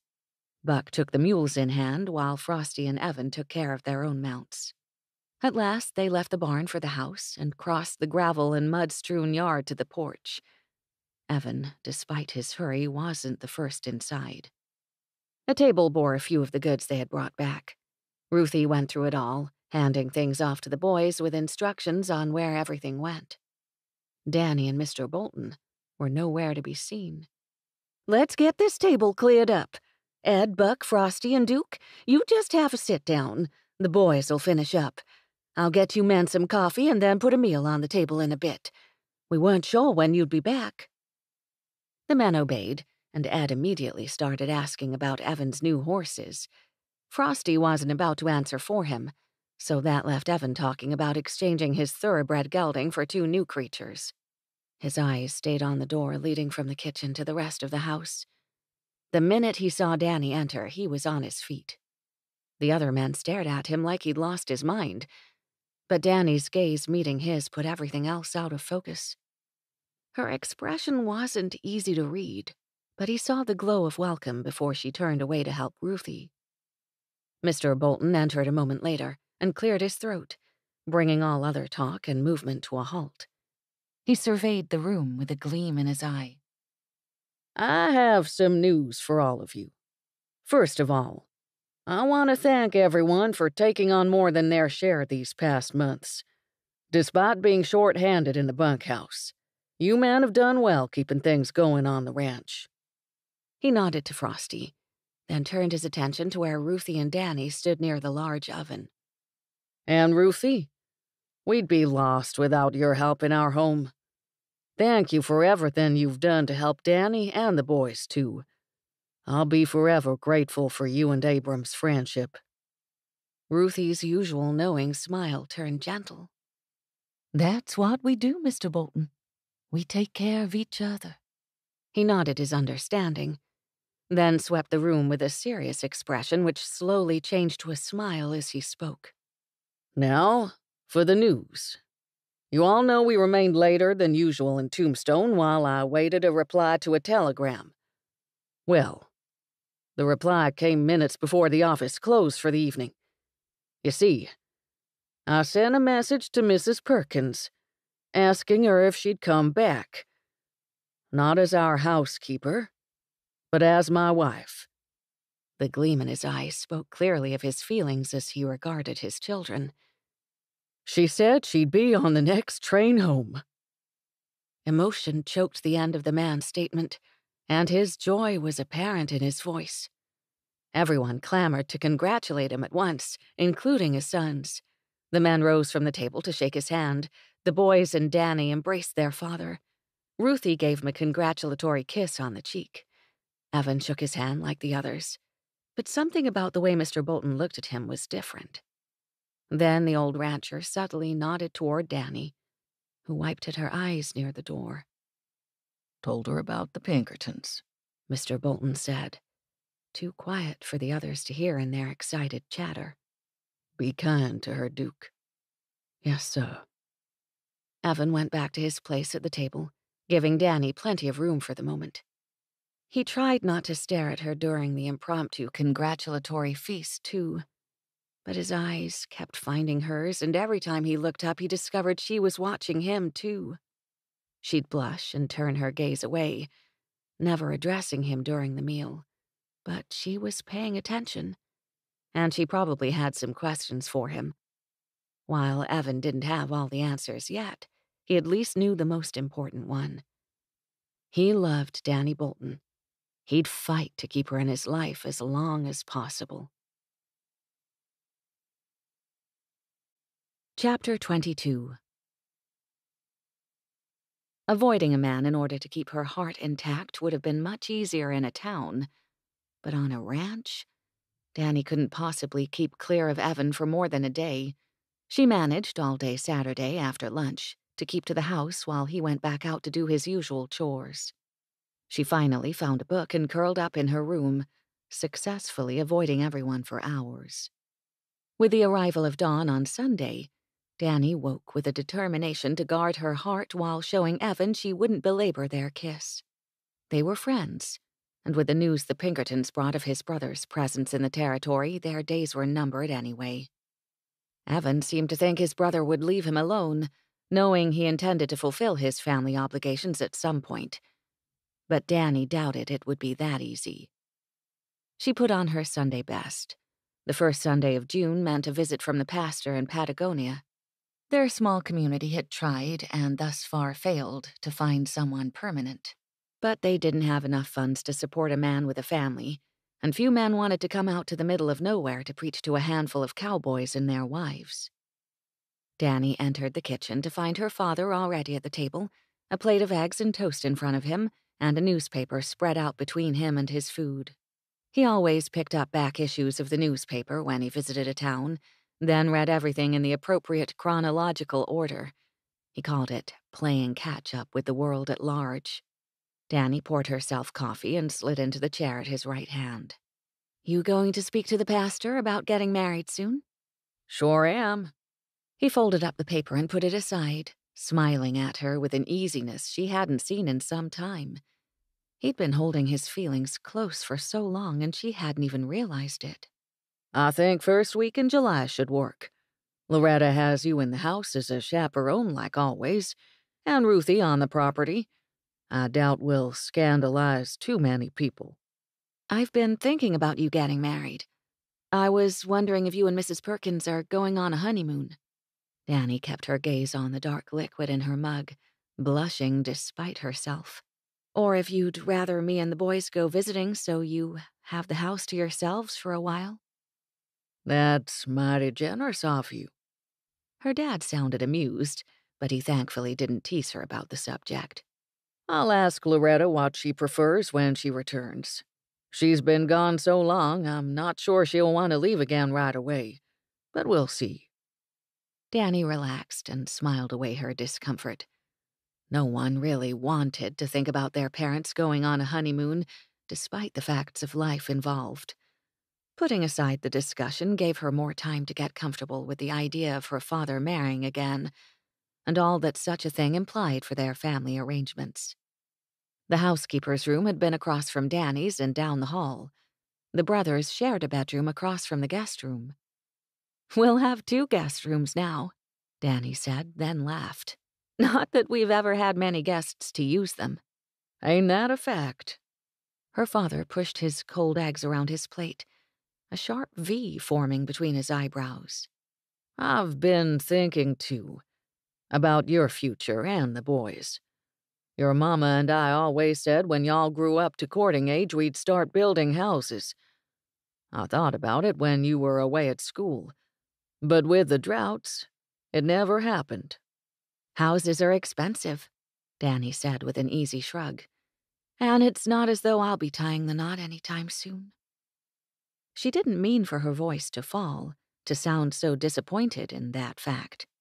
The memory of Evan hanging laundry at her side came to mind, and the feel of his hand wrapped around hers while they stood in the rain. Her father's words intruded on the memory. "There's that new lumber mill just east of us, by Fort Huachuca. I bet I could work out a deal with the owner, get a discount in exchange for some calves or some such thing." Dannie raised her gaze to his, noting the gentleness in his eyes, the hopeful way he smiled at her. "Maybe someday." Her throat threatened to close up, but she forced herself to respond without sounding too wistful. A house of her own on the ranch. Wouldn't that be something? Her father nodded, allowing her to let the subject rest. "Everyone's to church today," he said abruptly. "Except Buck. I asked him to stay back and keep an eye on things." As Buck usually volunteered for that duty and got it half the time, this wasn't a surprise. The ranch required that their cowboys attend services once a quarter at the least, their choice of where they went. Ed often rode out to a Catholic church, established in the 1600s by Spanish missionaries. Sometimes he stayed to listen to the pastor, too. He'd once told Dannie it depended on what kind of direction he needed at the moment. He'd been raised Catholic by his mother, Methodist by his father, who thought the Methodist way allowed him the most leeway to apply his ancestors' beliefs to the faith he'd accepted into his life. Frosty didn't seem inclined to care about religion, at least not enough to discuss it. Dannie sipped at her coffee, reflecting that she needed a little more peace in her life at present. Evan had thrown her out of her comfort zone like a greenhorn thrown from a bronco, and she'd reacted poorly to him from the beginning, lacking the compassion her mother had always shown to others. When the time came to go to town, Dannie, Ruthie, and all three boys climbed in the wagon. Abram drove, his wife next to him, and the rest of them sat in the back. King Bolton, Frosty, Ed, and Evan rode horses. Everyone wore their Sunday best. "We really need a permanent pastor," Abram remarked in the quiet of the drive. "Good luck finding one." Ruthie adjusted the wide-brimmed straw hat she wore, a beautiful creation topped with cherries that looked entirely real. "It takes a special kind of person to make this place home." Dannie watched Evan from the corner of her eye, where his horse kept pace next to the wagon. It did take something special to bring people to the desert, and something more to make them stay. The sermon that morning, delivered with the pastor's usual deliberateness, didn't ease Dannie's heart much. Though she agreed with everything said, applying the principles of ministering to the sick didn't quite stick to her current situation, and though she felt a stab of guilt at realizing it, her mind wandered many times during the hour-long discourse. Since Mr. Barnaby only made it out to them once a month, if that, he tended to run long in his sermonizing. The rain clouds had gathered by the time they walked out of the building, but no one had planned on staying for a picnic in the middle of monsoon season. Only a few families had small children, and they lingered to let their little ones play together. Dannie went to the wagon ahead of her family, while they stopped to mingle with the Masons. Only when she prepared to climb in the wagon did Dannie realize Evan had followed her. She put both hands on the open back of the wagon to push herself up and in as she had since girlhood, when warm hands went around her waist and lifted her upward. The noise that escaped her lips, not a squeak, she told herself, was followed by his chuckle. "Sorry, Dannie. I couldn't help it." She turned, sitting on the back of the wagon, her feet dangling. She straightened her skirts, relieved they had stayed in place. "Evan, you've got to warn a girl before you go around manhandling her." "Yes, ma'am." The cowboy-like drawl with which he spoke made her head come up fast, and their gazes met. He wore a smile without any sign of repentance. Even though I find it immensely entertaining to surprise you, I will refrain from doing so in future. Her lips twitched. I don't mind some surprises, just not the ones that startle me, like a rattler underfoot. His eyebrows raised. Are you comparing me to a snake? Dannie relaxed, welcoming his light tone. Nope. I don't think you're mean enough to compare to a rattler. That sounds like a rather dubious distinction. Which desert animal, pray tell, would you equate with my character? He crossed his arms and leaned against the side of the wagon, a handsome sight in his clean white shirt and dark vest. He'd taken off his coat during the sermon, which wasn't uncommon in the Arizona heat. A javelina? Coyote? Perhaps some type of buzzard? Folding her hands in her lap, Dannie considered the question carefully. I can't be sure. Those are all irritating interlopers on a ranch. Ah, so you don't see me as an interloper anymore? His eyes sparkled at her, and his smile went crooked. That's a relief. If I had to choose, she said, ignoring his charming grin as best she could. She couldn't afford to swoon over his charm, not right in front of him, and she needed to keep a straight face. I would say you're something like Gus. His eyebrows drew together. Gus? The dog? The ranch dog. Dannie affected a tone she'd heard often enough from her instructors at the school in Boston, lecturing him. He wasn't born to the desert, but he's adapted and even proven himself useful. I would say that comparing you to Gus is a compliment. He's a fine animal. Handsome, too, for a dog. He snorted when she said that, but she kept on speaking. He's loyal and hard-working, never complains. And just look at how fine a father he's proving, looking after Fable and the pups even though she's a grouch. The only warning Dannie had that his next words were more than teasing was the flicker of mischief in his green eyes. You think I would make a fine mate and father? A very fine compliment indeed, even if a tad inappropriate. Heat rushed into her cheeks, and Dannie sputtered for a moment before getting a word out. Evan Rounsevell, that isn't what I said. But what you implied with your compliment. Thank you.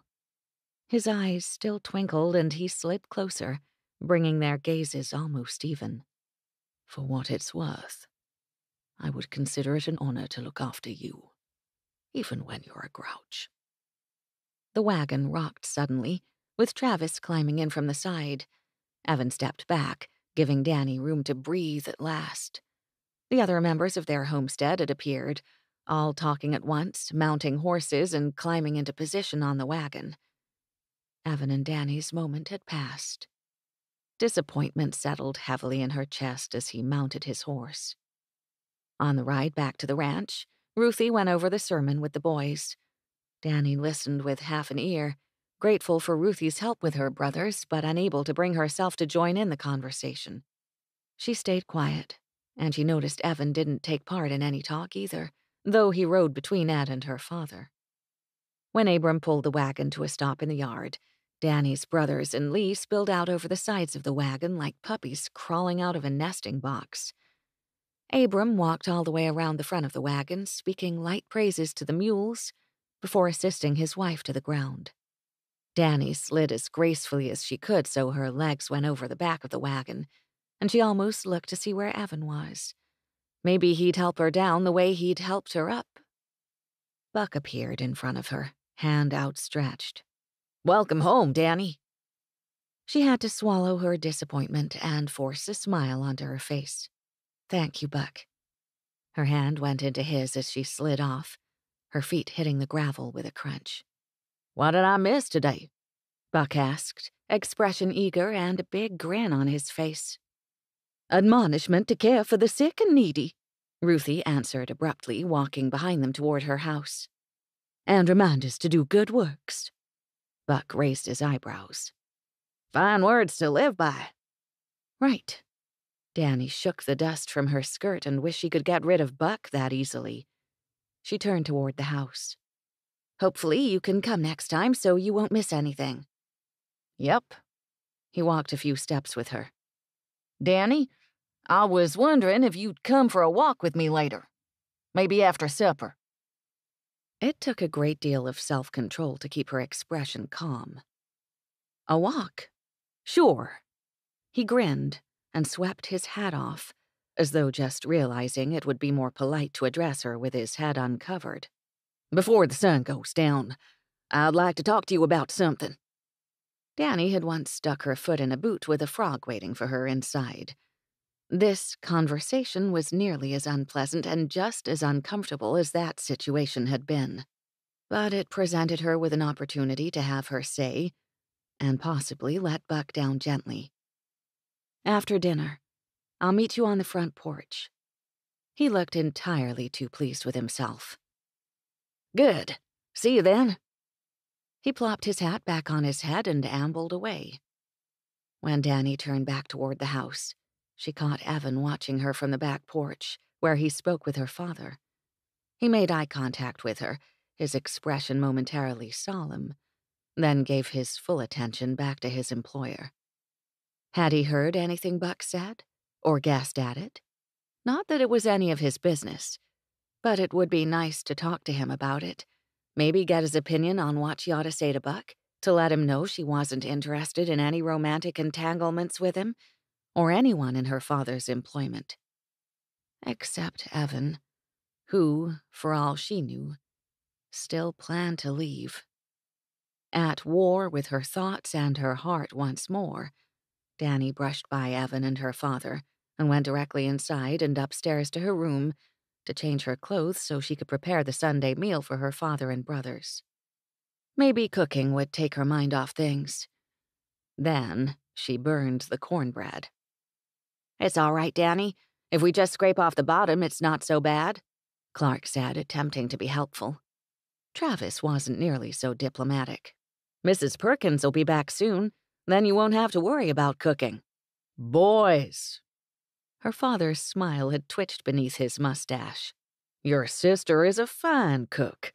Burning one batch of cornbread out of 20 isn't something worth kicking up a fuss. Take it easy on her. Then he eyed her, a bit of concern in his gaze, before excusing himself from the table. The boys helped her clean up, and Travis offered to make the evening meal, perhaps feeling penitent. Though that meant beef stew and leftover biscuits from the day before, Dannie accepted and went on her way. Of course, that left her with time on her hands. Again. Time she spent thinking about Evan rather than fixing on what to say to Buck. After dinner, she checked her hair once in the mirror, then wrapped her favorite shawl around her shoulders. She went to her father's study and knocked. "Dad, I'm going on that walk with Buck now." The door opened, and he looked up to see her father's deep frown in place. You'll be all right. "Sure, Dad. We'll be right by the house." He nodded once. Give a shout if he gets moody on you. My window's open. Dannie sighed. "I don't think he's going to take the conversation well, but I doubt it'll cause any problems. I'll be nice, I promise." I'm not worried about your behavior, Dannie girl. Her father put his arms around her in a quick embrace, then kissed her forehead. I taught you how to handle yourself, didn't I? At her affirmative nod, he released her, and Dannie went to the front door with the feeling that she had walked into a blind alley. Evan's skin crawled with irritation over Buck's smug behavior. The moment he'd had the chance, the swaggering cowboy had told Evan he had invited Dannie on an evening stroll, and she'd accepted. The fact that he wanted to get a rise out of Evan actually kept Evan calm. Dannie had enough intelligence and good sense to know what Buck was after, and given that she'd hidden from the cowboy the other day, she'd likely been avoiding a conversation of the very kind Buck likely wanted to have. It didn't take someone of Evan's education to realize she meant to clear the air with Buck rather than encourage his pursuit of her. Which meant Things might get uncomfortable for Dannie during their little walk. In the hours that passed between their return from Sunday services and sundown, Evan debated with himself what course of action he should take, or if he had any business involving himself at all. When the evening crept in upon them, and Buck went off through the zaguan with a whistle to circle to the front of the house, Evan waited a few minutes before standing to follow. He'd been reading in the bunkhouse, a book he'd picked up in Tombstone. Frosty watched him stand, his head tilted back and expression somewhat disapproving. You gonna stay out of trouble there, Duke? I hope so. Evan picked up his hat from his bunk. At least, I don't intend to make any of my own.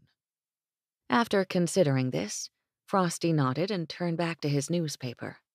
Keep in mind, you both have to work together come morning.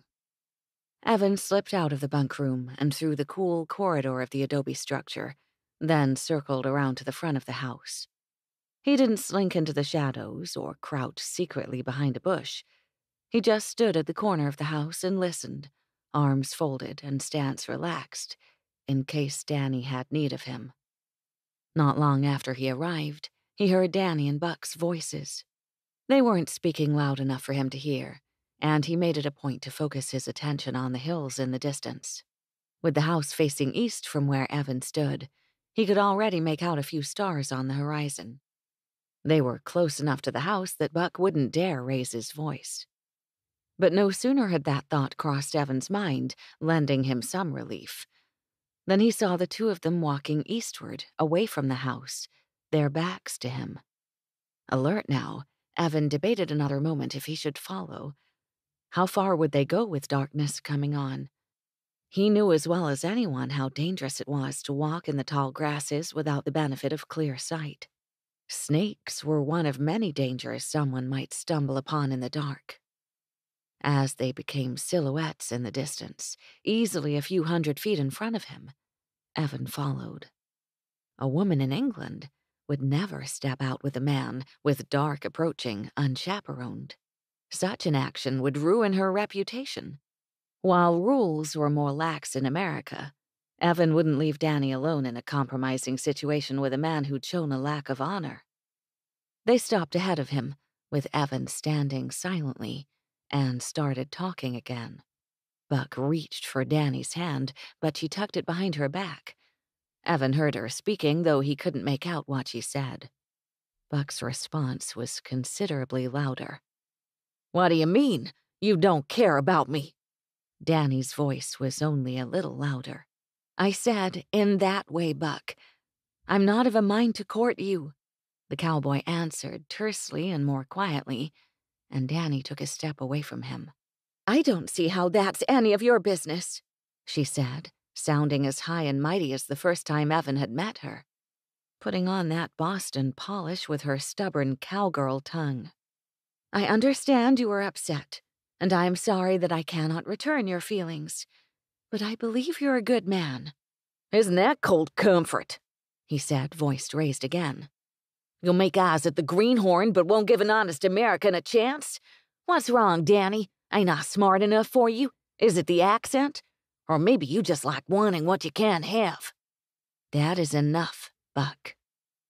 Dannie didn't sound distressed, but she sounded plenty angry. Evan shifted from one foot to the other, frowning at the situation as a whole. He didn't like being brought into the argument, especially given Buck's point. Evan wasn't going to stay. Everyone knew that. Dannie knew it. Maybe you just don't know what it's like for a real man to care about you. First you had that Yankee people won't stop jawing about, and now an English rat. Let me show you how it's done in the territory. Buck grabbed her arm before she could step out of reach, and Evan started forward at a run. Dannie's movements were efficient, and quick enough that it took Evan a moment to realize what had happened. But Buck suddenly doubled up, groaning, and fell to his knees. Then he started cursing, and by the time Evan came to stand next to Dannie, Buck had fallen sideways on the ground.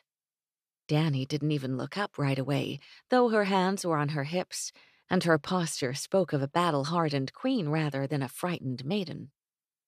Think you can get him back to his bunk? Dannie asked without so much as glancing at Evan. His lips twitched. How long had she known he was there? Indeed, madam.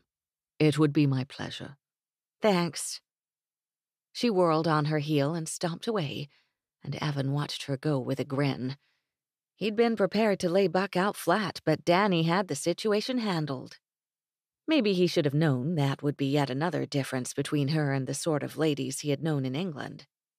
A different kind of life meant a different way to prepare for those sorts of unpleasant encounters, he supposed. Come along, Buck. Evan bent and took Buck by the arm, hauling him to his feet. Let's get you back. A fist flew into Evan's jaw. Buck had thrown a vicious right hook, and Evan had let his guard down too soon. He stumbled back, nearly landing on his rear, but caught his balance. He glared at the man in front of him. I don't wish to fight you, Buck. Frosty said it's not allowed. Buck swore colorfully, if not entirely intelligently. You're to blame. She'd been friendly enough until you showed up. I doubt that. Evan put one foot back, stabilizing himself against another swing if it came. You need to calm yourself. Think before you make a mistake. Mistake? Knocking you down a peg would do everyone a favor. With that, Buck charged Evan, fist swinging upward. Evan bobbed away, his guard up, and experienced a wave of gratitude that William had insisted they box together at the club. I have no quarrel with you, or anyone else. Yeah, because you're a chicken-hearted limey. Buck charged and swung again. This time, Evan caught Buck's wrist with his right hand and delivered an uppercut to Buck's jaw with the left. Buck went flying backward, and Evan realized Dannie had returned. He saw the flash of her skirts from the corner of his eye and held his hand out, silently commanding her to stay back. He didn't take his attention off his opponent. Staggering to his feet again, Buck let out an undignified roar and charged, coming for Evan's midsection like a bull bent on goring him. Evan dropped his shoulder right as Buck hit, sending the cowboy flying over Evan's back and onto the hard-packed earth. Stay down, Buck. When Buck only answered with another string of profanity, then rolled onto his knees, Evan prepared for another charge. A deep voice came from behind, the Texan drawl unmistakable. Buck, that's enough. Take your horse and camp at the northern point. Even in the semi-darkness, Evan could see the color leach from Buck's face. Mr. Bolton had arrived, and clearly saw enough to know it was Buck causing the problem, and had issued his command with the same authority a king exercised over his court. King Bolton stepped up alongside Evan. Don't come back until Tuesday. That'll give me a chance to decide what to do with you. Buck stood, picked up his hat from where it had fallen to the ground, and slunk away. Evan watched him go, alert for another unexpected attack, and Mr. Bolton stayed beside him. Dannie was still at the edge of Evan's vision, too. Only after Buck disappeared around the corner did she approach them. "Daddy, I'm sorry. I didn't think he'd take it so hard." You're a pretty girl, Dannie. Some men think that means you ought to be grateful for that kind of attention.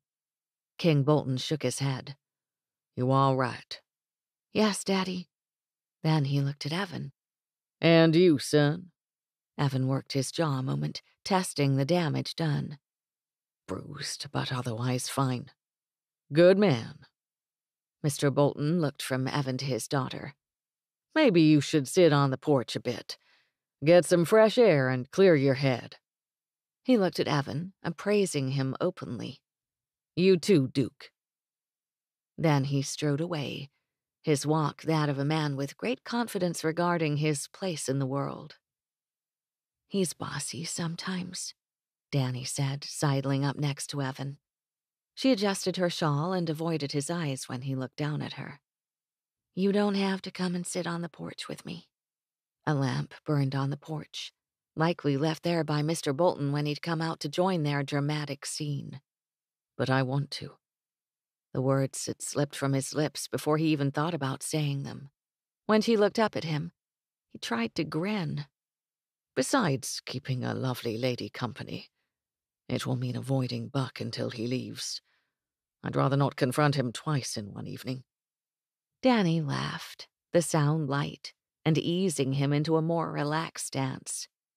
"Your true motivation comes out, sir." He shrugged, then offered her his arm. "May I escort you, Miss Bolton?" She slipped her hand through the crook of his arm, taking hold of him. "You may, kind sir." With her free hand, she held the front of her shawl together. The house wasn't far, and when they climbed the porch steps together, Evan could almost imagine the former unpleasant confrontation hadn't even occurred. It certainly didn't seem to have held any lasting effects for Dannie. "Do you know who I'm named after, Evan?" she asked, settling herself on the long bench against the house. He leaned back against the porch rail. "Daniel Boone." She nodded. "An American hero. I asked my mother once why she let my father pick our names. I'm Daniela Abigail, the Abigail after Abigail Adams. Travis is named after William Barrett Travis, who died at the Alamo. Clark is after Meriwether Clark, of the famous westward exploration." "What did your mother have to say about it?" Evan asked, tilting his head to the side. "That she liked his choices." Dannie leaned back against the wall, her eyes sparkling up at him in the lantern light. "She said children ought to be named with a purpose. My parents meant our names to remind us of the noble people who came before us, heroes who fought for the right thing and followed their hearts to explore the world around them." Evan considered that reasoning a moment. "And do you live up to that expectation, Dannie?" Evan put his hands behind him on the rail, watching her still, admiring the way the flickering light from the lamp made her eyes stand out in the golden shades. "I try." Her smile faltered a moment, though lately it's been a bit harder, especially when it comes to following my heart. "I can't imagine your heart would ever take you away from this ranch." Evan knew the truth of his words, and he didn't mind them. He couldn't picture her happy anywhere else. Her laughter in the rain, the way she rode her horse across the swaying grasses of the meadow, and her easy way with the day-to-day work on the ranch all showed how happy and at home she felt in the desert. Dannie shifted, her gaze falling away from his. "I didn't think it ever would either. But lately, I wonder if the right circumstances came about, or if the right person asked." Her voice trailed away to nothing. And Evan knew. She loved him too, enough to offer, however shyly, to come back with him. Back to England, if he asked. He tried one last time to picture her on a settee in his mother's parlor, sipping tea and speaking politely of the weather. She'd be beautiful in an English rose garden. She'd match any old English tabby word for word with witty remarks. She'd stand her ground when people questioned whether she belonged, and forge friendships through her strength of character alone. But would she be happy, hemmed in by English towns and hedgerows? He never had been. Evan crossed the porch, lowering himself to sit beside her. Then he took both her hands in his. "I wish I could ask you to come with me, Dannie. But I can't do that to you, to both of us." She adjusted her hands, twining her fingers through his. "I could try, Evan." "My dearest lady." He lifted their joined hands to kiss her fingertips. Then he met her eyes squarely. He tried to smile. "You understand duty and obligation to family, I think." She nodded, no answering smile on her face. "Those things call me back, and reluctantly I must go when the time comes. But I would rather stay here with you." Her lips trembled. "Then stay." She laughed the moment she said the words, without any true joy or humor. "I shouldn't make this harder for you, or for myself, but I've known for a long time that you would leave, that you have to go because you're an honorable man. I think that was one of the reasons I tried so hard not to like you. I'm so tired of being left behind." "I'm sorry, Dannie."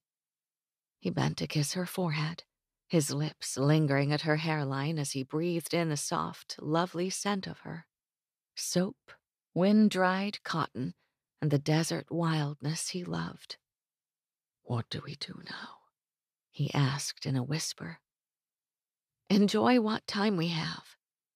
She leaned her head against his shoulder, keeping one hand locked in his. "And hope it won't hurt too much when we say goodbye."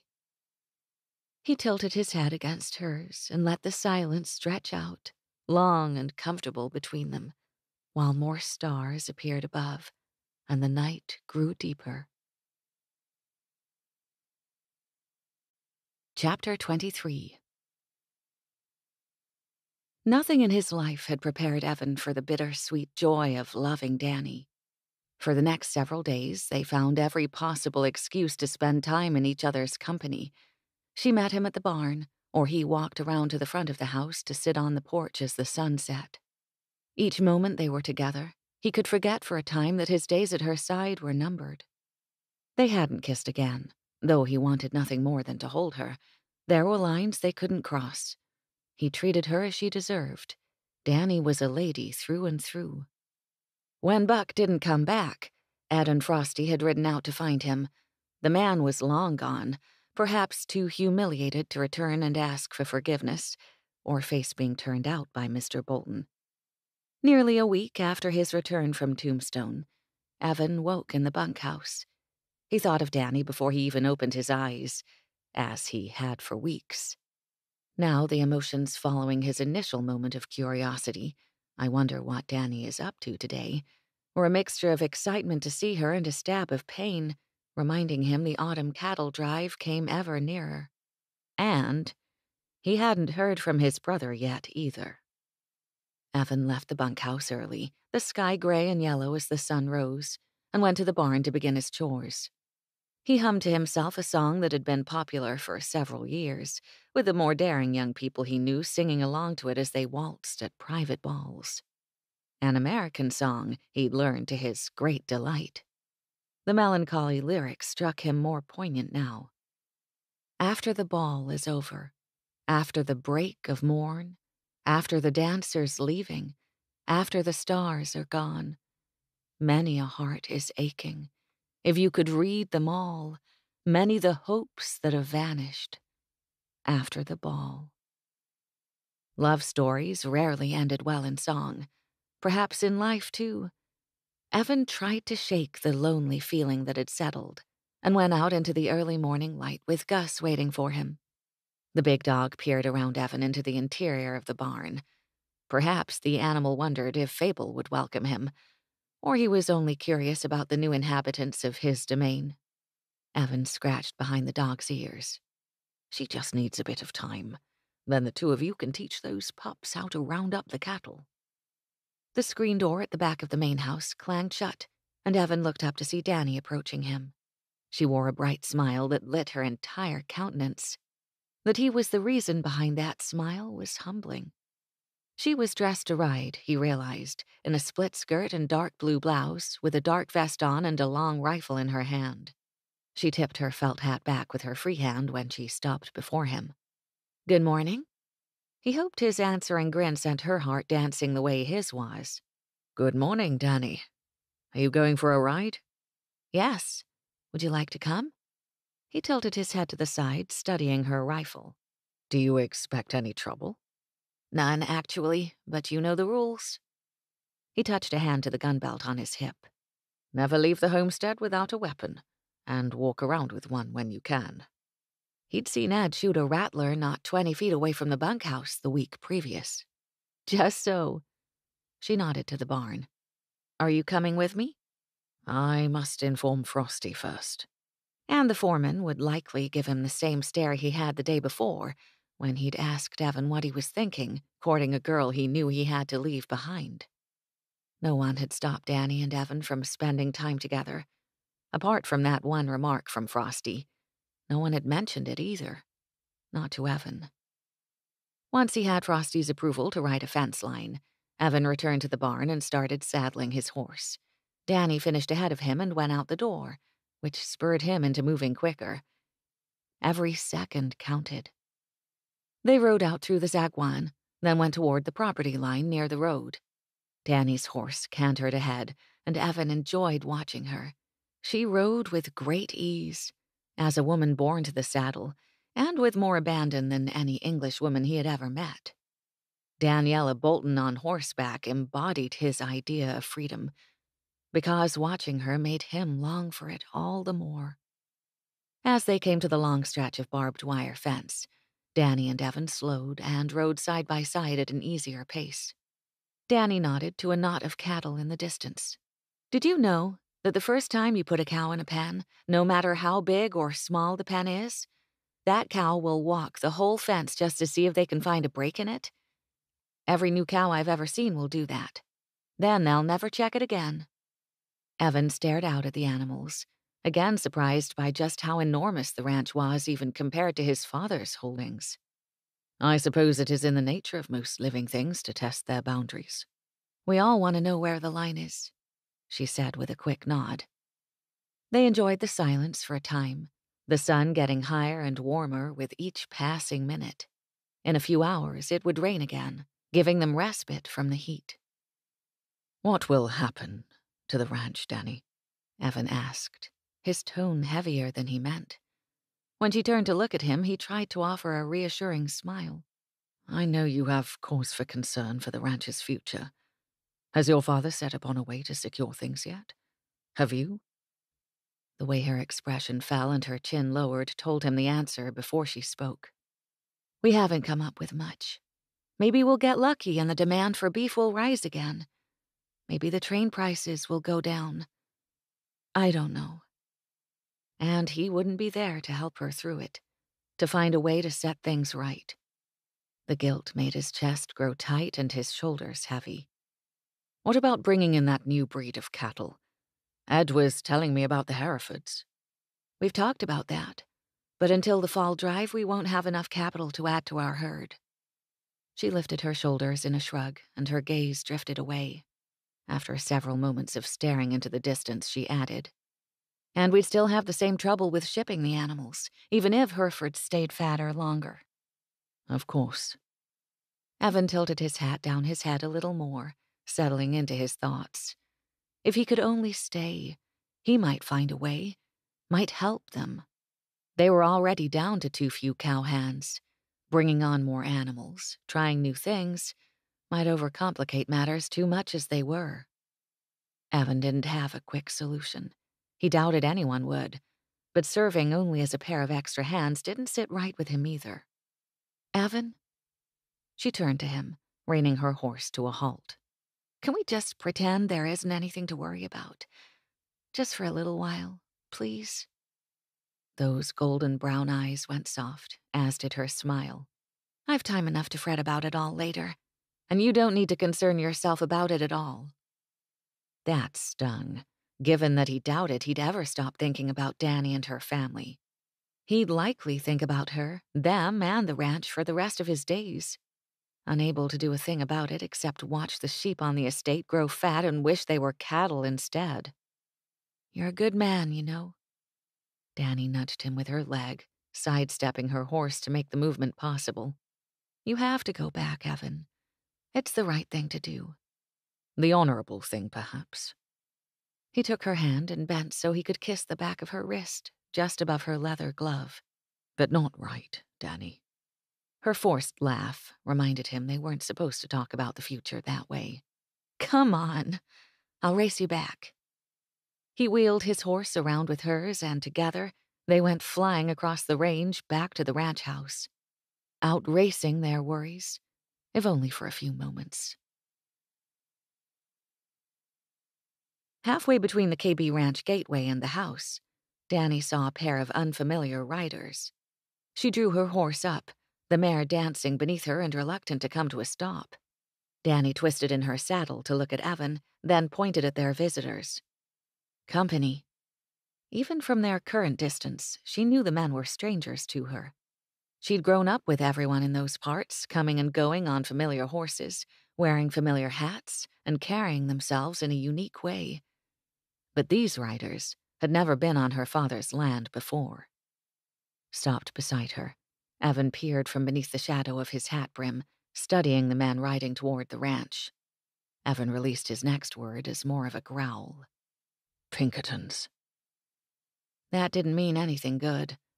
Though she'd suspected his brother wouldn't leave without a word with Evan, she'd thought there would be a letter, telegram, or maybe the man would show up at the ranch himself. But instead, he'd sent hired men, the Pinkertons, trained to hunt better than any lawman she'd ever heard of. Dannie looked up at the man beside her, noting the tightness in his shoulders, the way he'd clenched his jaw. He didn't want to see those men any more than she did. Their presence meant saying goodbye. The goodbye had come far too soon. They kept riding, but at a slow pace.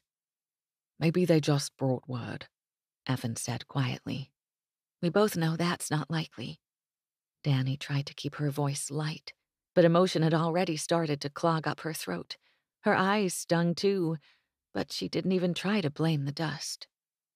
The Pinkertons rode around to the front of the house, to come through the front door like civilized people, most likely. I could ride away. They haven't seen me yet. Evan turned to look down at her, his smile wavering. Wouldn't that put a knot in their rope? She laughed, the sound startled from her by his use of one of her colloquial phrases. It would have been so much easier to keep on disliking you, she said. He squared his shoulders somewhat dramatically. Ah, but my charms are irresistible, Miss Bolton, as you well know.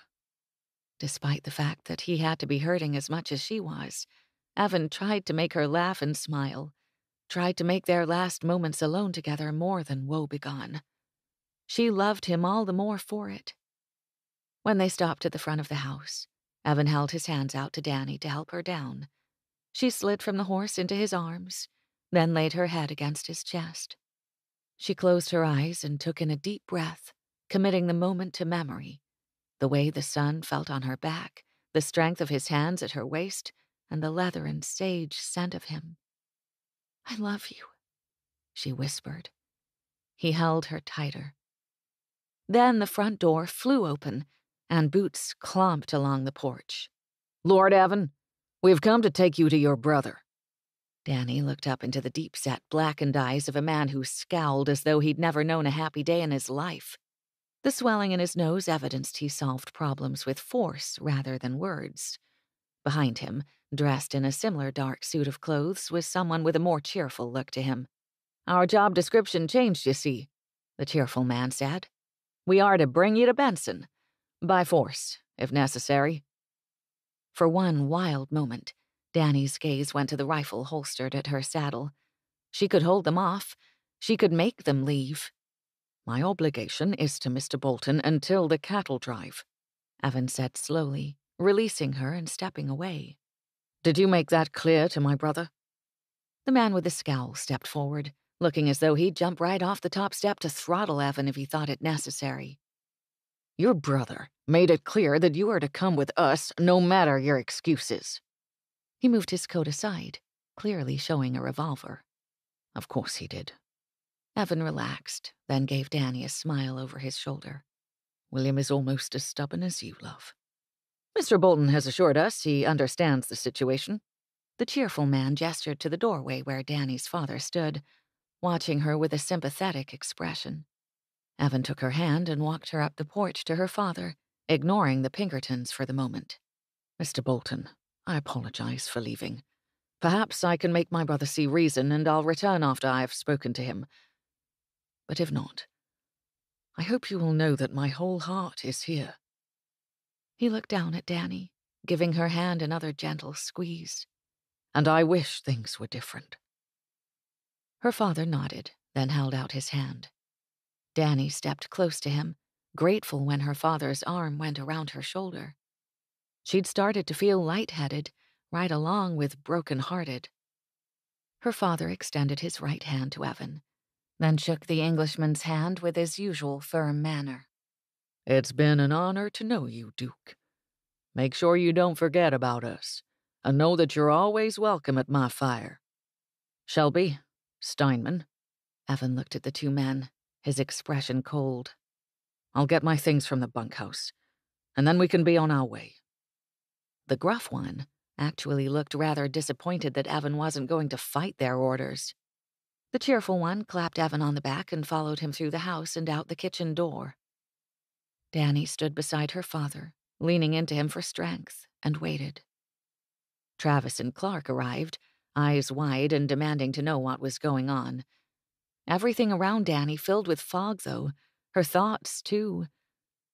Until she wasn't really hearing her father's deep voice quietly explaining the situation to her brothers, then explaining it again to someone else. Ruthie, maybe.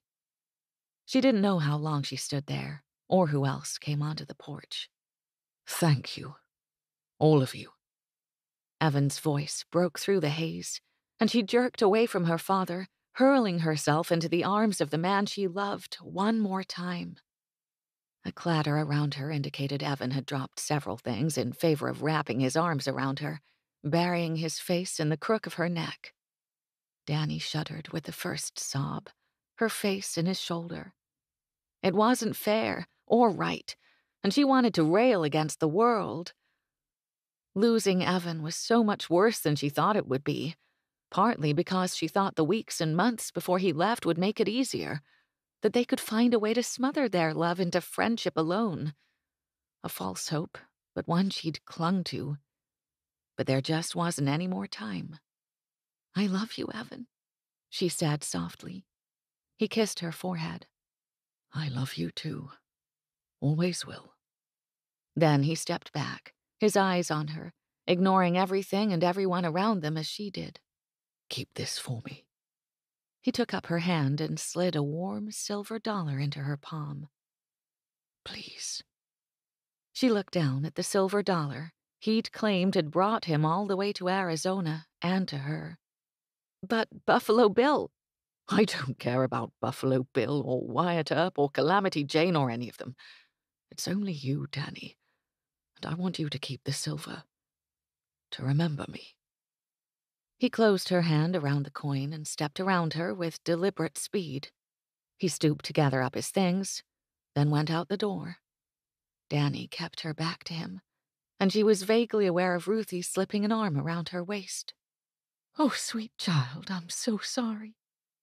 Dannie shuddered, and she listened until she heard the last murmured farewells, and then the sound of hooves in the dirt, drawing away from the house. Finally, she let herself give in. She let the loss and the heartache win. Dannie crumpled to the ground in a heap of skirts and tears, clutching the silver dollar to her chest. Ruthie came down with Dannie, arms around her, murmuring words of comfort. It hurts, Dannie. I know it does. But it's all right. It's all right.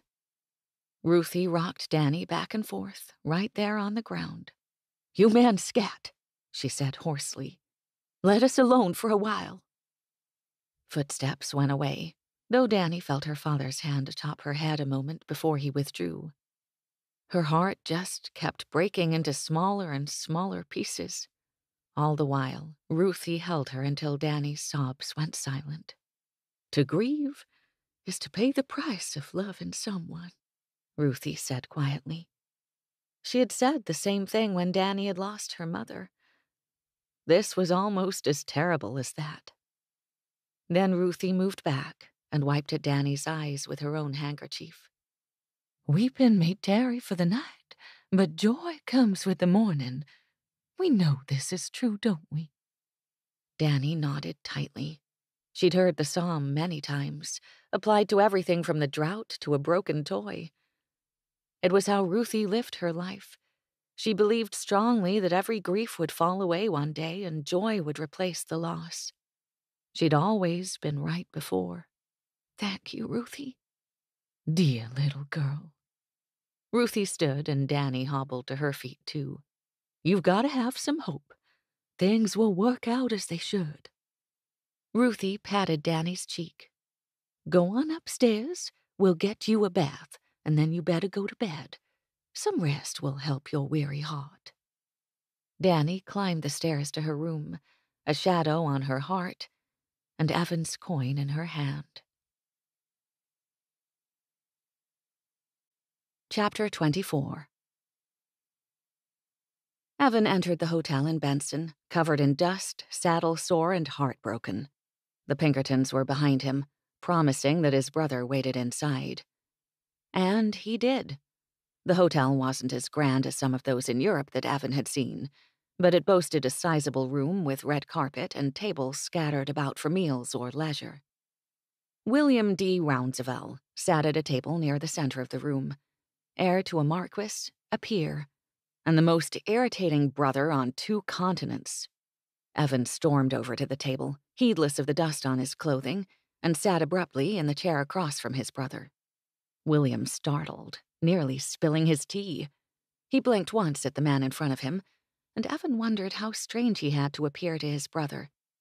He was bronzed from time in the sun, rough around the edges from work and a lesser diet, harder than iron from hauling his weight in hay, water, and leather, and he hadn't shaved in days. William. Evan narrowed his eyes at his brother, seeing in the Baron all the things Dannie had likely seen in Evan. No wonder she hadn't trusted him to step foot on the ranch. He already missed her fiercely. Evan, is that you? William put down his cup, then grinned and reached out to punch Evan's shoulder. It is you. You look as wild as that American did. What was his name? The one you liked so much? Never mind. I appreciate you have less buckskin attached to your person than he did. Amazing. Evan didn't even smile. He just slumped forward with his elbows on the table. He put his face in his hands. William, what do you want? Why are you even here? Why am I? How ungrateful! William chuckled, as though the whole thing was a lark to him, of no more importance than fetching his brother home from school. When you left, with nothing but that note telling us you meant to go see the West, Father and I thought you had lost your mind, not to mention poor Roberta. Your wife. Evan lifted his head. How is she? And did you really leave when she was about to have a baby? She had the baby 2 days after you disappeared. William's chest puffed up like a rooster's. Another boy, healthy, and nearly twice the size his brother was at birth. We've named him after you. A second son named after a second son. And now Evan was 4th in line for his father's title. God willing, it would never come to him now. Congratulations. William waved that word aside, though he still grinned. Roberta said I had better come and find you. She says a father is only in the way the first months of a baby's life anyway. William snorted. So here I am, ready to take you home, back to your responsibilities. I have responsibilities here, Evan stressed, gesturing out the door. I agreed to work for a gentleman through the fall. He took me on in good faith, had his men teach me everything they could about ranching, and now I've left him a hand short during an important season. He'll find a more qualified cowboy soon enough. William leaned forward, studying Evan's clothing. I really cannot believe you even dress like they do. Well, what was it like? Your dream? It wasn't as wonderful as you thought it would be, was it? Evan sat back, glaring at his brother across the table. He didn't answer. He couldn't. William wouldn't understand, and Evan didn't need him to. Not anymore. I have an obligation to Mr. Bolton, William. I can't leave this way. It's wrong. An obligation? William appeared confused. Have you a contract or something to prevent you from going back on your word? I promised him I would see things through, work my best, and take part in the autumn cattle drive. He is already short on drovers. Evan took off his hat, which he should have done the moment he sat down, and placed it on the table. It is a matter of honor, William. William sat back, his expression hardening. Evan, Father isn't well. He sent me with explicit orders to return with you. You must come home. Evan's insides twisted unpleasantly. Father is ill. He wasn't close to his father. The Marquis had always been somewhat aloof, aside from imparting the occasional lordly command or advice to Evan. How bad is it? His brother averted his eyes, looking down at the table. Ill enough. The doctor says he has a weakness of the lungs brought on by too many cigars, or not enough medicinal tobacco, or some such. They don't actually know. Had the Marquis ever struggled with his lungs before? He'd always had a rasp in his voice, a cough when the weather changed, but never anything serious. What is being done? Come home, Evan. Father demands it, and if he worsens, this would be your last chance to see him. You must take hold of your duties, too. There is an estate to manage. Evan closed his eyes, his mind whirling, and at the center of it all was Dannie. He'd held out hope he'd return to her, that he could somehow reason with his brother. But he had an obligation to his own flesh and blood, did he not? I must send word to Mr. Bolton. His voice sounded weak, even to him. He cleared his throat. I have to fulfill my promise to him. His elder brother sobered somewhat as he stared at Evan, his eyebrows drawing together. What do you think your promise is worth to him in silver? The silver dollar flashed through Evan's memory, shining as he'd placed it in Danny's palm. What do you mean? I have the full weight of our family fortune behind me. William held his hands out in an expansive gesture. Name your price. We'll make your loss up to him so he can hire whatever help he needs. Evan stared at his brother, while his mind churned that thought about, twisting and pulling at it. And then he tapped the table with one finger. A moment, please. He looked away, out the door through which he'd entered the hotel. The Pinkertons were outside, flanking the door, as though Evan might try to make a sudden bid for freedom. But beyond them was the town, and somewhere there would be a stockyard. Evan's mind buzzed as the possibilities presented themselves one by one. How much of my money do you have access to? He asked quietly. Your entire portion, if you wanted it. William laughed, somewhat uneasily. But you aren't worth that much as a cowboy. Maybe not, and I don't need all of it. Evan met William's gaze squarely. I will make you a deal, brother. I will come home to England, take up all my responsibilities and be there for father, without any trouble. If you give me a fortnight more here, and £3,000 against my inheritance. William stared, aghast. What are you going to do with all that money? You'll see. Evan rose to his feet. Do we have a deal? He held his hand out. William looked at Evan's hand as though he'd never seen anything so strange in his life. Finally, he realized he was meant to shake it. He stood, putting his cup of tea on the clean white linen tablecloth. Why not? He shook Evan's hand. But only a fortnight, Evan. We have to return to England directly after. And the money comes out of your portion. For the first time since the Pinkertons showed up in Tombstone, Evan had hope on his side. If he couldn't stay with Dannie, he could at least relieve her of some of her worries. Wonderful. Let's get going. He swiped his hat off the table and started for the door, then realized William hadn't followed. Evan turned around and went back to take his brother by the arm. There isn't any time to waste, William. There isn't? William drug his feet, his fine shoes snagging the edge of the carpet. No, and after we get my money, we need to get you a pair of proper boots. William appeared horrified as he looked down at Evan's dust-covered footwear. Like yours? Evan laughed, his heart light enough to manage it. Exactly like mine. He couldn't fix everything, but he could make things better for Dannie and her family. That would have to be enough. Chapter 25. Dannie sat beneath her mother's tree, waving off the occasional fly, with her back against the tree trunk. Clark sat next to her, a book in his hand, studying for the entrance exams again. Travis and her father were in the house, going over the account books together for the first time. And Dannie's mind was far from home. 2 weeks had passed since Evan had left. In that time, no letter had come, No wire brought to them by a contract Western Union employee. No word at all. It almost made her feel she had imagined Evan and their connection. But the silver dollar she kept tucked close reassured her. Evan loved her. He'd left with reluctance. He would write when he could. In 2 weeks, could they already have traveled to New York or Boston? Maybe they would board a ship in the southern states. But he would write before he left the country completely. She knew that. Look at this. Clark held up his book in front of her, blocking her view of the road. It's a map of England. Where does Evan's family live? She took the book in both hands and held it in her lap, studying the rivers and borders of Evan's homeland. Here, she said at last, pointing to the county where Evan would keep sheep the rest of his days. But they spend most of their time in London, Evan said. She tapped one of the largest dots, the word London in bold red above it. Like Sherlock Holmes or Charles Dickens?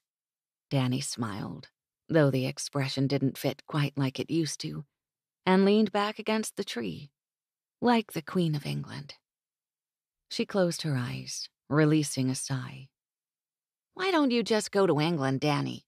Clark asked, sounding innocent and far too young. If he can't stay here, you could go. We want you to be happy, even if it's not with us.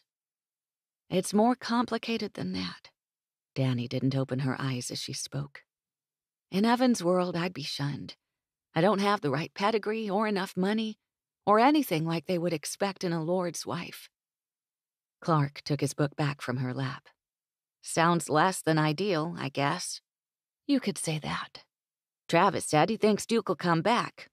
Dannie shook her head, the rough bark behind her snagging her braid. I don't think he can. He's a loyal, honorable man. If he has a duty to his family, he'll see it through. Clark snorted and shifted away from her. It was nearly time for supper, though Dannie had done most of the cooking since Mrs. Perkins left. Ruthie had taken to cooking for all of them again. She claimed it was as easy to make extra as to feed just the 3 members of her family, but Dannie knew the truth. Ruthie didn't think Dannie was taking care of herself, that she was falling apart.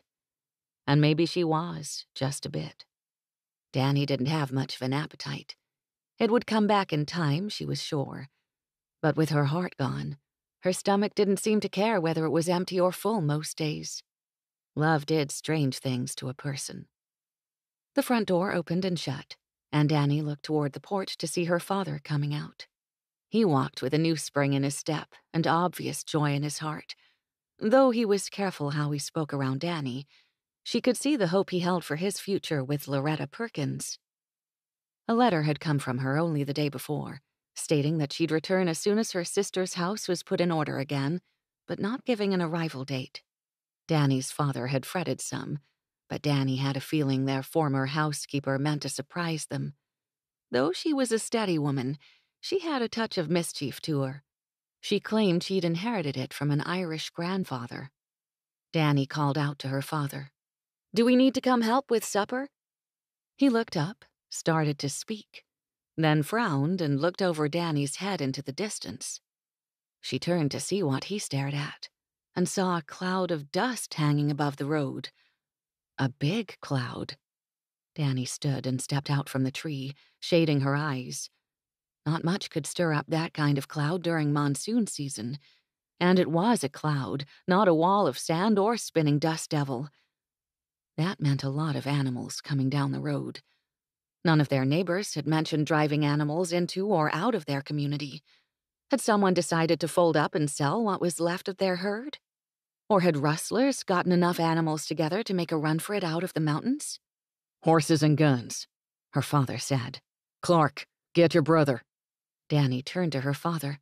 Want me with you or on the porch? Stay with Ruthie and Lee. Abram will join you in the house.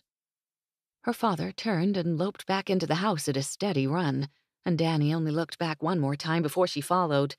She found herself a rifle, ammunition, and a hat. Then she took it all out to the front porch to wait. Abram arrived at her side, and Ruthie opened a window to look out. It's not moving fast enough to be a stampede, Ruthie said, eyes narrowed. But my eyes aren't what they once were. What do you think, Dannie?" "I think you're right." Dannie glanced at Abram. "Whatever it is might pass us by entirely." Nope. Abram nodded. Whatever it is, it's coming straight to us. Dannie faced the dust again and noted that it grew rather than passed by along by the road. He was right. She swallowed and moved to the bench, tipping it on its side so she could kneel behind it and peer through the porch rails. Abram did the same on his side. It had been years since Dannie had been through a raid, and they'd never lasted long. But in the past, her father had been younger, and they'd had a lot more men to guard the homestead. Ruthie and Lee shuffled around inside, likely getting more weapons ready to load and hand out the windows. The men rode away from the house, led by her father. Frosty and Ed fanned out on either side of him, while Travis and Clark followed behind. Gus appeared on the porch, coming up the steps and then sitting down next to Dannie. "For heaven's sake, it's 1895, Dannie muttered as she looked at the dog, his hackles raised. "It can't be an Indian raid or rustlers. That just doesn't happen anymore." Ruthie snorted from inside, and Abram interpreted his wife's thoughts. "So long as there are bad men in the world, Dannie, trouble will keep on coming. Doesn't matter how modern or advanced our ways of thinking are, but the good news is that so long as there's good men, we'll get along all right." Pressing her lips together, Dannie watched her father disappear over a rise, then her brothers. And she waited. The minutes stretched longer and longer, and the cloud of dust grew above the horizon. Finally, noises started drifting close enough to make out more than a general sound. There were shouts, yips, and whistles, and the rumble of hooves. Indignant cows lowed, too. A wagon appeared at the top of the hill, with a man driving it and a woman sitting alongside him, hand to her bonnet. The woman saw the people on the porch and started to wave. "It's Mrs. Perkins," Dannie whispered, trying to make sense of the scene before her. As they watched the oncoming wagon, cattle appeared behind it, all black cattle, a few with white faces, sounding irritated about being driven along. With the cattle came men on either side of them, yipping and shouting, keeping the cattle bunched together and driving them forward. Then some of the men broke away from the herd. Dannie saw her father, recognizing his broad shoulders and easy way in the saddle. He rode up to the wagon and jumped into the back of it, and the wagon stopped. Mrs. Perkins stood and climbed in back, throwing her arms around him in an embrace. "Loretta Perkins did not bring a herd of cattle home," Ruthie said, sounding confused. "Sure looks like she did," Lee said, his head out the window. "Can we put the guns away now?" Yep. Abram stood his long rifle against the porch. "This here's a homecoming, not a raid." "Thank the Lord," Ruthie said, and Dannie silently echoed her words. A cowboy broke away from the herd to ride alongside the wagon, which was moving toward the house again. Dannie recognized the rider at once, and she took a step down the porch while her mouth went dry and her heart sped up. "Evan," she whispered. But why? And how? And if it was Evan, why was he coming toward her so slowly with the wagon? If he wasn't going to hurry, she would. Dannie ran to him, ducking beneath the tree and leaping through the tall green grasses like an antelope. She wanted to shout his name, get his attention, but she didn't spare the breath for it. Getting to him was more important than shouting at him. But he did see her coming. She likely looked a fright, running wildly toward him.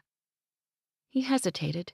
She saw it, clear as day, when he debated with himself for that single moment before he made up his mind. The hesitation hurt, but immediately healed when he spurred his horse and shouted, "Yah!" to get the animal moving. He hardly slowed down enough to jump off when he reached her, and Dannie had the briefest moment to realize he wore a shirt as green as his handsome eyes, and then he was crushing her to him and kissing her.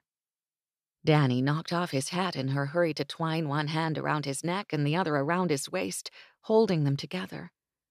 The hows and the whys could wait. She'd never thought to see Evan, let alone kiss him, again. He tasted like summer and thunderstorms, and he smelled like clean cotton and the dust of the trail mingled with leather. His lips against hers felt like home and sunshine, warm and bright. Then he broke away to kiss her on both cheeks, her forehead, and finally back to her lips. Dannie cried, all her emotions mingling together and overwhelming her. She murmured to him between kisses, not disguising her shock. "Evan, you're back." The kisses slowed, and then he pulled back and tucked her into his side. "Oh, Dannie, I wish it was for good." She hiccuped and turned her face into his shoulder. All her hopes crashed to the ground like a bird with a broken wing. He'd come back, only to leave again, and she'd start the grieving all over from the beginning, and she didn't care. He was real and by her side, and if he left and it hurt again, what did that prove but that she had a heart capable of loving someone? The others in the wagon had joined them. There was a man she didn't recognize, but he looked like an old hand with animals. He tipped his hat to her. "Ma'am, boss, these two asked me to drop 'em here before going on back to the paddock." Dannie's father climbed down from the wagon, then held his hands out to take hold of Mrs. Perkins's waist and helped her down. The housekeeper looked exactly as Dannie remembered, her blonde hair with streaks of silver, fair blue eyes, round cheeks, and a kindly smile. Dad kept her arm tucked through his. "Thank you, Mac." The wagon driver nodded, then flicked the reins to get his mules moving again. "What's going on?" Dannie asked, looking from her father up to Evan, then to Mrs. Perkins. "I'm dreadfully confused. Evan, what are you doing here with all these cattle?" Another man on a horse came forward, and when Evan's full attention swung to him, hers did too. The man mopped at his face with a white linen handkerchief. He wore brown canvas trousers, a long-sleeved red shirt, and a straw hat pushed back to the crown of his head. He had dark brown hair and startling green eyes, not to mention a horrible sunburn. Her mouth popped open. This man could only be Evan's brother. "We've got a lot of explaining to do," Mrs. Perkins said, sounding entirely too chipper. "But these men are thirsty. Let's go inside and get them something to drink, Dannie." She released Dannie's father, only to loop her arm through Dannie's, tugging her away from Evan with far too much efficiency. Dannie looked back over her shoulder, her gaze locked onto Evan's. "But Evan, he'll come inside in a minute. I think he needs to explain a few things to your father." Loretta smiled gently as she spoke, that motherly expression reaching her eyes. "You picked a wonderful man, Daniela." "I don't get to keep him," Dannie replied, facing fully forward at last. "Mrs. Perkins, how did you wind up coming home with Evan?" "I ran into him in Benson. I was trying to secure a ride to Sonoyta, and he overheard. He really is a darling man, so thoughtful and kind. When he offered to escort me home but said I needed to wait a few days, I agreed. He's been quite busy, it seems, arranging all of this." "I still don't know what all of this is," Dannie reminded her. "Oh, Mrs. Perkins, I'm so sorry." She freed her arm in order to wrap it around the other woman's shoulders. "I should have congratulated you first. Things are just so confusing right now." "I know, darling." Mrs. Perkins smiled, not the least put out. "And thank you. I know it's unexpected, but I hope you truly don't mind. I love your father very much. I love you 3 children, too. Even before I realized how in love I was, you were my family." By this time, they had arrived at the front porch, and Ruthie interrupted them to throw her arms around Loretta Perkins to welcome her home and offer her own congratulations. When they bid Dannie come inside, she followed, only looking over her shoulder once to see that Evan still stood with her father and his brother, who had finally dismounted, the 3 of them looking at one another with earnest frowns. "What are they talking about?" Dannie murmured, but if anyone heard her, they didn't bother trying to answer. Kissing Dannie senseless the moment he saw her hadn't been Evan's plan, not in the least, but then he hadn't expected her to come charging at him across the desert. The moment he'd laid eyes on her, all his plans for a thoughtful, careful approach had fled. Holding her in his arms had become as much of a need as breathing. Letting her go had left him drowning again, too, until his brother smacked him on the back. "You didn't tell me about a lady," he grinned impudently, "though that explains a lot more about your behavior of late." "That lady," Evan said slowly, "is Daniela Bolton, Mr. Bolton's daughter." He nodded to King Bolton, who stood with his arms crossed, staring at them both. "Mr. Bolton, it's good to see you again. And you, son?" Mr. Bolton looked back at the cattle now being driven to the paddock through the adobe house's corridor. "You, your brother, and 6 cowboys. Not to mention 100 head of cattle." "I know it's not a lot," Evan said quickly, "but there's more coming. They'll be delivered later. This is just what I could bring with me, and the men have pay for this drive, and we've left the rest under your name at the bank in Benson. There's enough to pay them for the next 5 months." Mr. Bolton let out a low whistle. "You'd better come inside and explain exactly what you mean by that, because I'm not about to accept a load of cattle and money and call it a Christmas present." The tall Texan gestured to the house. "Come along, gentlemen." One of the cowboys came riding up to them. "Duke, Lord Bill, it looks like they'll all fit for now, but they'll be loud if we don't get 'em out in the fields by nightfall." "Lord Bill?" Mr. Bolton said, looking askance at William. William shrugged. "I'm afraid the name is rather stuck." Evan waved the cowboy away. "We'll have things settled soon. Go water the horses." Mr. Bolton chuckled. "Let's go get something to drink and you can tell me all about it." They entered the house, and Evan's posture stiffened. Dannie was already waiting in the parlor, a tray of lemonade in her hands. Her eyes met his, and the longing within them matched his own. Seeing her one last time on his own terms had been an immensely satisfying thought, but maybe he'd only made things worse. Maybe he should have sent the cattle and not come himself. Mr. Bolton handed lemonade glasses to Evan and William, then took his own and settled in a chair. William sat down too, releasing a satisfied sigh. He probably felt like the stuffed chair was pure luxury, given his complaint over spending the last several days in the saddle. They had rounded up cattle from several locals, getting a few here and a few there. Evan had made his brother do all the work with him. Evan stared at Dannie, keeping to his feet even after she slowly lowered herself into a chair. Abram entered the room, took a glass and a seat near Mr. Bolton. Evan nodded his welcome, pleased that someone had told Abram this discussion would need him present. "Mr. Bolton," Evan began. "Mr. Steele, I've come to you both with a business proposition. As you are aware, I've always had great respect for the men of the West. During my time here, I've come to realize a great deal about your work and livelihood that never occurred to me before. I've also developed a great deal of respect and faith in your methods. That is why I would like to become a partner in the ranch." "A partner?" Dannie said aloud as that elegant brow of hers raised. She looked at her father, confusion written on her face. "Yes, and since I can't be present in this partnership, and since I have far less knowledge of how to run things, I would be a mostly silent partner. I know the ranch is split 4 ways at present. Abram's share, then 3 shares for Mr. Bolton to split amongst his children. I propose that I take only 1/8 of a share. I'll buy my way in with the cattle I brought today and the salary for the men in my company. If the men prove helpful, you can decide to keep them on after the contracted period with me ends." Evan tried not to shift his stance, but to keep his posture stiff and tall, his shoulders back.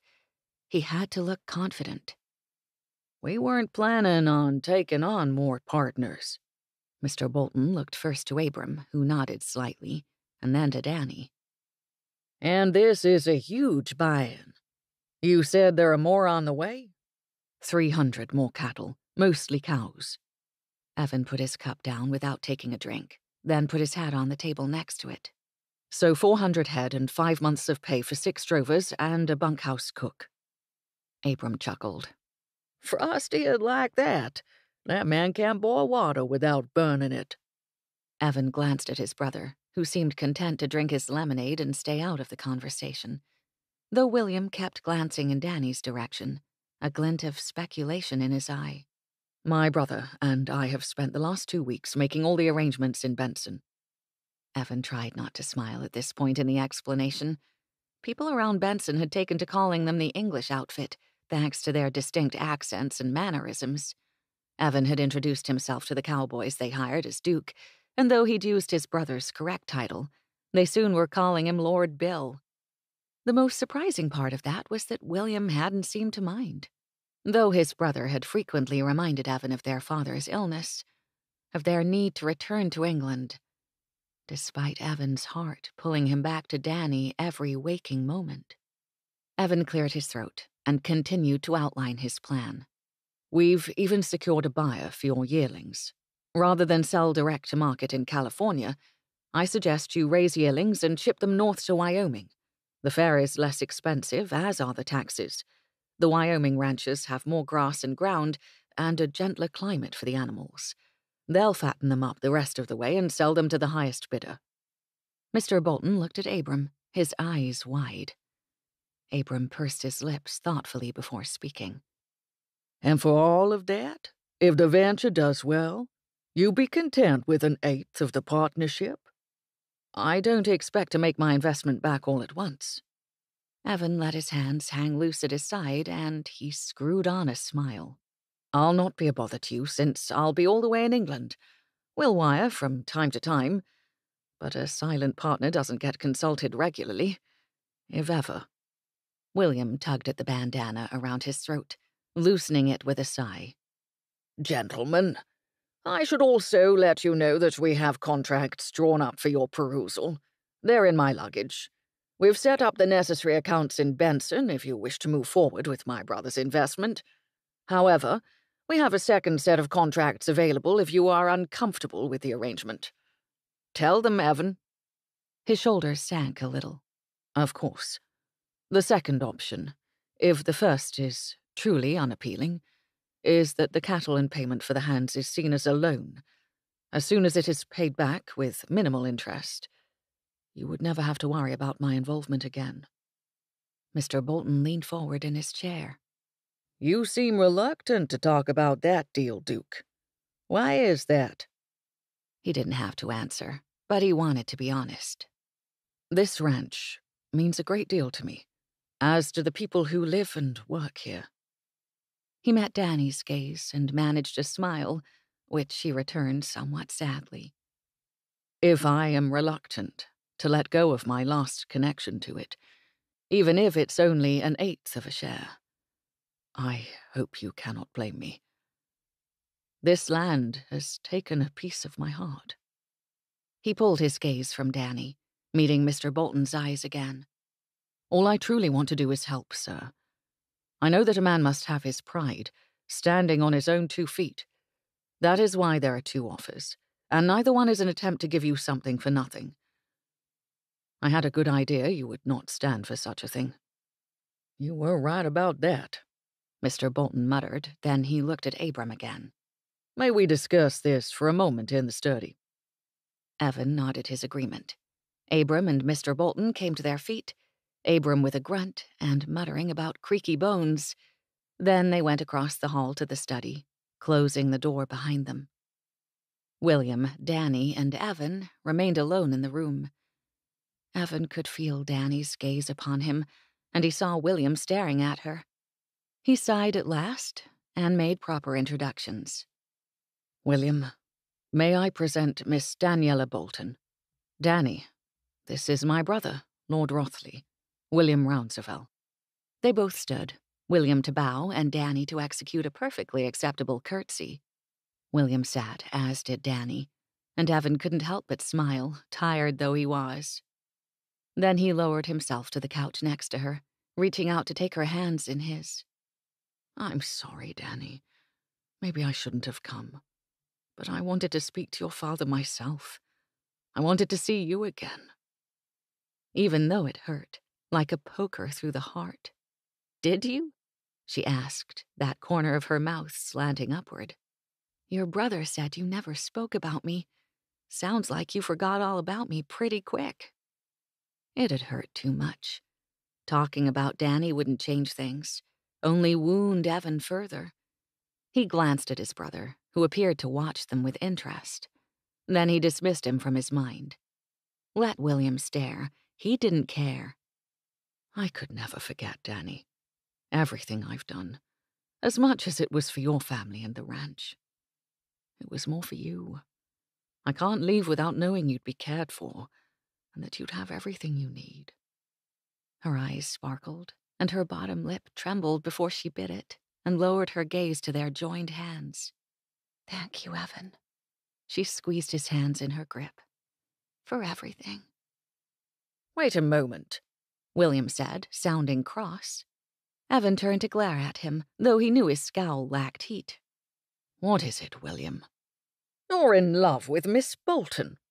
He nodded at Dannie, who blushed and kept her gaze down. And she seems to like you well enough, though heaven knows why. Her head snapped up at that, and she detached one of her hands in order to point her finger at William. You listen to me, you stuffed-shirt Englishman. Your brother is worth a dozen cowboys and probably a dozen lords, too. He's a kind and honorable man with a noble heart. Any woman would fall in love with him if given half a chance. The fact that he's here, doing all this for me, just proves that he's wonderful. When he goes back to England with you, you ought to keep that in mind. And maybe, just maybe, give him more than a silly sheep farm to fill his time. His heart warmed all the more at her defense of him, and Evan could have kissed her right then, too. He had to laugh instead. They'd already had an audience for their last kiss, and it was probably smarter to avoid pressing his lips to hers again. He'd spend the rest of his days pining for her kisses, most likely. William put his glass down on the table between them with a loud clink. Then he stood up and focused a stern gaze on Evan. Are you in love with this wild woman? Evan was on his feet in an instant. She is a lady, Will.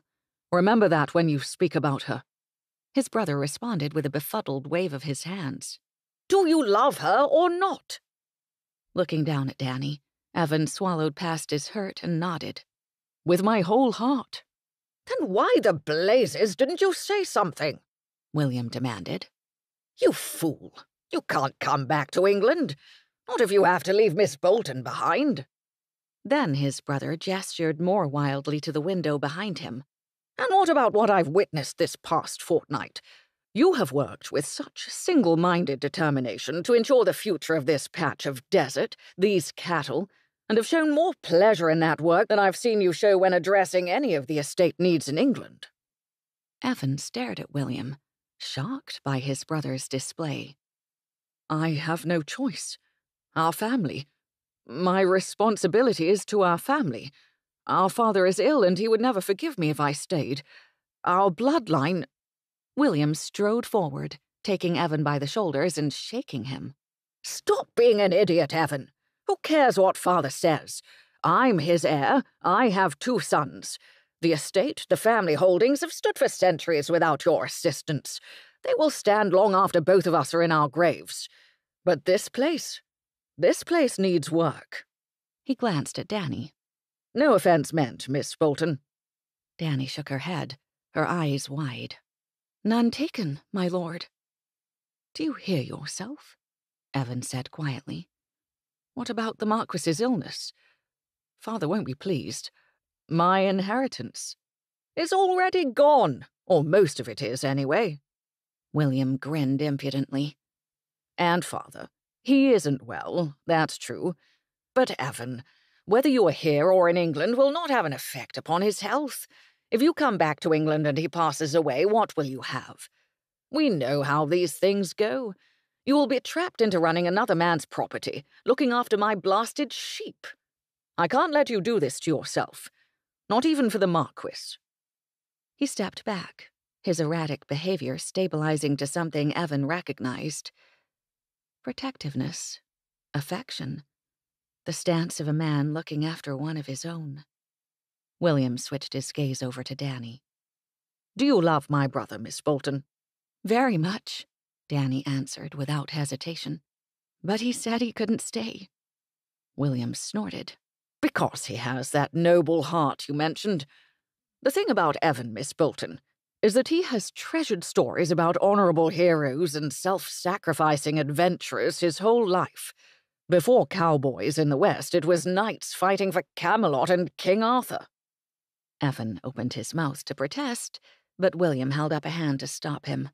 I'm not saying this is a horrible thing, because Evan is a man who conducts himself with honor and integrity. But obviously, he's taken the self-sacrificing part of the stories too hard to heart. Evan, you can't come back to England. Then William's smile turned sad. Much as it pains me to admit it. I was already thinking I should find a way to make you stay behind, even before I knew about Miss Bolton. You've come alive here in a way that didn't seem possible. I've never seen you happier than you were when you were talking to ranchers and cowboys and rounding up those beasts out there. This life, I think you were made for it. Danny's arms slid around Evan's waist, and he looked down at her, seeing the bright pleading in her eyes. If I stay, he said, his words soft and meant only for her, what does that mean for us? Would you want to stay in the territory if you didn't have me? She asked, her eyebrows drawn sharply together. He answered with honesty. I can't imagine my life anywhere else. Not anymore. This life you have, it's difficult. The labor is hard, but working on the land and making something of myself, it's changed me for the better. I would stay without you. But, Danny, I would much rather marry you. Her whole countenance brightened, and her grin spread. Is that a proposal, Lord Evan? Better not be. Mr. Bolton's voice came from behind them. Because he needs to do a better job of courting you first. The rancher entered the room, Abram at his side. We've talked it over, and we agree to take you on as a partner. Silent, if you leave. But we'll let you have a say in things if you're sticking around. Mr. Bolton grinned and held out his hand. What do you say to that? Evan accepted the firm handshake. I say that I accept. Then he shook Abram's hand. Thank you, both of you. You've proven yourself, Duke.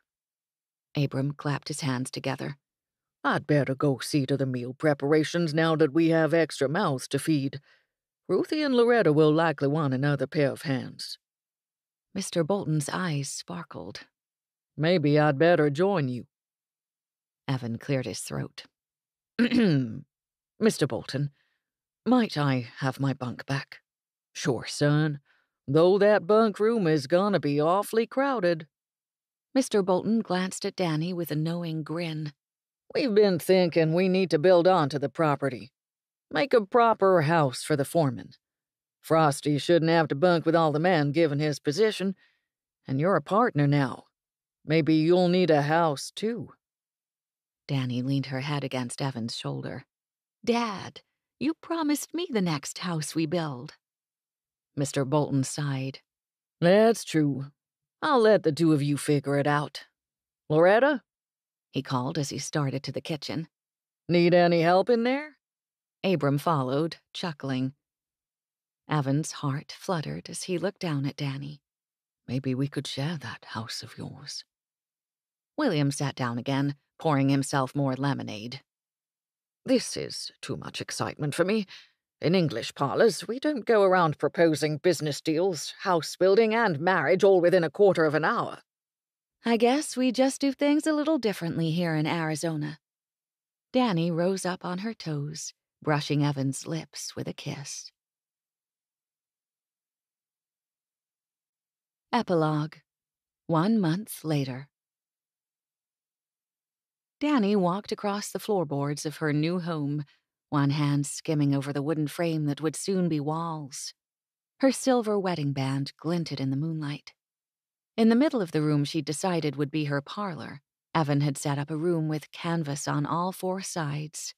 Another stretch of it hung limply, allowing them to look up into the night sky at the moon and stars. This isn't much of a honeymoon for you, Evan said, slipping into the makeshift room. His hands went to her waist, and she leaned back against him. They'd been married the week before by the pastor from Patagonia, and Evan hadn't wasted any time setting up their temporary home away from her father's house. "Oh, hush, it's perfect. I have you all to myself." She turned in his arms and stood on her toes, kissing him on the cheek. "It hasn't been difficult, has it?" She pointed to their bed, which had stood in her room at home until their wedding day. "You're comfortable and warm at night, aren't you?" He hummed his agreement and bent to kiss her beneath her jaw. "Very comfortable. Quite warm." She had to work not to giggle or shiver with pleasure as he moved his lips to the curve of her neck. "And the view is incredible. Not every bride has a ceiling made of starlight." "That does sound rather romantic." He whispered the admission in her ear. "In fact, putting up real walls and a roof might actually ruin the whole thing." "You haven't been through an Arizona winter yet, Evan. I'm fairly certain the first cold snap will change your mind about that." Since he'd stopped kissing her, Dannie carefully slipped away from him to sit at the table and chair, also from her old bedroom. Maybe they'd get new things in a few months, after the fall cattle drive. He came up behind her and helped Dannie undo the pins and ribbons from her hair. The two of them had pretended the rest of the world didn't exist, though a meal appeared in a basket on their unfinished porch every evening. Loretta and Ruthie had made it a present to feed the newlyweds so they wouldn't have to return to the main house during the week. But tomorrow they'd go back to the usual routine, working with the cattle, riding the fences. She handed Evan her brush, and he carefully set about running it through her long hair. He'd insisted on that duty since their wedding night, claiming her hair down was one of the most beautiful things he'd ever seen. "Are you sure you want 4 bedrooms in this house?" Dannie asked quietly. "It really doesn't have to be as large as my father's. He and Mother always meant to have more children, which is why they have all the rooms upstairs." "How many children do you mean for us to have, Dannie?" he asked, leaning close to place a kiss on her temple. She shivered. "I see your point." He chuckled, the sound making her want to answer it with a kiss. She stood and held her hands out to him. "Dance with me?" "It would be an honor, love." He took her in his arms, closer than the proper forms would allow in a ballroom, and spun her through a waltz beneath the starry sky. "You mean everything to me, Dannie, my love." Much later that night, while Dannie lay curled within his arms, she caught sight of a glint of silver on the small table by the bed. She smiled to herself and cuddled closer to her husband, who kissed the top of her head despite being sound asleep. Somehow, one little silver dollar had brought him all the way to Arizona. Dannie would always be grateful for Evan's fascination with the American West, because that fascination had brought them together. She loved him, and she would spend the rest of her life loving him, her Duke. Thank you for coming on this adventure with Evan and Dannie. There is more to the story of the KB Ranch. To continue the tale with Frosty and his Countess, get your copy of the next book in the series, Copper for the Countess, available fall 2021.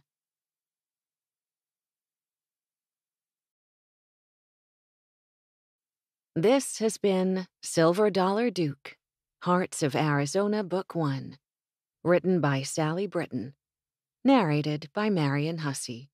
Copyright 2021 by Sally Britton. Production copyright by Sally Britton. Hi, I'm Sally Britton. Welcome to the YouTube exclusive author's notes for Silver Dollar Duke, the first book in my Hearts of Arizona series. I started out writing Regency romances, which anyone familiar with that genre will know is quite a different time period and place than the American West in 1895. So why did I make the jump from that book category to historical Western romances? The simplest explanation is that my Westerns are a project of love. When I was a little girl, I didn't have a lot of time with my grandfathers. They were both very busy men. But when we were together, both my grandpa and granddad absolutely loved Westerns. My granddad watched all the old John Wayne movies, and I sat next to him while he did. He grew up listening to the Lone Ranger on the radio, and his love for all things cowboy stayed with him throughout his life. My other grandpa read Westerns. Louis L'Amour and Zane Grey were his favorite authors, and one of the first Westerns I ever read was Ride the River by Louis L'Amour. I love reading historical Western romances. I have several different authors of that genre on my shelves. I think it was inevitable for me to love cowboys, having grown up in Texas for most of my life. And then I spent 5 years of my married life in Arizona, falling in love with those sunsets and desert landscapes. I toured Tombstone saloons, the OK Corral reenactment, and visited an old silver mine.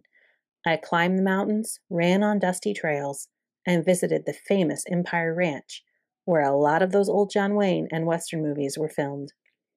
I discovered a love for dusty old Arizona, and it brought back all the memories of my grandfathers and their love of all things Old West. I decided in 2017 that I would write a Western romance series.